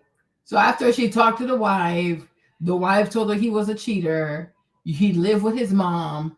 The mom told you he don't love you. You see? She still want to do it anyways. I was literally there for one of her happiest. Never imagined this would be the story months later. Life be lifing for real. Sending love and strength to sis. It is. You communicated that on that cruise ship, intimacy had already dropped. So it wasn't really much touching, much kissing, much hugging. And this is really throughout the marriage, sex, all of those things now, all somewhat dissipated. Is that he's sleeping with 13 other people? Like, how much energy does he have left? Yeah. They get married for the wrong reasons. They want to say, I got married too. I was a single mom. Somebody wants, because I think that happens a lot, that you have some ladies, because they're single mom, they pursue marriage with all their might just to prove to themselves that I'm not used goods. Somebody wants me, and like they're so obsessed with that they don't even see that you're doing yourself more harm. You know that this is bad. Because now you're gonna be a single mom, now you're divorced. Like, that's crazy. Okay, you're not gonna feel better about yourself. But they have this obsession because if I do get married, it proves that someone loves me. I'm somebody's wife. I'm not throwaway goods. I'm not gonna die alone. It's like a bunch of bullshit, right? And I'm like, sure. But if you pursue marriage, at least pursue marriage with someone that is honorable. But you're sitting here, you're dancing, you're doing all of this when you talked to a wife while he was still married. Then she told you he cheated. He doesn't work. He lives with his mom. Like, he had sex with 13 people because that's after they went to the pastor. So I'm assuming the people he slept with, that's before the marriage. And so they go to the pastor, and the pastor said, well, if Sarah could do it, you can do it too. And then they still plan. She's like, okay, he told me he wasn't going to mess with God. I'm like, okay, but you're not God though, right? So then they go and do this wedding, and they sit here, and they're pretty much lying to people because they have no business getting married. And they both know this, and she knows this. Exactly. That's all she cares about. Because you guys, I'm telling, that's what the guy was telling. That's what the guy said. If I'm a pastor and you come to me and you tell me you slept with 13 people, I'm not giving y'all my blessing to get married. It's not even that you're not ready. You don't even want to be a husband, like for real, right? 13 different people. You've already slept with people. This is batshit crazy. You don't like her. You know, I'm like, how do you, like, in what, a year or so? You've already slept with 13 people, so every month you have a new sexual encounter, and then you don't have a job. So instead of looking for jobs, you have time to have sex with all these people? No, you guys, let's be so for real. So she knows all of this, and she plans a wedding regardless. And then she invites people over to witness this farce. This is insulting. And this is making a mockery of marriage. Like, seriously, it's disgusting. And it's very disrespectful to all your guests who probably thought that y'all were some serious people, and they wasted their money. They wasted their time to sit in this goofy ass place, this whatever this fucking venue is, thinking, oh yeah, these are serious people getting married. It's not fair to your guest. Like, don't invite me in your bullshit. Like this, I'm like, this is so offensive. It is so offensive. Right? But she knows all of this, and she plans a wedding regardless. And then she invites people and leads people to spend money to come witness this fucking farce. It is a joke. You people are going to be punished by God. Okay? This is disgusting. It is so fucking disgusting. Y'all fucking disrespectful. You're disrespectful. Right? But she knows this. So that's why I said to act like, oh, it just happened on the cruise to me is bullshit. It was happening before the cruise. Now, maybe you booked the cruise and you probably paid for the cruise because we know he ain't got no money. Thinking, oh, he's going to love me more. Girl, he doesn't love anybody. He's a whore. He's a slut. He sleeps with everything. He has a new sexual encounter every month. He's not going to stop. He's probably a sex addict. And there's nothing you can do about that. He needs to be by himself. That's it. And like I said, I'm sure he took your money to trick off these other girls, right? Because he doesn't work, like you said. He doesn't have a job. Did that start around the time of the cruise trip, or did that literally start right at the moment you guys got married? A honeymoon. 5 days in DR, and I think he touched me twice. And it was quick. And he's not a quick person. No, he ain't a quick person. But he said it's because the stuff that his mama did at the wedding that messed with his mental. So he was just in his phone the whole time. Matter of fact, that's when I found out he had 2 phones. Yeah. Wow. And what Kiki is like, man. I'm confusing about. Wait, that was. I feel stupid. I ain't gonna lie. You said what his mom did. What did his mom do at the wedding? Oh, well, we had everybody state vows that they would stay out of our relationship, that they would, I'm sure y'all seen it trending. And when they said, should I do this? The mama screamed, no, I ain't staying out of nothing.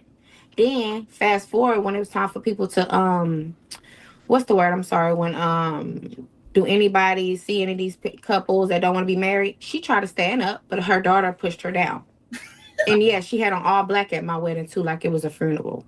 So I was already mad about that. I'm at the altar trying to keep it cool. Fast forward to the reception.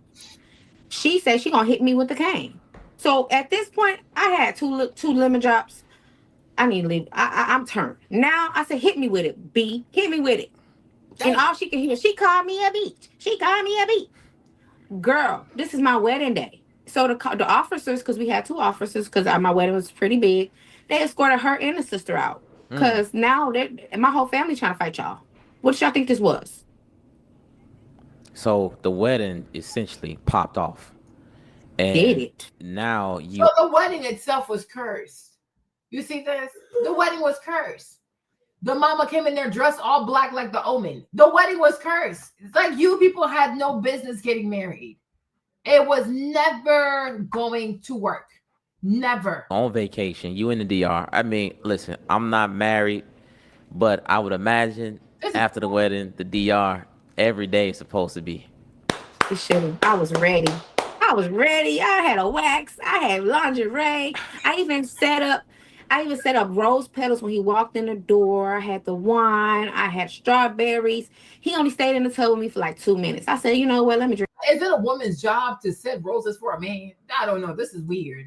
Men are the prize, y'all. This is crazy. This is fucking crazy. This whole bottle in. Tell me, it's hot. Of course, the jacuzzi is hot. You know, I just stayed in there and just enjoyed myself. I walked around. See, I'm a solo person. I learned to love myself a long time ago. You don't. You know, well, I thought I loved myself because you don't love yourself if you allow a man to do this, you know? Exactly. So I don't know. That's just how I feel. So was it okay? So now moving into this, because I mean that's a strange drop off, because to pretty much be intimate, generally an intimate person all up until the honeymoon, and the honeymoon literally be the moment you just completely stop is a strange behavior. Yeah. Did you find out that there was also infidelity that dripped into your marriage as well, or did that part at least cease? No, I didn't. I stopped going through his phone. The second phone, I was really bitching about that a lot. And he's like, oh, it's just because of my son's phone. You know, his son was 17 at the time. Oh, I just need the 2 lines. He can't have a line by himself. You know, that's just what it was. And I'm like, when you going to cut this phone off? When you going to cut this phone off, you know? And he never did. So.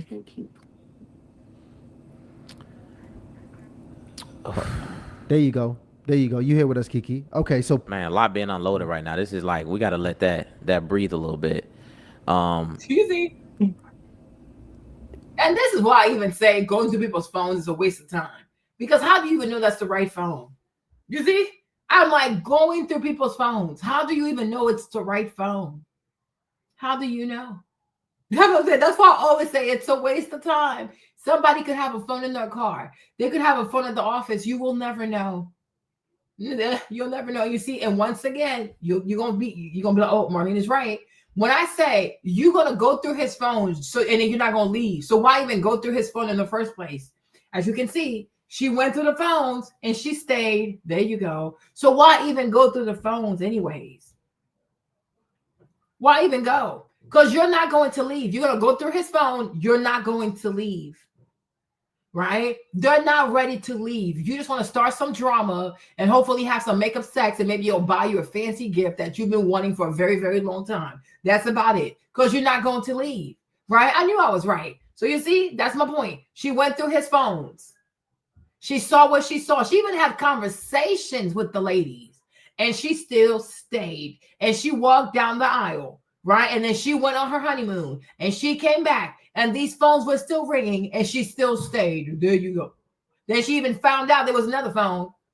Exactly. So I'm like, why even go through someone's phone? Because you're not going to leave. When you go through somebody's phone, first of all, because you know there's something going on, right? Because why would you even go through his phone? That's kind of weird. Number 2, if you go through the phone, you have to be a serious person. Because if you find damning shit on that phone, you have to go through with it. Because otherwise, you're not a serious person.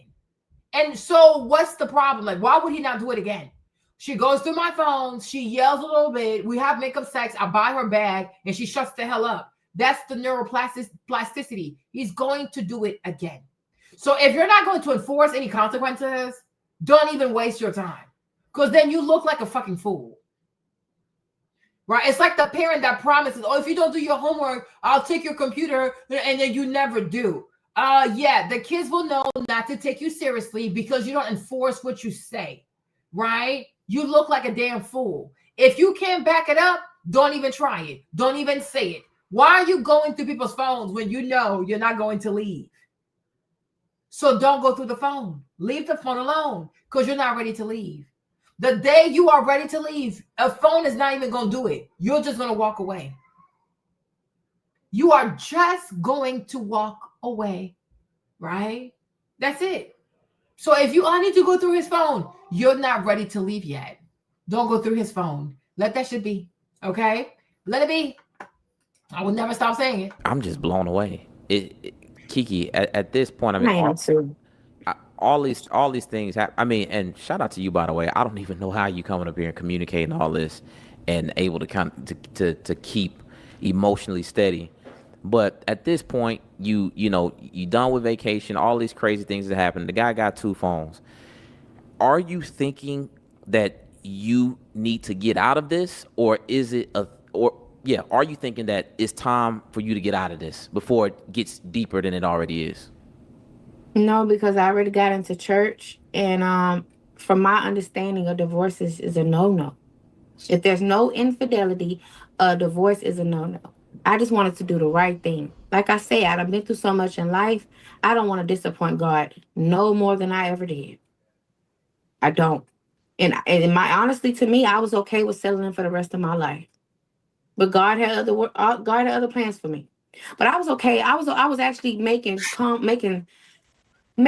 okay with not having sex for the rest of my life. I got me some toys. I said, this is what it is. I was okay. That's the decision I made when I said, Nikki, you such a damn fraud. So you don't want to divorce your husband who don't want to be with you because you don't want to hurt God, but then you want to practice masturbation. So God is okay with masturbation. Please show me where in your Bible God said it's okay to masturbate, right? Oh, I'm not going to divorce because I don't want to hurt God, but I sure will masturbate. Kiki, shut up. Shut up. You wanted to be a wife. It's okay, right? Don't hide behind God. Don't put everything on God because you sound batshit crazy, right? Masturbation is a sin, right? Why would you be a wife and play with toys if you have a husband with a penis? That makes no damn sense. God is not in any of this bullshit, okay? You people are a bunch of clams, right? You wanted to be married. It meant a lot to you to be married. And no matter what, you were willing to stay married just so you could say you are a wife, right? Call a thing a thing. Stop hiding and stop misusing God's name like that because it's dangerous. And there are a bunch of people who can listen to you and be, oh yeah, God told her to stay, even though no. God was never involved in this in the first place. And if you had an honest pastor from the jump, he would have said, no, you two are not meant to be married. 13 affairs before a wedding? That is crazy. He's not into you, sis. He's not attracted to you. You've known this man for almost a year. He has 13 different affairs. That's on average a new relationship every month. On top of him not having a job. Huh? Okay. So you don't have a job, but you have time for sex. That's kind of weird. Okay. So the answer is a no. The pastor should have been honest and said, like, you people are not ready. But I'm sure he's not a real pastor his damn self. But God is not in this, right? God is not in this. That man was never in it. Most likely he went at you because, listen, his wife kicked him out. He needed somewhere to stay so he didn't have to hear his mama's mouth because it seems like she's a lot. So he didn't want to live with his mom because she's a lot. The ex-wife kicked his ass out. So he wanted somewhere where he felt like, okay, I guess this is okay. You were like a rest stop. You know how you drive for a long time, you have a little rest stop? You were a rest stop until he gathered his bearings so he could go about his business, right? But you were never his happily ever after. Are you slow? Are you really slow? Like, she really is just dumb. Like, you are really crazy. 13 different sexual partners in less than 12 months. Kiki, what's 13 divided by 12? That's at least one new sexual encounter every month with a different woman. So yes, baby, he was never attracted to you. He never wanted to provide for you. He paid your car note one time. And then you started subsidizing the rest of his life. He was never into you, right? It's okay. He didn't want to go out there and work and get 2 jobs to make you happy and stuff because you're not his type. You're just not his type. That's just crazy. What is that? My vows, that's what I made. I had to stick with it. I wasn't trying to play no games with nobody. I brought all my family and friends. I was looking at it like I was a disappointment to everybody. Everybody came to love and support me, and they gave us gifts. If anything, I felt bad. Like, dang, I need to give these people these gifts back. You should. I just had to stick it out. I just had to stay with them. So it was your first marriage. It was his second marriage, Kiki. He broke his vows the first time. Who are you that he's not going to break vows with your ass? If a man can, I don't think people understand that, right? Oh, hopefully you get me right. To me, your first marriage is really a big deal because that's your first time doing it, right? Your first wife, your first husband, you do your first, everything with that person. If you can betray that person, y'all, anybody coming after that, who the fuck are they? That's not a fucking big deal. I betrayed the first one, right? Whatever, right? So if you can betray the first, why won't you betray the second, the third, the fourth, the fifth? It doesn't matter, right? So I can understand you having this feeling if it was like your first husband and that's like you're his first wife. That is not the case. He's on his second marriage after tragically losing his first wife because she dumped his ass and she sent him to live with his mom. And his mom cuts his asses out because he's a weak ass little boy.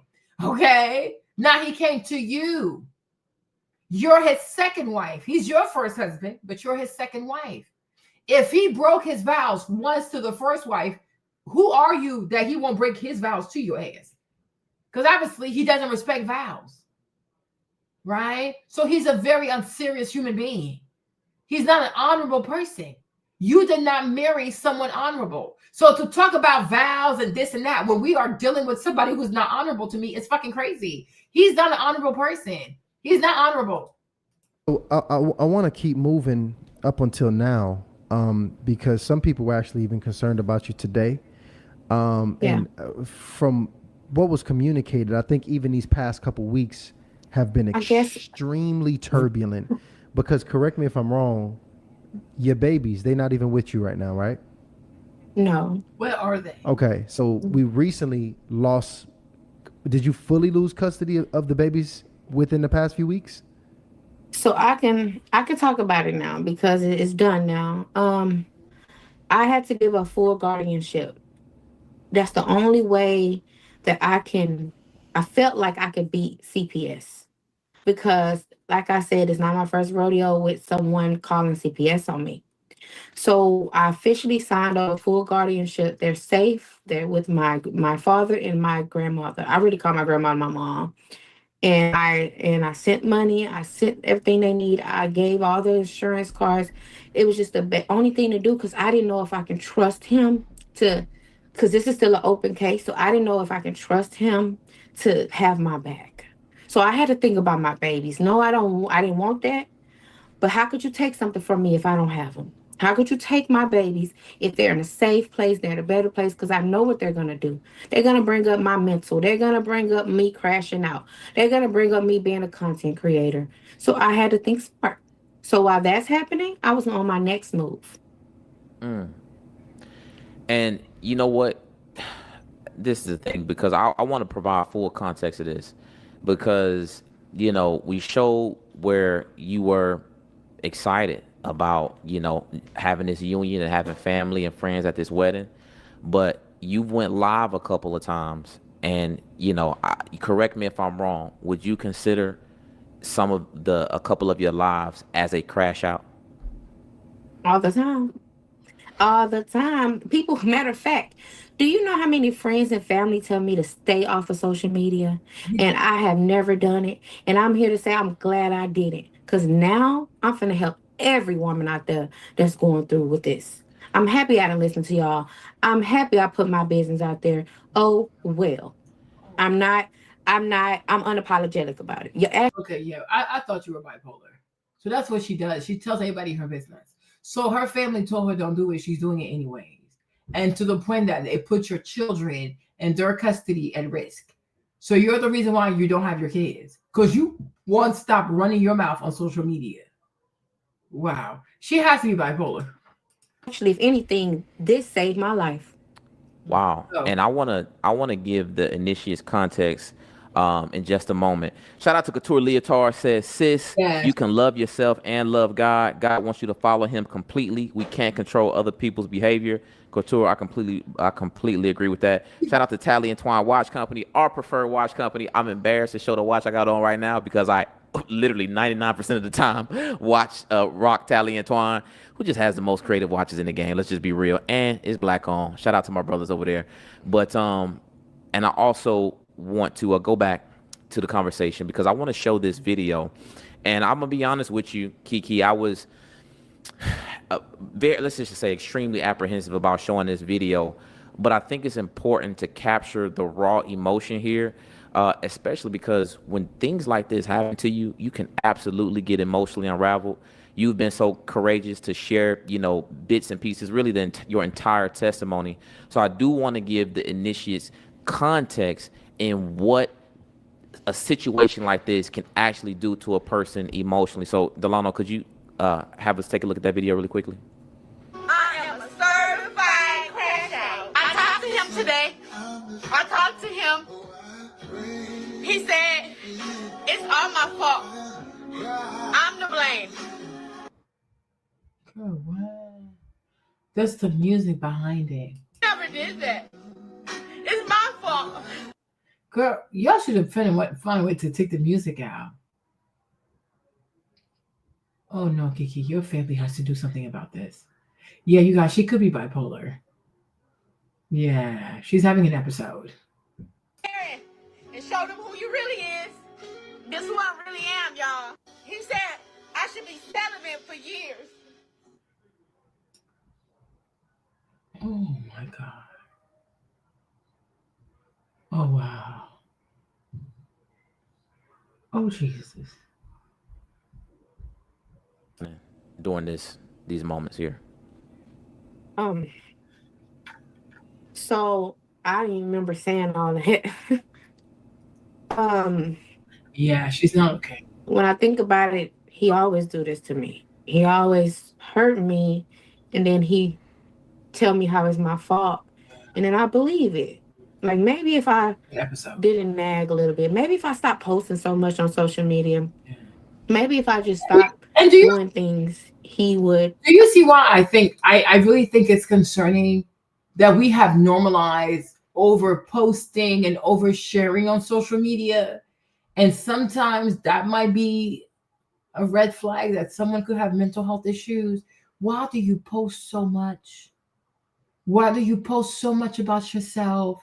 Why do you share so much about yourself? It is weird.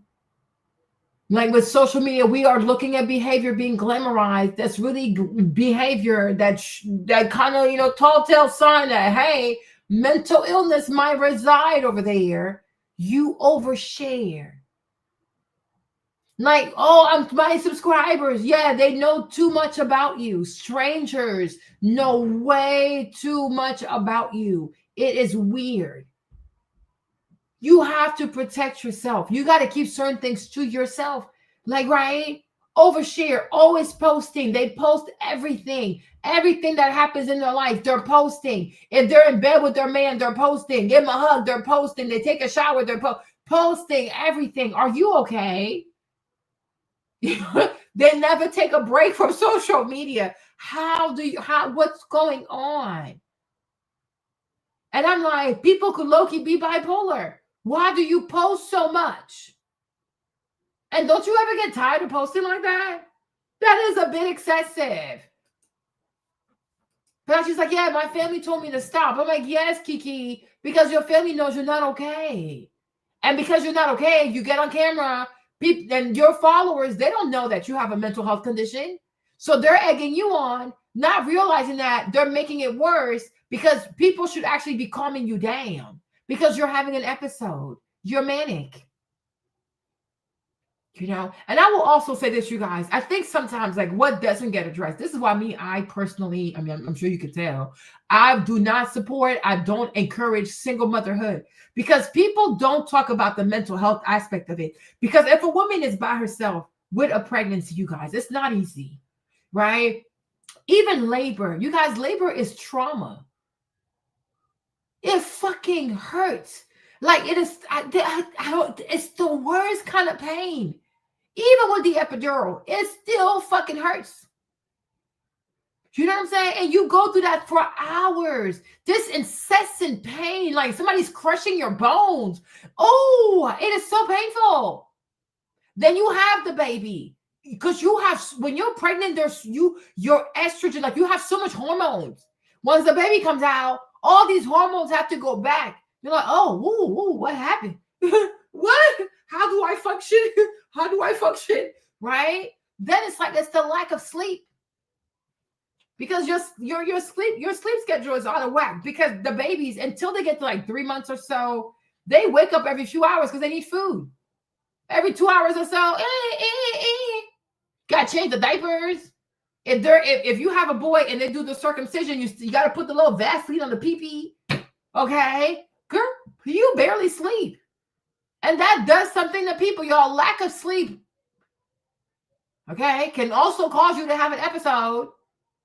Then you raise the child by yourself, or you raise children by yourself. The loneliness, the lack of talking with other adults, the lack of doing this with another adult by your side. I really think it exacerbates mental health. And I can see how it can thrust a woman into all kinds of depression, bipolar disorder, loneliness, personality behaviors, I can see that. Because like the amount of chemicals you're on when you're pregnant, and then when you push the baby and then all these chemicals just go back into their place, then you have to function without the high of the hormones and stuff like that. It is a lot. Then the lack of sleep, it's a lot. Then doing it by yourself also. Like, oh, look at me, it's just me. Oh, he left me here with a baby. Like, and not having someone to talk about these feelings in a healthy way, right? And it's just you with these feelings. I can really see how it can cause a person to really have episodes, and then it gets to a point, the neuroplasticity, the brain gets used to you crashing out.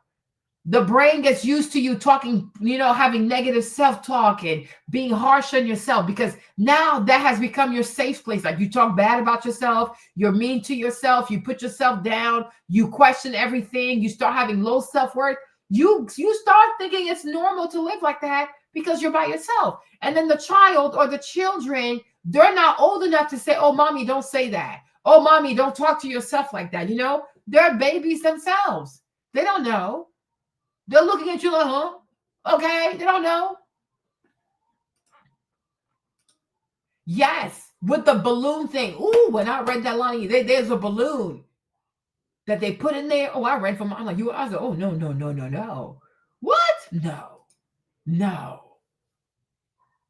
Yeah. But I'm like, single motherhood, though, by yourself is not easy. And that's why I don't like it when they tell these women, oh, divorce your husband. Divorce your husband. Yeah, right. Are you going to give her like a list of systems, and you're going to help her to put things in place that she doesn't have mental health issues when she's there by herself? Of course not. Everybody will tell you, go divorce. But nobody tells you, okay, once you divorce, you have to do this. You got to do this. You got to do this. You got to do this. So that way you can be okay. Your mental health is going to be okay. No, they don't have a self-care protocol after divorce. They know how to tell you to go file for divorce. But even the whole divorce process, nobody's going to help hold your hand and walk you through, oh, he might file for this. Then you might have to file for this. Then you have to wait for this. Then you have to, they don't tell you that shit. And once the divorce is finalized, who's going to sit here and tell this woman, now that you're divorced, it is imperative for you to have these systems in place to make sure you're not going to crash out? Of course not. Right? Just go file for divorce. Oh, yeah, right. Go sit out somewhere. So in those instances, I would say it's better to pray for it to work, and this man and you to get your minds right so y'all can make this together, because it's really hard. But I'm like, one human being like that, especially a woman with all her emotions and her period and her cycle, going through this by herself in a house by herself, I wouldn't wish that on nobody. It's hard.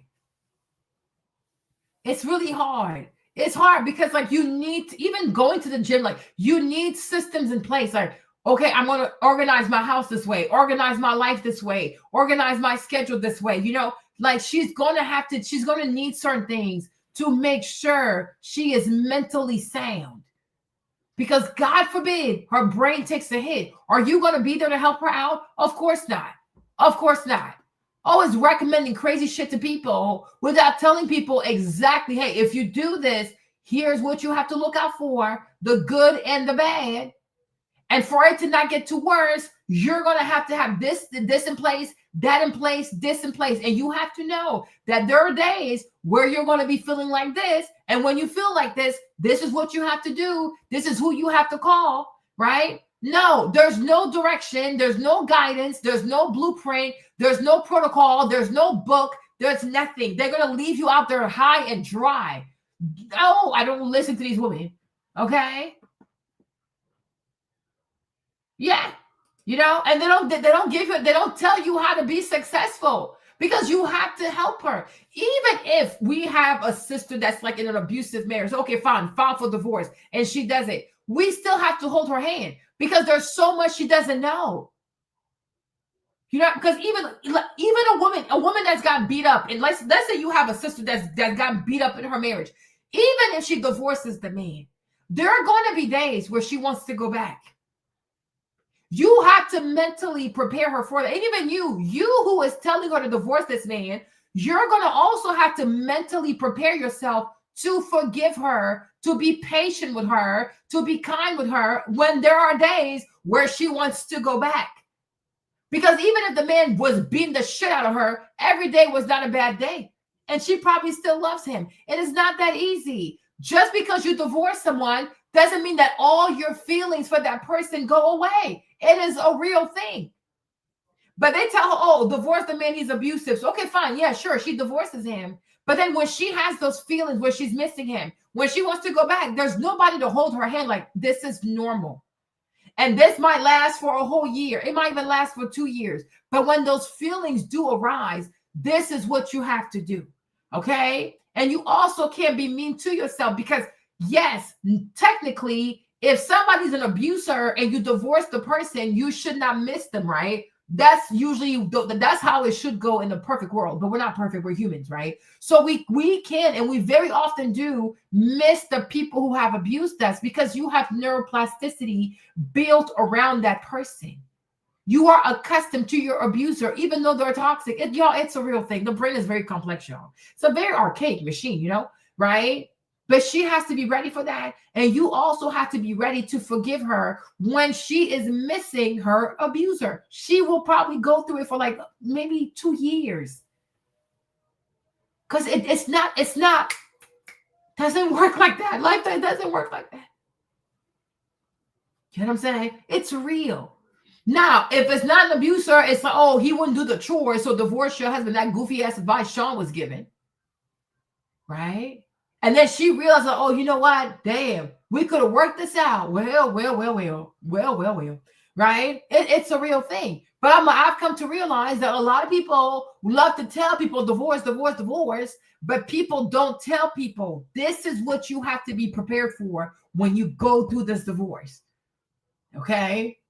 Emotionally, you got to prepare yourself for X, Y, and Z. Financially. So you need to start getting into fitness, health. You need to have something to distract your mind and to teach you how to like pace yourself and be patient because some divorces take a long time. And you have to know how to go through it without being damaged by it. It's real. Then once you come out of your divorce, you're going to also need to learn to live life post-divorce. What does that look like? Right? But no, they never have blueprints out here for these ladies to make sure that they successfully have a post-divorce life. They're really silly. Exactly. Like it's some real shit. It's some people. Like if you don't have a system in place, this depression, this remorse, feeling like you're a failure because you divorced and people are judging you. When I tell you that shit can eat you down, okay. Okay, exactly. Lonnie, this shit is real. That's why I said do not listen to these women. Okay? This shit is real. If you even losing weight, if you don't put systems in place, you're not going to lose this weight.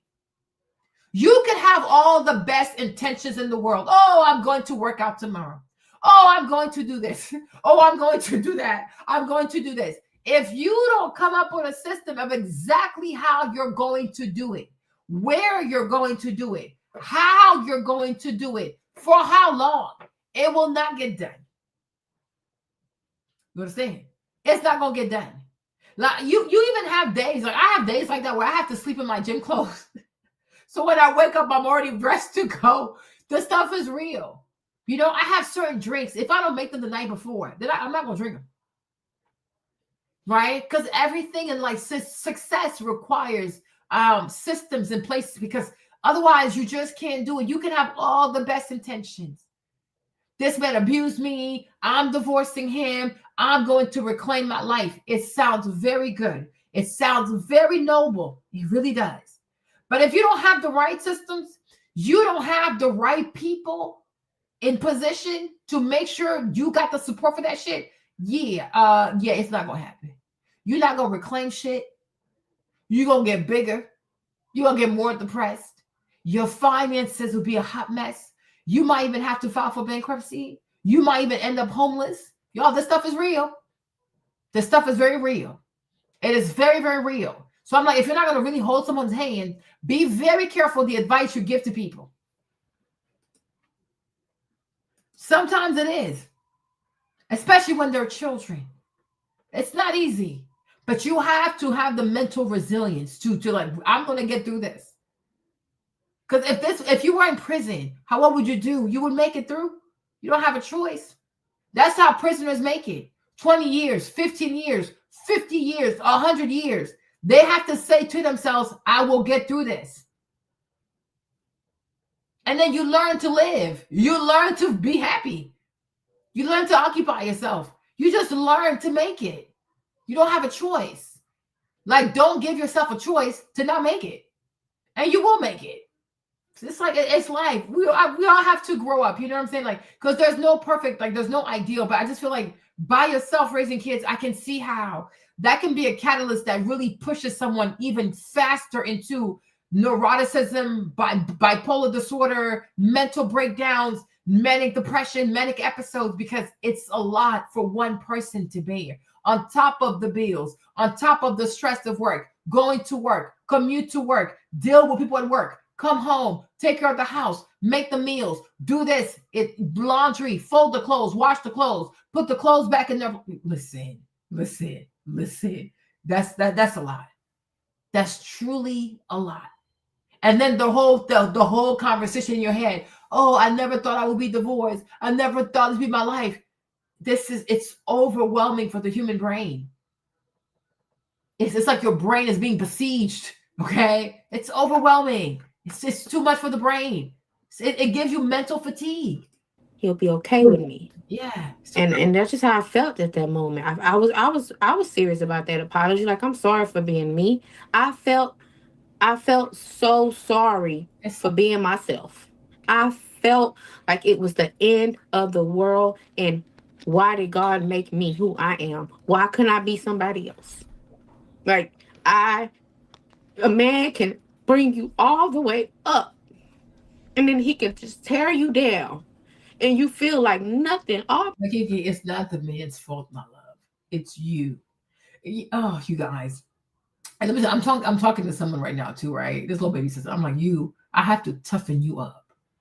I gotta toughen you up. You know, like in the past few days or so, there's this revelation that has really made me sad a bit. I'll tell you this. It's not about me, it's about other people. But there's this one realization that I've had about womanhood and women in general, right? Is that a lot of women, unfortunately, are not trained on how to deal with their emotions. It's really sad. You understand?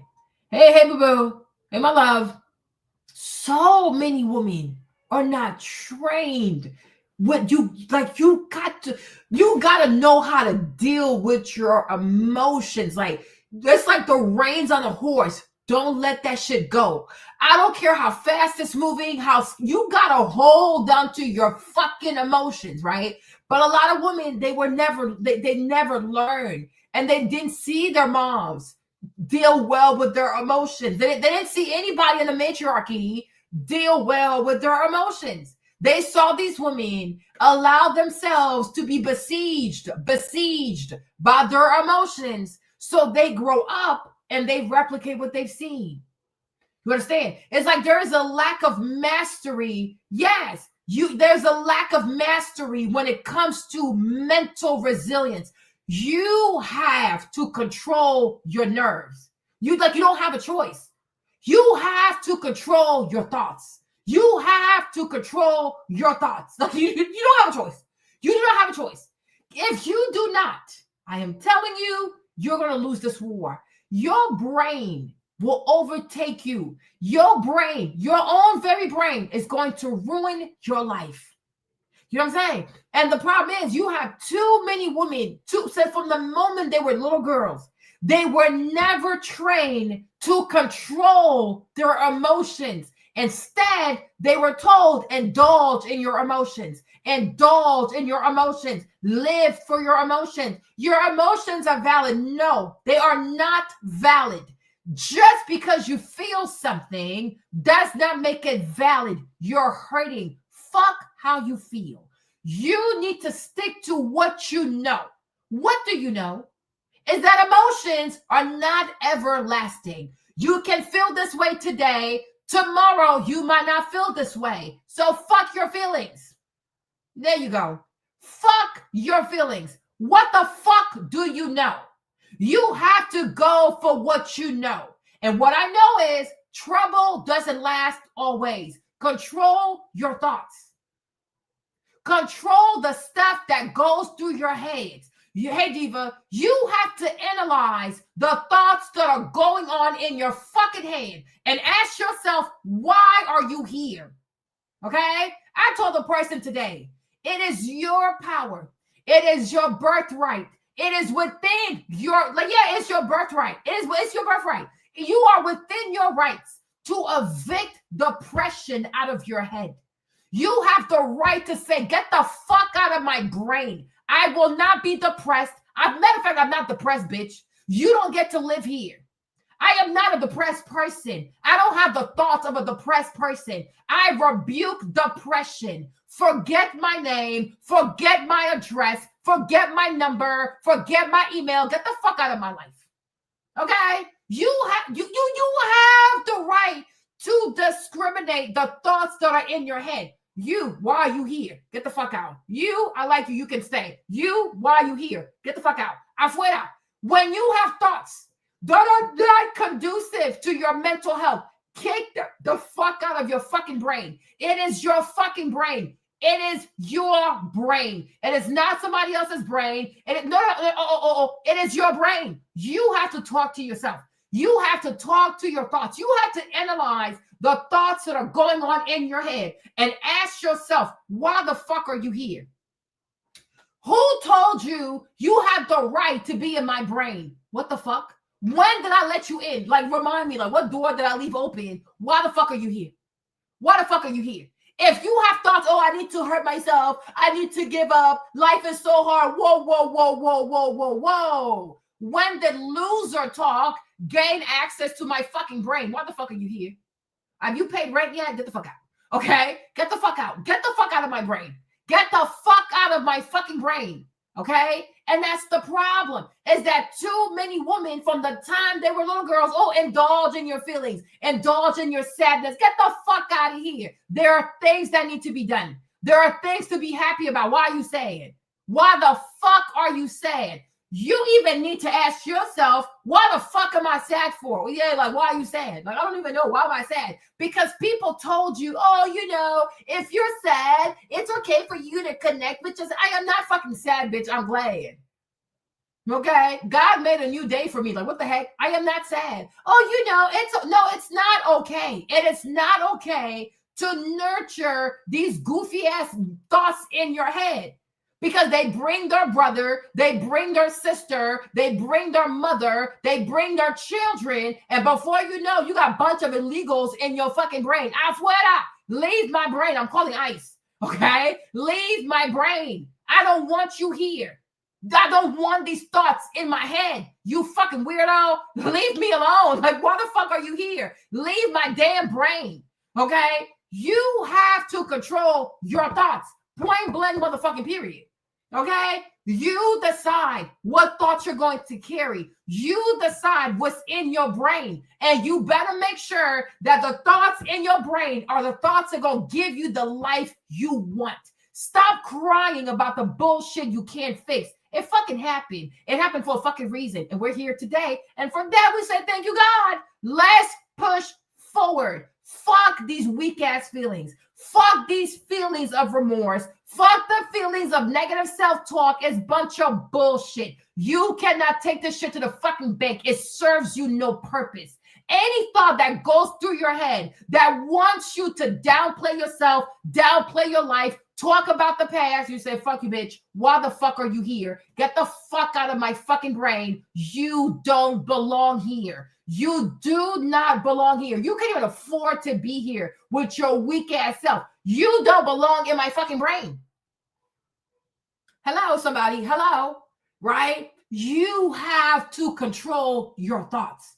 It is your fucking brain. You do not allow your brain to outpace you. You don't allow your brain to just go off wandering yonder. Come back right here. Come back right here, right? And you need to have thoughts. You're going to lead me to the fucking promised land. Fix yourself. Brain, I need to fix yourself. You are taking me to the promised land. You're not going to lead me to depression. You're not going to lead me into these crazy spending habits and all that bullshit. You're going to take my ass to the promised land. Get yourself in order because we're going, right? Whoever controls the brain, whoever controls the mind, controls the body. If you lose control of your brain, you lose control of your mind, you have lost control of your body. Don't you allow that shit to happen. Whoever controls the mind controls the body. If you notice that your body is not moving where it should be moving because you're not controlling your mind, you're not controlling your mind, you're not controlling your mind. It is your mind.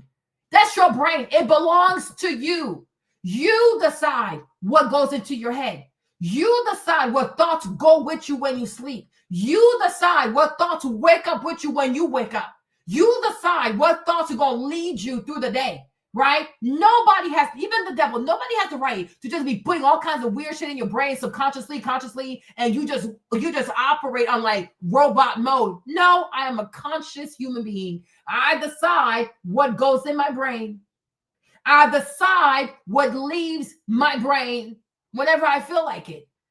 Because if at any moment you don't serve me, leave my fucking brain. That's it. That's that. You control your mind, right? But I'm like, too many women, unfortunately, have been raised to not control their thoughts. And therefore, their lives is in disarray. I feel my feelings. I don't know. I'm confused. Maybe not. I'll do it. I won't do it. Maybe I'll do it. I don't know if I'll do it. Do I really want to do it? You see this? Because you're looking at people who were never trained to control their thoughts.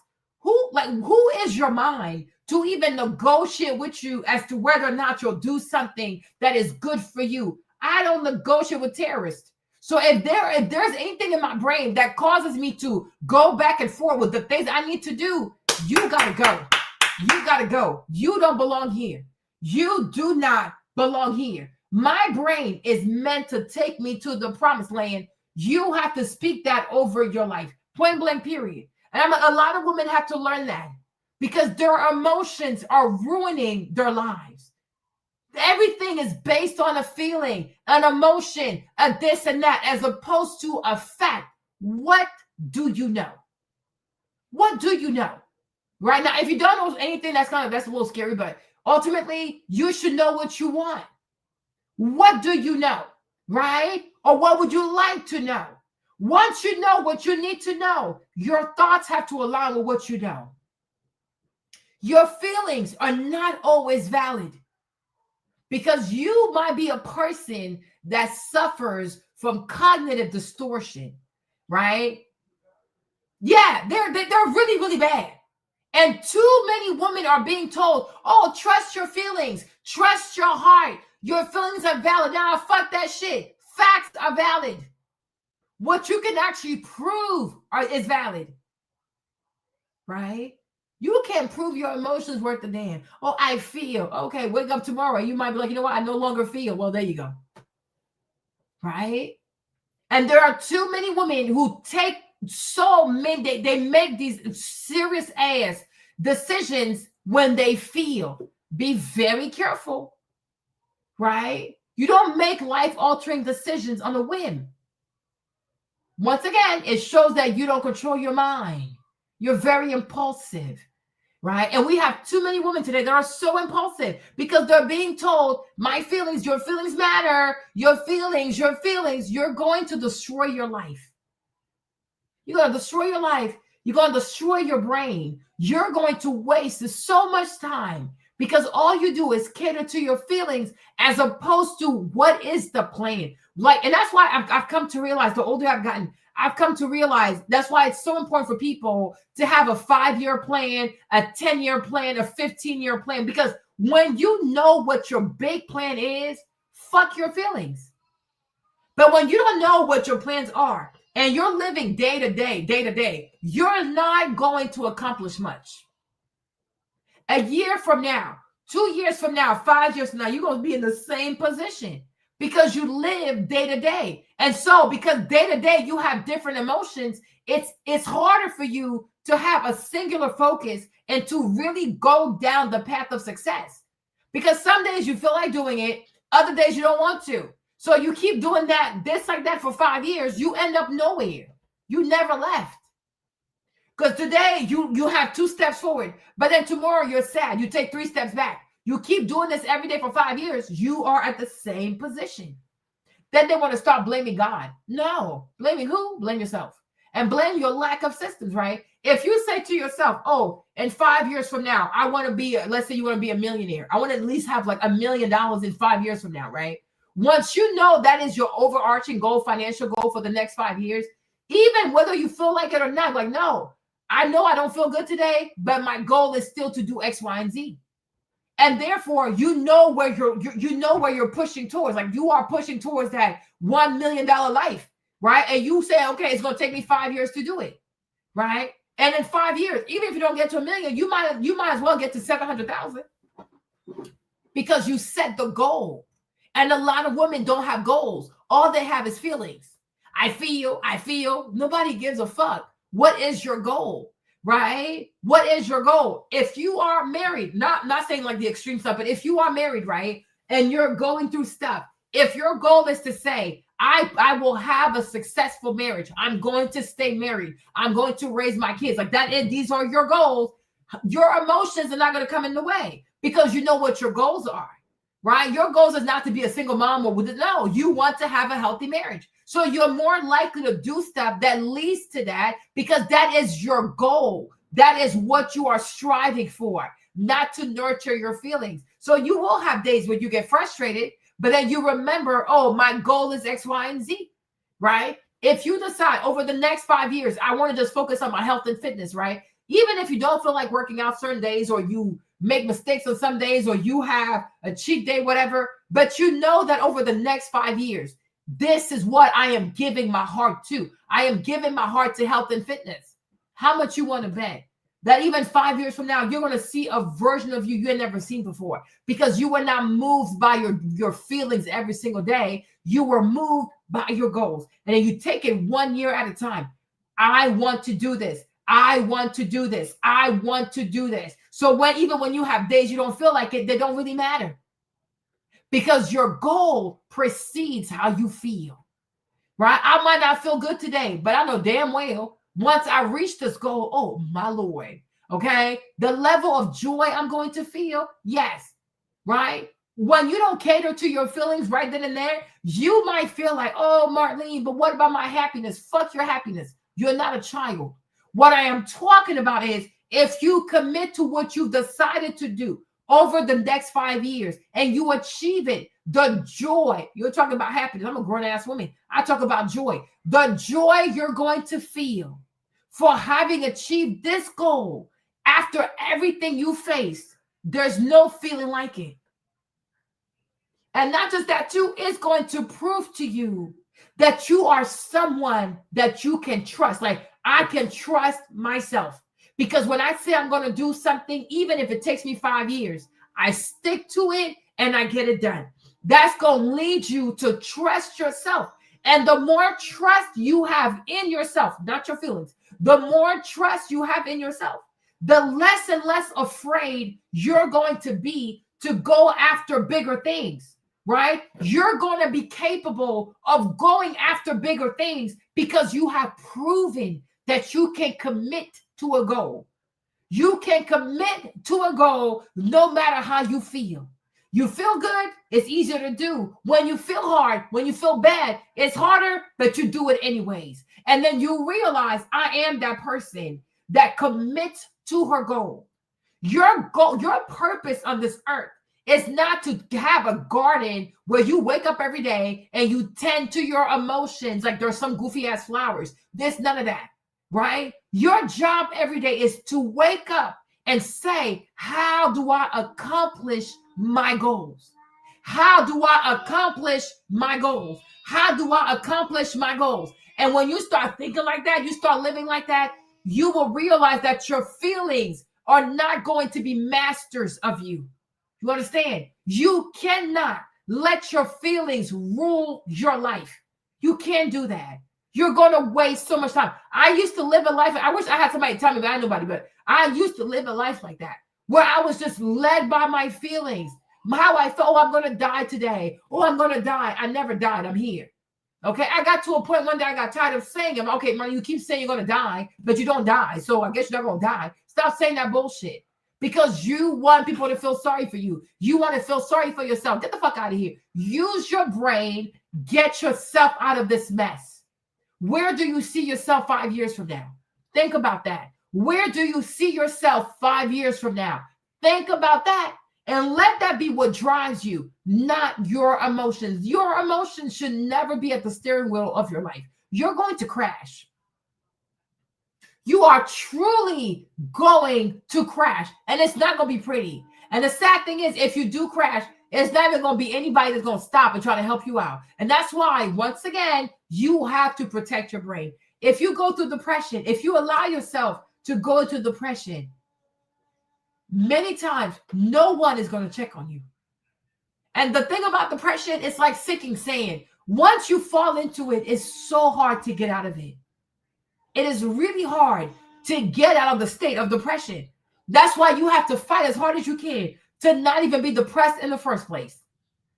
You know what I'm saying? It's very, if you've done it before, if you've had depression before, it's very easy to say, oh, you know, I battle with depression. I've had depression all my life. You're going to have to get to a point where you even stop saying that shit. Oh, I battle with depression. I don't battle with shit. Okay? Right? Oh, all my life I had depression. You might want to stop professing that over your life. Okay? Speak a new identity. I can't tell you the last time I had an episode. I refused that thing over my life. I'm like, you are fucking demonic. It's a demonic possession. It's a demonic possession of your brain. No. I gave depression too much of my life. I don't have more to give. That's it. I'm done. I'm tapped out. Right? You got to have the same mindset. Don't say things like, oh, I battle with depression. I struggle with depression. All my life I've had depression. Don't speak that bullshit. Don't make that your identity. Okay? Do not make that your identity. If you had depression growing up or throughout your life, it's enough. You have given depression enough of your life. It's enough. It's enough. It's now time for you to know what it feels like to live a life where you never experience a single episode of depression and for the rest of your life until God calls you back, right? You don't have to be depressed ever again. You never have to experience depression ever again in your life. It's not your birthright. It's not in your birth certificate. No. It's not attached to you. It's not your complexion. You never have to experience depression ever again in your life.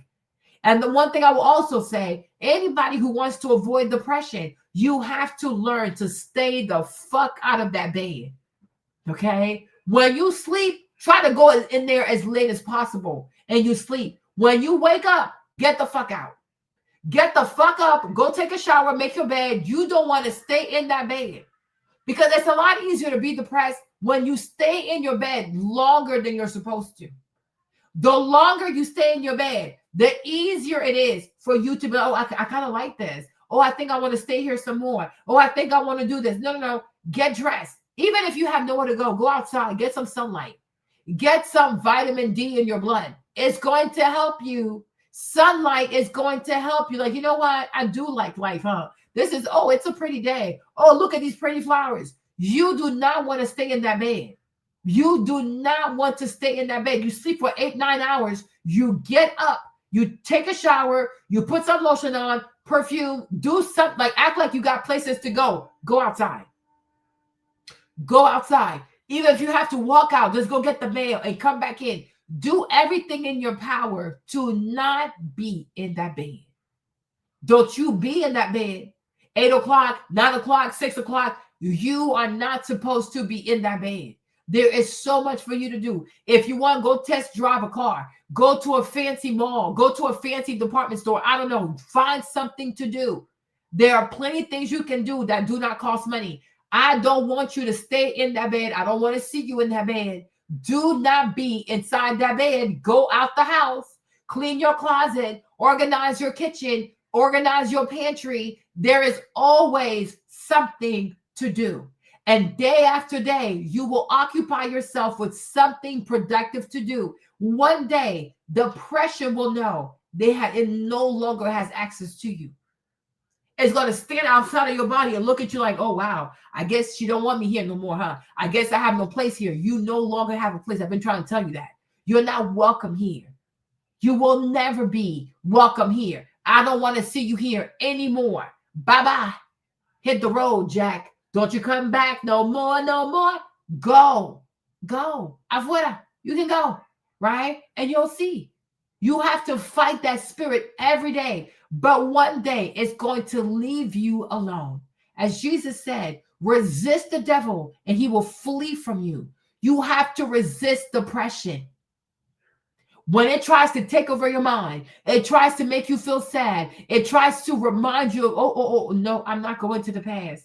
That's a closed chapter in my life, right? Every time it wants to drag you back, you're like, oh, no. We're staying right here. That is a closed chapter in my life.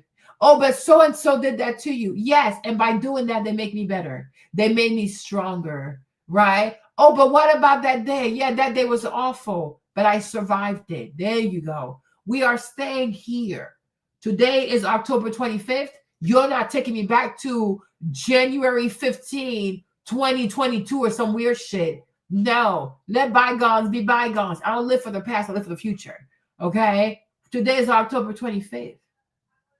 And the future that I see for myself, oh my gosh, it makes up for everything I've ever lost, right? Believe in your future. Believe in a future so bright and a future so beautiful, a future so blissful. It makes up for everything you've ever lost. You have to believe that. And you have to hold on to that. And you never surrender that. And if the devil or anybody wants to snatch that kind of hope, you kick them as hard as you've ever kicked in your life. They're going to leave you alone.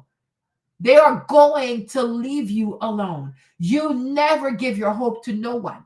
You never also allow anybody to snatch hope from your hands. You destroy such people. You destroy such energies. You destroy such entity. Anybody, anything, being, whatever, who wants to come into your life and take your hope away, take your glimmer of hope away, you beat their asses. Beat them so hard, they're going to go tell other people, oh, when it comes to her and her hope, don't mess with her because she will kill you behind her joy. She will kill you behind her hope. She will kill you for the future she wants to have. Don't stand in my way. You're not going to like it, okay? They're going to leave you alone. They're going to leave you alone, okay? That's what I have to say. You have to control your thoughts. You have to control your emotions. You are so much better than you realize. You have way more potential than you realize. Your capacity to endure is way bigger than you realize. Your capacity to make things happen is way bigger than what you realize. The problem is you keep quitting. The problem is you let your emotions get the best of you. And I'm like, we all have to work on that every day. You have to become a better person that does not allow her or his emotions to completely take over. No, my goals, okay? My goals come first. My emotions, I'll get to you when I get to you. It's never that deep. Because of a man. And it's just... Yeah, they're freaking awful. I don't mean that apology though. Forget them. I'm good. I mean, I think I'm good. I don't know, but I'm gonna be okay. Now listen, I actually You are got, gonna be okay. We got Absolutely. we gotta we actually have an expert that's gonna come up here and dig into and give us a really good perspective just briefly here. I want you to just give some context on what happened today, because you went live today. I was very concerned. I really couldn't make out what was happening. I did see you. It looks like you were crying around some police cars. Did anything? Is the relate because these, I know how, especially when you get into the place of considering divorce, things just get a little nasty. What's happening right now? Is the relationship getting violent? So yes, but what I did was I tried to play it smart. I didn't tell him I was getting a divorce. I tried to tell him like, hey, we just need to separate. He don't know this last week, and I'm only talking about this because I'm gonna tell you why, but I've been looking for apartments every day. I've been looking for apartments. It's been so bad. So when I walk into these apartments, they know me from TikTok. Like they're hugging me. Like, come stay here. We got you. Come stay here. And I'm like, I'm gonna do it quietly. I'm gonna wait till he's Ubering. I told him he could use my car to make as much money he want. I'm gonna go to the front office. I'm gonna pay a reletting fee to get out of here. My plan was to do everything quietly. But he knew it. He knew that something was weird because I locked him out for 7 days. Had to let him come back because, again, this is still his home. So I'm in a room. I parked my refrigerator, my mini refrigerator in the room. I brought my microwave in the room, and I locked the door. And I said, I just need some space. I still love you. You know what we do to try to, like, brush a man's soul just so he don't go from 0 to 100. No. Like, I was trying to do it quietly. And today, I was getting my medical treatment. I get a treatment once a month. I have a disease. I was getting my treatment. I had the veins in me. I had the needles in me. And he come up there and somebody made a fake page of me and an ex from 3 years ago kissing. And he said, oh, so that's why you going to be with a man. I went in my phone. I went to show him the same hair, the same look. I said, hey, look, see, this was in 2023. This was right when we had broke up, right when you had told me to move on my life. You know about this situation. I told you. And he's like, I was like, can I have my car keys? Because I'm like, I got to go get ready for this interview. So my sister told me, don't do that interview in that house. He getting violent. Come to my house. She getting everything ready for me. I said, hey, can I get the keys? I'm going to go get something to eat. I haven't eaten in like 2 days. Hey, I can send you some food. And I'm like, no. I just want to go get something, get a little drinky drink, no. And my nurse is here. I'm like, be quiet. My nurse is here. She can report this. Like, just stop. Like, he didn't. It got to the point where I went outside and he locked me out. It felt like deja vu again from the crash out. He locked me out and I'm trying to get in. So when I try to get in, that's when he started putting his hands on me. He came outside. He had a knife in his hand. And what happened, what saved me was my neighbors were standing outside. And he was like, I don't give a, he was coming to me and he seen him. And he said, open his eyes and went back in the house. And then, of course, I'm emotional. I'm going behind him. That's stupid. Why am I going behind somebody who just try to stab me? I know. But I just like, give me my keys. Just give me my keys because they calling the cops. I don't want you to go to jail. I don't want to send a black man to jail. And I don't want that. He wasn't listening. He wasn't. And basically, he went out the back door and he ran. He was punching, when I tried to get in, he was punching me down to the ground. I know I'm smiling, but I think that's just how I deal with stuff. I don't know. But he punched me down to the ground, and I'm trying to, I'm trying to get in. I'm just like, just give me the keys. I'm sorry. Here I go apologizing again. I don't know what's that mean, but I'm apologizing. I said, okay, I'm sorry. I'm not leaving you. I'm not leaving you. Just trying to calm him down. You lying. But this was not him. He never really did nothing like this. But I don't know, maybe it's because he really felt like I was done this time. Maybe because he knew, like, it's no more he can do to me. It was enough. I can't. Overwhelming. Like, every time I even think about forgiving him, I go back and look at the messages and them comments. And it makes me strong. And I say, I'm leaving. Guys, ultimately, I don't think she's over this man. They're going to get back together. She's not over this man. She likes it. All that toxicity, she loves it. It gives her purpose. It gives her content for her social media. Because this is I'm overwhelmed. A knife, even this man. I'm leaving. And he just, I guess he knew it. He ran from the cops took my keys, and the cops, let me tell you how God work, y'all. He don't know that our lift is connected. So I got a message to my phone. The cop is standing right here. It say, Brandon is in the lift. The cops seen that and took my phone, and they started chasing him. Started chasing the Lyft driver. And he's in jail right now. And I haven't processed it because this was 20 minutes before the interview. So I had to come on here. I had to keep my word to you. I had to keep my word to everybody. Because I really want everybody to know that when you feel the pain and you feel like it's you, it's okay. You still gotta leave. Because I feel like everything is my fault. I feel like I'm gonna get blamed for him being in jail. I'm gonna get blamed for this and I. Kiki, you didn't leave. He's in jail. You didn't leave. The cops arrested him. You didn't leave. Girl, what? You did not leave. You are still in a relationship. He's just in jail for the night. Never wanted it to happen this way. I was trying to leave quietly. And I'm still here. I'm showing up for y'all because I need y'all to show up for yourselves because that's just what a toxic man can do. And I'm starting to realize what he were. I'm starting to see his true colors. That's a lot, Kiki. Yeah, and that's a lot. Wow, he's in jail. And the people are asking in the chat, yes, this did happen today. In fact, I think she even said 2 hours before the interview. And by the way, I wasn't even sure what happened because I literally had spoke to you, Kiki, before. 20 minutes before the interview. 20 minutes. So the cop literally just brought me my keys before I signed on, and my neighbors helped me do something to myself because this is all I can give y'all. It's a little natural. Now, Kiki, thank you. And initially, listen, y'all in the chat, y'all saying a lot of things. We want y'all to be just as much a part of this as us. I want you to send over your direct questions for Kiki, okay? And to give you context, guys, I want to be very clear about what we're doing here. This is a new segment. Y'all got to let us know if we should continue, but ain't no way, okay? That's what we're doing.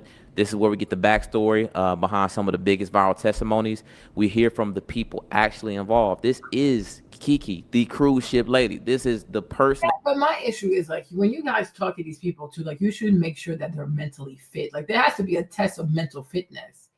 Because if she's not mentally fit, I don't think it's fair for her to be up here. And also I think there needs to be a therapist or somebody where she's up there because you can't just let people go live if they're still in the process of having a manic episode. Like, that's not, I don't like this. Yeah, she has clothes on. I mean, she probably has like a bandeau or something like that. That's what she said. But I'm like, you cannot have people. You have to have a test of mental fitness before you put cameras on someone. Oh, yeah, tell us your business. Tell us all your business. That's also low-key predatory. Like, she's not in the right frame of mind. Yeah, like this is just overwhelming. That's going viral for her testimony that we've heard so much tonight. And this is also where we bring on an expert for honest perspective on how, you know, anyone can end up in these situations and really how to stay out of these situations. Absolutely. You are very brave to come here because your story is not just going to heal you, but it's going to heal some other people. But I need you to listen to me. She don't listen. God does not want this for you. He would have never brought this to you. But you're going to have to use the tools that he gives his children to protect ourselves. You're not going to do it. You're going to have to pause. Wasting your time. I know the way your emotions are going and real and you want to go out on social media. I know that's where you want to be because you want to do something. I know it's because you want to do something. Miss Tara, she ain't going to listen. Because you're reeling. She's not going to listen. But to save your life, I need you to pause. Her mom is telling her that. I will personally talk to you after this. I'm going to have the guys give you my information because, honey, you got to pause for a second and evaluate where you are and where you're going. You are a mother. You have children. What? Your mother. Miss Tara, she's not going to listen to you. You are truly wasting your time. Everything you said, she's already told her. Her mom told her that. Her dad told her that. Her entire family told her, Kiki, stay off of social media. No, I'm going to do it. I'm glad I'm doing it. I want to help somebody. You have yet to successfully help yourself. And you want to help someone. How are you any help? Because when you're still sick and you claim to help someone, what you're doing is you're glamorizing sickness to other people. If you refuse your treatment, you are telling other people, you don't have to get treated. Let's come on social media and turn our cameras on, and that's how we fix problem. Rambling does not fix problem. Overexposing yourself on social media doesn't fix shit. Self-awareness, self-reflection, accountability, it happens in silence. If you really want to help people, you quietly go get help. You get treated. You learn how to function. You learn how to successfully go through your treatment. You wait a few months or even a few years, right? And once you're really, really strong, then you come back with your testimony. It's not always that you share with people while you're still in the process, because you don't want to normalize harmful behavior to other people. If you know you have to take your medication and you don't take your meds because you think going off on social media, going live is going to fix it, you are teaching other people not to take their medication. How is that helpful? How's that helpful? It is not helpful, right? It's okay to take the time to work on yourself quietly, overcome, conquer your demons or whatever. And then when you're fully healed, and you'll know, because people who love you will tell you, wow, you've changed, you've done better. Even you'll be a lot calmer. You won't always have the need to run to social media, run to a live, make a YouTube. You ain't gonna do all that, right? But you are no good to someone if you yourself have not successfully gone through your treatment, right? People don't need you at your worst. They need you at your best. Because once you go through something and you successfully go through your treatment, it's a lot easier than to give people advice, because you've been through it, you successfully completed it, you've gained the wisdom because of it, and now you're so much more of a better teacher. But while you're still in the process, you can barely save yourself. What advice can you give? You're going to harm people, right? And there are too many people who have, especially even with relationships, there are too many people who have not successfully completed anything who want to give people advice while they're still going through it. No. You see, even me, like my weight loss journey thing, I'm not posting about it every day. I might post sometimes, right? Because sometimes it's better to just finish something and then show it to people, because I journal a lot as well. But it's like every day I learn something new. I learn something like, wow, I wouldn't have learned this if I hadn't done it myself. I tell you this, even like the B thing, my passport, my Stairmaster passport, when I made it, I kind of used it, but I never successfully used it, you guys, right? Even now, I am learning to go through every single track. I'm like, damn, this is not easy. I thought it'd be so easy. Day 1, day 2, day 3. I thought it'd be so easy. But even I, the creator of the Stairmaster passport, even I'm going through it. I'm like, damn, this ain't easy, right? Like you look at, like you track your behavior, like, wow, like look at the lack of consistency. I had to work so hard to get to this point, like where I am in October, and that's still not perfect. And I'm like, wow. So it's like sometimes it sounds easy, but it's a lot harder to actually go through the process and get the healing that you need and successfully go through your treatment, right? Quietly go through your weight loss process. You don't have to document you can document, but you don't have to share every day. Okay. Take as much time as you need. Successfully complete your weight loss. And then you show people the results. They'll have more respect for you. You know what I'm saying? But I'm like, Miss Tara, she's not going to listen, because there's nothing you're saying that her family hasn't said. She doesn't want to listen. And she has made up in her mind that she wants to be married no matter what. And until she gives that up, I don't know what y'all going to do for her. I don't know. And you have to consider the generational damage that what's happening is going to do if you don't pause and get what you need during this time. You're going to have to. Now, I can tell you from listening to you, I can tell I've been listening the whole time. Where you are is not your fault. When you tell me about childhood trauma, your rape has still been in your family. That's PTSD, is trauma that has caused the mental blockages and the way you make decisions, because those people did not protect you. And because they didn't protect you, You're not protecting yourself. You engage in self-harm. They didn't protect Lil Kiki. They did not. And they still had that person around you. And they're disrespecting your value.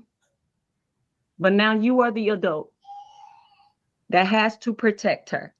And if you don't protect her, you're going to lose your whole self. You're going to lose. I hope you listen. So you need some help, some counseling. You're going to have to do that. You're going to have to do that. You need to be strengthened. You see? You need support. You see? They don't know. I'm like they struggle with the mental resilience. Like they really do. It's really sad, you guys. And I'm like, I feel like Cassandra. I'm like, I really feel like I'm Cassandra. You guys, sometimes the stuff I see coming into the future, it scares me. You know, today, from what I saw with Sabby and other people, Anton, it was Anton. Amazon is planning to lay off 600,000 people. I said, Jesus Christ. Do you know what I mean? The things that are coming ahead of us, a lot of people are not mentally strong for that. You know, a lot of women are not mentally prepared for that. And it really makes me sad. Because I like, you know, I told one of my baby sis, I said, you know what?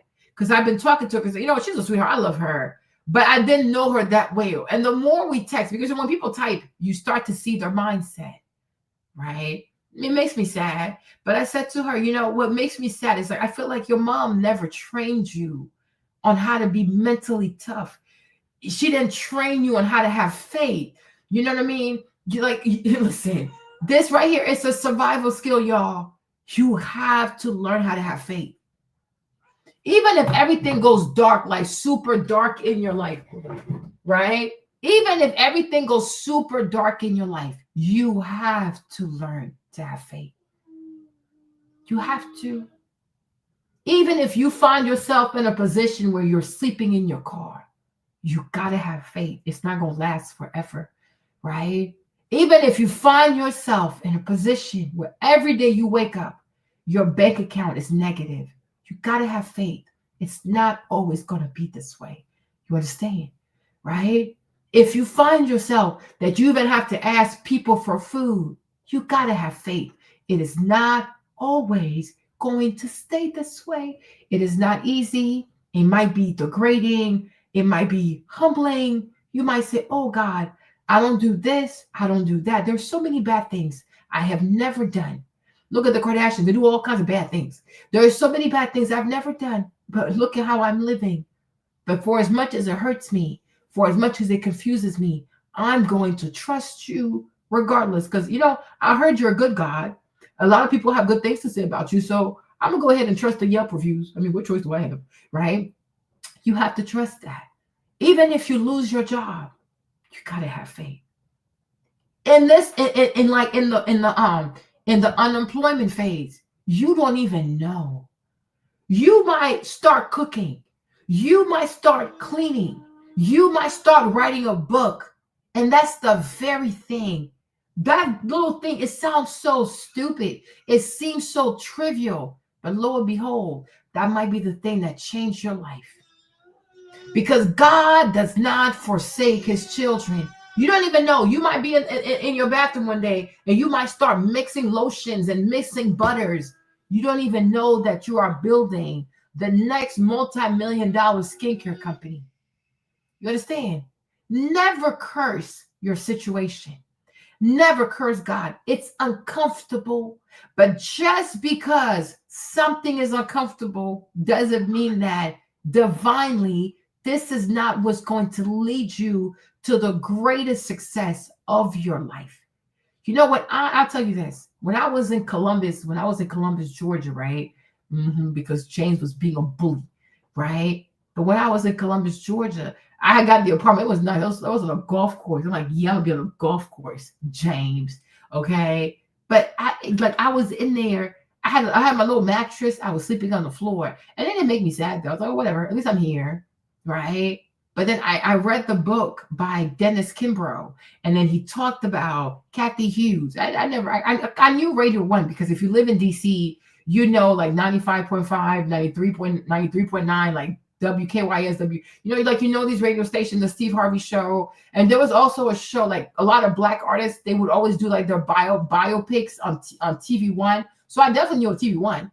But Kathy Hughes, I wasn't too familiar with Kathy Hughes. I became more familiar with Kathy Hughes when I read the book by Dennis Kimbrough, right? And then he talked about Kathy Hughes and how she was sleeping on the floor in a drug-infested building.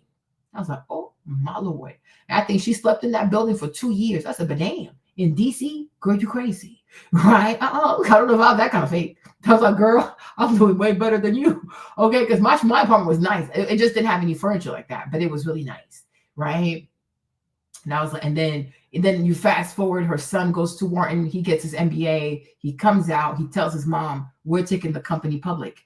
They take Radio One, TV One public. Kathy Hughes is worth $500 million. I said, but damn. And I said to myself, if Kathy Hughes had known, in order for you to one day be worth $500 million, you're going to have to sleep on a mattress, on the floor, your mattress on the floor in a drug-infested building, I'm sure that lady would have signed up for that shit a long time ago. Like, sign me up, bitch, okay? Because y'all think about this. In the bigger scheme of things, if you have to suffer for 2 years so that you can be worth $500 million, yo, that's a small price to pay, right? That is a small price, like $500 million.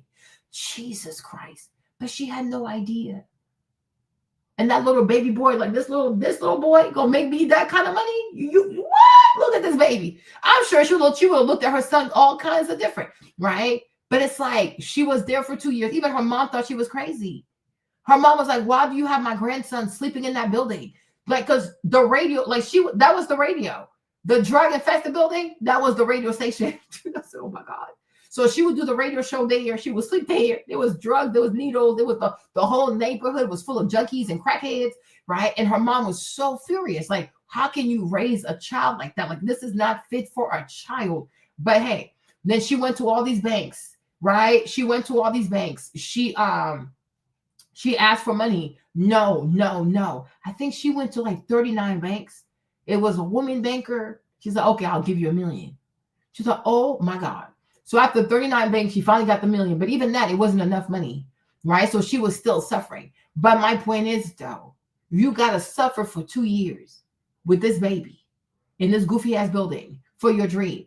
And then one day you're going to be worth $500 million. You will never have to worry about money ever again in your life. And I'm like, I would have signed up for that stuff. Like, are you sure this is a guaranteed $5 million? Okay. Let me take my last luxurious shower. I'll show up tomorrow and do the 2 years. Well, I'm going to do, because that's just like, well, that's like 360, like, is that like 1,300 days of suffering? And then the rest of my life, I'm worth $500 million. I'll show up tomorrow. Maybe like 12 o'clock, I'll be outside. Okay. You know what I'm saying? Like, you got to put stuff in perspective.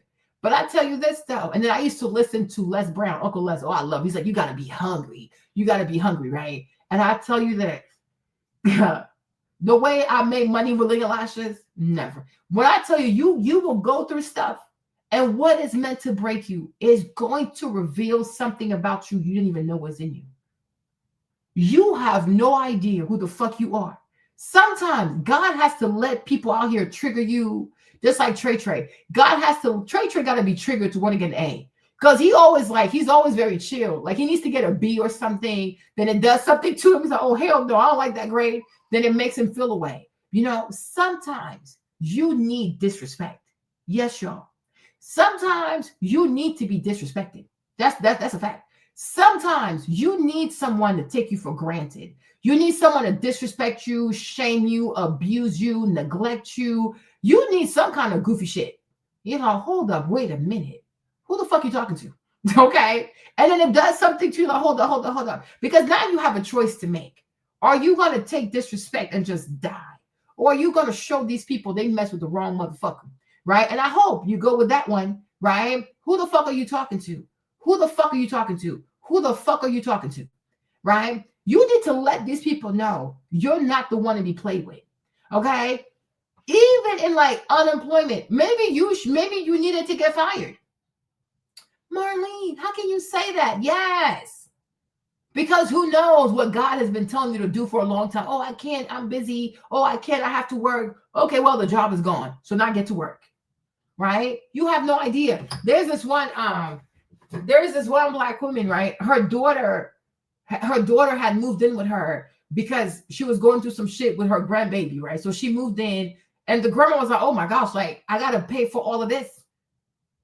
I don't know how. She went back in the kitchen and she remembered some recipe. Her grandma had taught her a recipe for hot sauce, right? She made it.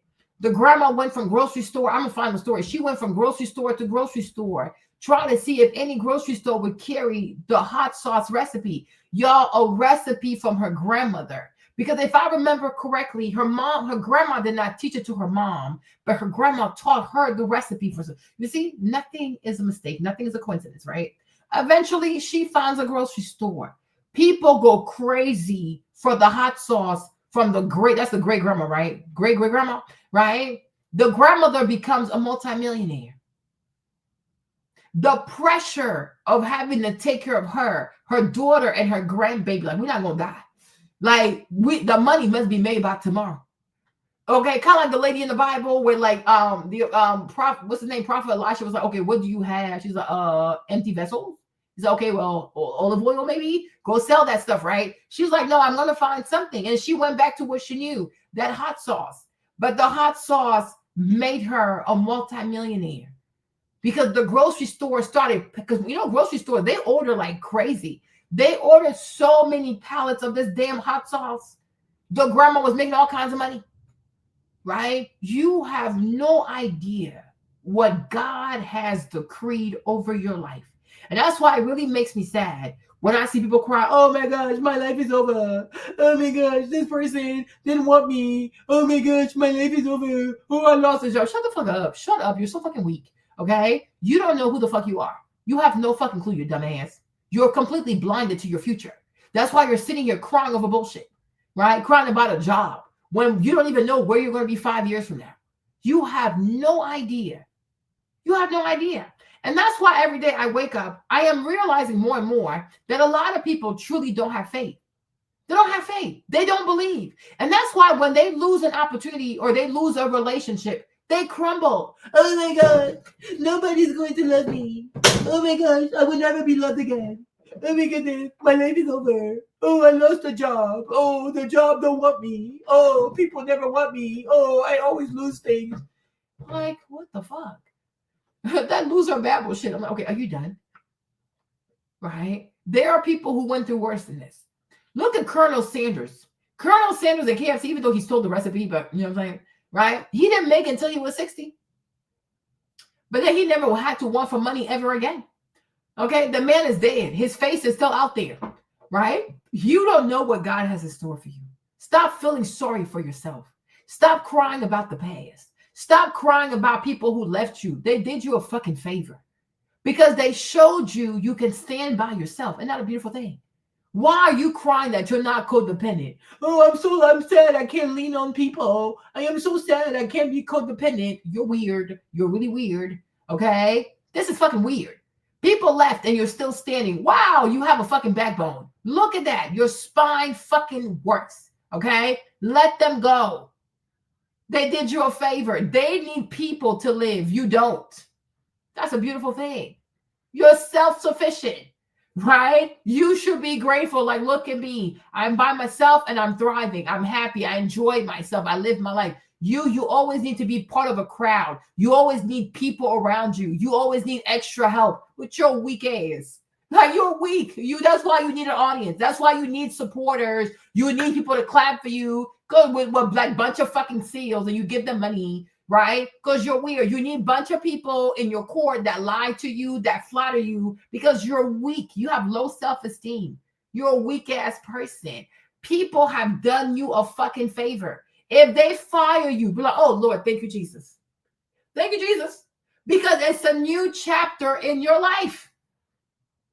You might not even realize it. You might have so much sleep debt. When was the last time you properly slept? Especially if they fire you and they give you severance. Why are you crying for? Live your life with the severance. When the severance is over, God's going to bring a different chapter. Live your best life. Stop always being so worried. Like, what the fuck does that even do for you? Like, what the heck is this? You're going to shorten your days. For what? for something that is already going to figure itself out. Let me tell you another story, right? When I decided I was going to close LinkedIn lashes, at first it was like, oh, I don't know if I want to do it. I was like, oh my God, it's my baby. I worked so hard on this shit, right? I was like, please, I need to sleep anyways. Okay, because I needed sleep. I needed to rest. I needed to wake up. There's nothing to ship. There's no emails. There's nothing. You guys, it felt fucking great because I was tired. And he was right. Marlene, you are exhausted. You need to sleep. Like, you're sitting here doing the job of 10 people by yourself. It is fucking exhausting. I needed to fucking sleep, right? You sleep. And then one day, God gave me a beautiful idea. I said, my Lord. I really said to myself, Father God, I need to learn to trust you more. You are freaking amazing. Like, you are, like, the people say you're good, but they don't know how good you are. Mwah, mwah, mwah, mwah, mwah, mwah. You and I would go like this real bad, okay? You have no idea. You cry over things because, oh, that's the, and I can say, like, in my life, that's the most money I've ever made. At that point in time, you have no idea what God has in store for you. You don't even know, right? But you have let this world train you into, I have to worry. It's like people want to worry because they feel like that's what adults do. Adults are here to worry about stuff. What the fuck? I don't want to worry about shit. I don't worry about shit. I'm going to be okay. I will always be okay, right? Life, it has seasons. And every season of your life, because there's something that needs to be done, right? There are seasons where you have to walk by yourself. And there are seasons where you'll be with people. There are seasons where you might have a business and there are some where you don't have one. It's okay. Either way, you have to learn to love every season of your life. God is in control. If it was meant to kill you, harm you, destroy you, it wouldn't have happened. You have to know that. God is not wicked. Right? I have a friend, she's like, oh, Marlene, the more I pray, the more I manifest things, bad things are happening to me. Oh, here we go with the cognitive distortion. God is not a liar. And did it ever occur to you that because you started manifesting, things started shaking? That's what it looks like, because you were living a fucking lie. You were surrounded by fake people. If you think, like, take an example, right? If you think that, oh, I'm surrounded by love and great people and things like that, then the moment you start praying, people start acting crazy. They start acting funny. You need to thank God. Because now that you've called God, he has to move these people away from you. They're fake as hell. They were only good. They were only around you because you were not prayerful. You were lukewarm in your faith. God was not really walking with you. The Holy Spirit was not walking with you. The angels were not standing by your side. So they were comfortable being close to you. But now that you start praying, they start acting funny. Yes, they're deranged because the Holy Spirit and the archangels are now next to you. Because people don't see, people don't see in the spirit. You don't see in the spirit. So when people start acting funny, oh, they want to leave me. Thank God. They were fake as fuck. And they came for your demise. And Archangel Michael swooped them with his sword and he poked their asses out. Get the fuck out of here. You ain't shit. Right? If you start praying, the more you pray, the more people leave your life. You need to be like, oh my gosh, Jesus, I had no clue. You were surrounded by fucking snakes. I'm like, you're fucking crazy. If you start praying and people start leaving, do you not see that your prayers are working? She's over here crying. Oh my gosh, people are leaving me. Ever since I started praying, they're leaving. Yes, because they were fake as fuck. They were fake as fuck. Do you think that wicked people, unclean people can remain stead next to you? The more you evoke the Holy Ghost fire, they're going to run. They can't stand next to you. Right? They cannot. Why do you think Judas ran for his life? Peter ran for his life because they knew they were going to betray this man. Right? The Bible tells us when they threw what's his name? When they threw that boy Daniel into the pit, right? There was another person walking with them. There was 5 people in there because the angels was right next to them. They didn't get burned. Then they threw Daniel in the lion's den. The lion didn't touch him. That's what it means to have divine protection. So if you start praying and people start leaving because you were surrounded by demons, And the more you started praying, you started raising the spiritual temperature. They can't stay. They got to go. Because demons will tremble at the name of Jesus. Right? So if you pray, so before you started praying, you had 50 people. You pray and then you realize, oh, I'm only left with 2 people. There you go, John and James. There you go. That's it. Your prayers actually worked. Consider yourself favored. Your prayers work. If you pray and there's you have 50 people, only 2 are real ones, 48 are fake, and you pray and people are still saying God is not walking with you. If you pray to God and you are surrounded by 48 fake people and only 2 people are real, and because of your prayer, they slowly start to leave left, right, up, and down. And then when you look up, you're only left with 2 people. Your prayers are working. The whole point of praying is to have spiritual protection. So why are you going to pray and wicked people are going to remain next to you? The math don't make sense, right? If I pray and God hears me out, he's going to remove these infidels away from me. Because what God has in store for me, they don't deserve to see it. What God is getting ready to do for me, these wicked people, these jealous people, these envious people do not deserve to see it. Because if they see it, they're going to do to you what Yolanda did to Selena. They're going to kill you.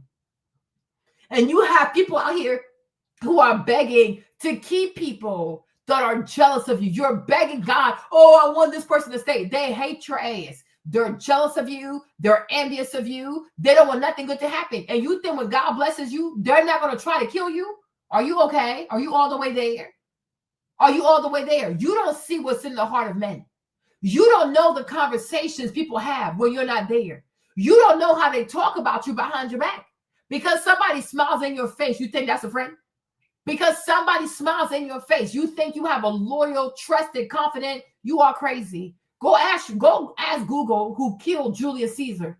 Okay? Go ask Google who killed Jesus. It's never people that are far away from you. It's people that are close to you. If God knows that he's preparing something great for your life, he knows exactly who does not deserve to be next to you. So every time they leave, door A, door B, door C, door D, praise the Lord. Today, we woke up, we lost another person. Thank you, Jesus. We pray some more. If we wake up the day after that, we lose 2 people. Thank you, Lord. We pray on the 3rd day. If we lose 5 people, oh, thank you, Lord. Get them out of here. Get these people out of here. They do not belong here. It's like the story of Gideon.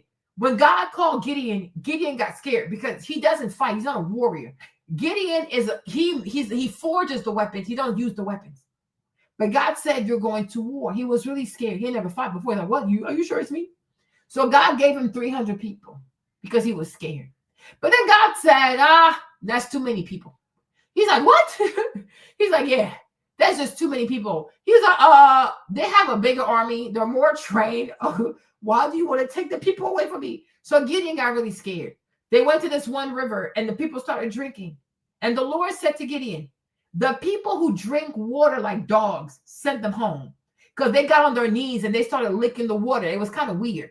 And then he said the people who take the water with their hand and then they bring the water to their faces, those people are the people that you know. First of all, it was this, I don't know what it was, but it was 2 different tests because God kept making his army smaller and smaller. So he had to send people who drank water like dogs away.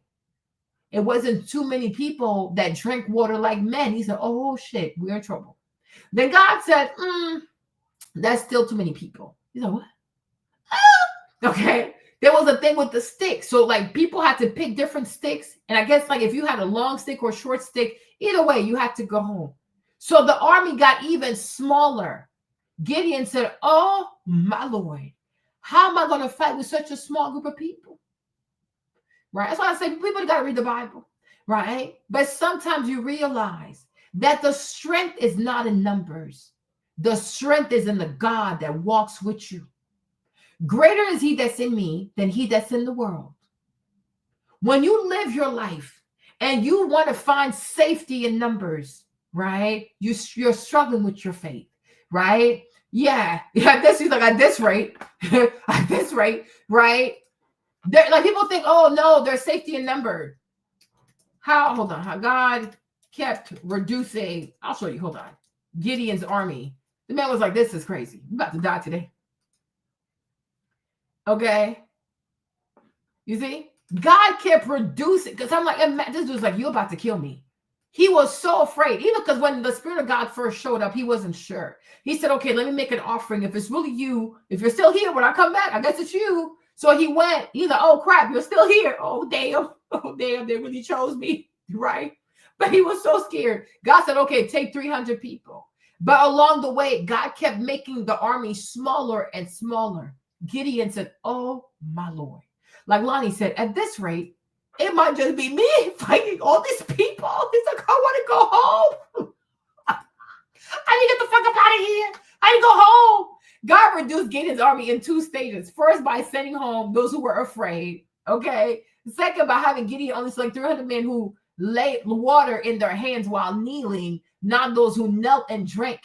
Okay. This was to ensure that any victory would be credited to God, not to Gideon or his men. And to demonstrate that victory was a result of God's power, not the size of the army. You understand? God does not compete with people. And I feel like that's where a lot of people struggle. They want to have a big entourage and still have God. God don't compete. And not just that, God's all the people who surround you. God sees their heart. He knows who they are. You don't. Because you are still falling for the appearance of men, because you don't know how to read people's character just yet. You don't have that experience. But God knows the heart of everybody, right? So when he makes your circle smaller and smaller and smaller, he knows what he's doing. You have no idea. You're surrounded by a bunch of snakes. You are surrounded by a bunch of fake people. If you pray to God and you start losing friends, you lost enemies. You didn't lose friends. Your prayer life will never cause you to lose a friend. Your prayer life will cause you to lose an enemy who is coming or living among you as a friend. That's an enemy. That's not a friend. If you pray and you lose a job, you need to know that job where you work, they had something planned against your black ass.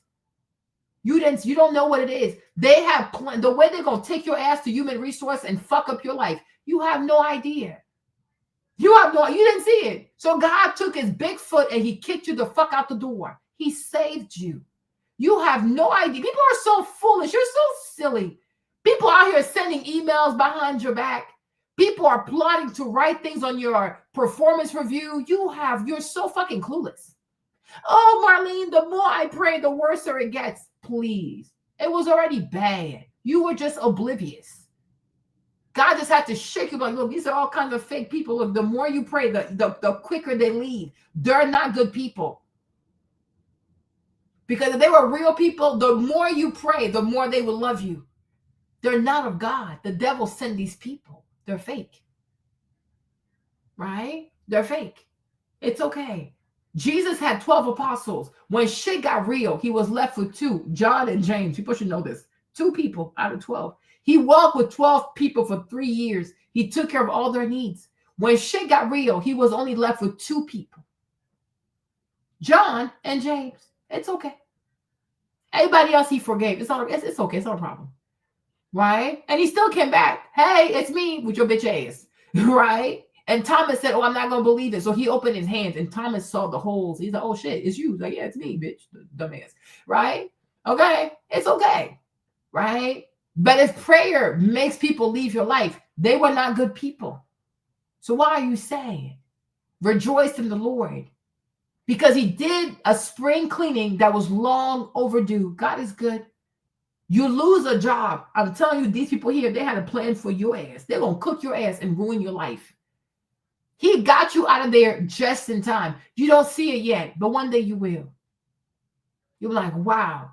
I'm glad I left that place right when I left that place. You don't know what people have conspired against you. You better thank God, right? When God makes you sit down somewhere for a while, it's for your own good. You don't know what's about to happen. He don't want you involved in that mess. So he makes you sit down somewhere where nobody has access to you, like David. He had David out there in the wilderness. So nobody would see how David was training himself because he was doing all kinds of crazy shit.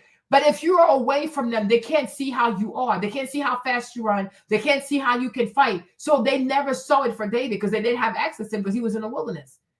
But when he showed up to kill Goliath, it was at that moment they realized, oh shit, we thought he was out there like, looking at the sheep and shit like that. The whole time this fucker was killing lions with his bare hands. What the fuck? Right? Don't be grieved because God said, sit down for a minute. He knows what the fuck he's doing. When the time is right, he will call you in the game. And when he does, you're going to be like, Chef, you're going to be like Stephon Curry. Calm your ass down. Right? But like I said, people, they really struggle with their faith. They really do. And it's not easy because even like having faith also, it's like growing a muscle. You have to go through shit to get stronger in your faith. And the more you go through shit and the more you grow your faith, you get to a point, it's like, please, I'm gonna be all right. He's in control, right? We good. If God is still sitting on his throne, I have nothing to fear. I'm going to be okay. Why would I not be okay? Right? The day you panic is when they tell you that the devil somehow was able to create some kind of civil war and he went up there and he was able to murk God. At that point, we definitely gonna have to panic. Okay? But it's not gonna happen. So you don't have a reason to panic. You're going to be okay. Even if it doesn't seem like it to you, because you're super young. This planet is over like 5 billion years, whatever it is, right? You are super young. What the fuck do you know? You don't know shit. You only know what you've been told. You have to worry. You need to worry. Worry about a thing. And I said, no, rejoice about the many things that God is about to do for you. Just because you don't understand something doesn't mean that God is not working for your good. You're not wise enough. One day you'll get older. It's going to make sense to you. Okay? God is really good. God is faithful. You be talking to the right people. Yeah, God is faithful. But it ain't going to happen on social media. They're going to rip you apart. It's going to make it worse. It's not going to make it better. All those demonic spirits and everybody weighing in is going to mess with your mental. It's going to give you an anxiety attack. It's going to stress you out and stroke you out. I need you to pull off social media after this. I really do. You want to talk? Talk to me. But we got to pause this, right? I'm just telling you. Hear what the Holy Spirit is saying to you today. She wants the views. No problem. Your life is not entertainment. You have a real life and a purpose by the Father that loves you. He loves you. And if you want to use your life to help other women, then you get healing and you help from a healed place. Exactly. When we help from a healed place, we can give people actual instructions on how to deal with their situations, get healing, and come out of it. You can do that. You're strong. But you got to do it healed. Otherwise, you'll bleed all out here in the public and people will take advantage of it. So I don't want that for you. And Tara, I really want to ask a question here because a lot of ladies because I did a lot of research on this conversation before we got into it, and a lot of women, they've had many of these same experiences. That's why I think she's getting so many millions of views on so many different platforms, because even though you're describing it as blood, everybody bleeding. So everybody can see themselves in this situation.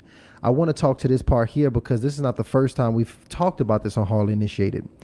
But why would a woman, talk to me about this part in particular, because I think it's a really big part of the story, because we didn't have to get to this point in marriage. It looks like we could have caught this in dating. Because why would a woman who's experienced infidelity at that level, who's experienced seeing a man be dishonest about having a wife, move forward with marriage anyway? What does that tell us? And not even just about Kiki, but any woman that might subject herself to that. What would that say? Yes, it's many women, many men and women subject themselves to cruelty. It doesn't matter. It's not a red flag for them when they've been receiving this from their family their entire lives. It's not a red flag. So when people say, oh, they're foolish and why would they do that? Well, you're not living their truth and their reality. When a person is undervalued in their home as a child, there is no value in which to measure how other people treat them. There is none. Our parents give us value. They affirm us. They tell us who we are. They tell us what not to accept. And then they treat us in a way where if anybody's treating us anything opposite of that, we actually are like, what's happening? When your parents are loving you and strengthening you and constantly affirming you and telling you who you are, anybody that does something opposite of that is going to be a red flag. Because you're going to say, I ain't never been spoke to like this. Not by my mother, not by my father. No one has ever treated me like this, undervalued me like this, dismissed me like this, neglected me like this. But when you are treated like that, it becomes commonplace for you. And see, God has given us a security system in which to protect us. Every human being is born with 5 senses. I see, I touch, taste, smell. We have 5 senses in which to view the world and see what everybody is doing. If I see something running towards me, if I see a car driving towards me, I see it, I can move because I'm in danger. I smell smoke, I'm gonna get out the house because I know it's on fire. I touch a stove and I know it's hot, I'm gonna move away my hand. I hear something coming for me, I know to leave. But when I grow up in trauma, my security systems begin to shut down, those things that keep me safe. When somebody harms me and then another person says, it ain't that bad, you all right, that ain't hurt. Oh, that's not what they meant. Oh, that's not what you feel. Then you start to question your own security systems. Now, when I see something, I don't even trust what I'm seeing, that this is danger. She's overwhelmed. So I see the text messages and nothing in my security system says danger. Remove yourself. She's overwhelmed. I see behaviors and nothing says danger because my parents or the people around me shut down all of my security. She's overwhelmed. So I don't even know to remove myself from negative situations. She's overwhelmed. And this is why, y'all, we cannot be out here in the world dating without the Holy Spirit. Because when your security systems are shut down, you need the Holy Spirit to bring discernment. This is when you pray and say, God, protect me from the things I don't see and the things I... Well, Miss Sarah, I will say this. The Holy Spirit was indeed involved. The Holy Spirit had the wife call the phone. She talked to the wife. The Holy Spirit exposed 13 affairs. Like, the Holy Spirit really tried. She didn't care because she wants to be a wife. She wants to be a wife. She wants someone to love her. And no matter how toxic it is, she wants somebody to love her no matter what. And that's the problem. Is I want someone to love me no matter what, even if it's to cause me more harm. And I'm like, yeah. But the Holy Spirit did tell her, no, not this one. I don't know. No. God, I'm not sure of my decisions. I need you to make them for me. So then we read the word of God. We obey what he says about that's the portion. Not sleeping with people before we're married so that we can stay sober. Testing the fruit of people. When your security systems are down, his is not. Many of us have grown up in trauma. We need to stay close to the Father. He is the best security system. Brinks ain't got nothing on him. He is the one that gives you discernment. He's the one that lets you find out stuff. He does it for you to protect you. Miss Sarah, God did all that.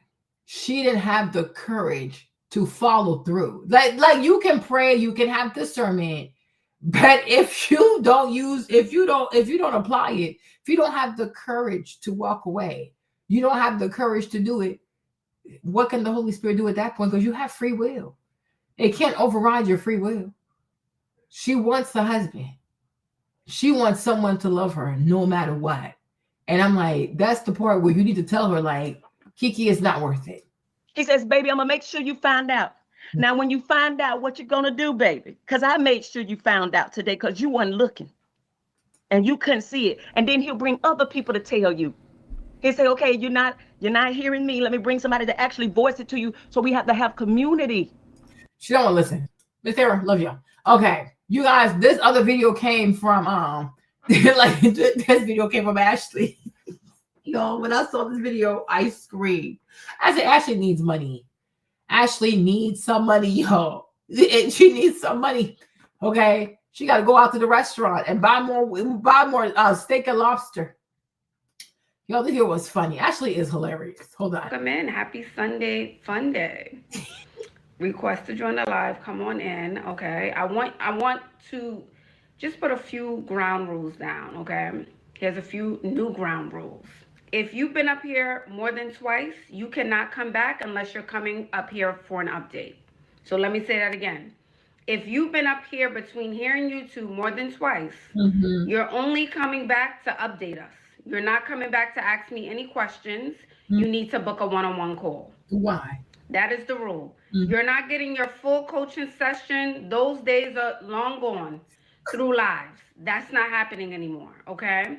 So if you came up here twice, you asked your one question, because everyone can come up and ask their one question, but it's not fair to me that you get free videos, you get access to speak to me, you get to come up here back to back to back to back, and there's people who are investing, who I never see their face. And this is no shade to anyone. This is not me targeting anyone specifically. I'm just saying I want to bring that forward. I just think out of fairness.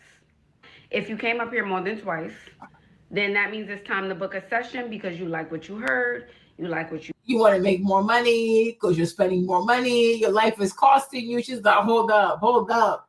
My money, I don't make enough money. Okay. I screamed when I saw this. She was like, you can't come up here anymore if you've been here more than twice. You have to book a session. And I'm like, Ashley, what are your qualifications for anybody to book a session with you? Like, who are you? I need to go look at her prices. Okay. How much does she charge? Okay, let's see, you guys. I'm like, coaching sessions. So a 30-minute level up, how much is that? $325 to talk to her for 30 minutes? Actually, you batshit crazy. You batshit crazy. Okay, $325. Who the fuck is she? Okay. Now, for an hour, $875, Ashley. Get the fuck out of here. Oh, my God. Ashley, are you insane? Do therapists with a PhD and a license even charge this kind of money? What the fuck? And they were roasting Keisha Kior because Keisha is charging like $500 to talk to her or some shit. Okay, you're a celebrity, whatever, right? But I'm like, Ashley, you want someone to pay you $875 to talk to you? Who the fuck are you? Who are you? These women are psychotic. What the fuck? What the fuck? Hold on, you guys. Hold on. What? What in the world? And for 30 minutes.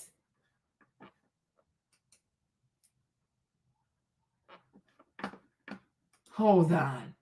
For 30 minutes, so it's not even $1 a minute, Ashley. You charge more than $1 a minute. You're more expensive to talking to them crazy ass psychics. Ashley, you are insane. $325 to talk to you for 30 minutes, Ashley. That's excessive. That is, and I always knew, me personally, I always knew you were never trying to help the girls. You were just trying to get rich by pretending to be a girls and putting people on with your goofy ass advice. Because I'm like, if you really want to help these young girls, and they're really young as well, like they're really young, right? They're young, they have the little jobs, whatever. I can see you say, okay, like maybe 30 minutes, like maybe like $75, $100 for 30 minutes, like get to the point, sis, right? And then maybe an hour is like, okay, like $175, $200. You want these young Black girls to pay you $325 for 30 minutes or $875 for 1 hour? So what if she needs you for 10 hours? She has to give you $9,000? Get the fuck out of here. Get the fuck out of here. This is insanity. These women are fucking predators. Exactly. These psychics don't even cost that much. It's like 50 cents a minute or something like that. But I'm like, you want more than $1 a minute? Who are you? What a fucking scam. Oh, I'm here for Black women. Oh yeah, when they say that, I know they're running a scam. I just want to help Black women. I'm here to help the Black women. Yeah, shut up. You're here to prey on your own people. That's some vulture stuff. And it's like, even what's the plan? Like, you know, it should be, okay, with an hour, you're going to get this, you're going to get a summary, you're going to get that. At this rate, these girls are better to talk. It's better to talk to DeepSeek. This is insanity. They step into a private high-level session. What makes it a high-level session? Designed to give you clarity. What, Miss Cleo? Direction and the exact shit that elevate you to the next level. What's the next level? What's the next level? Right? Wow. This is insanity. Shop the gang. Do classy lady who date rich men call themselves gang members? How ghetto. Okay. Create your dream life. Whatever that is. Hold on, you got. What am I doing?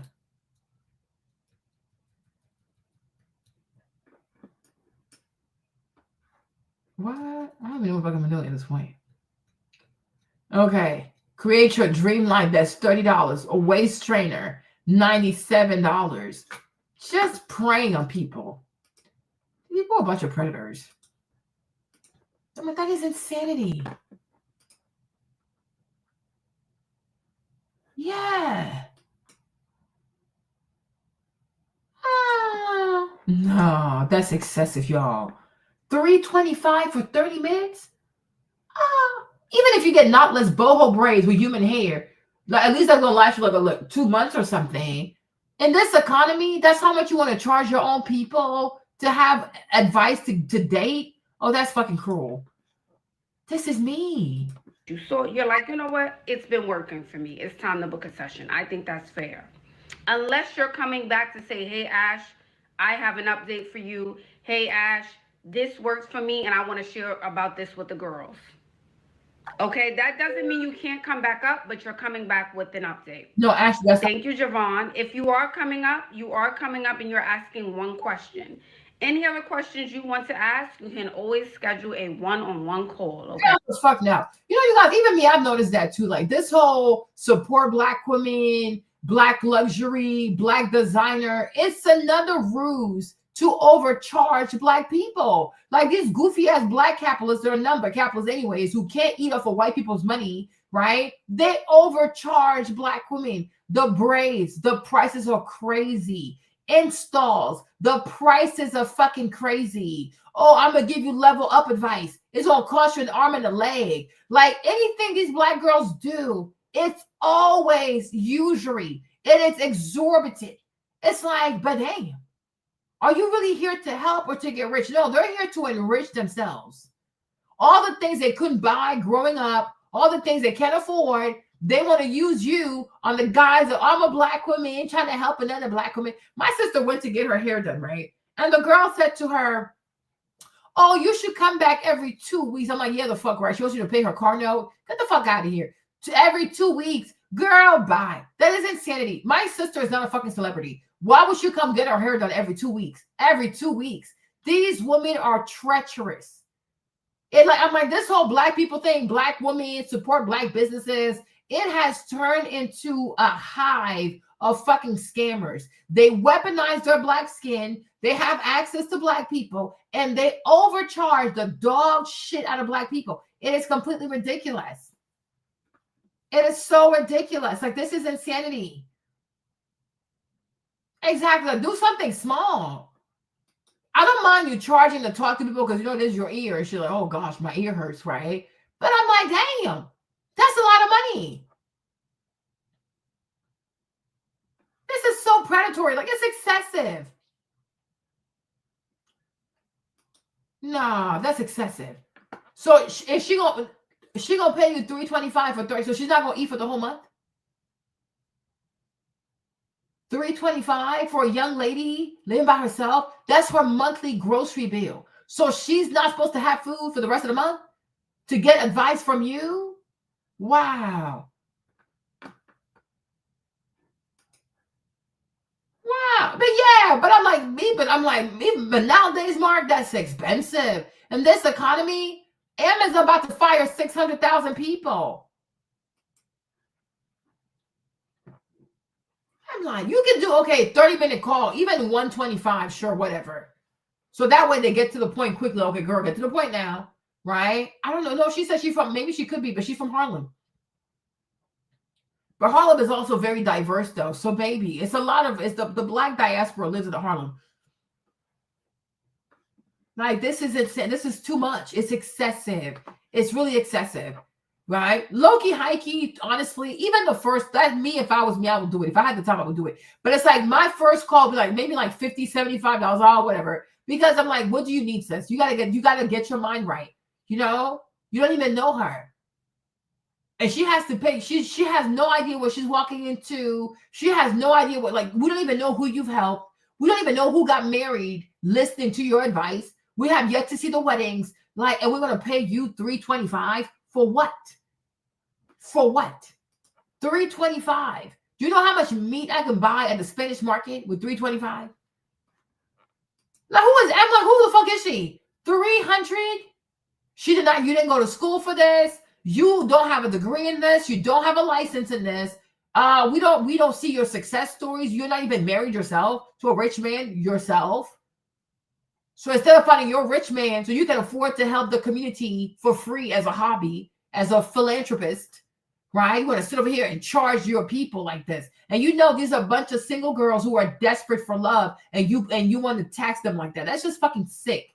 You're fucking sick. That's so mean. Okay. That's how it works.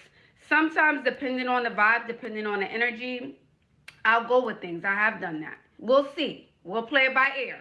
But even the chat knows, like, all right, girl, time for you to go, girl. Girl, time for you to go, girl. All right. A lot of the questions that you ladies ask can be answered via TikTok or YouTube. I want you guys to know that. What can I wear? Where to go out to eat? What should I put on for my body shape?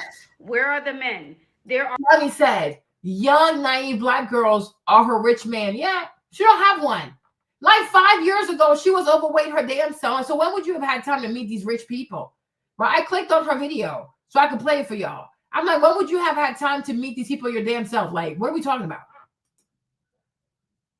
Yeah. I think it's really mean, because I'm like, if you're in love, even for me, this is me, because I've noticed that too, like with white businesses, for example, like the white startups and shit, when they do their businesses, they have a season where it's like, even if it's not like a free sign up, a free account, right? They will reduce the price, even on TikTok Shop. Like a lot of companies on TikTok Shop who want to get known on TikTok Shop, they'll just give you a really, really cheap price, y'all, because they want the reviews, right? So it's like, hey, instead of paying an influencer all kinds of money, like let's say you were going to pay one influencer $5,000, just give away $5,000 worth of free shipping. Because you know, when there's free shipping, that's less resistance and the person is more likely to buy it, right? So what a lot of people, like a lot of these sellers will do on TikTok Shop is they'll give you free shipping. Sometimes they'll give you free shipping and there's some kind of discount, like 10% or 15%, right? Because what they're banking on initially is not to sell a lot,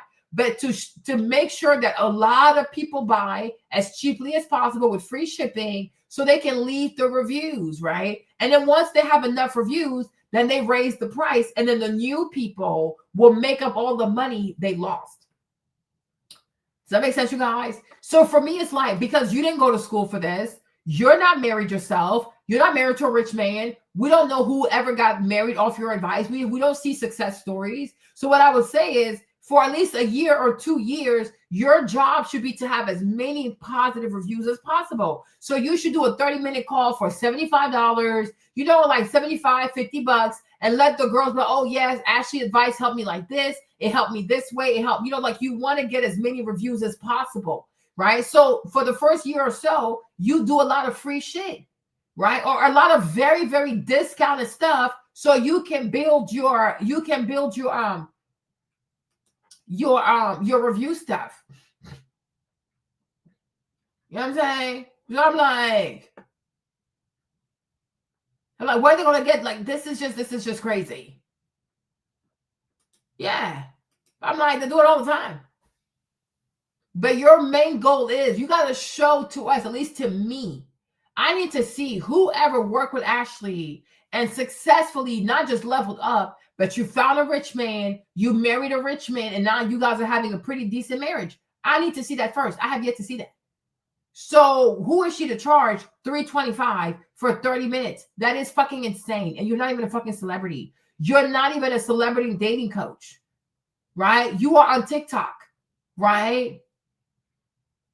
Hello? You blew up during COVID because people had nothing else to do. Like, this is insanity. There are hundreds of videos between my channel. If you're looking specifically for answers from me, go to my channel on YouTube. I have 2 channels for you ladies. Upgrade Your Life Right Now and Ask Ashley, and you can get the responses to those questions there. All right. If you don't see it there, you can find it on Instagram or TikTok. All right. Wow, that's crazy. Is that fair? Extortion. If you're coming up for level up advice, you're coming up for honesty. So if you're coming up here and you're asking, hey, Ash, I want to know about X, Y, and Z. I want to know why this is not working or this is working. You didn't come up here for me to baby you. You didn't come up here for me to coddle you. You came up here for an honest answer so you can grow and you can level up. You cannot grow if you're stuck in the same place unless that's where you are comfortable being. But if you're coming here, you're coming for the truth. Not only for myself, because I'm going to give you grace, but we know on TikTok Lives, it's open, right? So there's people from all over TikTok who are joining. Okay, you see? So that's why I said, like, this was her 5 years ago. So my thing is, when did she have the time to meet these rich men? Because she spent a lot of her time being overweight. Now, even this figure that she has right here also, this is not the kind of figure that rich men are attracted to. This is what the rappers are attracted to, because any serious woman who wants to attract a high quality, serious, rich man will never get a BBL. Ashley has had her body done to have these weird proportions, right? These are not the kind of proportions that wealthy, affluent men go for. Wealthy, affluent men, their women are mostly natural. Their whole bodies are natural. Ashley is not natural. Her body's not natural. She always wears pounds of makeup. She's always wearing pounds of weave. She's always wearing a waist trainer, right? These are girls that date rappers, entertainers, pretty much like the YNs and stuff like that, right? So I'm like, when would she have the time to do this, right? So she did surgery.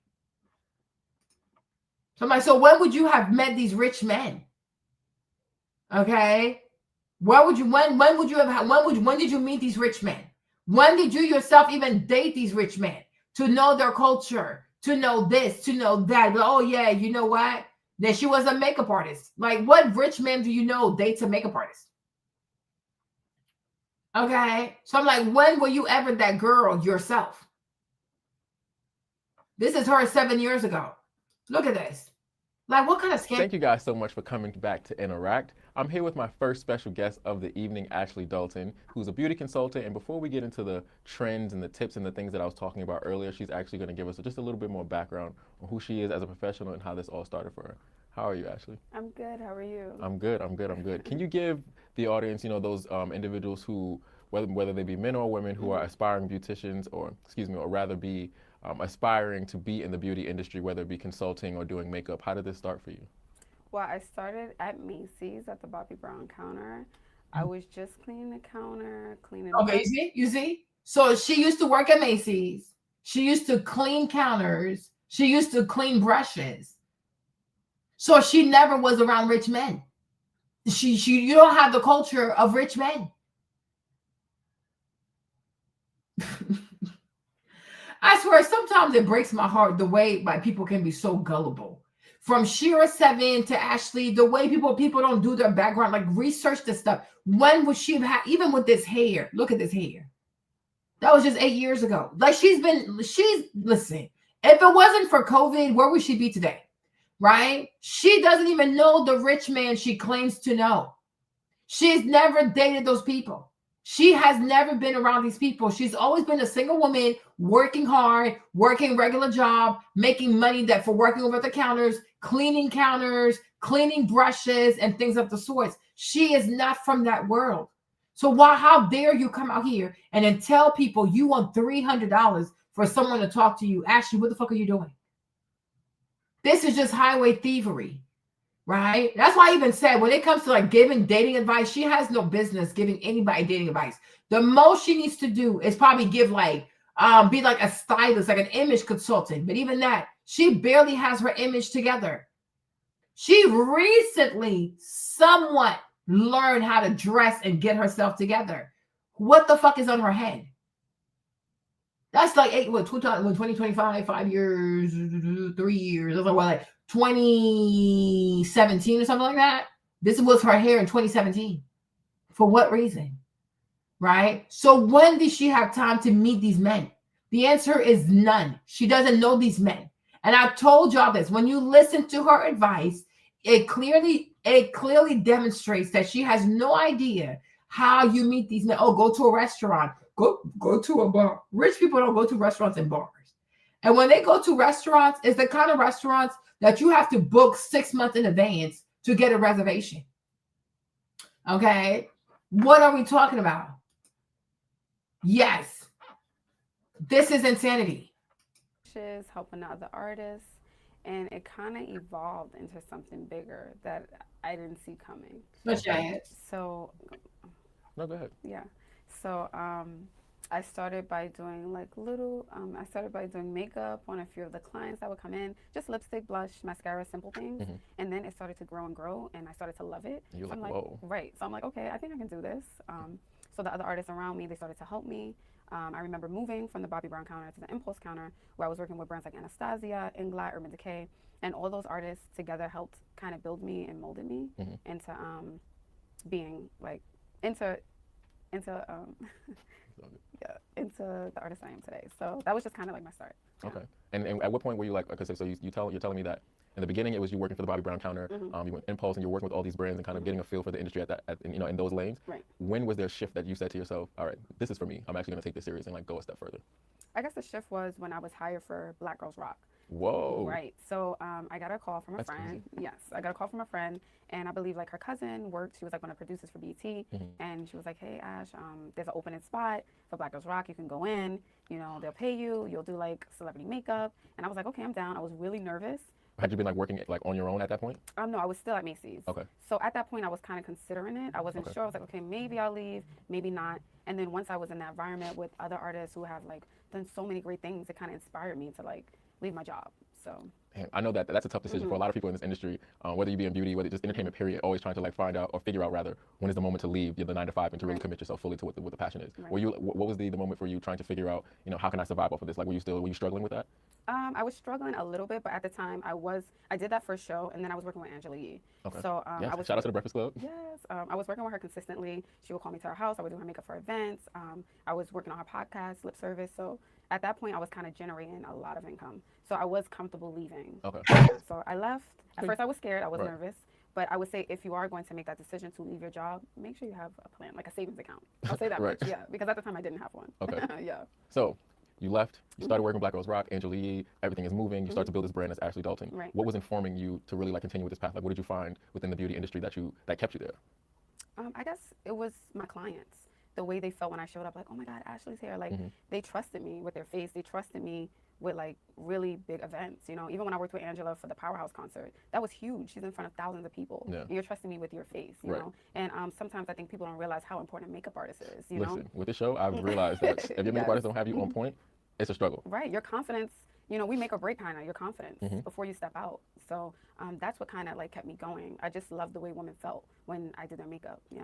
So I can imagine, working for Black Girls Rock is a platform that's really like about highlighting young women and making sure that they, are informed about who they are, where they come from, and also what they have the potential to be. Yes. Was that a space that what you would say kind of founded or cultivated that, yes, I need to stand behind women in beauty is like how I'm going to do it? Yes, for sure. And the artists on set, the hairstylists, they were also supportive to be in that environment and to have so many women like cheering you on. So maybe if I did the wrong color concealer, another artist would come over like, hey Ash, try using this, it wasn't shady, it wasn't mean, no one had ill intentions. It was all to help us move forward and for all of our clients to have the best results for TV. So it was a really good energy there, yeah. Now, we're in this day and age where YouTube allows anyone who's interested in beauty to create tons of videos, tons of tutorials. How did you find your uniqueness in the industry? How did you find that, okay, although there are tons of people putting up beauty tutorials, I'm Ashley Dalton, and this is what my brand is? Right. First, I want to say there's 7 billion people on the planet, And to me, there's not enough makeup artists because I can't service everyone. Everyone else on YouTube can't service everyone within the world. Right. So there's enough to go around. But I think what makes me different is that service part. It's that professionalism. It's the way I interact with my clients. It's the way I make them feel. I'm not there for your money. I'm genuinely there to see you look your best. And Okay. My point is, Ashley, when did you meet these rich men? Right? So you worked the Macy's, you worked the counter, you were cleaning brushes. You were not even one of the best makeup artists. People had to help you. You started working with Angela Yee. You were doing Angela Yee's makeup, right? So this was her 5 years ago. So I'm like, so what are we talking about? Okay. I get a lot of questions. Ashley, did you get your body done? Ashley, where did you go? Like, how did you get your figure? And So this was her. And I was just so miserable. I was in a long-term relationship. I was in a relationship for 4 years. We was doing a lot of Netflix and chilling, a lot of eating, a lot of sleeping, a lot of, okay? And your girl was not working out. And I noticed over time, I was starting to get a little fluffy. And I was like. But you know, I like this face better. This woman looks more like a human being. Ashley, what have you done to your face? Right? Doesn't old Ashley look prettier? Yeah, I mean, she could lose the weight, but I like this face. I think this girl is a lot prettier. This Botox, whatever she did to her face, is weird. The type of rich men she was proximity to aren't high value. They're hip hop. Exactly. And that's why she had the BBL thing in her head. But I'm like, she doesn't know the man. She purports to know that she wants to charge this kind of money. But Ashley, I like your old face. This girl is super pretty. The natural you is really cute. This girl right here is really cute. Super cute. This here, I don't know. Hold up, hey, drop back. And I started working with celebrities and on red carpets, and I noticed that I was the only like fluffy girl in the group. Now I love a good curve. Ain't nothing wrong with it. But I feel like it was an explanation point when I was around these celebs and different people while I was working. So I was like, hold up now. I got to do something about it. I was crying about it. I was complaining about it. Yeah. And one morning in March, I got up and I signed up for Blink, and the rest was history.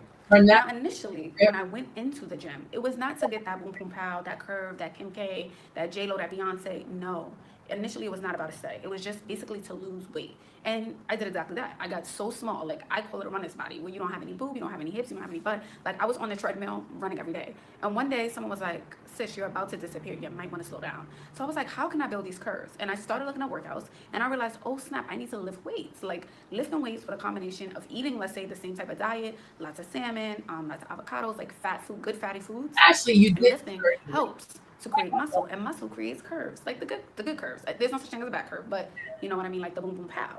So after doing that, I was like, okay, hold up, but what about the midsection? What can I do about that?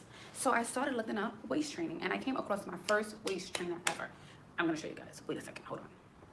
So the first waist trainer I ever purchased was from Squeam. This was my very first waist trainer. Like, look at it. Look at this waist trainer. You can tell that it's like super old. Super old. Now, I feel like I wore this for 2 years straight before I realized I don't think it's working for me anymore. And at the time, I didn't know much about material, texture. I just knew it was a waist trainer. I needed to put it on. But what I realized that this one is very soft. This one is very soft. This one is very beginner friendly. So it's great for anyone who's just starting, who wanted to like be comfortable back in the day. So I just put this one on and I wore it for 2 years. And then after wearing it, I started doing research and I realized, well, you know what? People are asking me about waist trainers. Why don't I just create a waist trainer of my own?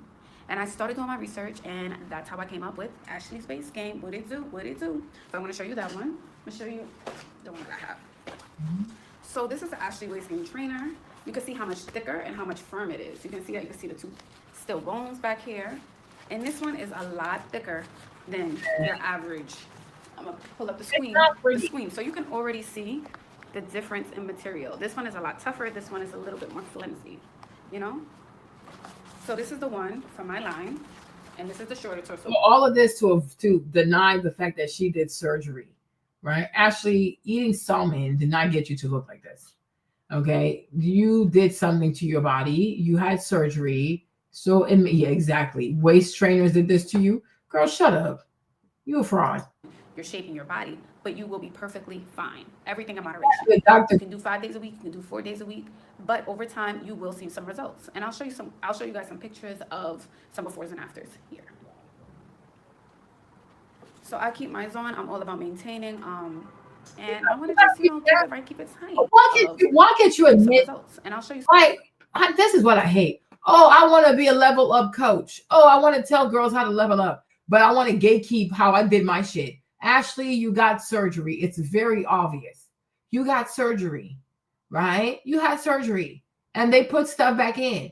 Because then how did you grow your titties? Oh, I lost so much weight, I almost disappeared. Okay, these big titties came out of where? So you also did like what? Bench press? You did some bench press. You ate a lot of tuna, not a salt and salmon for your boobs to grow. Girl, shut up. You got your boobs done. You got your boobs done. You got your butt done. You got your hips done. And you had some, like you did something with your waist area. It's okay to be honest. Yeah. So it's like, I hate that. If you're going to be a level up coach, then you need to be transparent about the stuff that you've had done to your body. Right? But we all know this figure right there in the pants, it's a doctor. A doctor did that for you. It's not a waist trainer. It's not whatever. No, it's not you wearing a waist trainer for 2 years. Girl, shut up. Okay? Like, this is insanity. They just love to lie. So I'll show you guys some pictures of. Even here to look. You see this? I'm like, she has never dated a rich man in her life. She doesn't know these people. Befores and afters here. Yeah, it's her. So I keep mine on. I'm all about maintaining. Yeah. And I want to just, Even this whole projection. Look at this projection right here. You see this projection with her butt? This is surgery. Girls, shut up. Keep it right, keep it tight. But like I said, it does not matter what waist training you wear, what waist training you buy. There's so many great ones on the market. Girl, shut up. Waist training did not get you to be this way. Like, be quiet. The first thing we are going to address. She did something to her body. Thank you, guys. And I'm like, Okay. Why are you a coach and you don't want to make your body? What's going on? You're talking about. Hello, Lita.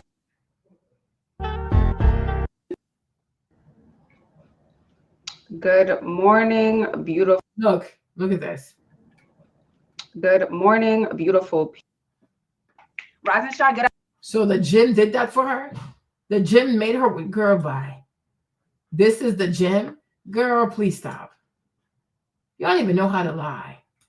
Like, this is insanity. And most likely, even the reason why she wants the girls to start paying and I'm not going to help you anymore, you have to pay me. Maybe she wants to get more surgery done. And she needs money because she probably has an appointment for some surgery. So she needs money real fast. That's how they live, like freaking fruit flies. Even her face, she did a lot of stuff to her face. And people can be brutally honest.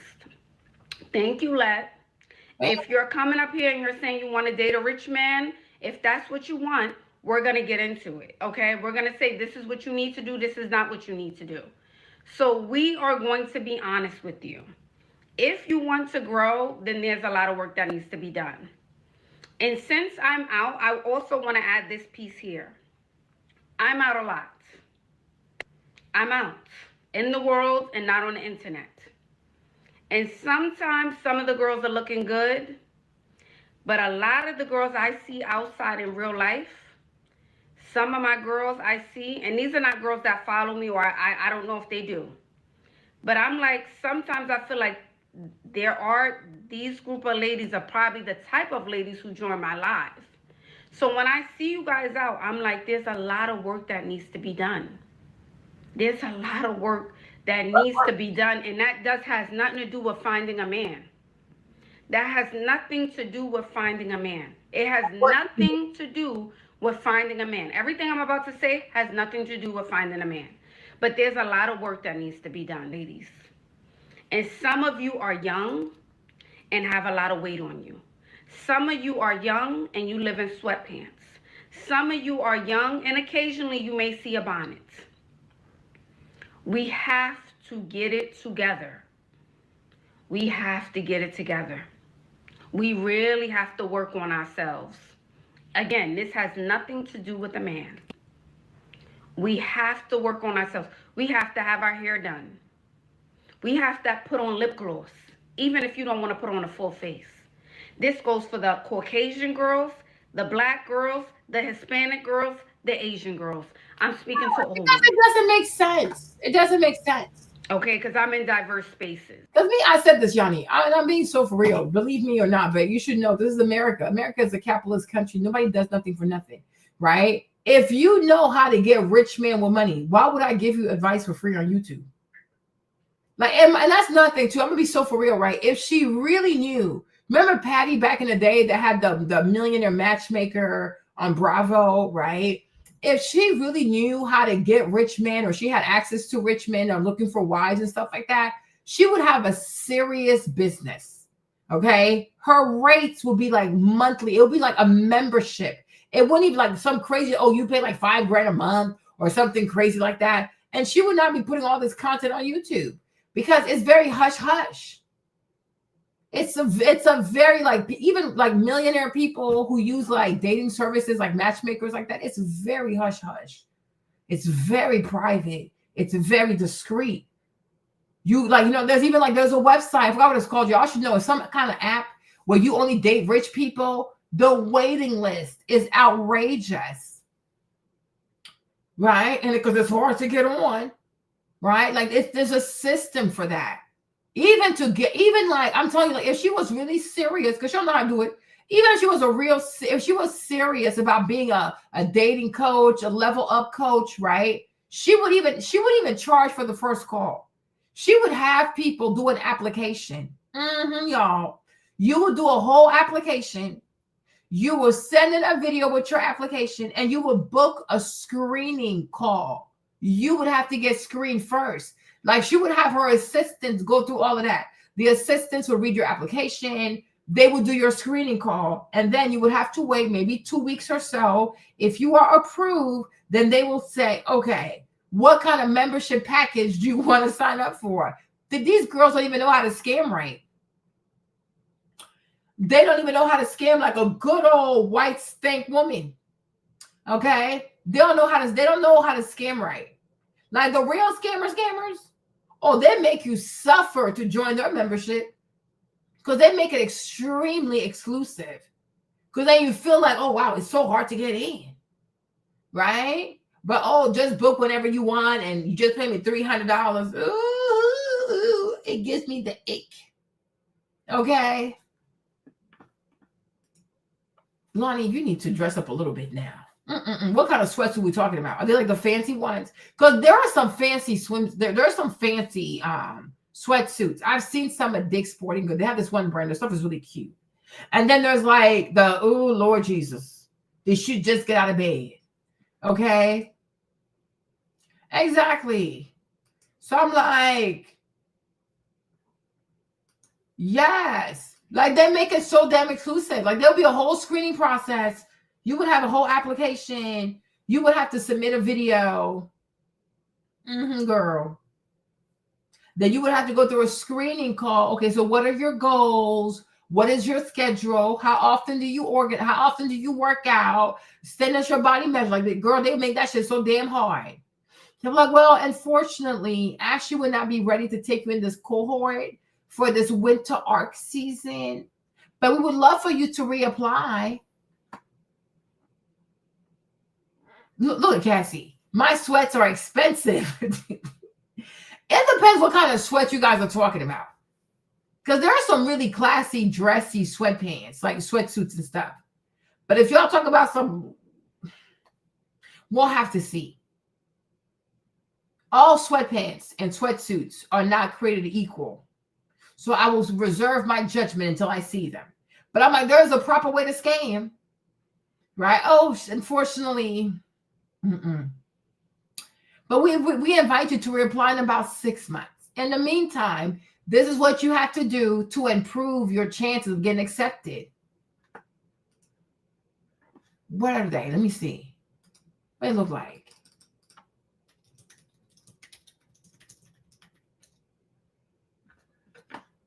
What does it look like? Let me see.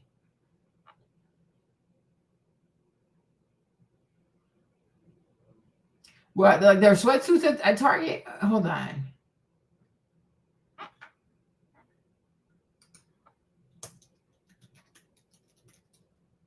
Oh, I didn't even know that.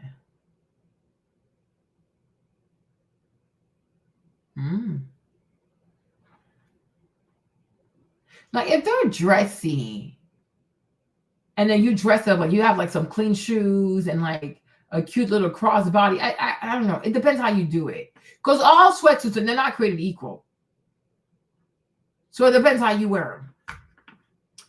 Because they could be a cute little thing. It depends how you do it. But if you look like you just got out of bed, now that's a little different now. Like, I hope we're not talking about that. Okay. And now I'm getting the side eye. I'm getting the side eye and I'm getting me mugged because you don't want to work on yourself. No, you lied to them. I'm getting a side eye and I'm getting me mugged because you don't want to work on yourself. Well, you lied to these girls. Or you're giving a side eye or a me mug to the girl who is. These are just my observations. I'm not saying you need a ball gown when you go out. I'm not saying you need to be Victoria's Secret, glam girl, super snatch, waist thin. I'm not even saying that. But we need something. We need something. What is that? And I saw a few ladies out who did was like, oh, Ash, oh, yeah. Mm-hmm. They said what? That's why, you know what? That's why I also wanted to schedule that day where I took some of you ladies out, because it's so easy on the internet to look at someone. No, it's not. You know, I'm just being hypothetical here. It could be a man or a woman. And you're like, oh, it ain't what you think it is. It's not what you think. Or even that, if they have $300, they should get a personal trainer. Because then it's directly going to benefit you. You know exactly what you're getting. And as long as you put in the work, you can see it. So I'm like, to me, it makes more sense. If you have $325, get a personal trainer. If you have $875, I need you to sign up for a trainer. That's at least like 3 to 4 months of personal training. There you go. Right? That's it. Or even like invest in like buying cuter gym clothes and nicer shoes. So you do want to go to the gym and show off your outfits. And then you gonna get some work done. Right? That makes more sense to me. All right. But I'm not giving Ashley $325. For what reason? I'm not doing that. Exactly. I'm not doing that. $325, then you have enough money to go see a personal trainer. Until you see someone in person. Does that make sense? It's like, oh, whatever. They ain't, that guy, that girl, they don't know, blah, blah, blah. Until they're like, because now you're not, I'm not just saying looks. I'm saying looks, aura, all of the things. That's why we have to get off the internet and get out into the real world. And I agree with you, Lonnie. She said the harsh truth is the girls know what they have to do. They don't want to do it because it's painful. It's because I'm like, even for me, I'm like, this weight loss thing is like, it's forever consuming. My sister came over yesterday. I was like, oh my gosh, girl. She wanted to see me. I was like, I gotta go because I had to go walk. I'm like, she's like, I'm like, girl, I gotta go walk because if I don't walk, it's gonna get dark. Then I have to go get on the Stairmaster. But I'm like, today I'll take off today. I'll just talk to you a little bit today. But you know, I'm like, it's really over. Like it consumes my life. You know, but everything else, like weight loss, just consumes my life. Exactly. It's a symbiotic relationship. Like, and that's why I feel like even the price should be lower because they give you free content. You put it on YouTube, you monetize it. You put it on TikTok, they give you all their business for free, and you get to monetize that. So why do they have to pay you on top of giving you their business for free for you to make money of in perpetuity as long as YouTube is here? No. Absolutely not. We have to help each other out. Constantly tell you guys to put yourself in better environments. That's very, very important. It's very important to put yourself in better quality environments. That's fair advice. Even if you're on level 1, I'm just being hypothetical here. You're on level 1 environment, go to level 2. I'm not saying go from level 1 to level 5, but go from level 1 to level 2. You have to associate with people who are where you are, doing better, right? So they're on your level, they're leveling up, they're making progress, or they're doing better. Because that keeps you inspired and that keeps you motivated. If you're not inspired or motivated by your environment or by the people around you, then it's time to switch those things up. I agree with that. As often as possible. That's how often you should get out. As often as possible. Thank you, Tanaka. As often as possible. You guys are not doing it enough. You guys are not doing it enough. Inside the house. I agree with that. You guys are not doing it enough. And if you're going out, you're still not doing everything that needs to be done. For me, outside does not mean go get drunk, go to a nightclub. I don't mean that. Find healthy activities to do. It's a group class. It's a running club. It's shopping for new sneakers. We're doing your work. Like, you know what I'm saying? Like discovering new restaurants and stuff like that. Like go to respectable events. Like go outside. Nightclub, they smoking, drinking, and loud in there. That's just disgusting. Okay. But yes, I agree with that part. Young people go outside. Okay. Even if you want to wear your sweatsuits and whatever, just make sure they're cute. They're super clean. Have some little pizzazz to it, some flair to it. A nice, cute little crossbody. If you want to put your hand in a bun, make sure you're super cute and then go outside. Y'all need to go outside. Social media has made people too comfortable doing everything on their phone. Go meet people. Like go have social skills. Go outside. Done. That's why you're not getting your results. This goes for everyone, all the girls. You must be inspired. You can be in Arkansas, Timbuktu, New York City, Compton. It really doesn't matter. Get out the house. You know, find a way. If Arkansas is not the place, Tennessee's not the place, it's time to fly out. Or move out. It's time to make a change. But you staying in the same place, doing the same thing and complaining about it, whether that's your dating life, your environment, your weight, your relationship, your baby daddy, your husband, your wife, that's not going to change anything. Complaining and being a victim is never going to change anything. I agree with that as well. Those are the two things you have to work on. Complaining and being a victim is not going to change anything. I agree with that part. I'll give you that. So that's what I want y'all to work on. That's what I want your New Year's resolution to be. Your New Year's resolution is, I'm not going to complain and I'm no longer going to be a victim. Can we commit to that? Can we commit to that? Thank you, Renee. I'm not going to complain and I'm not going to be a victim. So in order for you to get out of your circumstances, in order for you to get to the next level, in order for you to get out of your mind and experience the new version of who you are, you have to let go of that older version. Those old thoughts, those old patterns, those old habits, those old friends. You have to let it go. Thank you, Jayla. Why y'all so quick?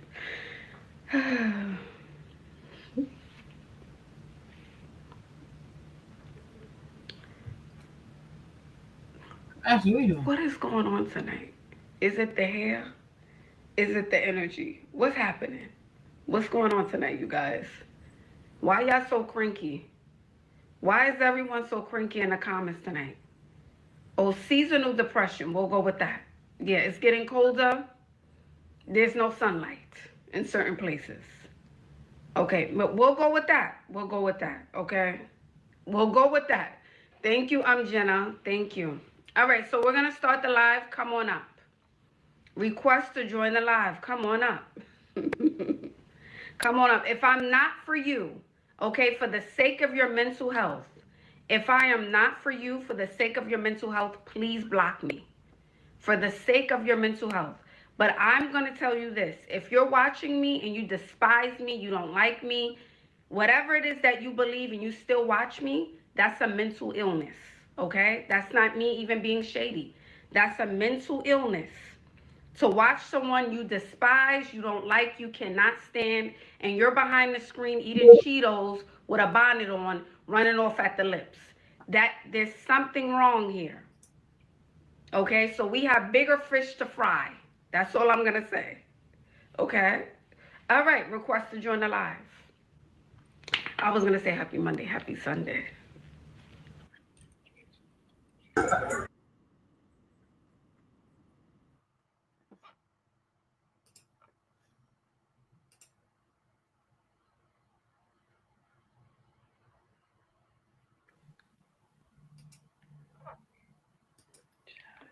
Y'all supposed to be meeting people, not requesting. Y'all supposed to be enjoying yourself, not even on your phone. The party ain't that popping. The party ain't that good. The party can't be that good. Yeah, let's look at some fashion a little bit. Actually, it would be more helpful for these girls if you actually sat there and showed girls how to cook, what they need to cook, how to grocery shop, like, create, like, always sit in that corner. Oh, do your hair, go outside, wear some makeup, change your outfits. Like, how about you pull out a rack, show them things. Always sit in that goofy corner. You do the least amount of work. You want all this money. Put in some work, mamas. Put in some work. Yeah. Put in some work. Like, why can't she sit here and meal prep and show the girls what she eats, right? And I'm like, and that's how you know she also got surgery, because the fact that you never see her work out. Because you see, if you lose weight naturally, you are fully aware that for you to stay that size, you better keep working out because you'll blow up. But when you don't go back to the gym, because a doctor did it. Okay, exactly. Your doctor did that for you. Okay. But you should sit there, watch fashion shows, go on the website, show the in summer dress to shoes. 3 girls, eyes rolled, loud laughter, dust specks lit by afternoon. This is Zimmerman, you guys. It's cute. I saw this one dress by Michael Kors and I missed it. She tells the girls not to eat. Yeah, how does that help? How's that helpful? She should even do vlogs where she goes to the grocery store. She shows what she's buying. She shows how she's cooking it, So then that way the girls know. That is insanity. That is starvation. How can anybody live like that? Oatmeal all day? That is insanity. And that's how you know she got her body with a doctor. Because if this dress is pretty, y'all. That's a pretty dress. Oh, I like the color, right? Because if she had lost weight the right way herself, like actually doing it and doing the right nutrition, she will be able to show us, oh, this is the meals that I made. This is the breakfast that I made, right? But can't, just don't eat all day. Just eat oatmeal all day. What? They're going to be hyperglycemic. No, they're not doing that. They have to eat food. We are not starving ourselves. Oh, that's a cute little dress. Okay. That'll be more beneficial. Like, you pull out a rack, you have different dresses, you show how to dress for your body type. I'm saying she's not ready to have a real business. She just wanted to come here and make quick money, to go to a quick restaurant and have lobster and steak. That's cute as well. Oh, that's really cute. That's a cute little outfit. You got to help the ladies. Okay, find your sense of style. What are you into? Even the girls who like their sweatpants and their sweatsuits, you can still show them how to dress it up and have like some cute little street chic fashion type of stuff. But some people like to be comfortable, but just how to do it right. You can't be completely bummy, right? Make it cute. Make it stylish. Have the right Nike shoes or the right New Balances. Put your hair back, little lip gloss. Make it work. She should also sit here and do her makeup. Come here with your bare face and do your makeup and show the ladies, okay, this is how you will do this. This is how we'll do that.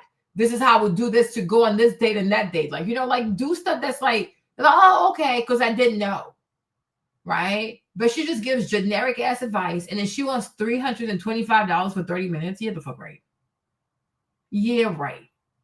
Yeah, right. Can't even get invited to these fashion shows in New York City. Like, girl, please. You are insane.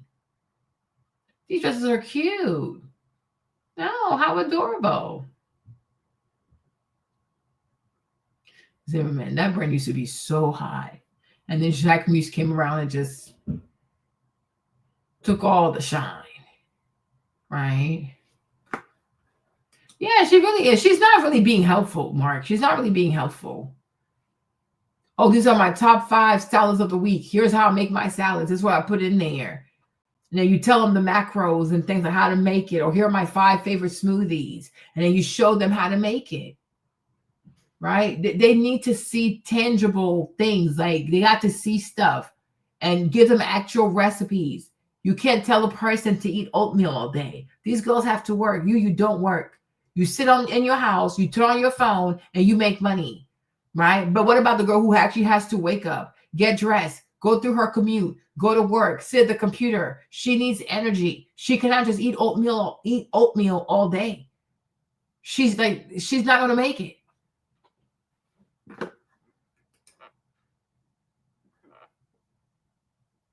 Yeah. They're like, they can't do that. You cannot tell people not to eat. Then they have to leave their job, commute back to the house.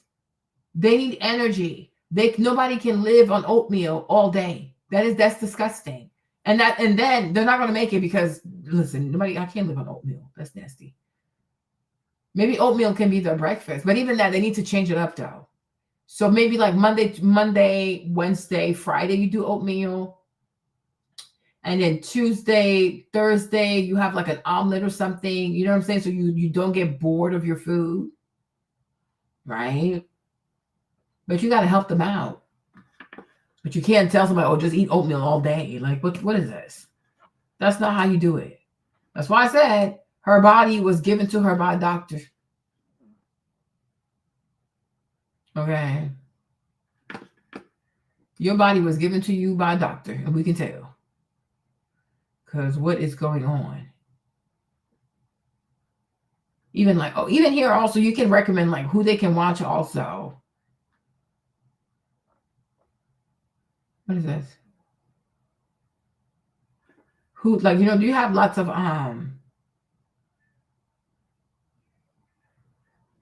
No, I'm gonna show you the sister real quick. Because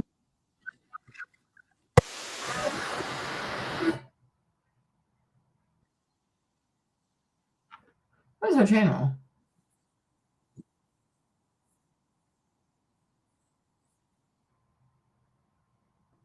People need to go watch people that have truly documented. Oh, I love this color. Oh, this is so cute.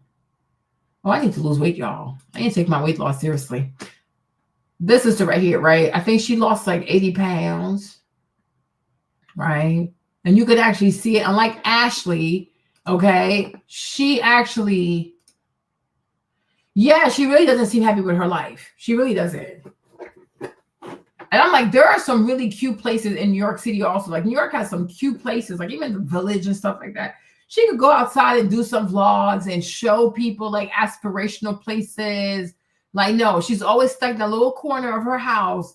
And then, no, this is how you find a rich man. Like, it's evil. It's really evil. But this sister right here, she lost like 80 pounds. Fitless lifestyle. So some of her videos were good. I watched some. I haven't watched all of them, but I'll still show you her channel. Right? But I'm like, this is what the girls need to see. Like, you see a person that was actually fat, who worked out, got her abs the right way. You know what I'm saying? And you're like, okay, I won't do that too. Right? To me, this is more aspirational. This is how I ate. This is how I did a body, a calorie deficit. This is how I did X, Y, and Z. 1 through 1.1. See, because she was really big, 235. She was bigger than me. I mean, I was 240 though. 165. Okay. Right? Reset formulas and stuff like that. Like, this is a bit, I don't agree with all the advice she gives. Someone like, the science is not there. But to me, though, that makes more sense. Like, I would prefer you follow her, even though she doesn't get everything right, but at least she's trying. But she was 235, and now she's 150. You see? That's inspirational. Let me see if I can play this one. Hold on. Pick past 6 months.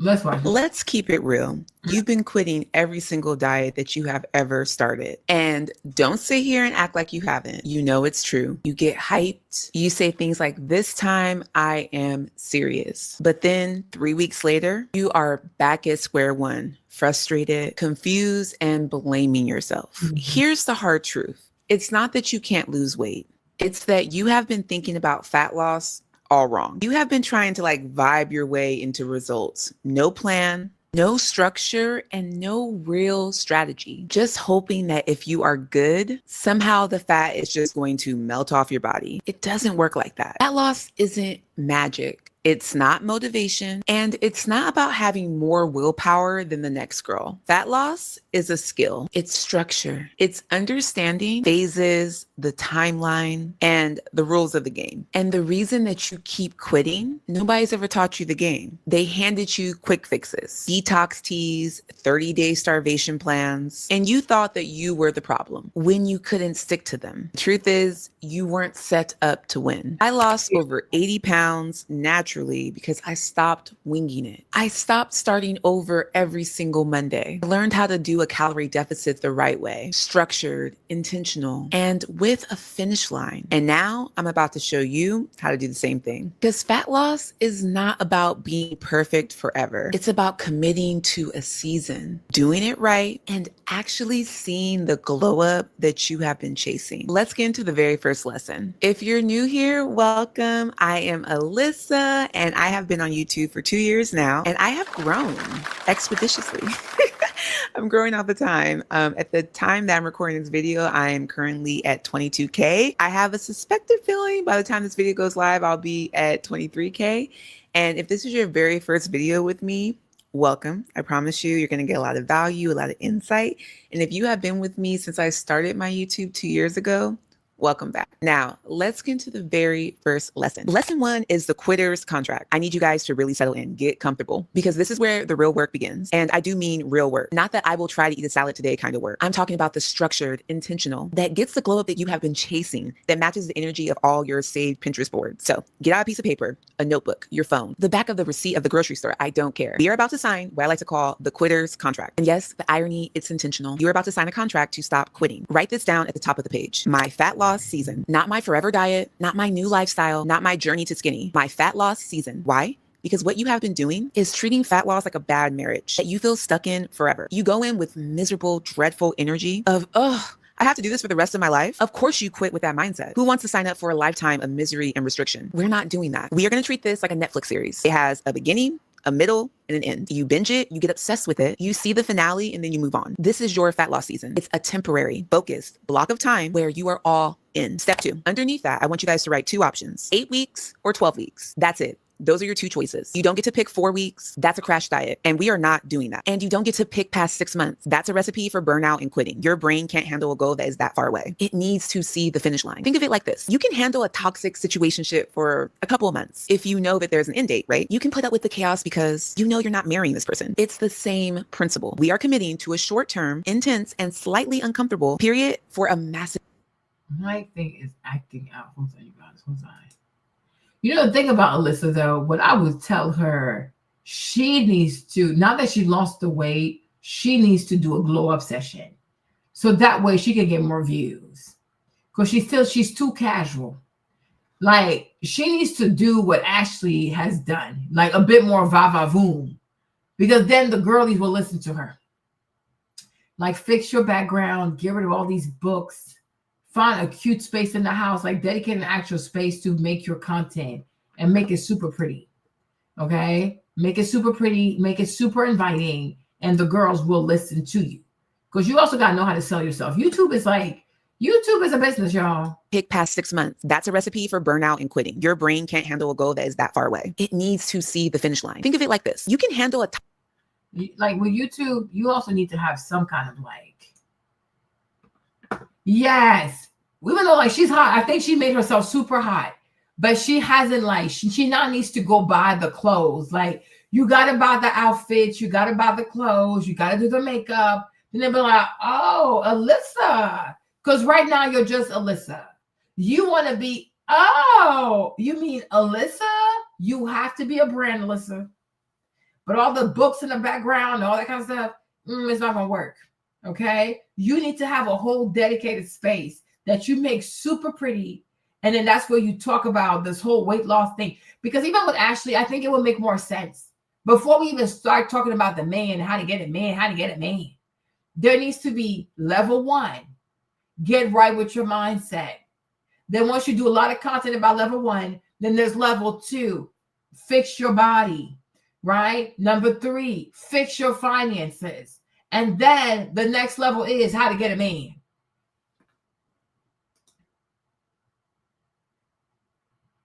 Yeah.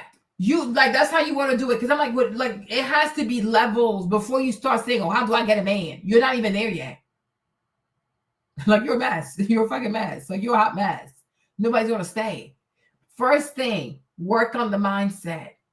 Second level, fix the body. Whoever controls the mind controls the body. So you gotta work on the mind first. Then then it'll be easier to control the body. We might even say level 4, nutrition. You gotta master that. 4, your finances. You don't want to go date people and try to marry people. You got bad credit. That's not a good look.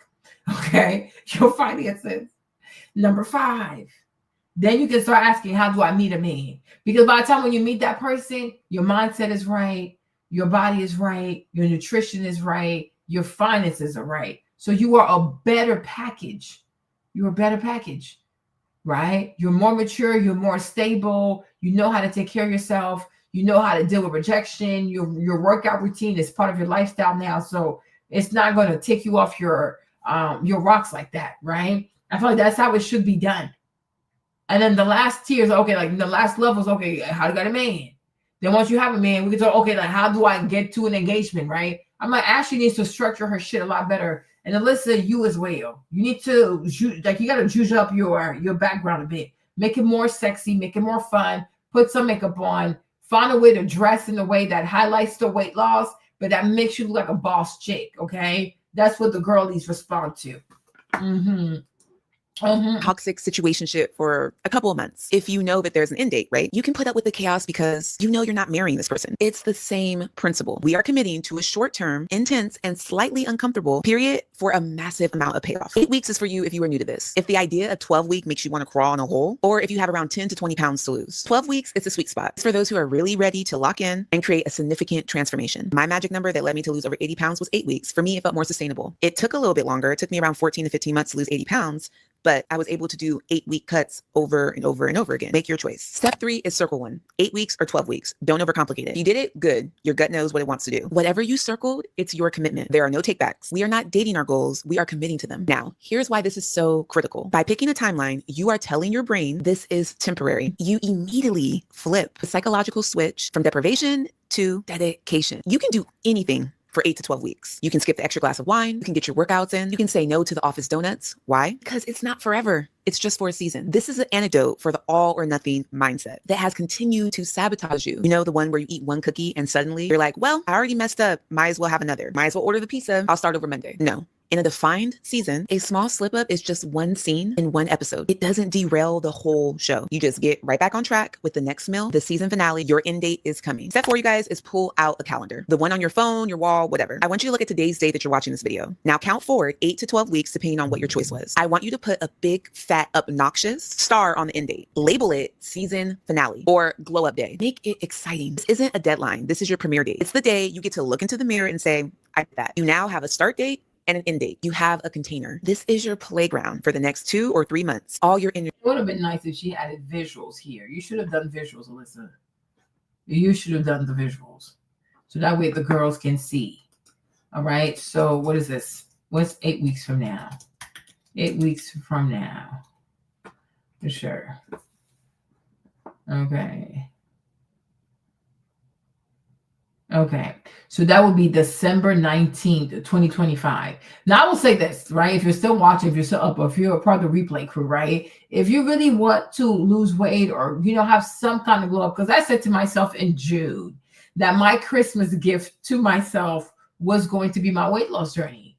That's my Christmas present to myself, right? Because you can always buy something at the store, but the one thing you can't buy is weight loss. Like, you have to earn it. So far, so good. I'm very happy. I'm glad I decided to do something, you guys, because when I look at my pictures from March until now, oh, Lord, I thank God I decided to do something about it, right? So I will say this. If you decide, let's say you start like tomorrow, you should start tomorrow. Even if it's like something like a small walk, I think if you commit to 8 weeks by December 19th, you're going to be happy that you did something, right? To bring in the new year. Like, oh, look at me. I committed to a little 8-week transformation thing, right?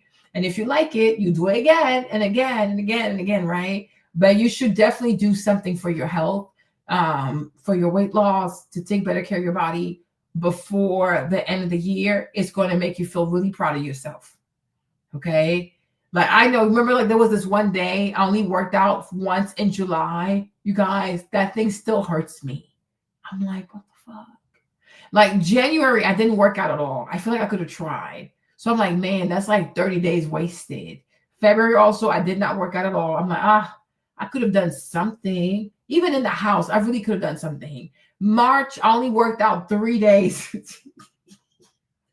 I'm like, just wasting all those days. Yeah, you know what I mean? I'm like, I wasted so much. It made me sad. April, I only worked out for 3 days. Oh my God.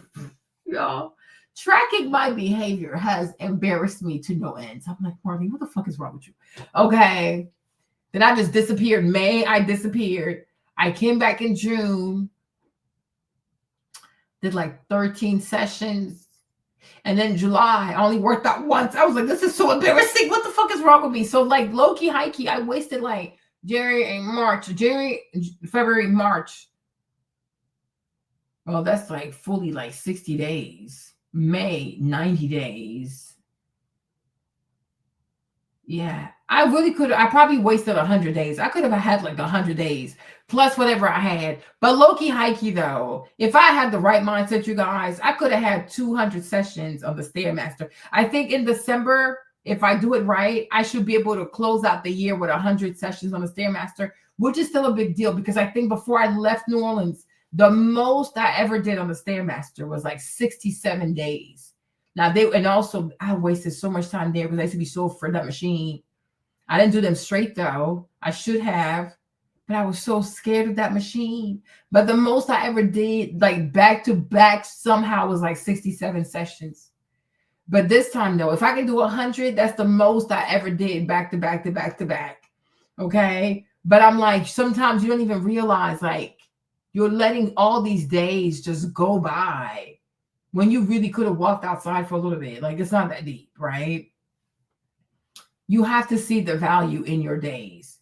Don't just let your days just go to waste, right? Every day you can exercise for 15, 30, 45, an hour. You can. Okay, you have 4 options: 15, 30, 45, 1 hour. Yeah. Yeah, every day you don't do something, that's the day you're wasting. But I'm like, I've been really sad about that. I'm like, wow, because I didn't see it that way. Because I'm like, when you track stuff, you're like, oh, why didn't I go on this day again? What was I doing again? I'm like, oh, I wasn't doing anything. Oh my gosh. I'm like, that day is just gone. It's never coming back. Man, that's kind of sad, right? 2024, I did not work out at all. I can see why I got to 245 pounds. Did not work out a single day in 2024. Not even a single walk, not even a little dance. And I've also realized, like, if I don't wear my Apple Watch, I'm not going to work out. So I got to have this thing on. It's like my ankle monitor. Okay. It keeps me acting right. I need to have this on. It's good for my soul. Because if I don't have it on, nothing good's going to happen. And I'm going to waste an entire day. So I will say, take up Alyssa's call and commit to like 8 weeks, right? Do a challenge for 8 weeks. If it's walking 2 to 3 miles a day for 8 weeks, do it, right? If it's the Stairmaster for 8 weeks, do it. If you want to do at home Pilates for 8 weeks, do it. Commit to some kind of physical activity for the next 8 weeks, and hopefully cleaning up your diet a bit also over the next 8 weeks as well. I really don't think you're going to regret it. Because December 19th or 20th, you're going to be cute. And then your Christmas clothes going to fit a whole lot nicer. Yes, they really helped me. Like, I talk to DeepSeek every day. Like, every time I go on the Stairmaster, I'm like, oh, DeepSeek, I just completed session, whatever. And it lifts me up like, yes, Stairmaster Queen, you did that. I'm like, yeah, I sure did. Right? So I look forward to getting on the Stairmaster and then telling DeepSeek I did it. So that it can hype me up. And I'm like, yeah, that's me. Yeah, that's her. She is her. Okay, it hypes me up. I even started doing it with the walking because I want to make sure I'm more consistent with walking as well, because I wasn't really tracking my walks like that. But I want to be more intentional on walking because honestly, walking calms me down. It's really soothing for me. Like when I walk outside, you guys, it's like I feel like my cortisol level is going down. It's like there's this peace that comes over me. It's so peaceful. Like it does me, it really does, it does great for me. Like it does me some great good. And I love it. I really do love it. And I need to walk more. I need to walk a lot more. I used to walk way more than that. I used to walk like 7 miles and stuff. But when you lose it, that's the thing that really sucks. And I had to when I left New Orleans, I was a lot better on the Stairmaster, right? I came back, I struggled with consistency because I didn't have the same routine. It was just weird. It was different. And I missed, working out with Jasper Triller. That made me sad.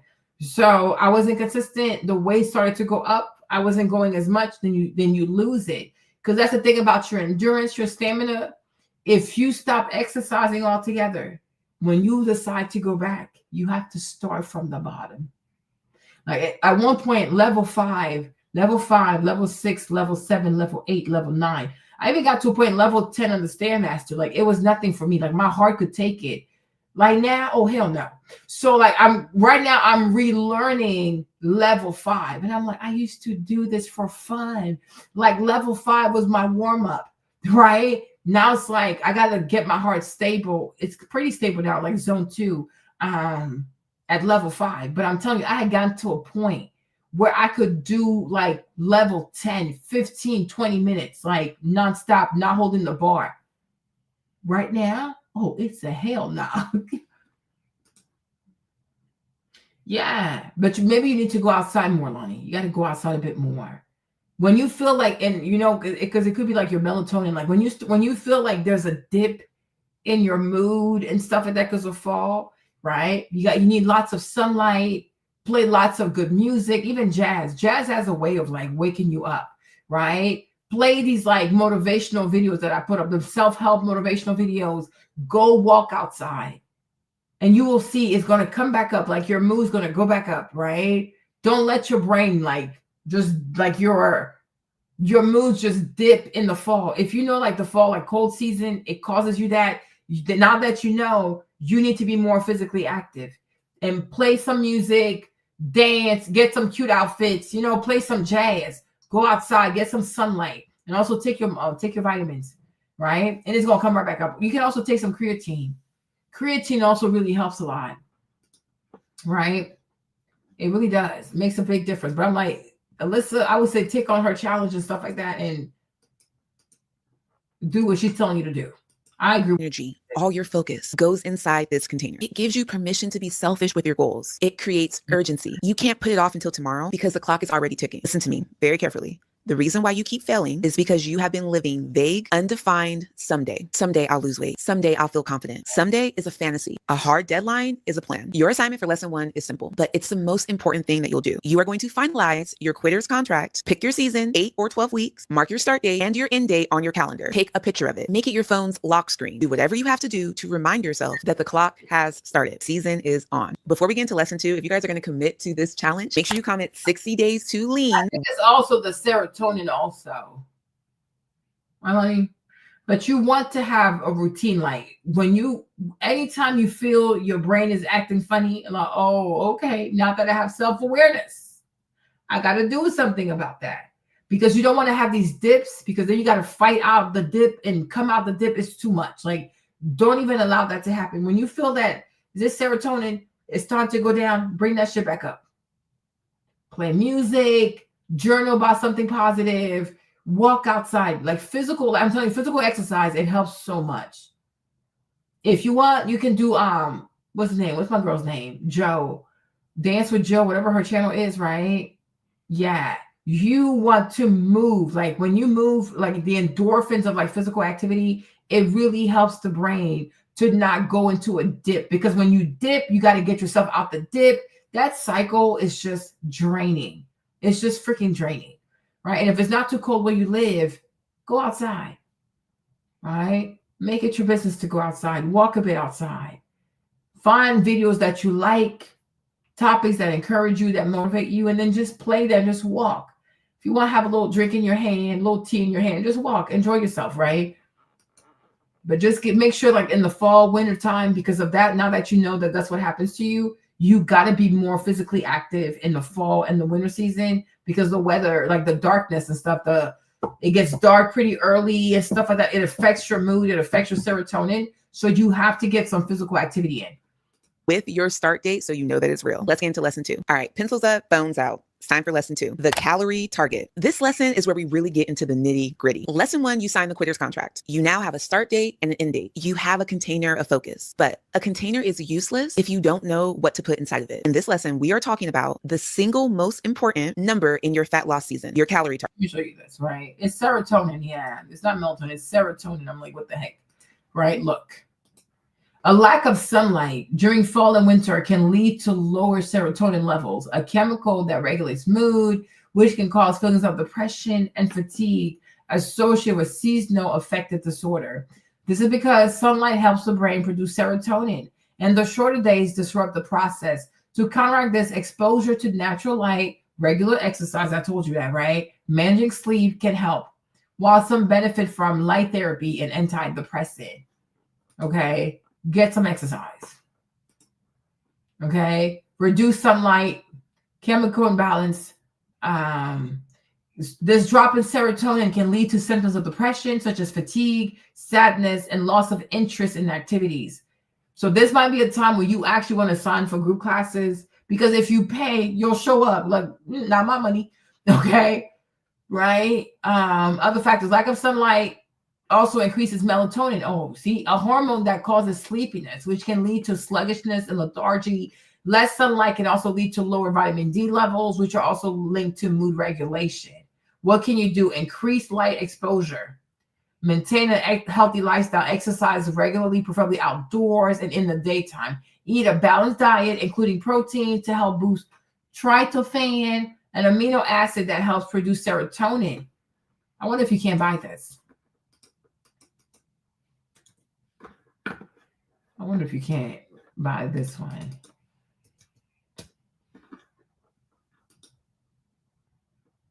Oh, yeah. See, they sell it. Right? So you might want to buy this, Lonnie. L-tryptophan. That might be good. You might want to try that and see how you like it. Get the pills. You might like it. Let me see. Let's go back. Okay. Try to maintain a regular sleep schedule, aiming for 7 to 9 hours of sleep per night. So when you go to sleep at night, put your phone somewhere else. Don't sleep next to your phone. So that way you can sleep properly. Manage your mental health. Challenge negative thoughts and focus on positive things to look forward to. Stay socially active and connect with friends. If it's really bad, go see a doctor. But I don't think it's that bad, right? If you move more, you're going to feel so much better. Because exercise is not just for weight loss. Like, it really keeps your brain with the right hormonal levels that you can have a great day. Target. I know, calories. Ugh, you probably have PTSD and thinking about all the times you tried to eat 1,200 calories, felt like you were on an island in Survivor, starving, and quit 3 days after. I'm gonna be crystal clear. We are not doing that. That's not sustainable. We are going to be— It's not a vitamin, it's an amino acid. So it's a supplement. So the amino, yeah, see L something. When you see the L something, L-glutamine, L-carnitine, these are amino acids. Okay. So you have to, like, when you, I'm sure if you ask DeepSeek, most likely when you eat, you probably take this when you eat.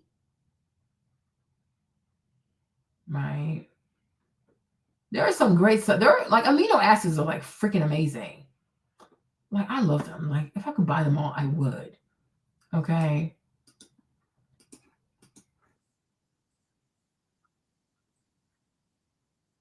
My phone died. Then my thingy died. Hold on, stop sharing. Let me see. Yeah, it's an amino acid. It's like the L-glutamine stuff. These are all amino acid. L-glutamine, L-arginine, L-tryptophan. What else do I use as well? L-leucine, L-lysine. Yo, I have so many amino acids, y'all. It's crazy.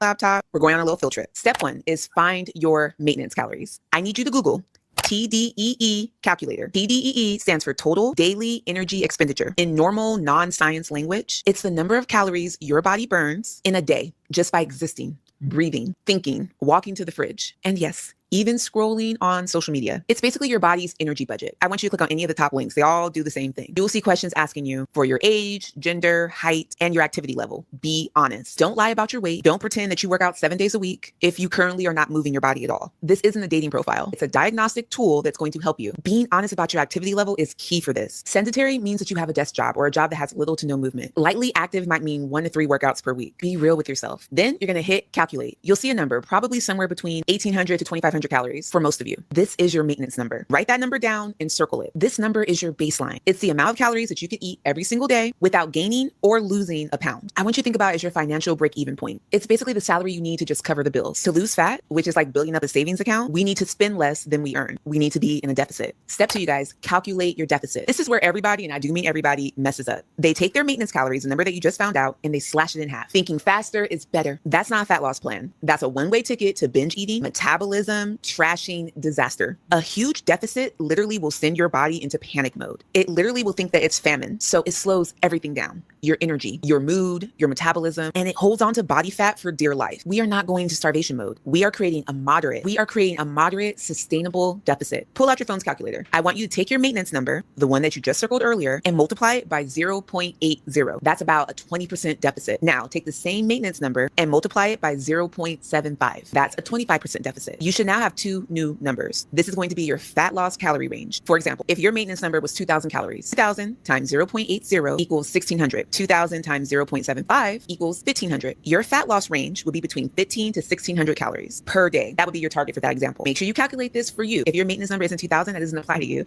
Use what I'm telling you guys to find out your individualized maintenance number and do the math. Step 3 is pick a number within that range to commit to. Don't get cute and try to go lower. The magic happens in the 20 to 25% deficit range. It's the sweet spot. It's aggressive enough to get you real, visible results week after week, but it's not so low that you feel deprived, lose your mind, and eat an entire cheesecake on a Thursday night. Trust me, I've been there. Think of it like dating. A 1,200 calorie diet is that toxic ex that demanded all of your time, isolated you from your friends, and left you feeling drained. A 20 to 25% deficit is a healthy partner who respects your needs, gives you... If Ashley is truly telling these young girls to eat oatmeal and that's it, yeah, we need to beat her ass.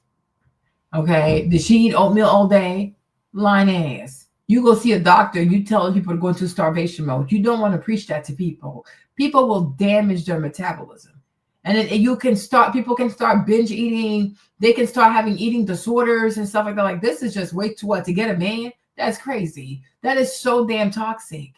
It's toxic. Everything you do, you want to do it gradually. That is how you're more likely to stick with it, right? Everything you do it gradually. Even if, let me tell you this, right? Even if like the 8-week challenge she's talking about, if you don't want to change your nutrition, don't do it. If you want this 8 weeks to just be about you walking and stuff, then just walk, right? Take your time. Listen, because it can be, she's freaking evil. We need to beat her ass, right? If you say like, because the thing is, doing something is better than nothing. Like, I know for me, if I'm gonna be honest with you, right? Me, when I start like a fat loss journey, the easiest part for me is exercising. Like, I can go. Oh, I got endurance in my ass. Okay. Nutrition stuff, right? So what I think is like, sometimes it's better to start where you're strong. If you have to choose between walking and changing your nutrition, right? Yeah, she's crazy. If you have to choose between, okay, I got to change my nutrition or I got to walk more. If walking more has the least resistance to it, just do that. Right? You can walk for a month, you can walk for 2 months and don't touch your nutrition. Right? Now, once you master walking and now there's no longer friction around it, then you can say, okay, now I want to do strength training. And you can still let your nutrition be where it's at. It's no problem. Right? And then you can master strength training for like another month or another 2 months, right? Once you're ready, then you can say, okay, now I really want to do my nutrition because I'm working out so much. I really want to maximize results. Because sometimes the work you put in the gym or like with your exercise, that's what's going to make you want to be like, you know what? Maybe I don't really have to eat that, huh?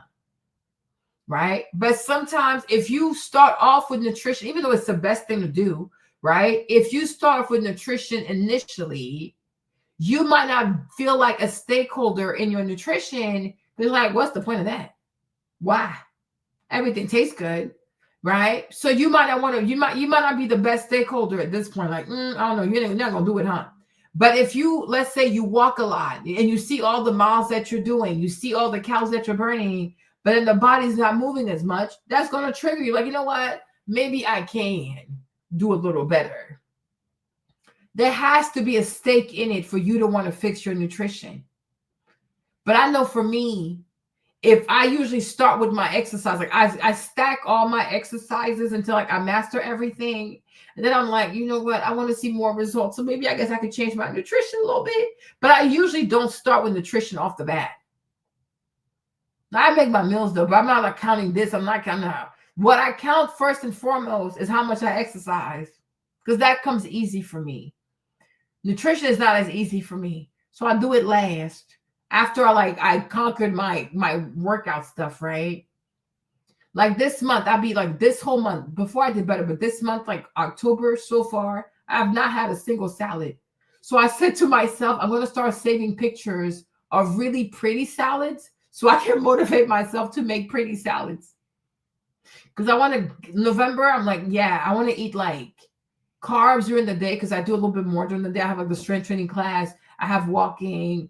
I do the Stairmaster at night, but I consume more energy during the day. So I can see myself eating more carbs during the day. And then I would like to conclude the night with a salad and like some kind of protein, right? So that's going to be my goal for November.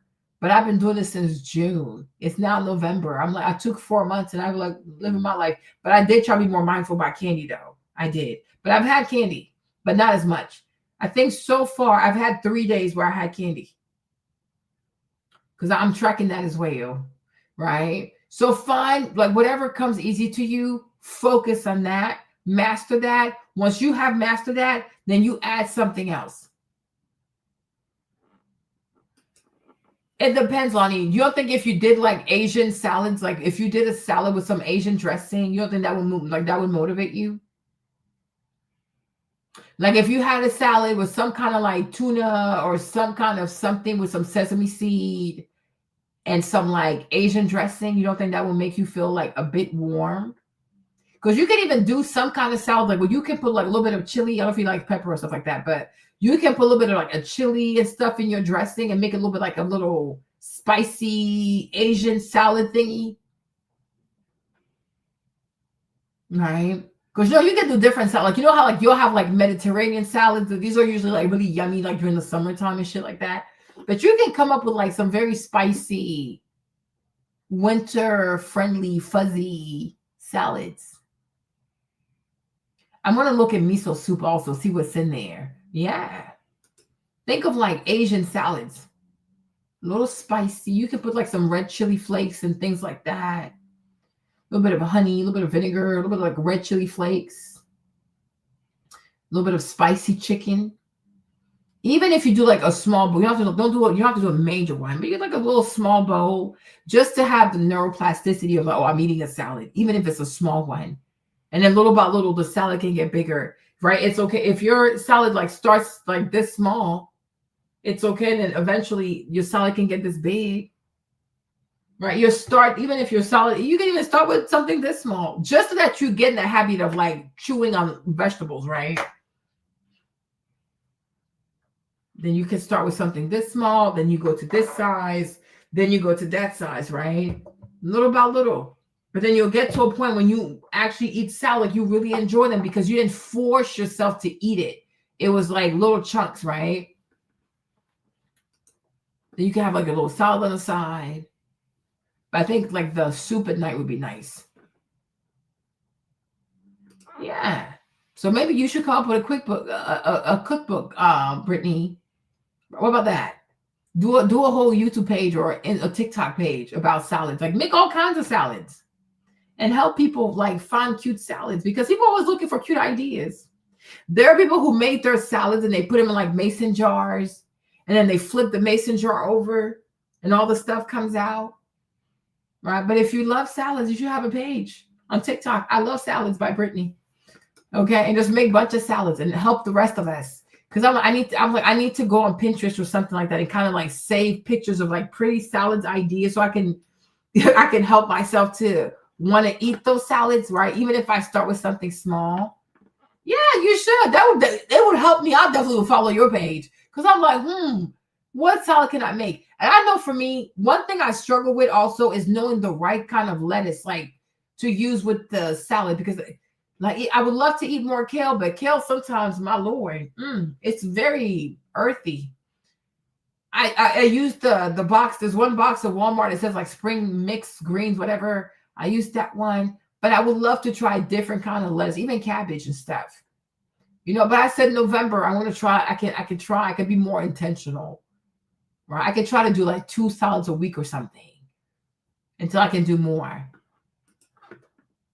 I need to learn about this stuff. You need to teach me, like, because I'm like,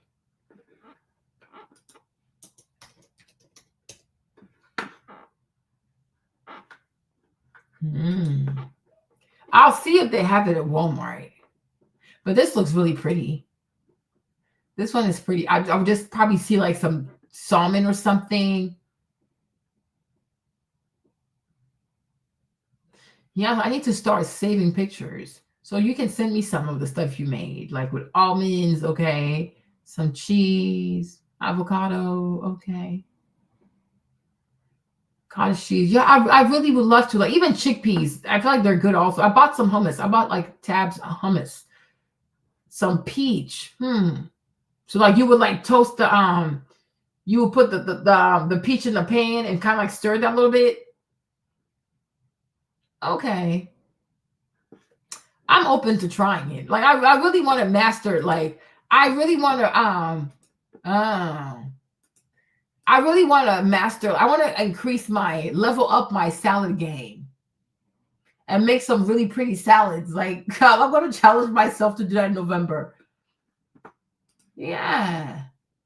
I really do. I need more fiber because I feel like I know if I eat more fiber, my belly fat is going to go down tremendously. I know it. I need to start saving pictures. Like I'm going to have a journal where I force myself to say, I love salads. I want to eat more salads. Salads are good for me. You space to live your life and makes you feel supported, not controlled. We want a healthy partnership with our goals. Why is this so important? Because consistency is everything. You have to be able to hit this number most days for the entire 8 or 12 weeks. It's very hard to be consistent if you are miserable and starving. This number is designed for you to win. The urgency here is real. You have spent years guessing. You have been eating clean and trying to be good with zero structure and getting zero results. Winging it, that's over. From this moment on, you have a number. Okay. I'll save this. Okay. So peaches come back from May through September, with July and August being the height of the season. Okay. All right, Brittany. So Brittany, that's our, like, okay, we'll make sure. I'll put that on our calendar. So next May through August, no, September, okay? Brittany, you and I. Oh, she loves salads, huh? That's beautiful. Okay.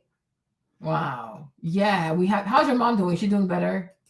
We're going to do it. We're going to do a whole salad stuff. Like we're going to do a bunch of salad with peaches in them. And okay, we're going to try it.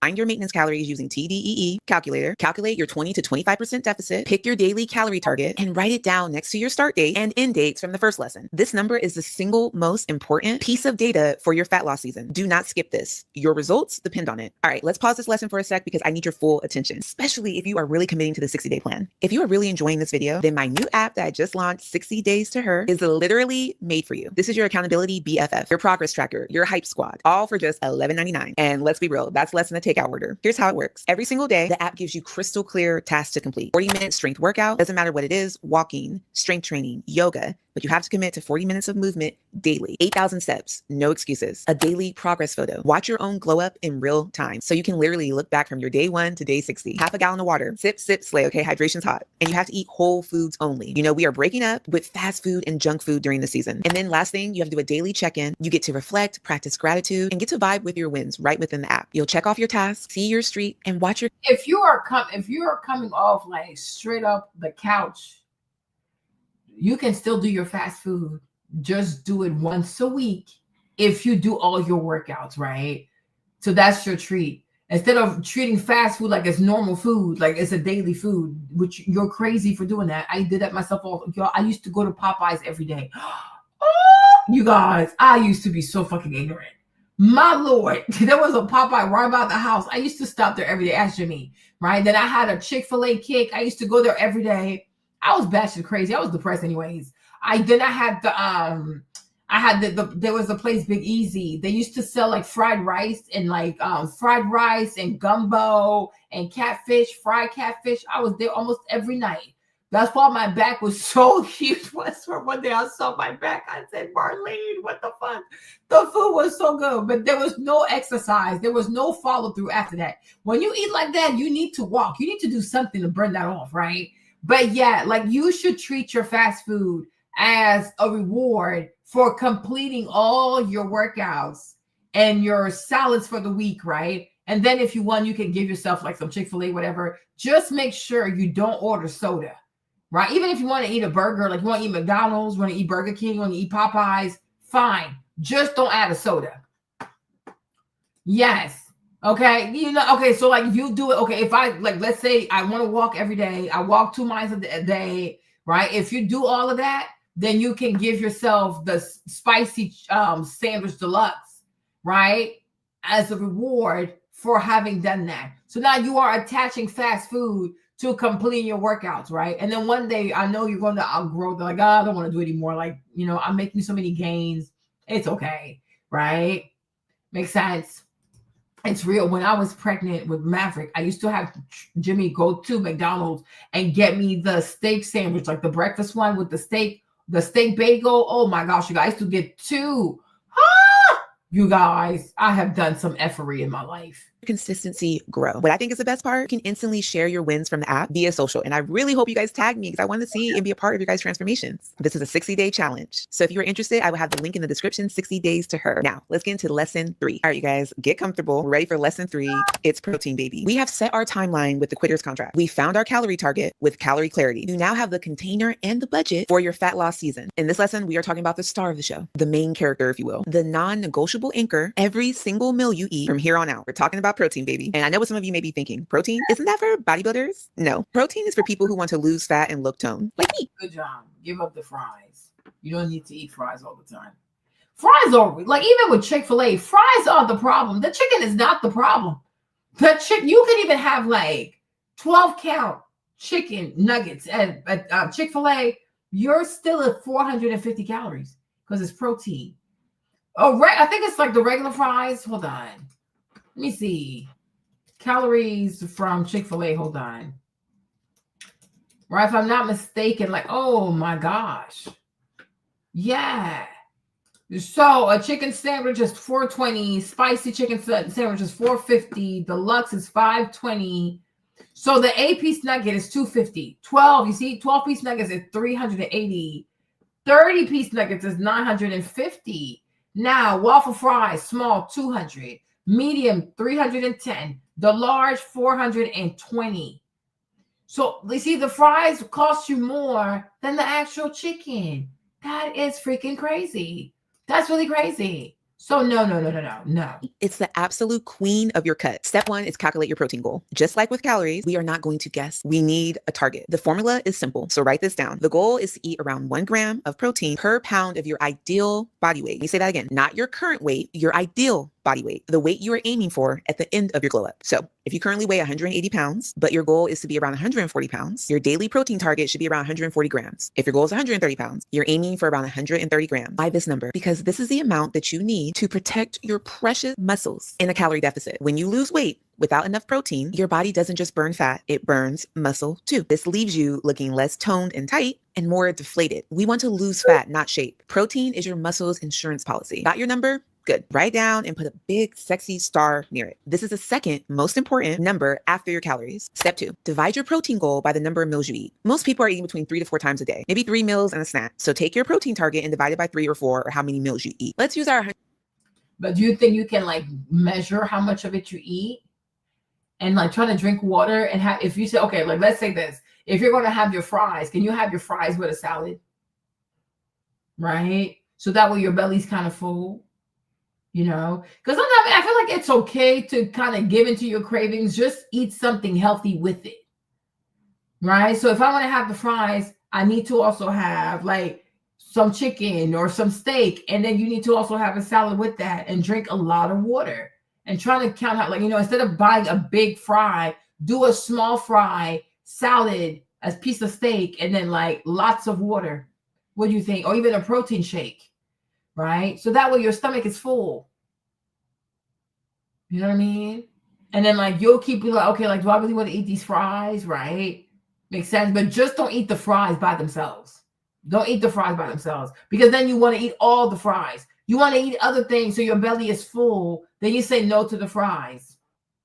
140 gram example. 140 grams is around 4 meals. That equals around 35 grams per meal. 140 grams split between 3 meals, roughly around 47 grams of protein per meal. Do the math right now. That new number, that 30, 40 something gram, is your protein target for every single meal. This is going to be a game changer. Why? Because it stops you from saving all your protein for dinner. You know the move. A carby breakfast, a sad salad for lunch, and then a giant steak at night. That's not strategic. Spreading your protein intake evenly throughout the day is going to keep you full, satiated, and satisfied. It's like getting little paychecks all day long. Instead of just waiting for one lump sum, you're less likely to snack, less likely to have cravings, and less likely to feel like you are on a diet. Step 3 is plan your protein success. Now, this is the fun part. I want you to make a list. One side, write breakfast, then lunch, then dinner, and then add snack too. Under each meal, you're going to brainstorm protein sources that will help you hit your targets. I want you to think of your meal like a movie cast. Protein is the lead actor, the Denzel Washington, the Julia Roberts. Carbs and fats are supporting casts. They're important, but they're not the star of the show. From now on, when you build a plate, ask yourself first one question. Where's my star? Where's the protein? Let's build it out. How do you get 30 to 50 grams of protein? For breakfast, maybe it's a protein shake. I usually do 2 scoops, which is already 50 grams of protein. But let's say you do 1 scoop. That's 25 grams of protein. Plus 2 eggs. That's 12 grams. I would say if you want to lose fat, you need to eat more fat. You need to eat more fat, like healthy fat, like avocados and things like that, because they don't raise your blood sugar. If to lose fat, you got to eat more healthy fats. Okay. Because they have a lower glycemic number than protein, but protein helps to build muscle. But eat more fats, okay? It's 7 and things like grams of protein. Boom. If you do 1 scoop of protein in a protein shake and 2 eggs, that's 37 grams of protein. Or you do Greek yogurt, around 20 grams of protein. With a scoop of protein powder mixed in the Greek yogurt. It really is good. Can't even taste it. That's already 45 grams of protein. For lunch, you have a really big chicken breast. Chicken breast is a great source of protein, usually around 40 to 50 grams. Or you can have a can of tuna, around 30 grams. A serving of ground turkey, another 30 grams. Build your salad or your bowl or your sandwich around that. For dinner, a piece of salmon, a steak, fish, a serving of tofu. The protein is the centerpiece. You need to have this list and you need to have options, because if you do not plan your protein, you will not hit your goal. It's simple. It's not going to happen by accident, you guys. Here is why this is so crucial that it hurts. When you eat protein, your body has to work. And Brittany, have you ever tried to do your fries with tofu? Have you ever tried that? You ever tried tofu fries? You ever did?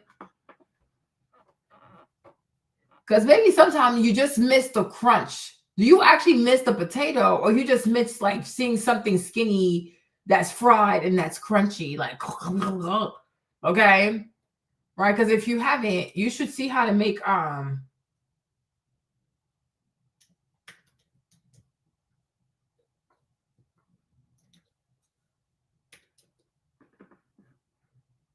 yeah. Sorry, hold on. So what is wrong with my computer? Right? What do you think?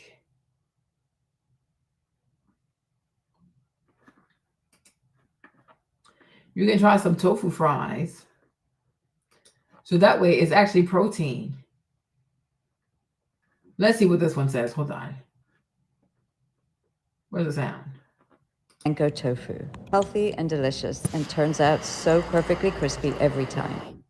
Plus, super easy to make. Cut your tofu and marinate. Drain a can of chickpeas, reserving the liquid. Coat the marinated tofu in arrowroot or cornstarch, aquafaba, and breadcrumbs or cornflakes. Bake, air fry, or pan fry. Bake, crispy panko tofu. Healthy and delicious, and turns out so perfectly crispy every time. Plus, super easy to make. Cut your tofu and marinate. Drain a can of chickpeas, reserving the liquid. Coat the marinated tofu in arrowroot or cornstarch, aquafaba, and breadcrumbs or cornflakes. Bake, air fry, or pan fry. Bake, crispy panko tofu. Healthy and delicious, and turns out so perfectly crispy every time. Plus, super easy to make. Cut your tofu and marinate. Drain a can of chickpeas, reserving the liquid. Coat the marinated tofu in arrowroot or cornstarch, aquafaba, and breadcrumbs or cornflakes. Bake, air fry, or pan fry. Bake, crispy panko tofu. This is a Bake, crispy panko tofu. Healthy and delicious, and turns out so perfectly crispy. What do you do with the chickpeas? I missed that part. I want to edit their stuff like so fast. It's like confusing. Let's see, you guys. Yeah. Oh my gosh, this computer is like so slow. That's my fault. I didn't turn it off. Well, if you season it, maybe it's not going to be that bad. I mean, you have to experiment, though. Let's see what he made. Let's see what he made. I feel like that's the part that could also...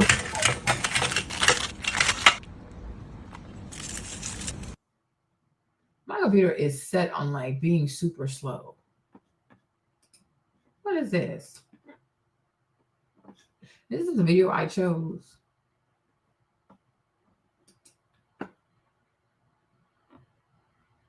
Like this.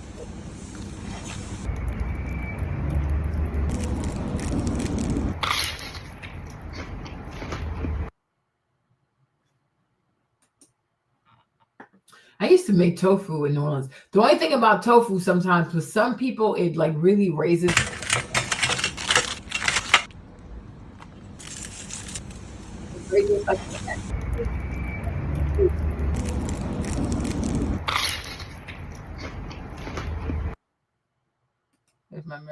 Hold on, I'll find it. Hold on.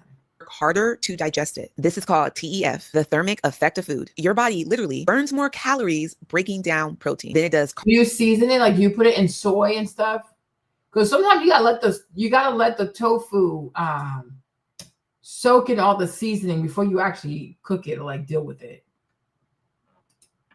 But the more you try, I think you'll get better at it. Carbs or fat, you are getting a metabolic advantage just by choosing protein. It's like getting a bonus discount on your calorie budget. Your assignment is to weaponize this information. You will plan your protein for every single meal. You need to know exactly how you are going to hit your numbers before the day even starts. Is it a shake in the morning? Is it chicken for lunch? Are you going to have fish for dinner? Write it out. This isn't a suggestion. It's a requirement for a cut. Stop treating protein like an afterthought. And remember, it is the star of your plate. Your results, your sanity, and your final toned physique depends on it. This lesson will be a little challenging at first, okay? I'm not telling you that it's not going to be challenging, but it is going to be worth it. Once you guys break this down, write it out, and you have a plan, it gets easier. So don't be discouraged. Before we get into lesson 4, if you are committing to the 60 days to lean challenge, make sure you comment 60 days to lean with your start date. Let's onto the channel where you can cook with confidence. This recipe you'll definitely want to make today because it's so 1 tablespoon soy sauce. Mix. Yes, I do want that.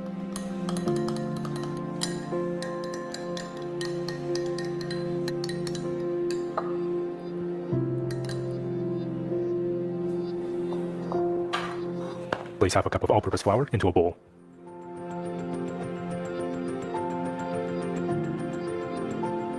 Half cup water. Seasoned with a pinch of salt. Mix until combined.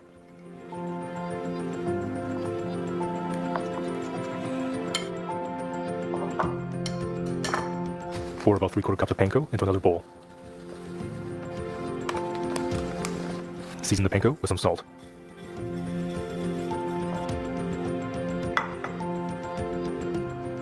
Carefully slice 350 grams of extra firm tofu into sticks.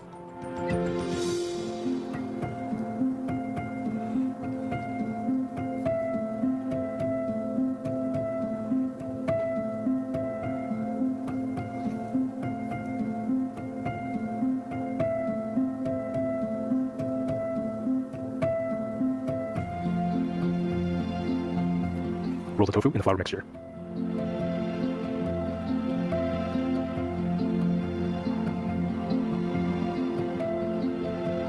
Use a fork to transfer the tofu onto the panko. Roll and stick the panko onto the tofu.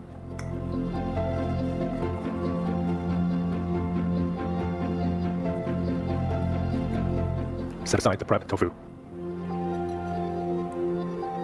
I'm just going to repeat those steps for the rest of the tofu sticks.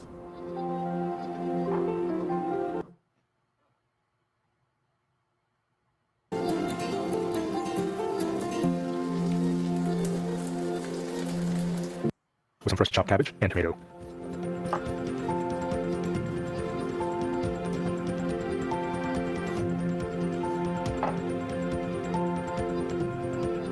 Remember to plate your delicious sauce and you're ready to serve. My goodness, this is just so delicious and it's so easy to put together and it is so incredibly delicious, packed with flavor, and you're just gonna love this. So maybe you could try that, Brittany. Try and see how you like it. But you need to get extra firm tofu.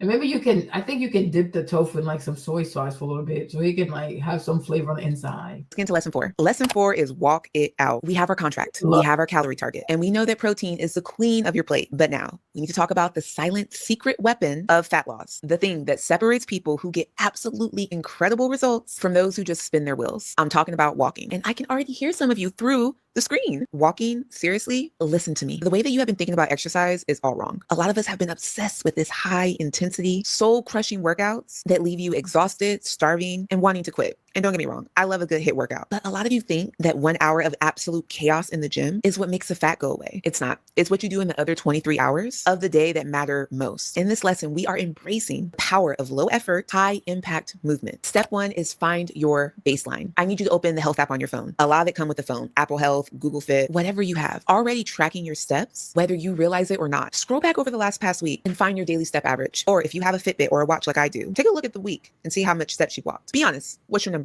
2,000, 4,000? Don't judge it. Just write it down. Whatever the number is, it's your starting point, not your current reality. Whatever it is, it's your starting point, your current reality. Most of you, not all of you, but most of you are going to be shocked, flabbergasted by how little you actually move your body. You go from your bed to your car, to your desk, to your couch, and then back to bed. You're living in a little box of inactivity. And you wonder why your body isn't changing. It's because your metabolism is snoozing. Our job is to wake it up. Step 2, set your step target. Your new non-negotiable goal is to hit between 8,000 to 12,000 steps a day. Write it down. 8,000 is a minimum. 10,000 is a gold standard. 12,000 is my overachievers. This isn't a suggestion. This is a rule for your fat loss season. Think of it like this. Your big, intense workouts are kind of like a big, dramatic, passionate one night stand. They're exciting. They take a lot of energy and they're over quickly. Your daily steps are the slow burn relationships. They're the consistent, reliable effort that actually builds something real over time. That one night stand is highly unlikely to change your life, but the steady, committed relationship absolutely will. Why is this so important? Hitting your daily steps burns hundreds of calories. Hitting your daily steps burns hundreds of extra calories in addition to your deficit without you even feeling it. It's called NEAT, non-exercise activity thermogenesis. All the movement that you do that isn't formal exercise, fidgeting, cleaning, walking to your mailbox. By increasing your NEAT, you are turning your body into a passive fat burning machine. You're burning calories now while you listen to a podcast, while you're on a phone call pacing, while you're just living your life. It adds up. Hitting 10,000 steps, you guys, can burn between 300 to 500 extra calories. It's a fact. Look it up. That's an entire meal's worth of calories without ever stepping foot in a gym. Step 3 is schedule your walks. I don't have time. I don't have time is no longer in your vocabulary. It's a lie. You tell yourself to stay comfortable. You have time for a 45-minute TikTok scroll. You have time for a walk. We are just reallocating the budget. Pull out your calendar right now. The one where you put the season premiere date. I want you to schedule your walks like they are the most important meetings of your day. Because truthfully, they are. Where can you find the time? Can you wake up 15 minutes earlier for a quick walk around your neighborhood? Before you start your day, schedule it. You should have used more visuals in her video. It would have done better.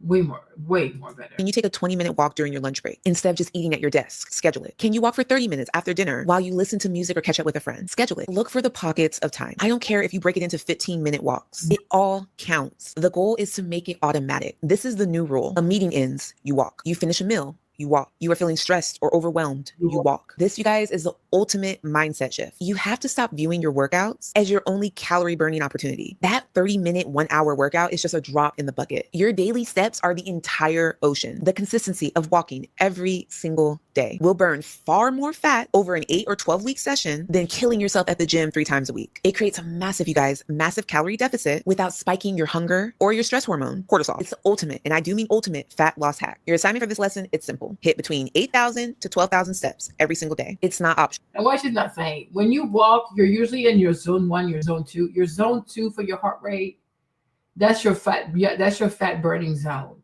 So the more you, like, even me when I do the Stairmaster, I don't go in there to kill myself. Oh, I gotta go crazy. No, I try as much as I can to stay in my zone 2. So right now it's level 5 for me because I'm getting stronger, right? But you want to spend as much time as possible in your zone 2. When you have an Apple Watch, it usually tells you your zone, so you don't have to think of them. If all your other stuff is okay, like your age, your weight, and stuff, it should figure that out for you because it also knows your resting heart rate if you wear your Apple Watch. So, like, if I do the Stairmaster, if I do strength training, it will let me know my zones, so I know where I want to be. But I try to do most of my workouts is zone 2. Most of my walks are usually in zone 1 because it's really hard to get yourself in zone 2 when you're walking. And the fitter you get, the harder it is to get into zone 2 as you walk. It really becomes harder. Okay. You gotta, walk a little faster. Track it, schedule it, make it happen. Stop stressing about finding the time for another brutal workout and start prioritizing the simple but powerful act of walking. This is how you are going to burn fat effortlessly. Okay, can we pause for 1 second? I need to speak directly to women who are watching this and feel a spark. Know that this time is different. Everything I'm teaching you guys in these lessons, the contracts, the calories, the protein, the steps, this is just the beginning. There is a much deeper framework. It's the exact system I built to lose over 80 pounds naturally and sustainably. The system got me out of the cycle of quitting and self-sabotage for good. While my 60 Days to Her app, it's the perfect tool for an immediate 60-day challenge. I've created something for women beyond the next 60 days. This is for women who want to learn how to step into their fit girl era forever, so you never have to start over again. I have poured every single thing I have learned, every mistake that I've made, and every breakthrough that I've had into my masterclass, the Show Up System. This is not another diet plan. It's a complete rewiring of how you approach health. This is my higher level coaching program where we go deep inside. You get mindset modules to teach you how to finally see yourself as a fit person, my step-to-step method on how to read and understand nutrition labels and understand your macros without feeling overwhelmed, and a full Fit Girl 8-week calorie guide that shows you exactly how to lose weight with a sustainable plan. But the most important part about this is you aren't doing it alone. This isn't just a course, it's a community. You will be welcomed into a private group of women who are already on the exact same path, holding each other accountable and cheering each other on. And because you are here committing to this video, I want to offer you something special. For those who join in the next 30 days, you will have a chance to get a one-on-one session with me so we can troubleshoot your specific struggles together and build your personalized roadmap. For the women who join in the next 30 days, once you join and you join the private community, make sure you comment one-on-one with Fit List so I can make sure that I get that to you. This is for women. You don't need to join a community. You just need to agree to walk. If you can't even walk for 8 weeks, nobody can save you. Like, listen. If you cannot commit to walking for 8 weeks, no amount of money you pay gonna get you some help. You're just gonna give your money away. Okay, you need to do this for yourself. So, like I said, if your challenge over the next 8 weeks is I just want to walk, that's my Christmas gift to myself. So over the next 8 weeks, I can walk 4 times a week or 5 times a week, and that's going to be your Christmas gift to yourself, right? Do it for yourself. Don't learn to always have to pay people to get your ass moving. Now, if it comes to actually in your city, your neighborhood, you are paying money to go to group classes, I agree with that. Okay. That's a little bit different because usually when you pay money, you'll show up because you paid. Then you get the work done and you go home. Oh, well, you showed up today, right? But paying community, paying someone online and things like that. I'd rather you pay to meet people in person, to exercise with other people, because when you see them suffering and you're suffering, you know what? I guess let's suffer together, right? You build off their energy, okay? So I'd rather you do that. But if you can't even commit to walking for 8 weeks, child, listen, nobody's going to save you at this point because you don't want it bad enough, Okay, so just walk, please. Who are done with the quick fixes. This is for women who are ready to invest in themselves and finally learn the skills to show up. How they tell you, oh, invest in them. Oh, this is for you people who want to invest in themselves. For me to invest in myself, I got to give you money. No, I'm going to invest in by going to TJ Maxx and buy myself some cute clothes or some new shoes. I'm gonna give Nike my money and buy myself some new walking shoes. How about that? Right? Invest in yourself means you spend money on yourself to get a better outcome. Right? If you don't have walking shoes, invest in yourself by getting nice walking shoes. Sometimes if you check the Nike website, even if you go to the man section, you might see stuff on sale with the shoes and stuff like that. Get yourself some pretty walking shoes, okay? Get you, like, even on TikTok Shop, they have like workout outfits on TikTok Shop. You can get you some workout sets just for walking. So like, okay, when I wear this, I'm going out on a walk. Like I have one right now, but I didn't walk today, but right? Invest in yourself. Don't give other people your money, right? Buy the shoes that you want. If you want to buy yourself a nice sports bra or a few nice sports bras because that's going to make you go outside, do that. Okay? You know, build your wardrobe. Stop giving your money away to people. Okay? Do that. But I know if you have some nice walking shoes, you might feel like walking outside. All right? Have some cute outfits, a cute little jacket, right? So that way you feel like going outside and living your best life. Okay? Invest in your actual self by investing in yourself. Not, oh, I'm investing by giving someone else my money. No.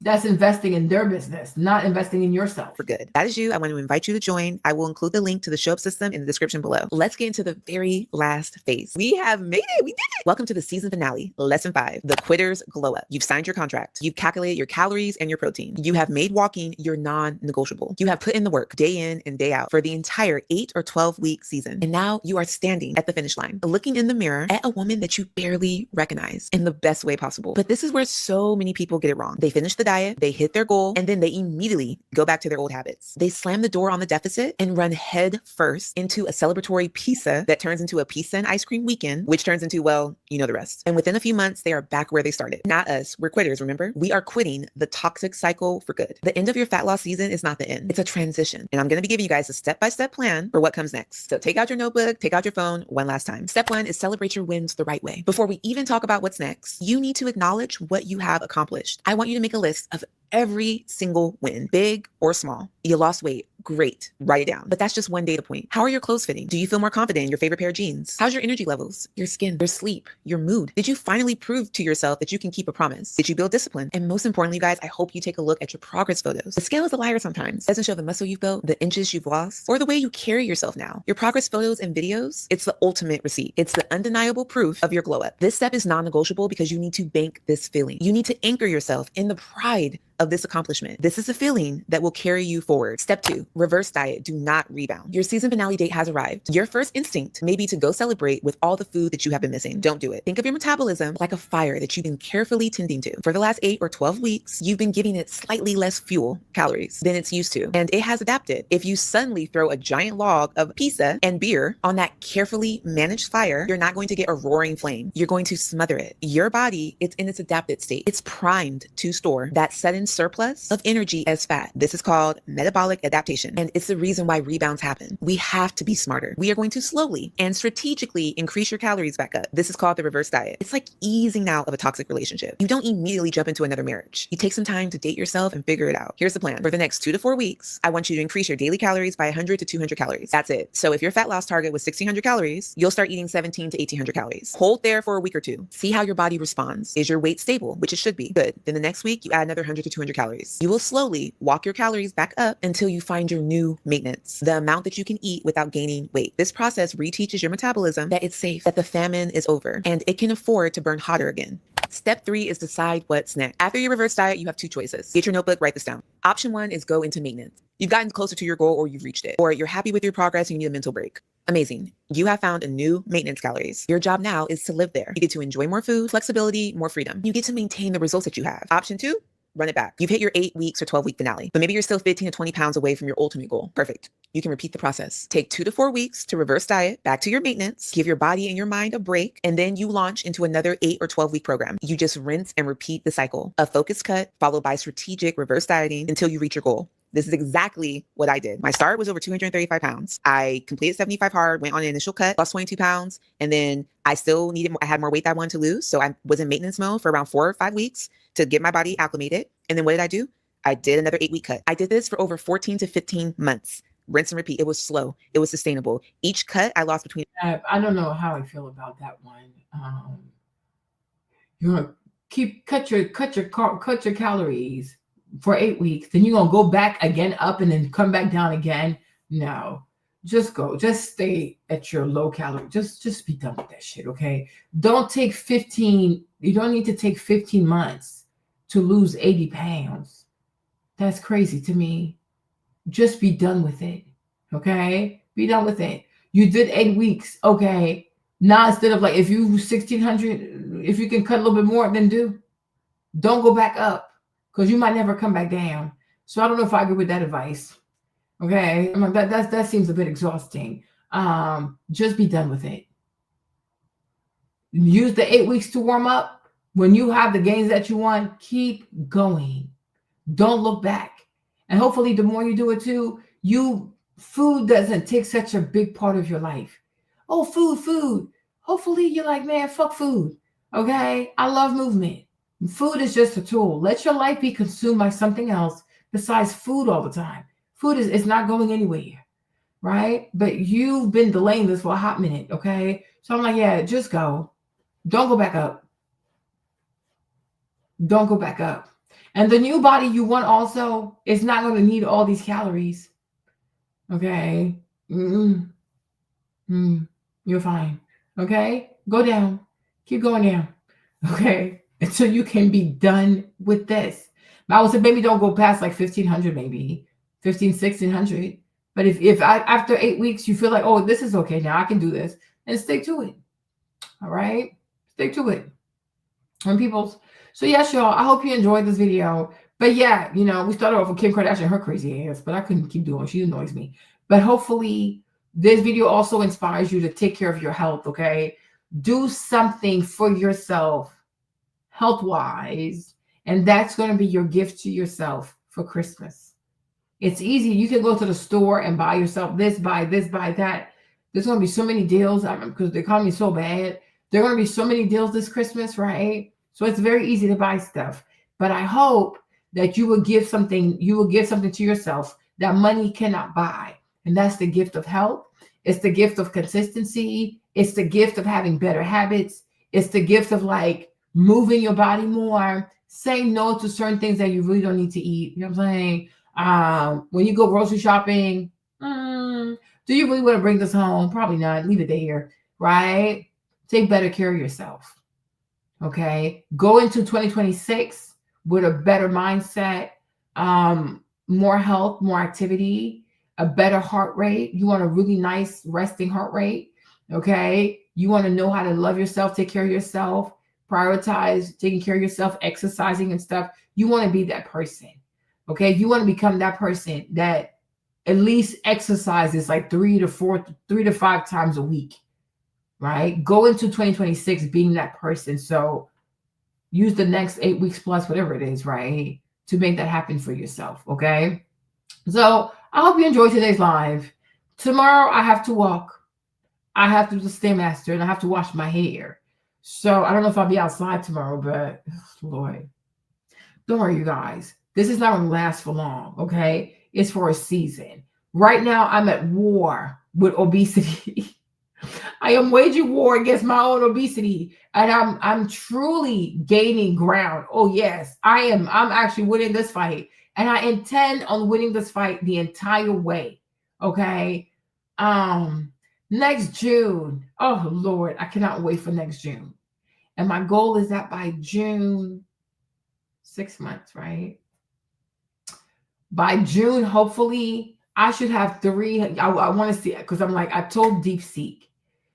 I was like, I want to see what I look like at 100 sessions on the Stairmaster, like back to back to back. And then I want to see what I look like at 300 sessions. I've never done 100. I've never done 300. Then I want to see 365. I would see like because I'm going to do a whole video of my entire body over a whole year on the Stairmaster. Then I want to see like 1,000 session, like 500 session, what that looks like. I want to see what 1,000 session looks like, 1,500 sessions look like. And I'm like, man, I wish I had that mindset in 2022 when I started, because if I had that, but I didn't even know how to do it. But I guess now I do. But if I had that mindset, like, oh, I got to get to 300 sessions, man, I can only imagine, like, I would be looking ripped right now. Okay. But I didn't see it like that. But it's okay. God is faithful. Right. But tell yourself this, like, what if this journey that you start over the next 8 weeks to walk a bit more, right, lends itself to you one day running a marathon? Like, wow, I start off as a walker and now here I am running my first half marathon or something like that, right? You have no idea what your body can do. You have no idea what you can do, to be quite honest, right? And that's why I think fitness is so important, because the more you see yourself grow fitness-wise, like your muscles are growing, your heart rate is getting a lot better, you have more stamina, you have more endurance. It starts making you feel like, okay, what else in my life could I apply the same kind of pressure to, right? That's what I like about fitness. It makes you realize, like, maybe I could do a little bit more. You know what I mean? I think we could all do a little bit more. So I really do encourage you. I do invite you, right, to make an 8-week challenge for yourself. And that's going to be your Christmas gift to yourself.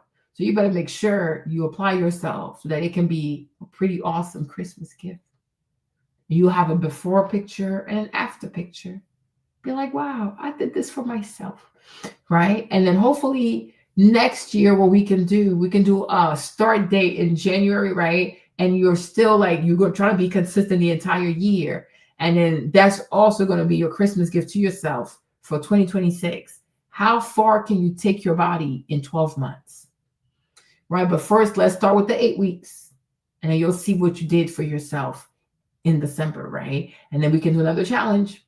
We could have like a checkpoint like in June, and then have another like final checkpoint in December, right? So you started here in January 2026, and then you'll see yourself December 2026. You'll be like, wow, I did this for myself. Okay? Because nobody can give you that. Nobody can give you the fitness levels that you want. You got to go earn that for yourself. And you're going to be so proud of yourself. Because if you can commit to your fitness for a whole year, you can do so much more. Okay? If you can show up for yourself for an entire year to make sure that you are your healthiest, your fastest, your strongest, your most flexible, right? You have no idea what you can do. Okay? So God bless you for that. Okay? So I hope you enjoyed this live, and I will see you guys later. Okay? I'm getting a little tired and I got to go walk tomorrow. My eyes are like shutting down. I just had to come talk to you. I haven't talked to y'all forever. So I didn't go on the Stairmaster today because of y'all, but it's okay. I can take one day off, even though I've taken like 5 days off, but it's okay. I'll be more strategic next month when I take my days off. Okay. Love you guys. Good night. To my replay crowd, I hope you enjoyed the replay. Okay. And hopefully I'll try to be outside next week, or like this time this week. I'll try my best. Okay. Love you guys. Good night. Okay. And take care of yourselves. Okay. Take care of your fitness. Do something for me. Think of me when you're working out, because I think of you when I'm working out. So think of me when you're working out. Yes. I took like 5 days off. Oh, Yanni, I am struggling because the Stairmaster tracker has 30 days. I didn't think it was that hard to do 30 days straight. Hey. I did 13 days. I did 1 day. I did 6 days. I've done 15. I think so far I've done like 17. So I think I can go up to like 23. Right, but my goal was to do 20 sessions this month. So I'm on track to do that. So that was my goal. November, I'm going to try to do 30 days. Now that's going to be something, huh? I got myself some new Metcons for motivation. Child, I don't know how Nick does it, but Nick he's like mad fit though. But I'm like, what's I'm gonna say? Yeah, I got myself some new Metcons because I'm like, I got some new Metcons for the stair. I got shoes for the Stairmaster. Then I got some new walking shoes for November. I'm like, okay, we're going in. Because it's like, I'm like, ooh, November. Okay. I really want to go hard for November and December and see how much I can push myself. And then I'm gonna rest for a little bit in the like, I don't know. I'll see. But I want to see. I really want to see how much progress I can make before the year's out. That's why I'm like, man, I feel so bad now that I wasted all those days, like January, February and stuff, March, April, May, June. No, not June, July, August. I wasted so many days because I didn't see it. Oh, but it's okay. 2026, I will apply more pressure because now I see it. I really see it. I really want it. I want it bad enough. But I wasted so many days. Yeah, I'm like, I wasted so many days. I'm like, dang, I could have stacked 200 sessions on the Stairmaster. So that way in December, the before and after would have been drastic AF. But I didn't have that mindset. My mindset was somewhere else. I don't know what I don't know what I was doing. I was like, what the heck? Right? But now I'm like, 2026 though, I will have the start of January. I'm not gonna waste days because now I'm like, no, days are precious. Because once those days are gone, you can't get them back.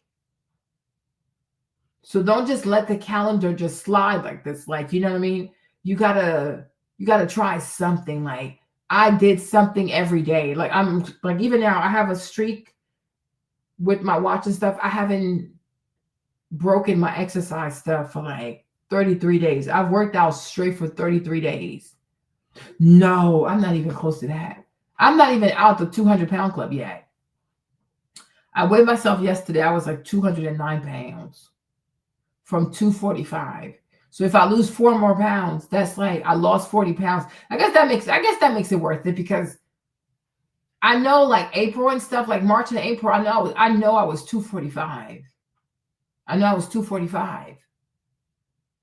So if by the end of November, I'm like out of the 200-pound club, I would have lost like 45 pounds. Right? Yeah. And I wasn't even like trying that hard. Like I wasn't even trying as hard. But it just goes to show like my body wanted to get rid of this freaking weight. It was tired of being that big. So I'm like, you don't need to do 16 months to lose 80 pounds. There's no need for that. You can lose 80 pounds in 12 months. You have to be consistent. And if you change your diet too, you can lose 80 pounds in less than 12 months. You don't have to wait 16 months. 16 months is like 100 pounds and more. Yeah. Don't let it drag more than it needs to. Like when you talk about, you need more than 12 months to lose weight, that's when you're trying to burn more. Like you're trying to lose more than 100 pounds. Right? But if it's less than 100 pounds, get it done in 1 year. Be done with this shit. Go about your life. Like, don't let it drag like that. That's too damn long. That's too damn long. But I'm gonna try to record everything too, though, because I want to see it. Because sometimes you don't record stuff. I said the same thing about my office in New Orleans. Like I didn't record it because I didn't think it'd be interesting. But I'm like, I record myself on the Stairmaster, but I want to try to record myself more. Like November, December, I want to record that, like the workouts I do, the food that I eat. Because I feel like if I record it too, it's going to force me to be more intentional about what I put in my mouth. Like, I'm being recorded, so I don't know. Do I want to eat that? So that's how I'm planning for November. You know, I'm like, I have to eat more salads. Like, I have to eat more fiber. I definitely have to eat more fiber. I'm not going to cut the carbs out all the way, but I need to really, if I'm going to not completely let go of my carbs, I got to increase my fiber. Okay. Got to burn this fat. But I'm like, November, I'm going to force myself carbs only during the day. No carbs at night. Carbs in the day only. So I have time to burn that thing off. And then go to bed, fiber, go to bed. Okay. That's what I'm gonna do. But I definitely believe that, Brittany. Like, we have to finish the year super strong. Like, we really have to. We cannot go into 2026 the way we've been in 2025. No bueno. No bueno. And the thing is, you start now. Summer comes around. Oh, I gotta get in the gym because summer is coming. Summer comes every summer. Why aren't you ready? Okay, why aren't you ready? But Brittany, I think I really want to encourage you to do the whole page, like do a TikTok page with salads and stuff like that. I think it's going to be really successful. You're going to have all the white girls following you. Okay. Think like you need to do your page and do all these like really pretty salads and stuff. You never know. Watch you get like a whole sponsorship from Whole Foods, right? You just never know. You just never know. But do a page with a bunch of salads because I'm like, I need to have more salads idea. I want to do like shrimp salad, tuna salad, salmon salad, chicken salad. What else can I do? I'll see. Every other day eating carbs. Yeah, maybe I can try that. But a little bit of, because I know I usually, not to brag or anything, but I usually burn like active, like with my exercise and stuff, I usually burn, like usually, depends on how it goes, but it's usually between like 1,200 to 1,800 calories a day. That's how much exercise I do. I do about like 4 hours or like 4 to 5 hours of exercise. So I do think I need a little bit more carbs. Okay. Because I do a lot. I have days where I can do 2,100, 2,400 burn calories. Did you see my face? Yeah. Like 18.